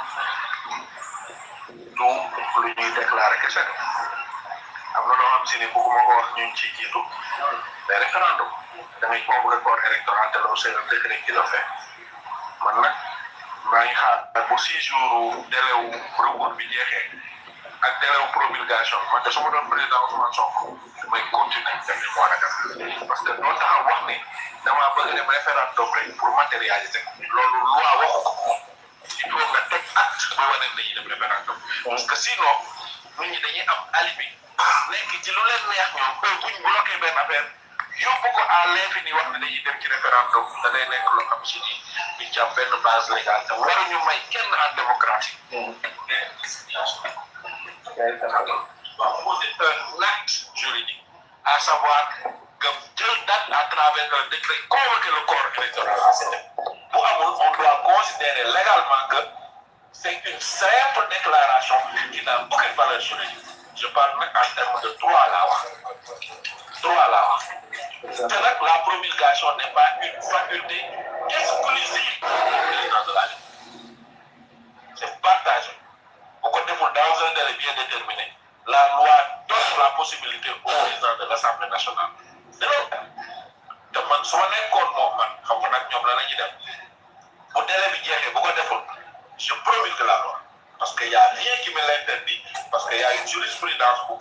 constitutionnel bu wax ni bu ñu adopté loi bi mu yegg ci majorité 3/5 day apporter l'approbation donc loi bi léegi doo moo ci des mooy promulgation donc taxaw nag ni damaa bëgg a def référendum bind naa leen loolu amul valeur juridique boo bëggee def référendum da ngay jël un décret nga tànn date convoqué corps électoral boo ko deful ba léegi def te loolu noonu tey ba léegi ci dilatoire yi lañ nekk ci tappale yi lañu nekk parce que comme ni ko Samba waxee bu ñuy encadré fonds politique ñu bari daal di dem xool yenn maire yi da nga daan dem bi fi Macky Sall nekkee élection bu jotee ñu naan génne nañu tant de milliards de budget coordination bu nekk ñu lay jox yi 5 millions yi 10 millions xaalis bu foog naa jógee da nga mës a dégg waa APR yu cotisé ñoom parti bii cuuraay bii ñu ngi organisé activité politique xam nga ñoom ndeysaan fu ñu dajeewoo rek ñu ngi xeex parce que ñoom ñaari qualificatif lañ am fu ñu dajaloo nii bu ñu matee ñeenti nit dinañ door a tay chaise bu ñu matee bu ñu wootee ba annoncé ko en grande pompe la ñuy wëtte léegi seen ndaje yooyu ak seen mbootaay yooyu ñuy def seen conférence de presse yi seen réunion yi ñuy def kii finance fan la xaalis bi jógee c'est une question légitime parce que xam na fu xaalisam di jógee ñu ngi jaay ay bracelet ñu ngi def cotisation waa léegi yeneen parti fa la seen xaalis di jógee c'est une question alors ba tey dañuy destiné à l'Assemblée nationale honorable ñu ngi également kii di Amadou Ba moom ba tey yëkkati na ay kàddu jëm si déclaration politique générale parce que jàpp na ni article 109 dafa daal di encadré règlement bu Assemblée nationale dafa daal di encadré délai bi nga xam ne moom la premier ministre war a defee déclaration politique générale au plus tard des 3 mois loolu yëpp si soññi ki nga xam ne moom même ki nga xam ne moo dégg génn na tey ci wax mu ne il faut que aussi ñu respecté délai te ki nga xam ne moom moo di premier ministre mu def déclaration de politique générale.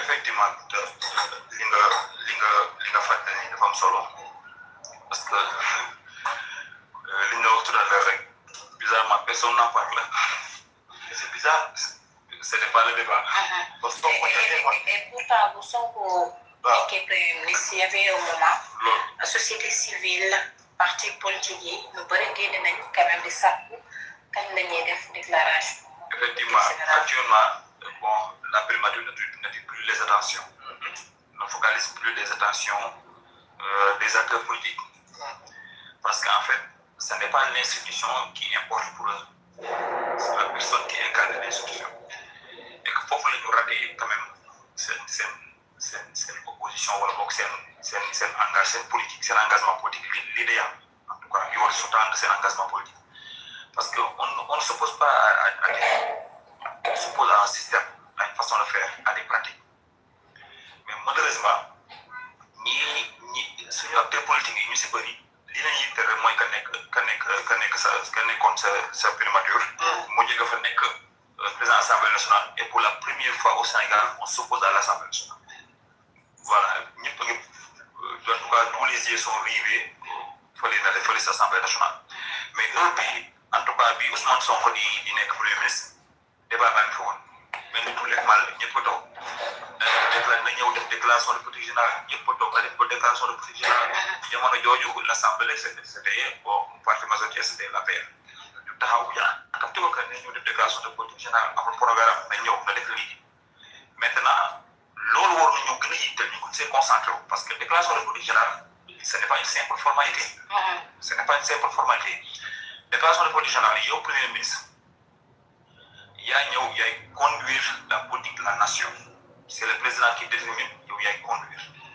ñu ne la président def la fal pour li mu déterminer nga ñëw conduire ko yow en tant que chef du gouvernement c'est le gouvernement qui conduit mais yaay chef du gouvernement ñu ne la yow ñëwal assemblée nationale nga wax ñu foo jëm comme nee na woon changement de cap moo ñëwoon changement de cap la woon n'est-ce pas waaye léegi nag cap bu bees bi mu bëgg a jël nañ ko wax loolu la de loolu mooy déclaration de politique générale pour Sénégal yi ñuy def ñu xam la mooy déclaration de politique c'est important kon ci débat war nañ si débat dañ ci war a waxtaan heure bi waroon na fekk ñu ci waxtaan moo tax merci dama war poser la question maa ngi dégg tey benn ministre Serigne Gueye Diop moom saa yu génne wax ko jàngi man bizarrement les ministres de Diomaye laa jaaxal nañ parce que génn na ne bay wax yàgg digg mu naan assemblée war woon sax heure bi waroon fekk ñu nekk vacances waaye ñu ngi dem fële toog di wax du n'importe quoi di toppale ne dara tënkul déclaration de politique générale bu premier ministre waaw mooy dara constitution tënk ko quoi alors que règlement écrit bu assemblée nationale il a oublié que la constitution day poser les principes yenn yi loi organique mooy ñëw leeral loi organique lu jëm si wàllum assemblée nationale wax nga ko léegi fii assemblée nationale titre assemblée nationale la fa nekk règlement intérieur moo yeggali mooy article 109 effectivement règlement intérieur de l'assemblée nationale moo ne premier ministre warul weesu ñetti weer te deful déclaration de politique générale am na ba ñetti weer ba maanaam war ko weesu ñetti weer limite la warul dépasse parce que au plus tard moom nag xam naa ndeysaan du préparé wu bu demee di wax ba jàng tëlli rek te li ma si jaaxal wàllu même industrie yi xamante ne moom la xam ne moom la jàng parce que benn la gis naa waa TFM ne dañ koy jaxasee man ne ñëw ne que député bi attaqué na la mu ñëw ne non man j'ai fait industrie la jàng la xam ñi xam kii xamul dara si li muy wax te même industrie boobu sax mënoo ci dara si li muy wax mënoo ci dara ba tey maa ngi ci te ba tey mënul tegg li ma wax audition assemblée nationale pose nañ ko question il n'est même pas capable de me répondre tey dinañ ko xaaral posé dugal naa ko question écrite tey yeneen yaa ngi ñëw parce que ñun li ñu war nañ ko def ñun teguñu fi benn ministre pour may gunnaan daal donc foofu ne xaaral ma xarit toog président pour ñu bañ ma wàccee je sais que je suis incapable mais damay xarit toog président pour bañ ma wàcc et c'est ce qui est malheureux situation bu ñu nekk te balaa muy génn tale nag préparé xam li muy wax bu baax luñ ko laaj mu ne wóoruma wala xaw ma ci dara loolu moom vraiment ci koy jullit sax ne li ma laaj xaw ma ci dara loolu ci koy jullit waaye moo gën nga wax loo xamante du dëgg premier ministre Al Amin Lo il a 3 mois pour déclarer def une déclaration de politique générale 3 mois yooyu fin septembre bii fin août bii su ma jumal seen mat le 25 bañ ko installé léegi boobu ba tey ne dégg guñ ci dara te 8 jours avant d'après règlement intérieur war nañu informer assemblée nationale bu koy def donc nag actuellement ñu ngi si tey la kañ fàttaliwoo tey la donc presque ñu ngi si romb nañ ko wala ñu ngi si. premier septembre normalement romb waaw boobu daal en tout cas ñu ngi ko installé que ñu ngi installé wala le 28 xaw ma je ne sais pas ak le néew premier mais ou le 27 côté yooyu 27 28 defe naa ma jumbul lañ ko faloon waaw maintenant moom ñu ngi koy xaar mu ñëw déclaration politique générale ñun en tout cas assemblée nationale ñu ngi koy xaar bu baax session damay anticiper si lu bëri parce que léegi ñoom ñu génn ne la assemblée dafa nekk vacance parlementaire parce que waa ji defe naa loolu institué heure bi ñu war a nekk vacance ñun suñu vacance yoonu nekku ci assemblée nationale vacance parlementaire ni mu amee noonu la session extraordinaire ma ne am et session extraordinaire président mën na ko convoqué député mën nañu ko convoqué d'ailleurs bi ñu tey député ñoo ko convoqué warul dépasser 15 jours donc déclaration de politique générale su jotee président de la République mën na saisir assemblée nationale convoqué session extraordinaire député wuyu ci ko tey dégg nga le premier ministre le président de l'assemblée nationale autant pour moi wax lu leer ne du ma leen di souhaiter de bonnes vacances parce que xam naa ne seen vacances mën naa bañ a yàgg déjà ñu ngi nii tàmmali ay mission d'enquête commission d'enquête donc ñun amuñu vacances suñu yoon seen yoon boo nekk suñu vacances ñun ñu ngi ne seewoo toog yàkkamti ñu woo ñu ñëw jàkkaarloog moom mu wax ñu fan la jëm cap dafa changé cap il faut ñu xool cap bi mu changé naa du ñoom dem tey la ñoo FMI cap bi mu changé mbaa def rupture avec souveraineté bi xamante ne moom la président Ousmane Sonko impulsé cap bi mu changé mbaa lu renégociation contrat yi xamante ne nekkoon na ci dynamique bu am solo mbaa mu ñëw dellu ci gannaaw cap bi mu changé mbaa du subvention yi lañ bëgg a teggi prix yokku parce que déjà gis nañ benn cap bi mu bëgg a changé FMI mu ngi ñëw ñëwaat mbaa du dañoo bëgg a jéem ba suñ boobu FMI moo yeewuñu bañ dëgër di ñëw yóbbuwaat fu ko neex donc rek ñun bëgg nañoo xam yàkkamtu ne te balaa muy sori muy dem di tëddërër yi di jëmale ko kenn xamul na ñëw léegi ñu xam bu nar a jàdd ñu ne ko bul jàdd kat bi ñu gëm nga tegu ci parce que loolu la ñu askan wi sax. très bien alors Sanu Dione gis nañu ci li nga xam ne moo di actualité wala député ñu ngi si wax même itam Zahra Iyane Thiam ñu ngi si wax pour nouvelle responsabilité par rapport ak déclaration politique générale du premier ministre Al Amin Lo gis nañ également Abdourahmane Sarr wax na si alors mbir yi mën nañ wax ne règlement intérieur bi moom moo ko daal di tënk mënul dépasser li nga xam ne moom moo di 3 mois. xam nga man li may ragal rek président Diomaye dugal ko ci loo xam ne chaque fois bu ñu assemblée defee ces propositions de loi mu yóbbu ko conseil constitutionnel comme quoi dafa bëgg principe respecter le droit. Le premier ministre a été installé le 25 mai 2026. C'est le 25 mai. Donc le 25, 8 jours avant, nous avons il doit informer l'Assemblée. C'est-à-dire que, deuxièmement, nous avons voir Moussiba. C'est que le ministre du Commerce, il faut qu'on affaire des yaay, il faut que yaay. Il faut qu'on ait c'est-à-dire moom penalty moom bu doon football de football defe naa ne boo ko defee libéro jaadu de jeu yi la koy def waaw jaadu de jeu c'est que man finalement Sénégal Sénégal dem ba jàngat ne nit ki mën nga am ay diplôme de mais yaa am problème de niveau mais des fois nit ki sax buy wax da ngay xam ne kii et puis comment quelqu'un peut dire que ne il n'est pas obligé de respecter la loi un ministre de la République lu bon xam na ne le règlement intérieur est de loi organique. coo am ci Sénégal Ousmane Sonko ñëpp société civile moo tax Babacar Ba maa ngi ko bëgg a déglu moom tamit ñoom ñëpp di wax Ousmane Sonko te ñun ñoo d'accord ne man de bokk naa ak moom Lamine Diallo bu ñu toppoon assemblée gars yi bëri leen jàpp parce que ñoo falsifié règlement intérieur bi moom Lamine Diallo porte plainte parce que ñoom ñoo dugal ci politique ci règlement intérieur DPG alors que dañ ko dindi woon président amul. ma jàlloo ne leen porte plainte man ñu ciy dox pour ñu lever plainte parce que ñi ko falsifié woon Ousmane Sonko ne delloo leen ko ci ba ñu delloo ko mu respecté ko depuis loolu mu koy respecté yow d' abord question gouvernement ngi fi deuxièmement xam nga ni dafa am lu ñuy def lu baaxul mooy lan gis nga def nañ fi affaire bu grave benn bi ñëw nañ fi ne xaw ma la loi kii bi NFR bi déposé nañ ko indi fi lëndëmal te ñëpp xam nañu ne octobre ah moo ko waxoon assemblée waaw xam nga loolu ay caaxaan la xam nañ ne octobre on va rentrer dans la LFI nga toog xam nga parce que jàmm tax rek ñu noppi nga nekk bientôt fin septembre amoo LFR il faut que ñu xam nga li ñuy xaar pour Sénégalais xam ko ñemoo ñu Guinée loi rectificative des finances ñemoo wu ñu def DPG parce que xamaguñu li ñuy def ak FMI la ñuy nëbb parce que bu ñëwee bu dee rek xam na ne ñi nga xam ne ñu ngi fekk assemblée parlementaire yi nga fekk xam na leen te bu defee DPG liñ biñ jël ak FMI dina feeñ.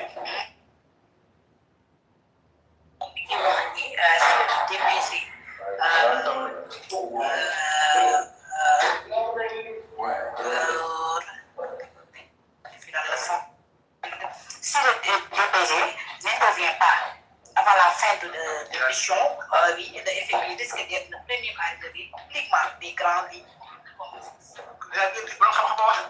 C'est que ñoom li ñuy nëbb Sénégalais yi li leen problème ak def ak seen li ñu bëgg a def nii fi mu nekk nag ñoom nañu ji fi ñu wax li ñu wax ak FMI mu feeñ ci LFR bi feeñ ci DPG bi mais pourquoi ils ont peur de dire au Sénégalais fi ñu jëm non xam nga loolu non dañ fa jàpp waxaat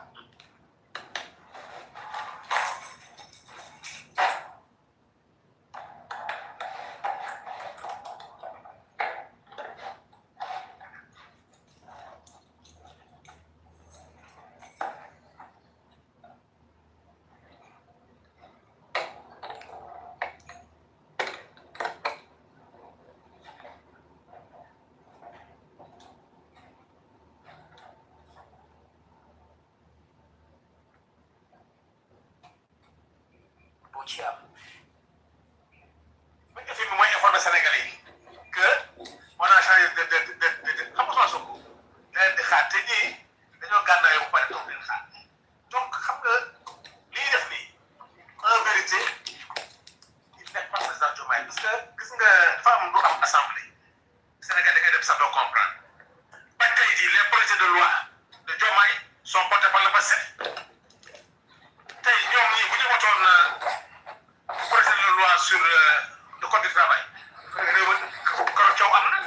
Et c'est pourtant l'Assemblée nationale qui a demandé aux syndicats, qui a demandé à la sagesse du Parlement. C'est l'Assemblée qui a fait la médiation, le syndicat le gouvernement trouvé terrain d'entente. Donc s'il y a quelqu'un qui défend le gouvernement, heureusement parce que c'est le programme loi bi ñu voté tout le monde sait que c'est Aliou Sall avec Ousmane Sonko. Donc tey dañu ne Ousmane Sonko def bi dara Ousmane Sonko dem ñuy génne les projets de loi yi Ousmane Sonko tegoon. Tous les projets de loi yi indi yëpp gouvernement c'est des projets de loi ak le gouvernement. Te ñoo ne la 2 ans Ousmane Sonko il n'a rien fait. Donc pour te dire que Saliou Dione bi nekkoon ci plateau bi doon wax ci gouvernement ba léegi moo fi nekk kan moo dem ci ñoom ci plateau di wax sinon Abdourahmane Diouf bu demee ci plateau lu muy wax kii raay ay ku def nangam alors que yow la pays fay la à Saint-Louis xaw ma depuis 2 jours nga ni courant takku fa tey nga nekk ministre du gouvernement amuloo dara looy wax ci énergie ci mine ci lu ne lu dul affaire politique kese cela veut dire que ces gens là ils sont en train de faire des choses yoo xam ne musiba la parce que tey bu dee du ñëw le 25 def DPG bu dee LFR bi waxatuñ ci dara ba ñu ngi dem mois d'octobre ba pare mooy vacances c'est que nii wóor na ne gëm naa tey ne ñoom xamuñu état ni muy doxee xam nga dafa am lu gars yi doon tàmm gis nga programme. Je pose la question, oui, l'opposition. Parce que l'opposition dañ doon génne société civile bu ñu namee woon ki nga xam ne moo di Ousmane Sonko mais ci Al Amine Lo dañ ko may wax dëgg yàlla benn observation bu xaw a yaatu kenn waxatu si. waxtaan la ko institution bi yitul kat waaw dafa am nañ ko ñuy opposé ko ba léegi teg d'accord est-ce que xam nga gars yi xamuñu. je vais te faire une révélation. gis nga fonds politique ay fonds yi nga gis yëpp yàlla xam na ne ñi bi ñu ko posé est-ce que xam nga ne le budget de la présidence kenn daa ko xool jamais de l'année budget primature kenn daa ko xool budget assemblée kenn daa ko xool forces armées xam nga lu daan def dan naa ñëw en commission budget de la présidence pas de débat adopté amoon na droit sax de ubbi moo tax en vérité ñi nga yaakaar ne ñoo dund yi def ay 4 mandats sec xamuñu ci dara tey ñoom Doudou Wade Babacar Gueye yow Saliou Dione mun nga leen jàngal parce que li ngay pratiquer ñoom mosuñu ko pratiquer les budgets de la présidence de la primature de l'Assemblée des forces armées pour la première fois 14e dañu commencé sax di saytu forces armées parce que ministre des forces armées moo ne tout ce qui n'est pas secret militaire on peut en discuter en matière de gestion mais ñoom ñuy wax daawuñu saytu daawuñu ko xool.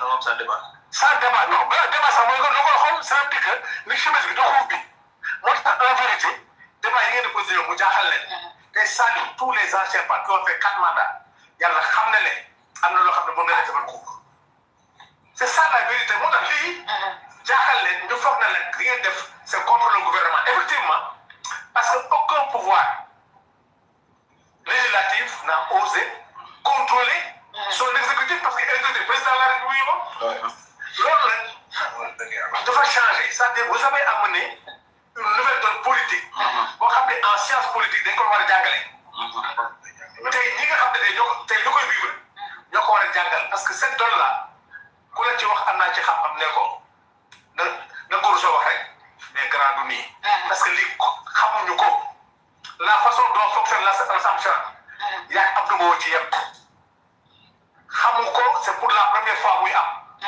donc en vérité ñoom da ngeen foog ne dañoo contre gouvernement parce que yéen ngi def mais ni koy contrôler rek mooy mais en vérité koy contrôler sinon on enlève le contrôle du gouvernement donc lii mooy li nga xam ne vraiment ay Serigne Gueye te naa la wax la jóge na ñëw ñëw ku ci gagné sa centre de vote mbër la ku ci gagné sa centre de vote mbër nga te li gën a grave il risque de faire perdre à président Diomaye son arrondissement gouvernement bi dana enjeu parce que ñi taal ñu politique parce que président Diomaye moo leen gën a xam que on peut pas créer un parti politique dans le pouvoir ñii ñëw xamu leen ñii ñëw benn affaire nañ ñëw ñii décret la ñii Ousmane Sonko jeex na tàkk et en voulant faire ça ils vont s'écarter boo demee bay dugg nii dina ko li nga war a def ëllëg tey di jouer ci ay référendaire révision des listes électorales bu ko def loolu yëpp franchement parler c'est-à-dire fi ñu indi Sénégal ak parce que yaakaar bañ ci amoon président Diomaye bu ko jël ligne boo xam ne franchement parler loolu ligne boo xam ne kii arrangé boobu Sénégal yi je pense que on reste encore devant des retards.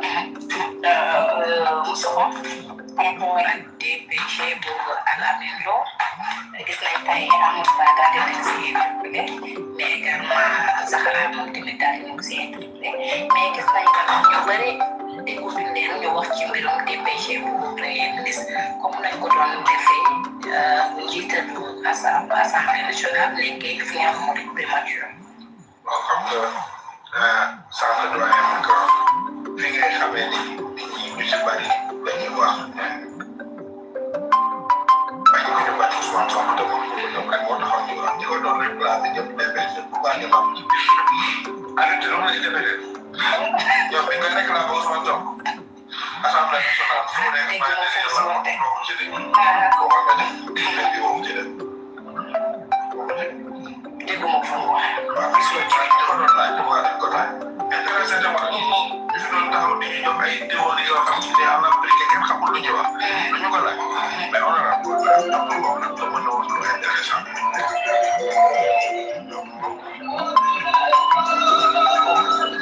bàyyi moom kii quoi parce que li ma xam ne mënuma ko sax par respect mënuma leneen amul li muy def nii def le comique au niveau de l'Assemblée nationale yi mënul leneen lu dul loolu moo tax man dama bëgg Assemblée nationale bi ñu tas ko parce que c'est une moyen la pour que ay Abdou Mbow yi ñu effacé leen ko ak yi député ndax xam naa ne dootul ñëwaat bi yoon Macky Sall moo démissionné mu dugg la rescousse xam nga Abdou Mbow bu demoon Thiès seen quartier bi waaw kenn du ko voté encore ndax waxul luy jariñ askan yàgg na fa loolu moo tax expérience ak yàgg lu wute la waaw ndax moom expérience bi moom ci assemblée yàlla boo ko député yam waaw maintenant nag ci docteur Serigne Gueye Diop en réalité dégg nga li mu wax dina woy nee na yaa waa Pastef moom bi muy wax ñoom honorable ci pour ñu dem vacances moom léegi pour la première fois ça ma gouvernement bu fi defagul 3 mois jël vacances maa ngi koy doon jaxase ñu leen di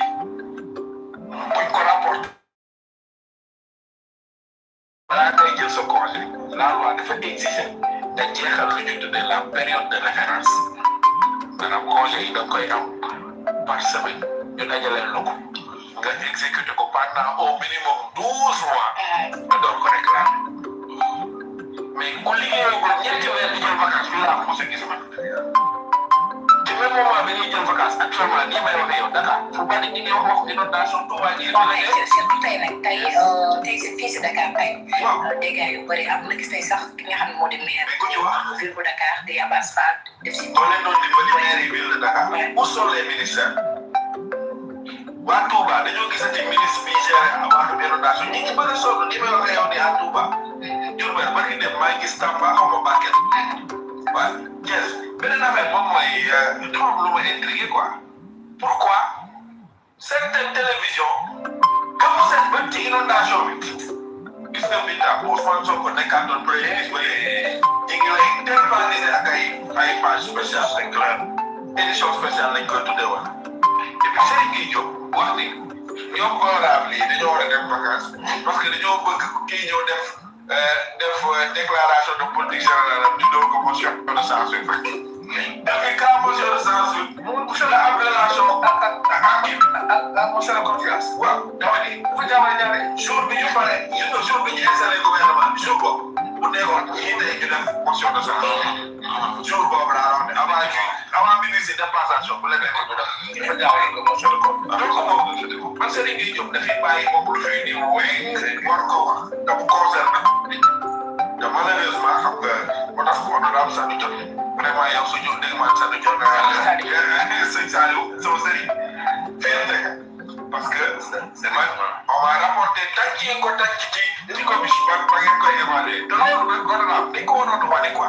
parce que c'est comme si moom Saliou Dione mooy ministre bi quoi mooy ministre de l'industrie sa waay ay questions yu précises mu ngi ci toog dara du leer te dafa dëgër fit nag toujours day jël yaa ngi fàtte fii la taxaw barki démb dem ci benn réunion politique daal ñu wéy l'Assemblée nationale c'est la dissoute le 2 décembre déggul ñuy day soog a mooy loolu mooy non ça c'est clair lii sama ko waxee day ñëwaat ko mu ne loolu opinion la quoi loolu xalaatam la bu ko ci toppee loolu la donc bi tam fii instant bi may waxee yow Serigne Diop li mu war a wax la waxul campagne arachidière bi bu yeggul succès yi ci war a def moom am nañu part de responsabilité yi doon ko booba jaay yoonam dawul ci deuxième chose ci produire les producteurs agricoles 15 000 tonnes mi ngi seen loxo bu continuer di joxe ay diva te 15 000 tonnes di woon naa l'ancien ministre la Alpha Ba nee na c'est l'équivalent d'une semaine wala de 2 semaines de consommation de riz au Sénégal muy joxe ay déclaration yoo xam si ni mooy permettre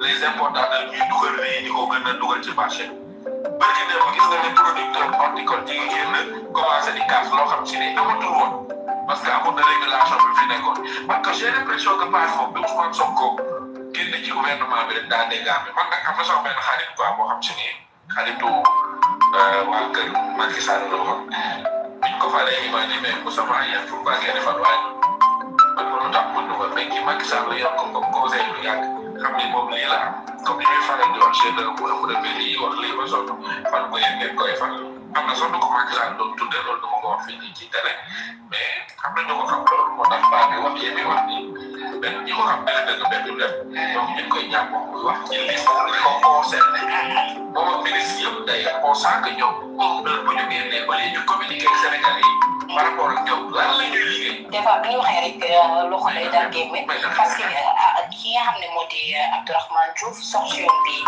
ñu bëri ñooy ŋaññi par rapport lu mu wax ni parce que mi ngi wax ne Ousmane Sonko bu moytuwul du bokk si élection 2029 loolu mu nekk mbir ba nga xam ni mën na taa réew parce que sonn di kanam lu jur ci 2021 jàpp 2024. xam nga Abdourahmane moom fi mu toll nii moom considéré na boppam comme président conseil constitutionnel considéré na boppam comme nu mu tudd kenn la mi doon recevoir candidature yi mi doon joxe fiche parrainage donc Abdourahmane dañ koy wax ni ko cuut day xam nekk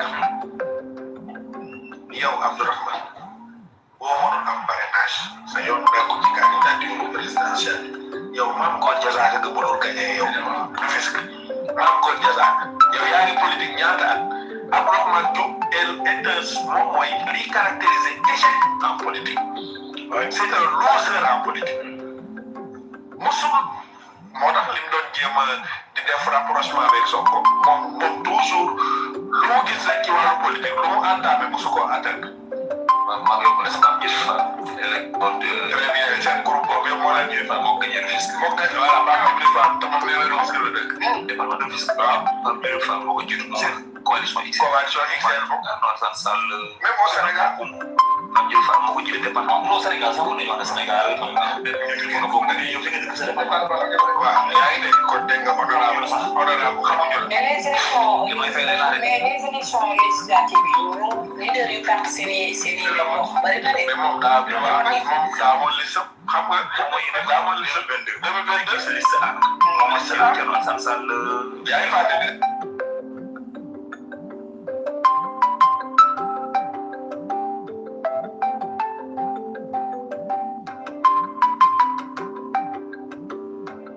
xanaa fu ne yaa ngi dégg waa jàmm ñooñu xam nga c'est des néants en politique néant xam nga néant maanaam c'est des fantômes ay figurants la ñu xam politique ba pare bëgg a jouer les grands rôles xam nga loolu mooy anomalie bi au Sénégal des gens qui n'existent pas sur le plan politique ñoo bëgg a jouer les plus grands rôles puisque dans une démocratie c'est la légitimité légale nationale qui donne droit au fonctionnement politique parce que nit ñi ñi ngay jiite dañu war a ànd ci jiite bi leen jiite est-ce que bu ñu laajoon tey population sénégalaise majoritairement est-ce que ñii di leen jiite ñoom la leen nangu c'est loolu moo tax tey ñuy bëgg a wut nag ay pexe boo leen gisee ñu naan la république tax comprendre ñu sax luy république ndax ñoom bu fekkee dañoo bëgg a jël république génne ci benn institution de la république c'est parce qu'ils n'ont rien compris de la république ñoom nag pour ñoom la république c'est l'exécutif alors que nag dans un état il y a la séparation des pouvoirs il y a le pouvoir exécutif le pouvoir législatif et le pouvoir judiciaire te kenn ku ci nekk nag boo demee ci constitution bi mu jox la sa rôle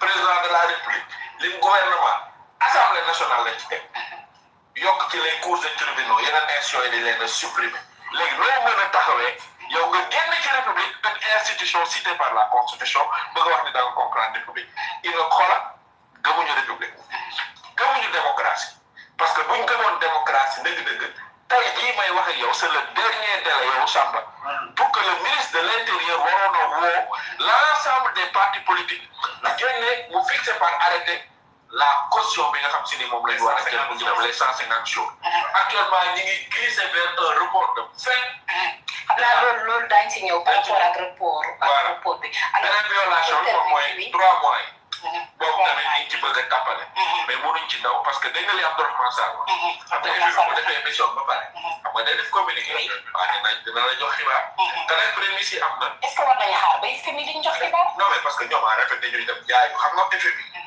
pour te dire ak Macky Sall avant muy dem Macky Sall d'accord woon nag FMI xam nga ci la ci lii xew tey supprimer progressivement les subventions Macky Sall d'accord woon na ci léegi nag ñi ngi xaar ba xam la Macky Sall d'accord Ousmane Sonko bañoon ko ba ñu yegg ci situation bi ba xam ñoom dinañ ko nangu parce que Ousmane Sonko dafa am lu mu leen waxoon de wala naa rey gaañ askan bi man dinaa jël sama responsabilité man ak sama ay député das gouvernement bi te loolu day nekk lu légitime xam naa ne foofu la ñu bañ a yegg.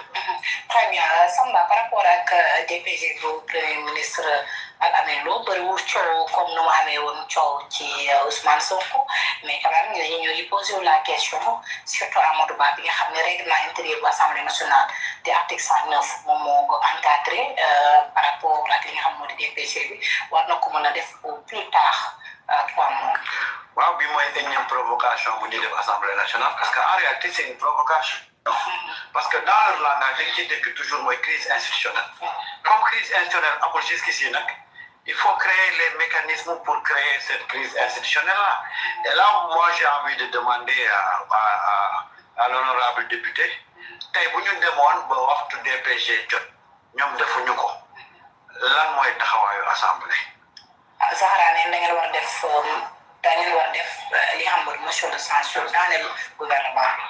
waaw loolu bokkoon si mécanisme yi xamante ne assemblée am na ko mais peut-être bon ce sera l'appréciation de l'Assemblée nationale parce que ñun bëgguñu def dara loom dañuy taxaw ñu ne ñii firnde lañ bëgg wala leneen ak leneen bari na loo xamante ne bokkuñu seeg ñoom loi yi dugg nii wane na ko ak lii si xew waaye teraw ñun dañuy jàpp suñu ñàmp dans le tey observé bàyyi leen ñoom ñooy teg seen pexe ñoom ñooy dem ba réer seeni schéma parce que gis nga pexe yu bëri amul solo li am solo mooy te nekk si njub parce que Sénégalais yi xam nañ li xew ñun ñëpp fi mu toll nii tout le monde ñi di suivre xam nañ ne war ñoo weesu 3 mois defuñu seen déclaration de politique générale maintenant boo weesoo de defuñu ko ñun dañuy toog weesu ànd observé rek l'essentiel dañ def li ñu def parce que nous on a d'autres mécanismes de contrôle les mécanismes de contrôle sont là am nañu l'initiative de la loi am nañu yeneen mécanismes yi nga xam ne constitution mais nañu ko pour ñu mën a contrôler l'exécution des politiques publiques on va utiliser ces mécanismes maintenant nag bu fekkee ne nag loolu daf fi sës ñu war koo def on prendra nos responsabilités bu fekkee moom fi sës affaire yi foo toll rek xam nga mbir yi ku mer wala kuy demee xët-xët mooy taxaw ne man non kii bu ñëwee ma def ko lii waaye boo ànd ak sa xel nga dal yow moment intelligent li ñu naan intelligent de situation boo toll rek di nga mën xam lan nga war def nga def ko ci xel mu dal.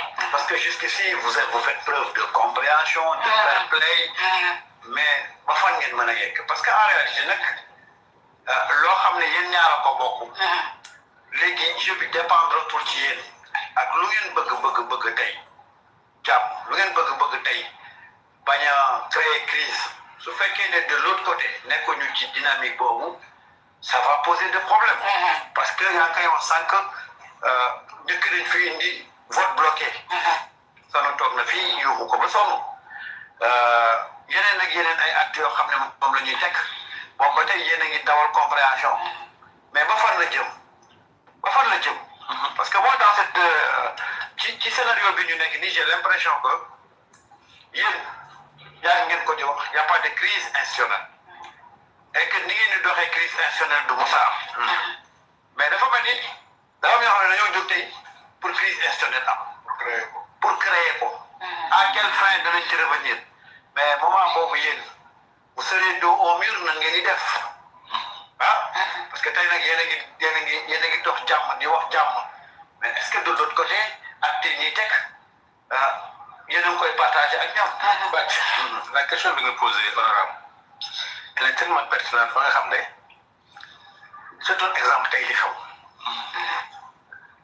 man damay toogaat xool Ousmane Sonko xool les parlementaires à un moment donné dama ne est-ce que président Diomaye mu ngi seetaan affaire bi xam nañu ne ministres yi ñëw yu bees lañu à un moment donné je me suis des ministres même wax na ko mu ngi door a ñëw il ne maîtrisait pas la chose président Ousmane Sonko moo ne jàppale ko xoolal ak assemblée ñoo ko jàppale même ministre chargé des relations mu ngi toog moo ko waroon c'est l'assemblée qui a aidé le gouvernement à faire passer les lois loolu mooy générosité xoolal loolu le ministre moom moo accepté ne wax dëgg yàlla maa nga door a ñëw pour me présenter les amendements sax miinu ko woon c'est président Ousmane Sonko ci kaf mu ne ko mu ngi door a ñëw des fois mooy ko def correction yi assemblée accompagné ko voter ko de l'autre côté ñu ngi galga assemblée de l'autre côté l'assemblée mu ngi aider le gouvernement à s'en sortir parce que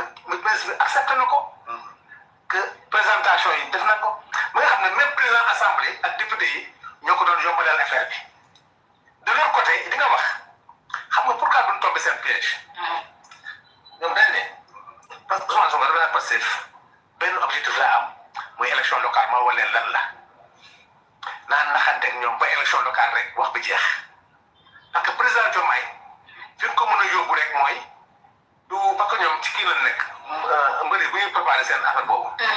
vraiment maa la mën a mënuma la loolu muy wax. léewtoo bi léewtoo yooyu ñu organisé ci la nekk moom. nan naxanteeg moom mu génn décret bi rek man maa ngi wax saa ne ko keroog ma ne ko élection yaa ngi jeex jour ba président Diomaye génne décret sur la révision des listes électorales lu ko déggee nga xam ne élection jeex na Sénégal parce que lu mosul am Sénégal vente de carte nga gis gars yi la tu verras inscription sur les listes électorales nga toog en 15 jours ou en 2 nga gis 1 million d'inscrits parce que président Diomaye xam na ne looloo tax deful révision sur les listes électorales moo tax provocation bi yëpp gis nga démb parce que dafa déjoué lu doy waar xam nañu ne seen saisine boobu ñu def pour irrecevabilité c'est pas suspensif parce que yow boo defee mais xam nga ñu bëggoon président Ousmane Sonko insisté ñu convoqué ñu indi force de l'ordre yi ñu barricadé ñu ne saa yee 62 ñëwaat na gendarme yi dugg nañu assemblée tere na këram ku mel ni sanu joon keneen yëngatu gërëm ñu ne jàpp nañu gars yi xam nga yooyu c'est que déjoué nañ ko parce que loolu la ñu bëgg a créer ba indi tension boo xam ne élection du am loolu moo tax bàcc soreetul naxanteeg ñoom rek ba décret bi génn ñu def élection locale nga war ko ne ko Pastef dépassé na 55 mu ngi ci ay 70-80%. moo tax maintenant c'est très dur mais naxante bi yëpp dem na benn temps les gens avaient même passé nañu arrêté kii bi doxantu bi soo ko def parce que lii à force muy dem mooy no maa ngi remercier le ministre l'ancien ministre Lo Thierno Lo qui a eu le courage de dire que wax dëgg yàlla li Ousmane Sonko di def ñu ñëpp gis nañu amoon cadre yu wër Sénégal fu mu dem nit ñi génn te kenn mënu ko suñu dañu nangul Ousmane Sonko moom nit ñi xam nga tey grandeur nit mooy loolu tax bu dëgg may joon ñëw assemblée accepté ko c'est-à-dire am na yoo xam ne gis nga c'est-à-dire nit day nangu dogal suñu borom xam nga jour xam nga mooy mujjee xëy suba rek gars yi di wàcce kaamil pour Ousmane Sonko opposition bi loolu rek moo leen dese mais parce que finalement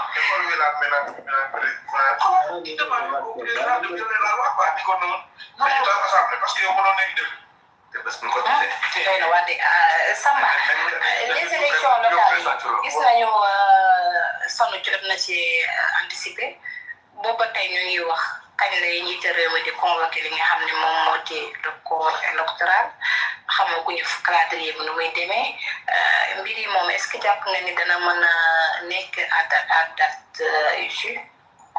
C'est-à-dire que moi aujourd'hui dama benn inquiétude ci suñu république. C'est ça mon problème. Parce que loo xam ne la dañ ko inscrire ci suñu doxalin république.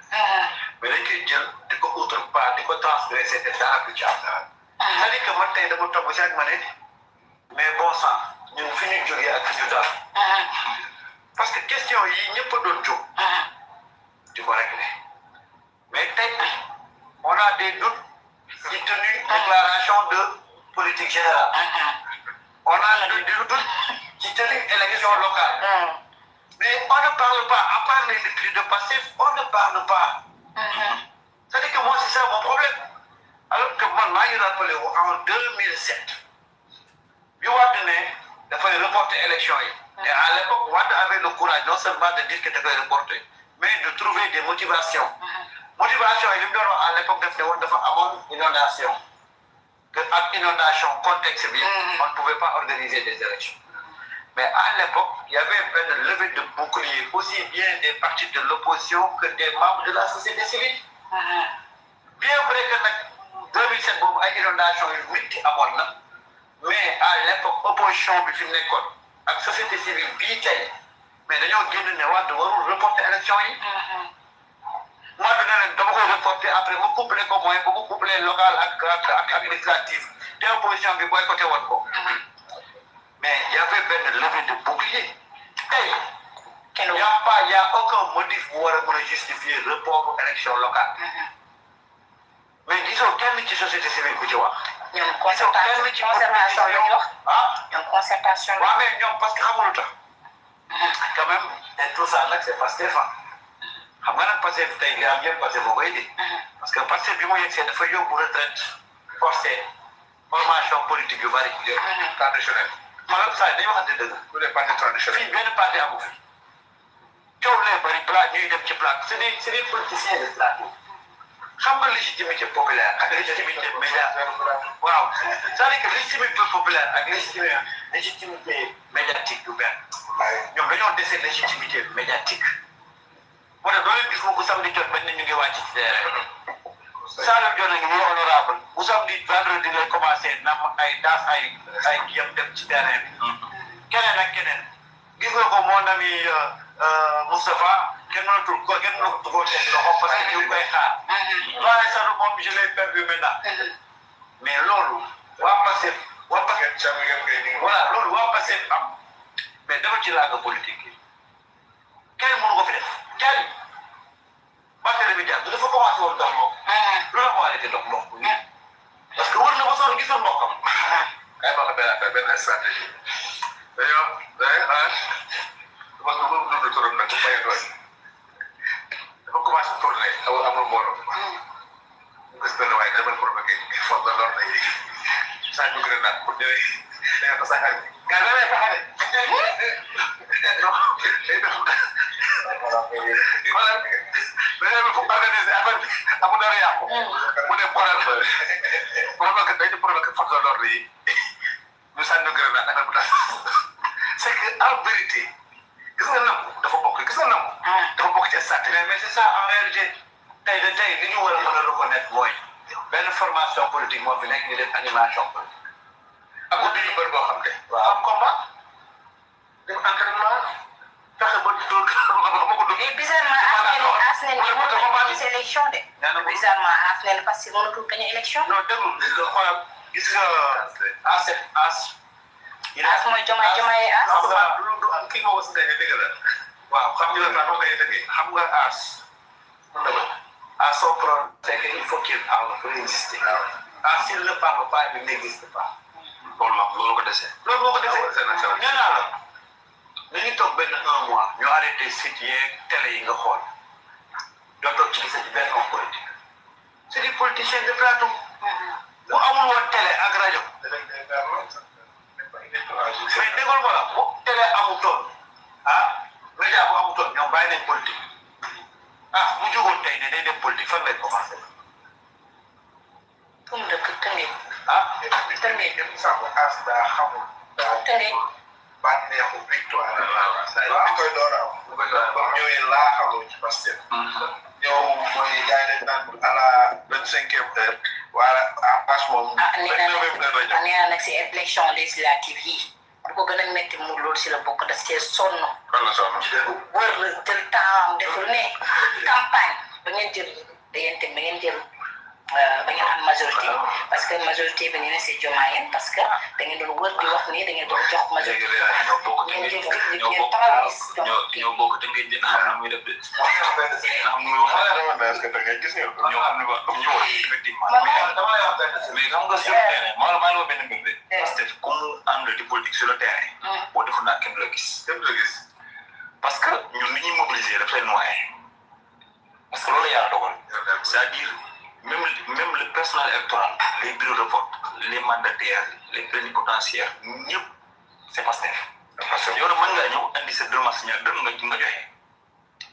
comprendre nga mën nga ñëw andi Abdoulaye Diouf campagne bi andi woon na xaalis contribuer si département bi comme ñun ni ñu contribuer ku nekk ñu def si kees bi.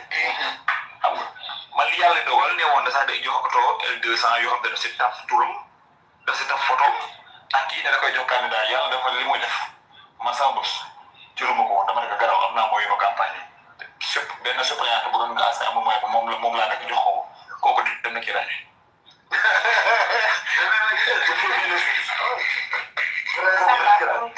man xam naa su ma jëloon moom su ma jëloon coow dina ma topp. man gaaw ma yàlla gaaw ma rëdd baaxul moom si nit moom.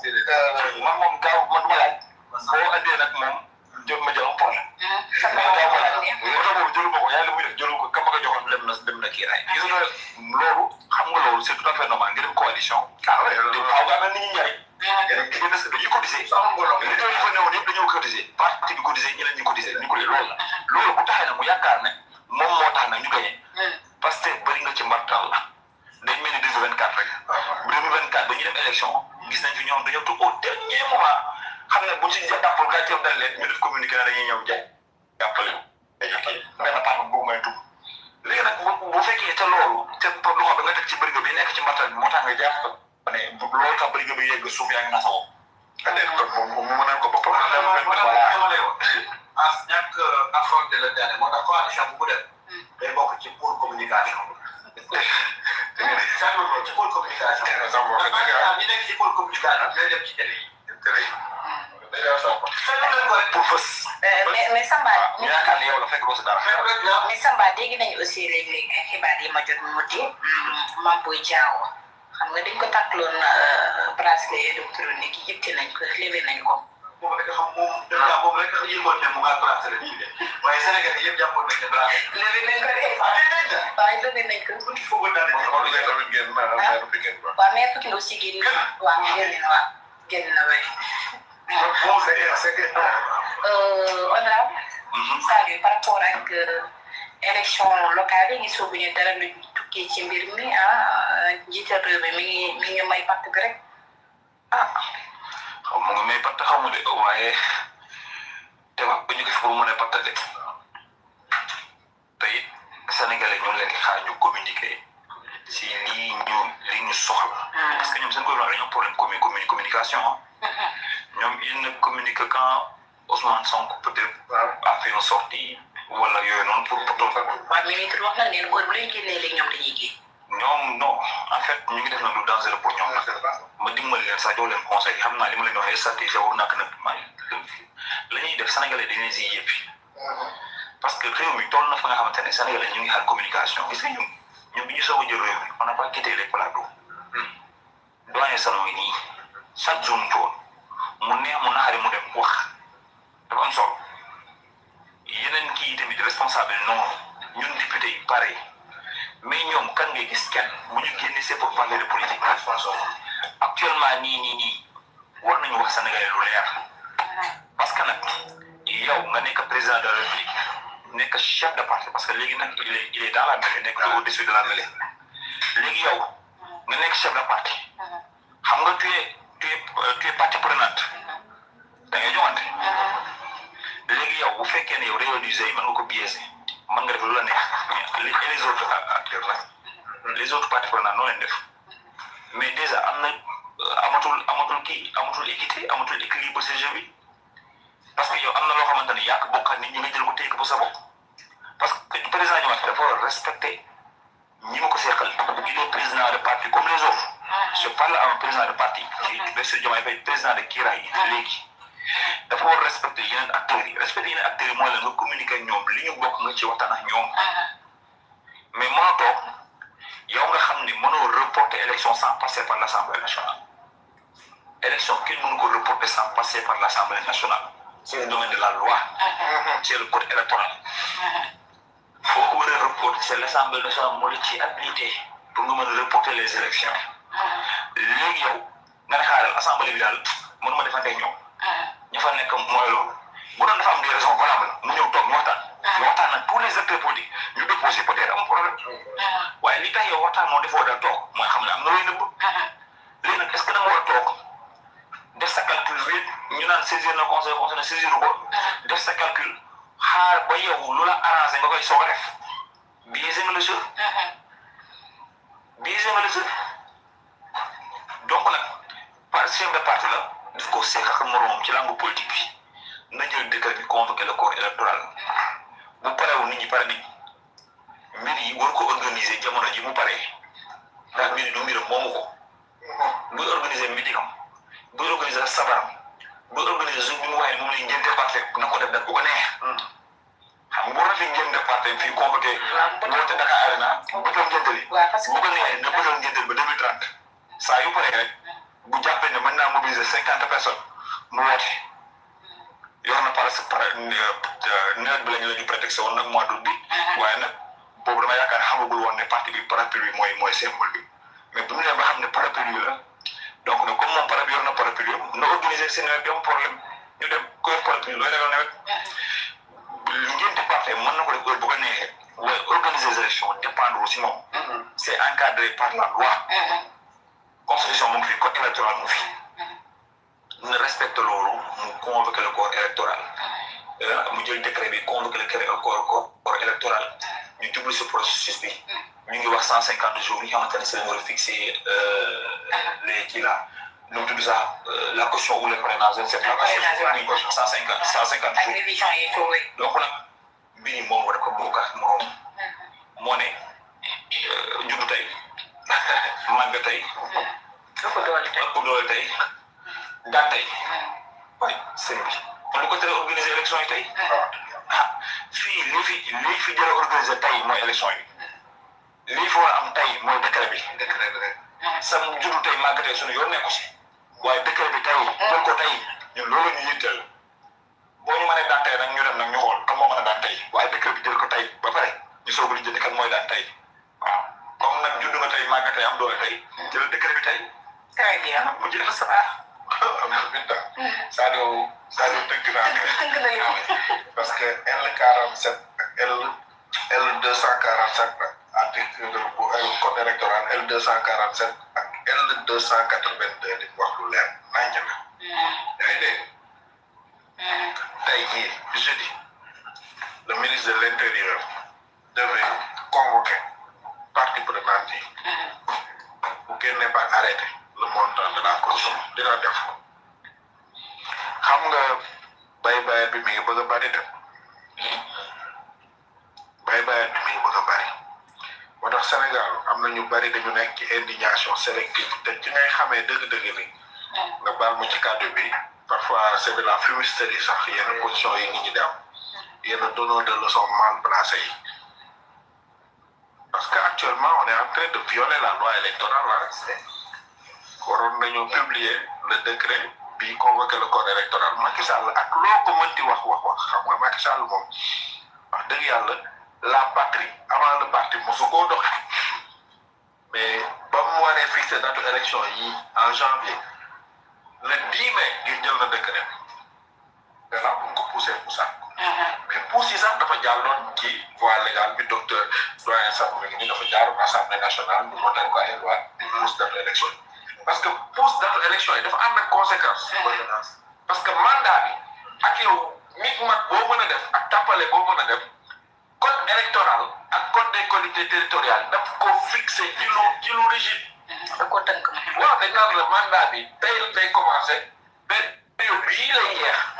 waa léegi bu jeexee ñooñu buñ fa toogee nekk duñ ay autorité légitime.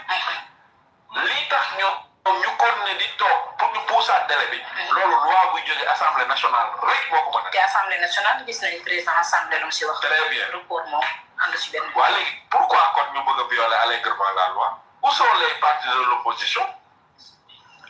Pourquoi ñoom ñu toog ñu def ci te nag attention Binta président dafa tàmm di wax ni man maa waat mais ci li mu waat dafa am luñ ci lu mu waat moom.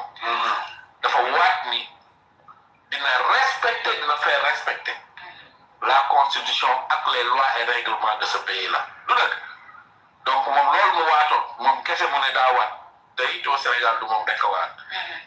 Saliou mi waat na ba mi entré en fonction de c'est des agents assermentés ñii waa douane dañuy waat waa impôt dañuy waat waa trésor dañuy waat yenn fonction yi sax fii nii yaakaar naa ne dangay waat est-ce que waa Sénat duñu waat yaa ngi dégg waa lu ma expliqué donc bari na ñuy waat waa OFNAC dañuy waat les avocats ñoom bu ñuy entrer en fonction dañuy waat les médecins dañuy waat ci serment ci Hippocrate donc waat dafa nekk lu symbolique ci li nga xam si ni moom la ñuy def donc moom moo waatoon ne dina respecter dina faire respecter la loi et parmi les lois là à faire respecter c'est la loi électorale. très bien fa laa lay relancer sax mbirum ASER coow li bëri na même bu fekkee ubbi nañ ci ab l'enquête pour ñu xool ñoo si responsable nag nga ko gisee sorti également bu José Binta d'abord damay félicité wu ci communiqué boobu noonu pour judiciaire financier def parce que coow li bari na woon na lool ci mbir mi te nag visé na ay affaires yu am solo enquête bi nga xam si ni dañ ko nangu ji ci juge d'instruction bu doyen des juges andi ko pour judiciaire financier ñu visé ci ay infractions tentative d'escroquerie mais faux ak usage de faux ci écriture publique loolu man moomu ci gën a intéressé man ndax mooy problème bi nga xam si ni tey ñiy wax ci beneen cas bi yëpp dañ koy élégué dafa mel ni loolu musul existé te dégg nañ démb xoose lu mu waxee wax na wax bu leer nañ xoose mi ñu doon wax aatu muy réeroon feeñ na mi koy te nag xoose dégg na français bu baax de te min la suga dem xoose bi ma déglu dem xam na bu baax nu mbir yi dem alors léegi nag ñu ngi leen di ñaan ñu dem ci ba jeex tàkk loolu la ñuy xaar am na ñenn ñoo xam si ni benn sujet politique la ñu amoon mooy moom mooy ñu doon sonko lu tey assemblée moo tax seetlu wa leen tey waa ji il était trop nerveux ensemble xam nga seetlu bizarrement te it waa ji il était prompt à écrire depuis ba xoose waxee ak ba xoose annoncé plainte am ba léegi moom dafa fantôme la nekk ci toile gis nga liiru sama tonton Cheikh dafa ma ko wax de mu ne ma gis nga liiru ay kàcc mën naa gaaw a màgg lool waaye fan wu gàtt lay am xoose daa génn moom yàq seen mbir yi ñu doon def yëpp dañu waxante dëgg ndax xoose nee na moom ci mbir mi découvrir na moom ci ñoom seen investigation personnelle bu ñu def parce que dañoo am ci seen organisation interne en entreprise entreprise bu rek bu ne war nga ko am ay filtre balaa ñuy exécuter yenn dépense 5 tentatives d'escroquerie nee na moo ko lim nii la def loxo bi bu mu juumul sàmm waaye ci ay faux ak usage de faux présumé xoose moo dem porte ji bu nekk liñ doon di Jean Michel yëpp ne mu xoose ñëw na xamal nañu ni Jean Michel yoonam new ci au contraire Jean Michel mii moo doon sauver les membres te démb xoose wax nañu wax bu am solo ni malgré mbir mi moom ay engagement ba respecté na ko à 100% ba ñii may wax ak yow dërëm Jean Michel engagé wu ko ci mbir dërëm Jean Michel signé wu ko xaalis bu fa génn ci nit ñi nekk tey di taxawal tànk kiñ naan sénégalais bi ñooñu noonu ci condition yooyu la xaalis boobu génne te dina leer ba xam ni ñu engagé dépense parce que ASER tamit porte na plainte donc est-ce que jaar na ci circuit normal dégg naa sax suñu benn waaye mu génne di ci wax benn position boo xam si ni man de lire naa code des marchés publics boobu jàng xaw parce que offre spontanée lañu xam ak ki nga xam si ni moom mooy le sous-traitant bi nga xam si ni c'est obligatoire en la matière te ne bu xoosee dafa benn wax nit ñi ma daawuñ ci xel mais Samba loolu moo ma tigee xam nga quand on parle dans le code des marchés d'offre spontanée dama nga lire définition dañ ni yow promoteur bi yaay identifier un besoin d'intérêt public mais non programmé non planifié c'est ce que dit la loi de nga ñëw proposer te yow da ngay andi luy wane ni yow am nga capacité technique pour pouvoir le faire am nga aussi la capacité financière pour pouvoir le faire xoose nee na waa jii ñuy woowee seedukat ambassade bi nekk Madrid moo leen boole loolu nekkatul offre spontanée je suis désolé loolu ça devient une entente ce n'est plus une offre spontanée parce que xoose moom moo am technologie bi moo moyen financier yi donc pourquoi mu war a soxla kenn koo xam si dañ ko koy présenter pour mu ñëw def liggéey ça qui est grave c'est ça qui est grave te loolu war nañ ko élucider parce que xoose comme que moom am na moyen financier yi am na capacité technique parce que nee na expérience bi mu am moom en tant que entreprise ci Afrique en matière de rectification rurale bariwul entreprise yu ko ci am en Espagne donc il n'avait pas besoin de passer par un intermédiaire pour venir directement travailler avec benn direction wala benn agence au état du Sénégal parce que mënoon na ñëw def offre directement bu ko defee bañ accepté ko bu boobaa mu remplir les critères bi nga xam si ne def nañ ko te remplir na ko xoose nee na poto béton yi moom fay na ko mooy poto yi doon surfacturé yi daa jàpp loxo yi poche bi xam nga yooyu ay 258 villages la woon yoroon na dugg ci biir ay nit moo tax gars yi mer aussi léegi nag man li may ñaan ci dossier bi parce que démb xoose wax na ko te Jean Michel bi doon na lettre ministre des finances ñu xëy suba gis ko ci mbedd bi waaw estampillé confidentiel parce que xoose nee na moom li tegu ci loddam en terme d'obligation remplir na ko ba mag sëkk moo tax Thierno Alassane Sall bi nga xam si ni liirul sax le code ciment comprendre te nekkoon na fii moom directeur ak ministre moo tax parfois gars yi seen CV dañ ko war a xoolaat s'il ne comprend pas le mécanisme du cautionnement c'est parce qu'il ne mérite pas d'être une autorité dans ce pays parce que cautionnement boo demee lire ko li lay njëkk a wax moom mooy quand la caution waaye bi nga xam ne si ni tey moom la ñu cautionné indépendant ki nga xam si ni moo def cautionnement moom la ñuy retourné wu directement vers gis bi daa yow mi gis nañ li leen di ñëw mooy banque bi nee na ma nga ñëw tegal ko caution mu lebal ma gis nga loolu boo juumee ba def gis nga ki nga xam si ni moom la banque bi lebal moom bu mënatul a fay banque bi day tourné xool ci yow yaa ngi gën a solvable rek mu ndaw te yow mi nga xam si ni yaa cautionné yow amoo limitation ci say bien banque bu ko neexee mu tànn yow ci say bien yi nga xam si ni moom la jàpp ni ci la gën a mën a fayee ko mu def l'affaire fait naa ko li mi ngi nii est-ce que xam nga yow bu ñu lay saisir yow ci prêt boo mënti def boo yóbbul sa bien immobilier en garantie gars yi mënuñu tëb directement dem jël il faut ñu saisir say bien immobilier ba mu jeex ñu door a demander une autre procédure pour mën a saisir say bien immobilier mais boo taxawee comme taxawu caution bu ñëwee mën na ñëw jël sa bien immobilier directement loolu moo daroon fekk naa ko li ak immeuble bi nga xam si ne moo nekk liberté donc pour terminer xoose démb leeral na processus bi yëpp moo tax bi ma gisee tey ñi ci doon wax yëpp ñu ne selo am benn journaliste boo xam si ni c'est un spécialiste de la diffusion des fausses nouvelles bind ci livre moom jàpp naa ne dafa war a wëraat librairie yi livre moom sax intéressé wul kenn parce que bu demee dina gis ñeenti livre am bu jëlaat livre bi daal ba mu tàkk ba mu doon am seen mu lakk ko xam ni tissu de mensonge la parce que démb li xoose wax lu leer naññi la leer na ci bopp Sénégalais yi te ñu doon wër di wax naan ay caution ay montants yi joxe yooyu yëpp kan moo ko joxe démb ko xoose leeral na ko ni Sénégal nag ni ñu am di ñu gën nag di reconnaître seen erreur donc ñi ngi xaar Thierno moom mu wax et puis pour terminer benn affaire déglu nañu xoose déglu nañu Jean Michel wax na Thierno ba soxla pour ñu waxtaan la on va attendre la version de Seydou Kane anam moom déjà donc kii mooy doon ana xoose gi nañu xoose ana Seydou Kane bëgg nañ ko déglu te rek nga ñëw fii Sénégal waxee ko très bien alors honorable Sano pour terminer am na loo ci ajouté par rapport à l'affaire d'Azer gisoon nañ DG Azer bi di si wax nee na yuuxu dana joxe fuñ ko foogeewul démb gis nañ quand même ba xoose lu mu wax lu bari ci mbir mi loolu xam nga affaire Azer affaire tapale la affaire tapale la affaire arrosage la Jean Michel si nañ ko ci loo xam ne kuñ ko defoon lu am lu la metti Seydou Kane génn Sénégal kenn du wax mbiram topp plateau yi et puis tey dafa mu dégg lu mën naqari ci seen TV di interpeller Assemblée nationale sur l'affaire Azer naan Assemblée nga def ay commission d'enquête te bàyyi fa affaire Azer te ñoom ñu wóor ko ne affaire Azer est pendant devant la justice ou bien ñoo ko tey et bien sax ñoo ko tey parce que réew mi ay milliards de francs ne réer fii ñu jàpp ay nit nga ne buñ ci wax yow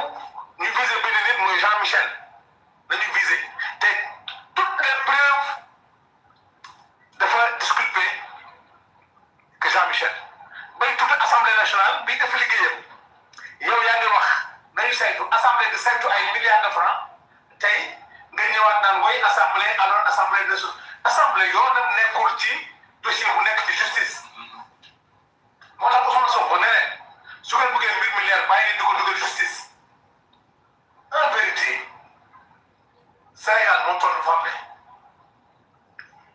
Sénégal xaw ma Sénégal am na ñu fi wax ci affaire Mambay Jamra mu wax leen am na ñu war a waxee tey am na plateau yoo xam ne boo ko dégloo sérieusement day mel ni rajo di Mirkone bëgguñu jàmm ci réew mi contre Ousmane Sonko mais c'est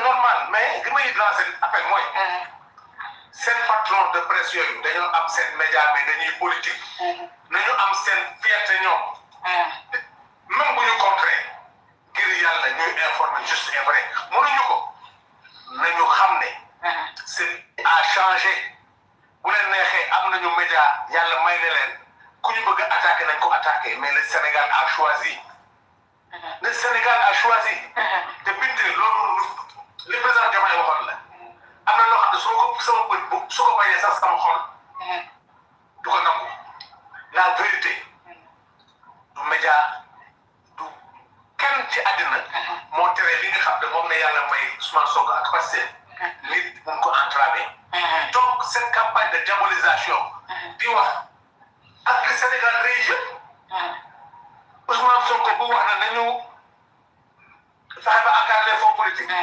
fonds yi fii laa ko fekkoon te pourtant Casamance gën nañ ko réglé tey dañu ko indi débat xaalis bi leer na moom mais waruñu ko jëndee mais ñi nga xam ne dañ ko sàcc daw où sont ceux qui ont pris la fuite Macky Sall ba mu dugg ci réew mi il a fallu que ñu négocier mu ñëw ana ñoom ma jabal boo ko xamal lan caam ay waa yow gaañ ñëwul ñëw ci réew mi ma jabal ma jabal xam nga gaañu les gens ont pris la tangente donc ce pays là ngir yàlla man léegi laa ko wax te laay confirmé jiyaatu naf si moo fi am mooy alalu réew mi kenn dootu ko jëlati ñi nga xam ne nag ñooy wax ne woote droit de l'homme nañu taxaw wax ñoom Alioune Tine seen financement fu muy jógee ak lan seen programme ñu xam lan la te dañu wax ci lii.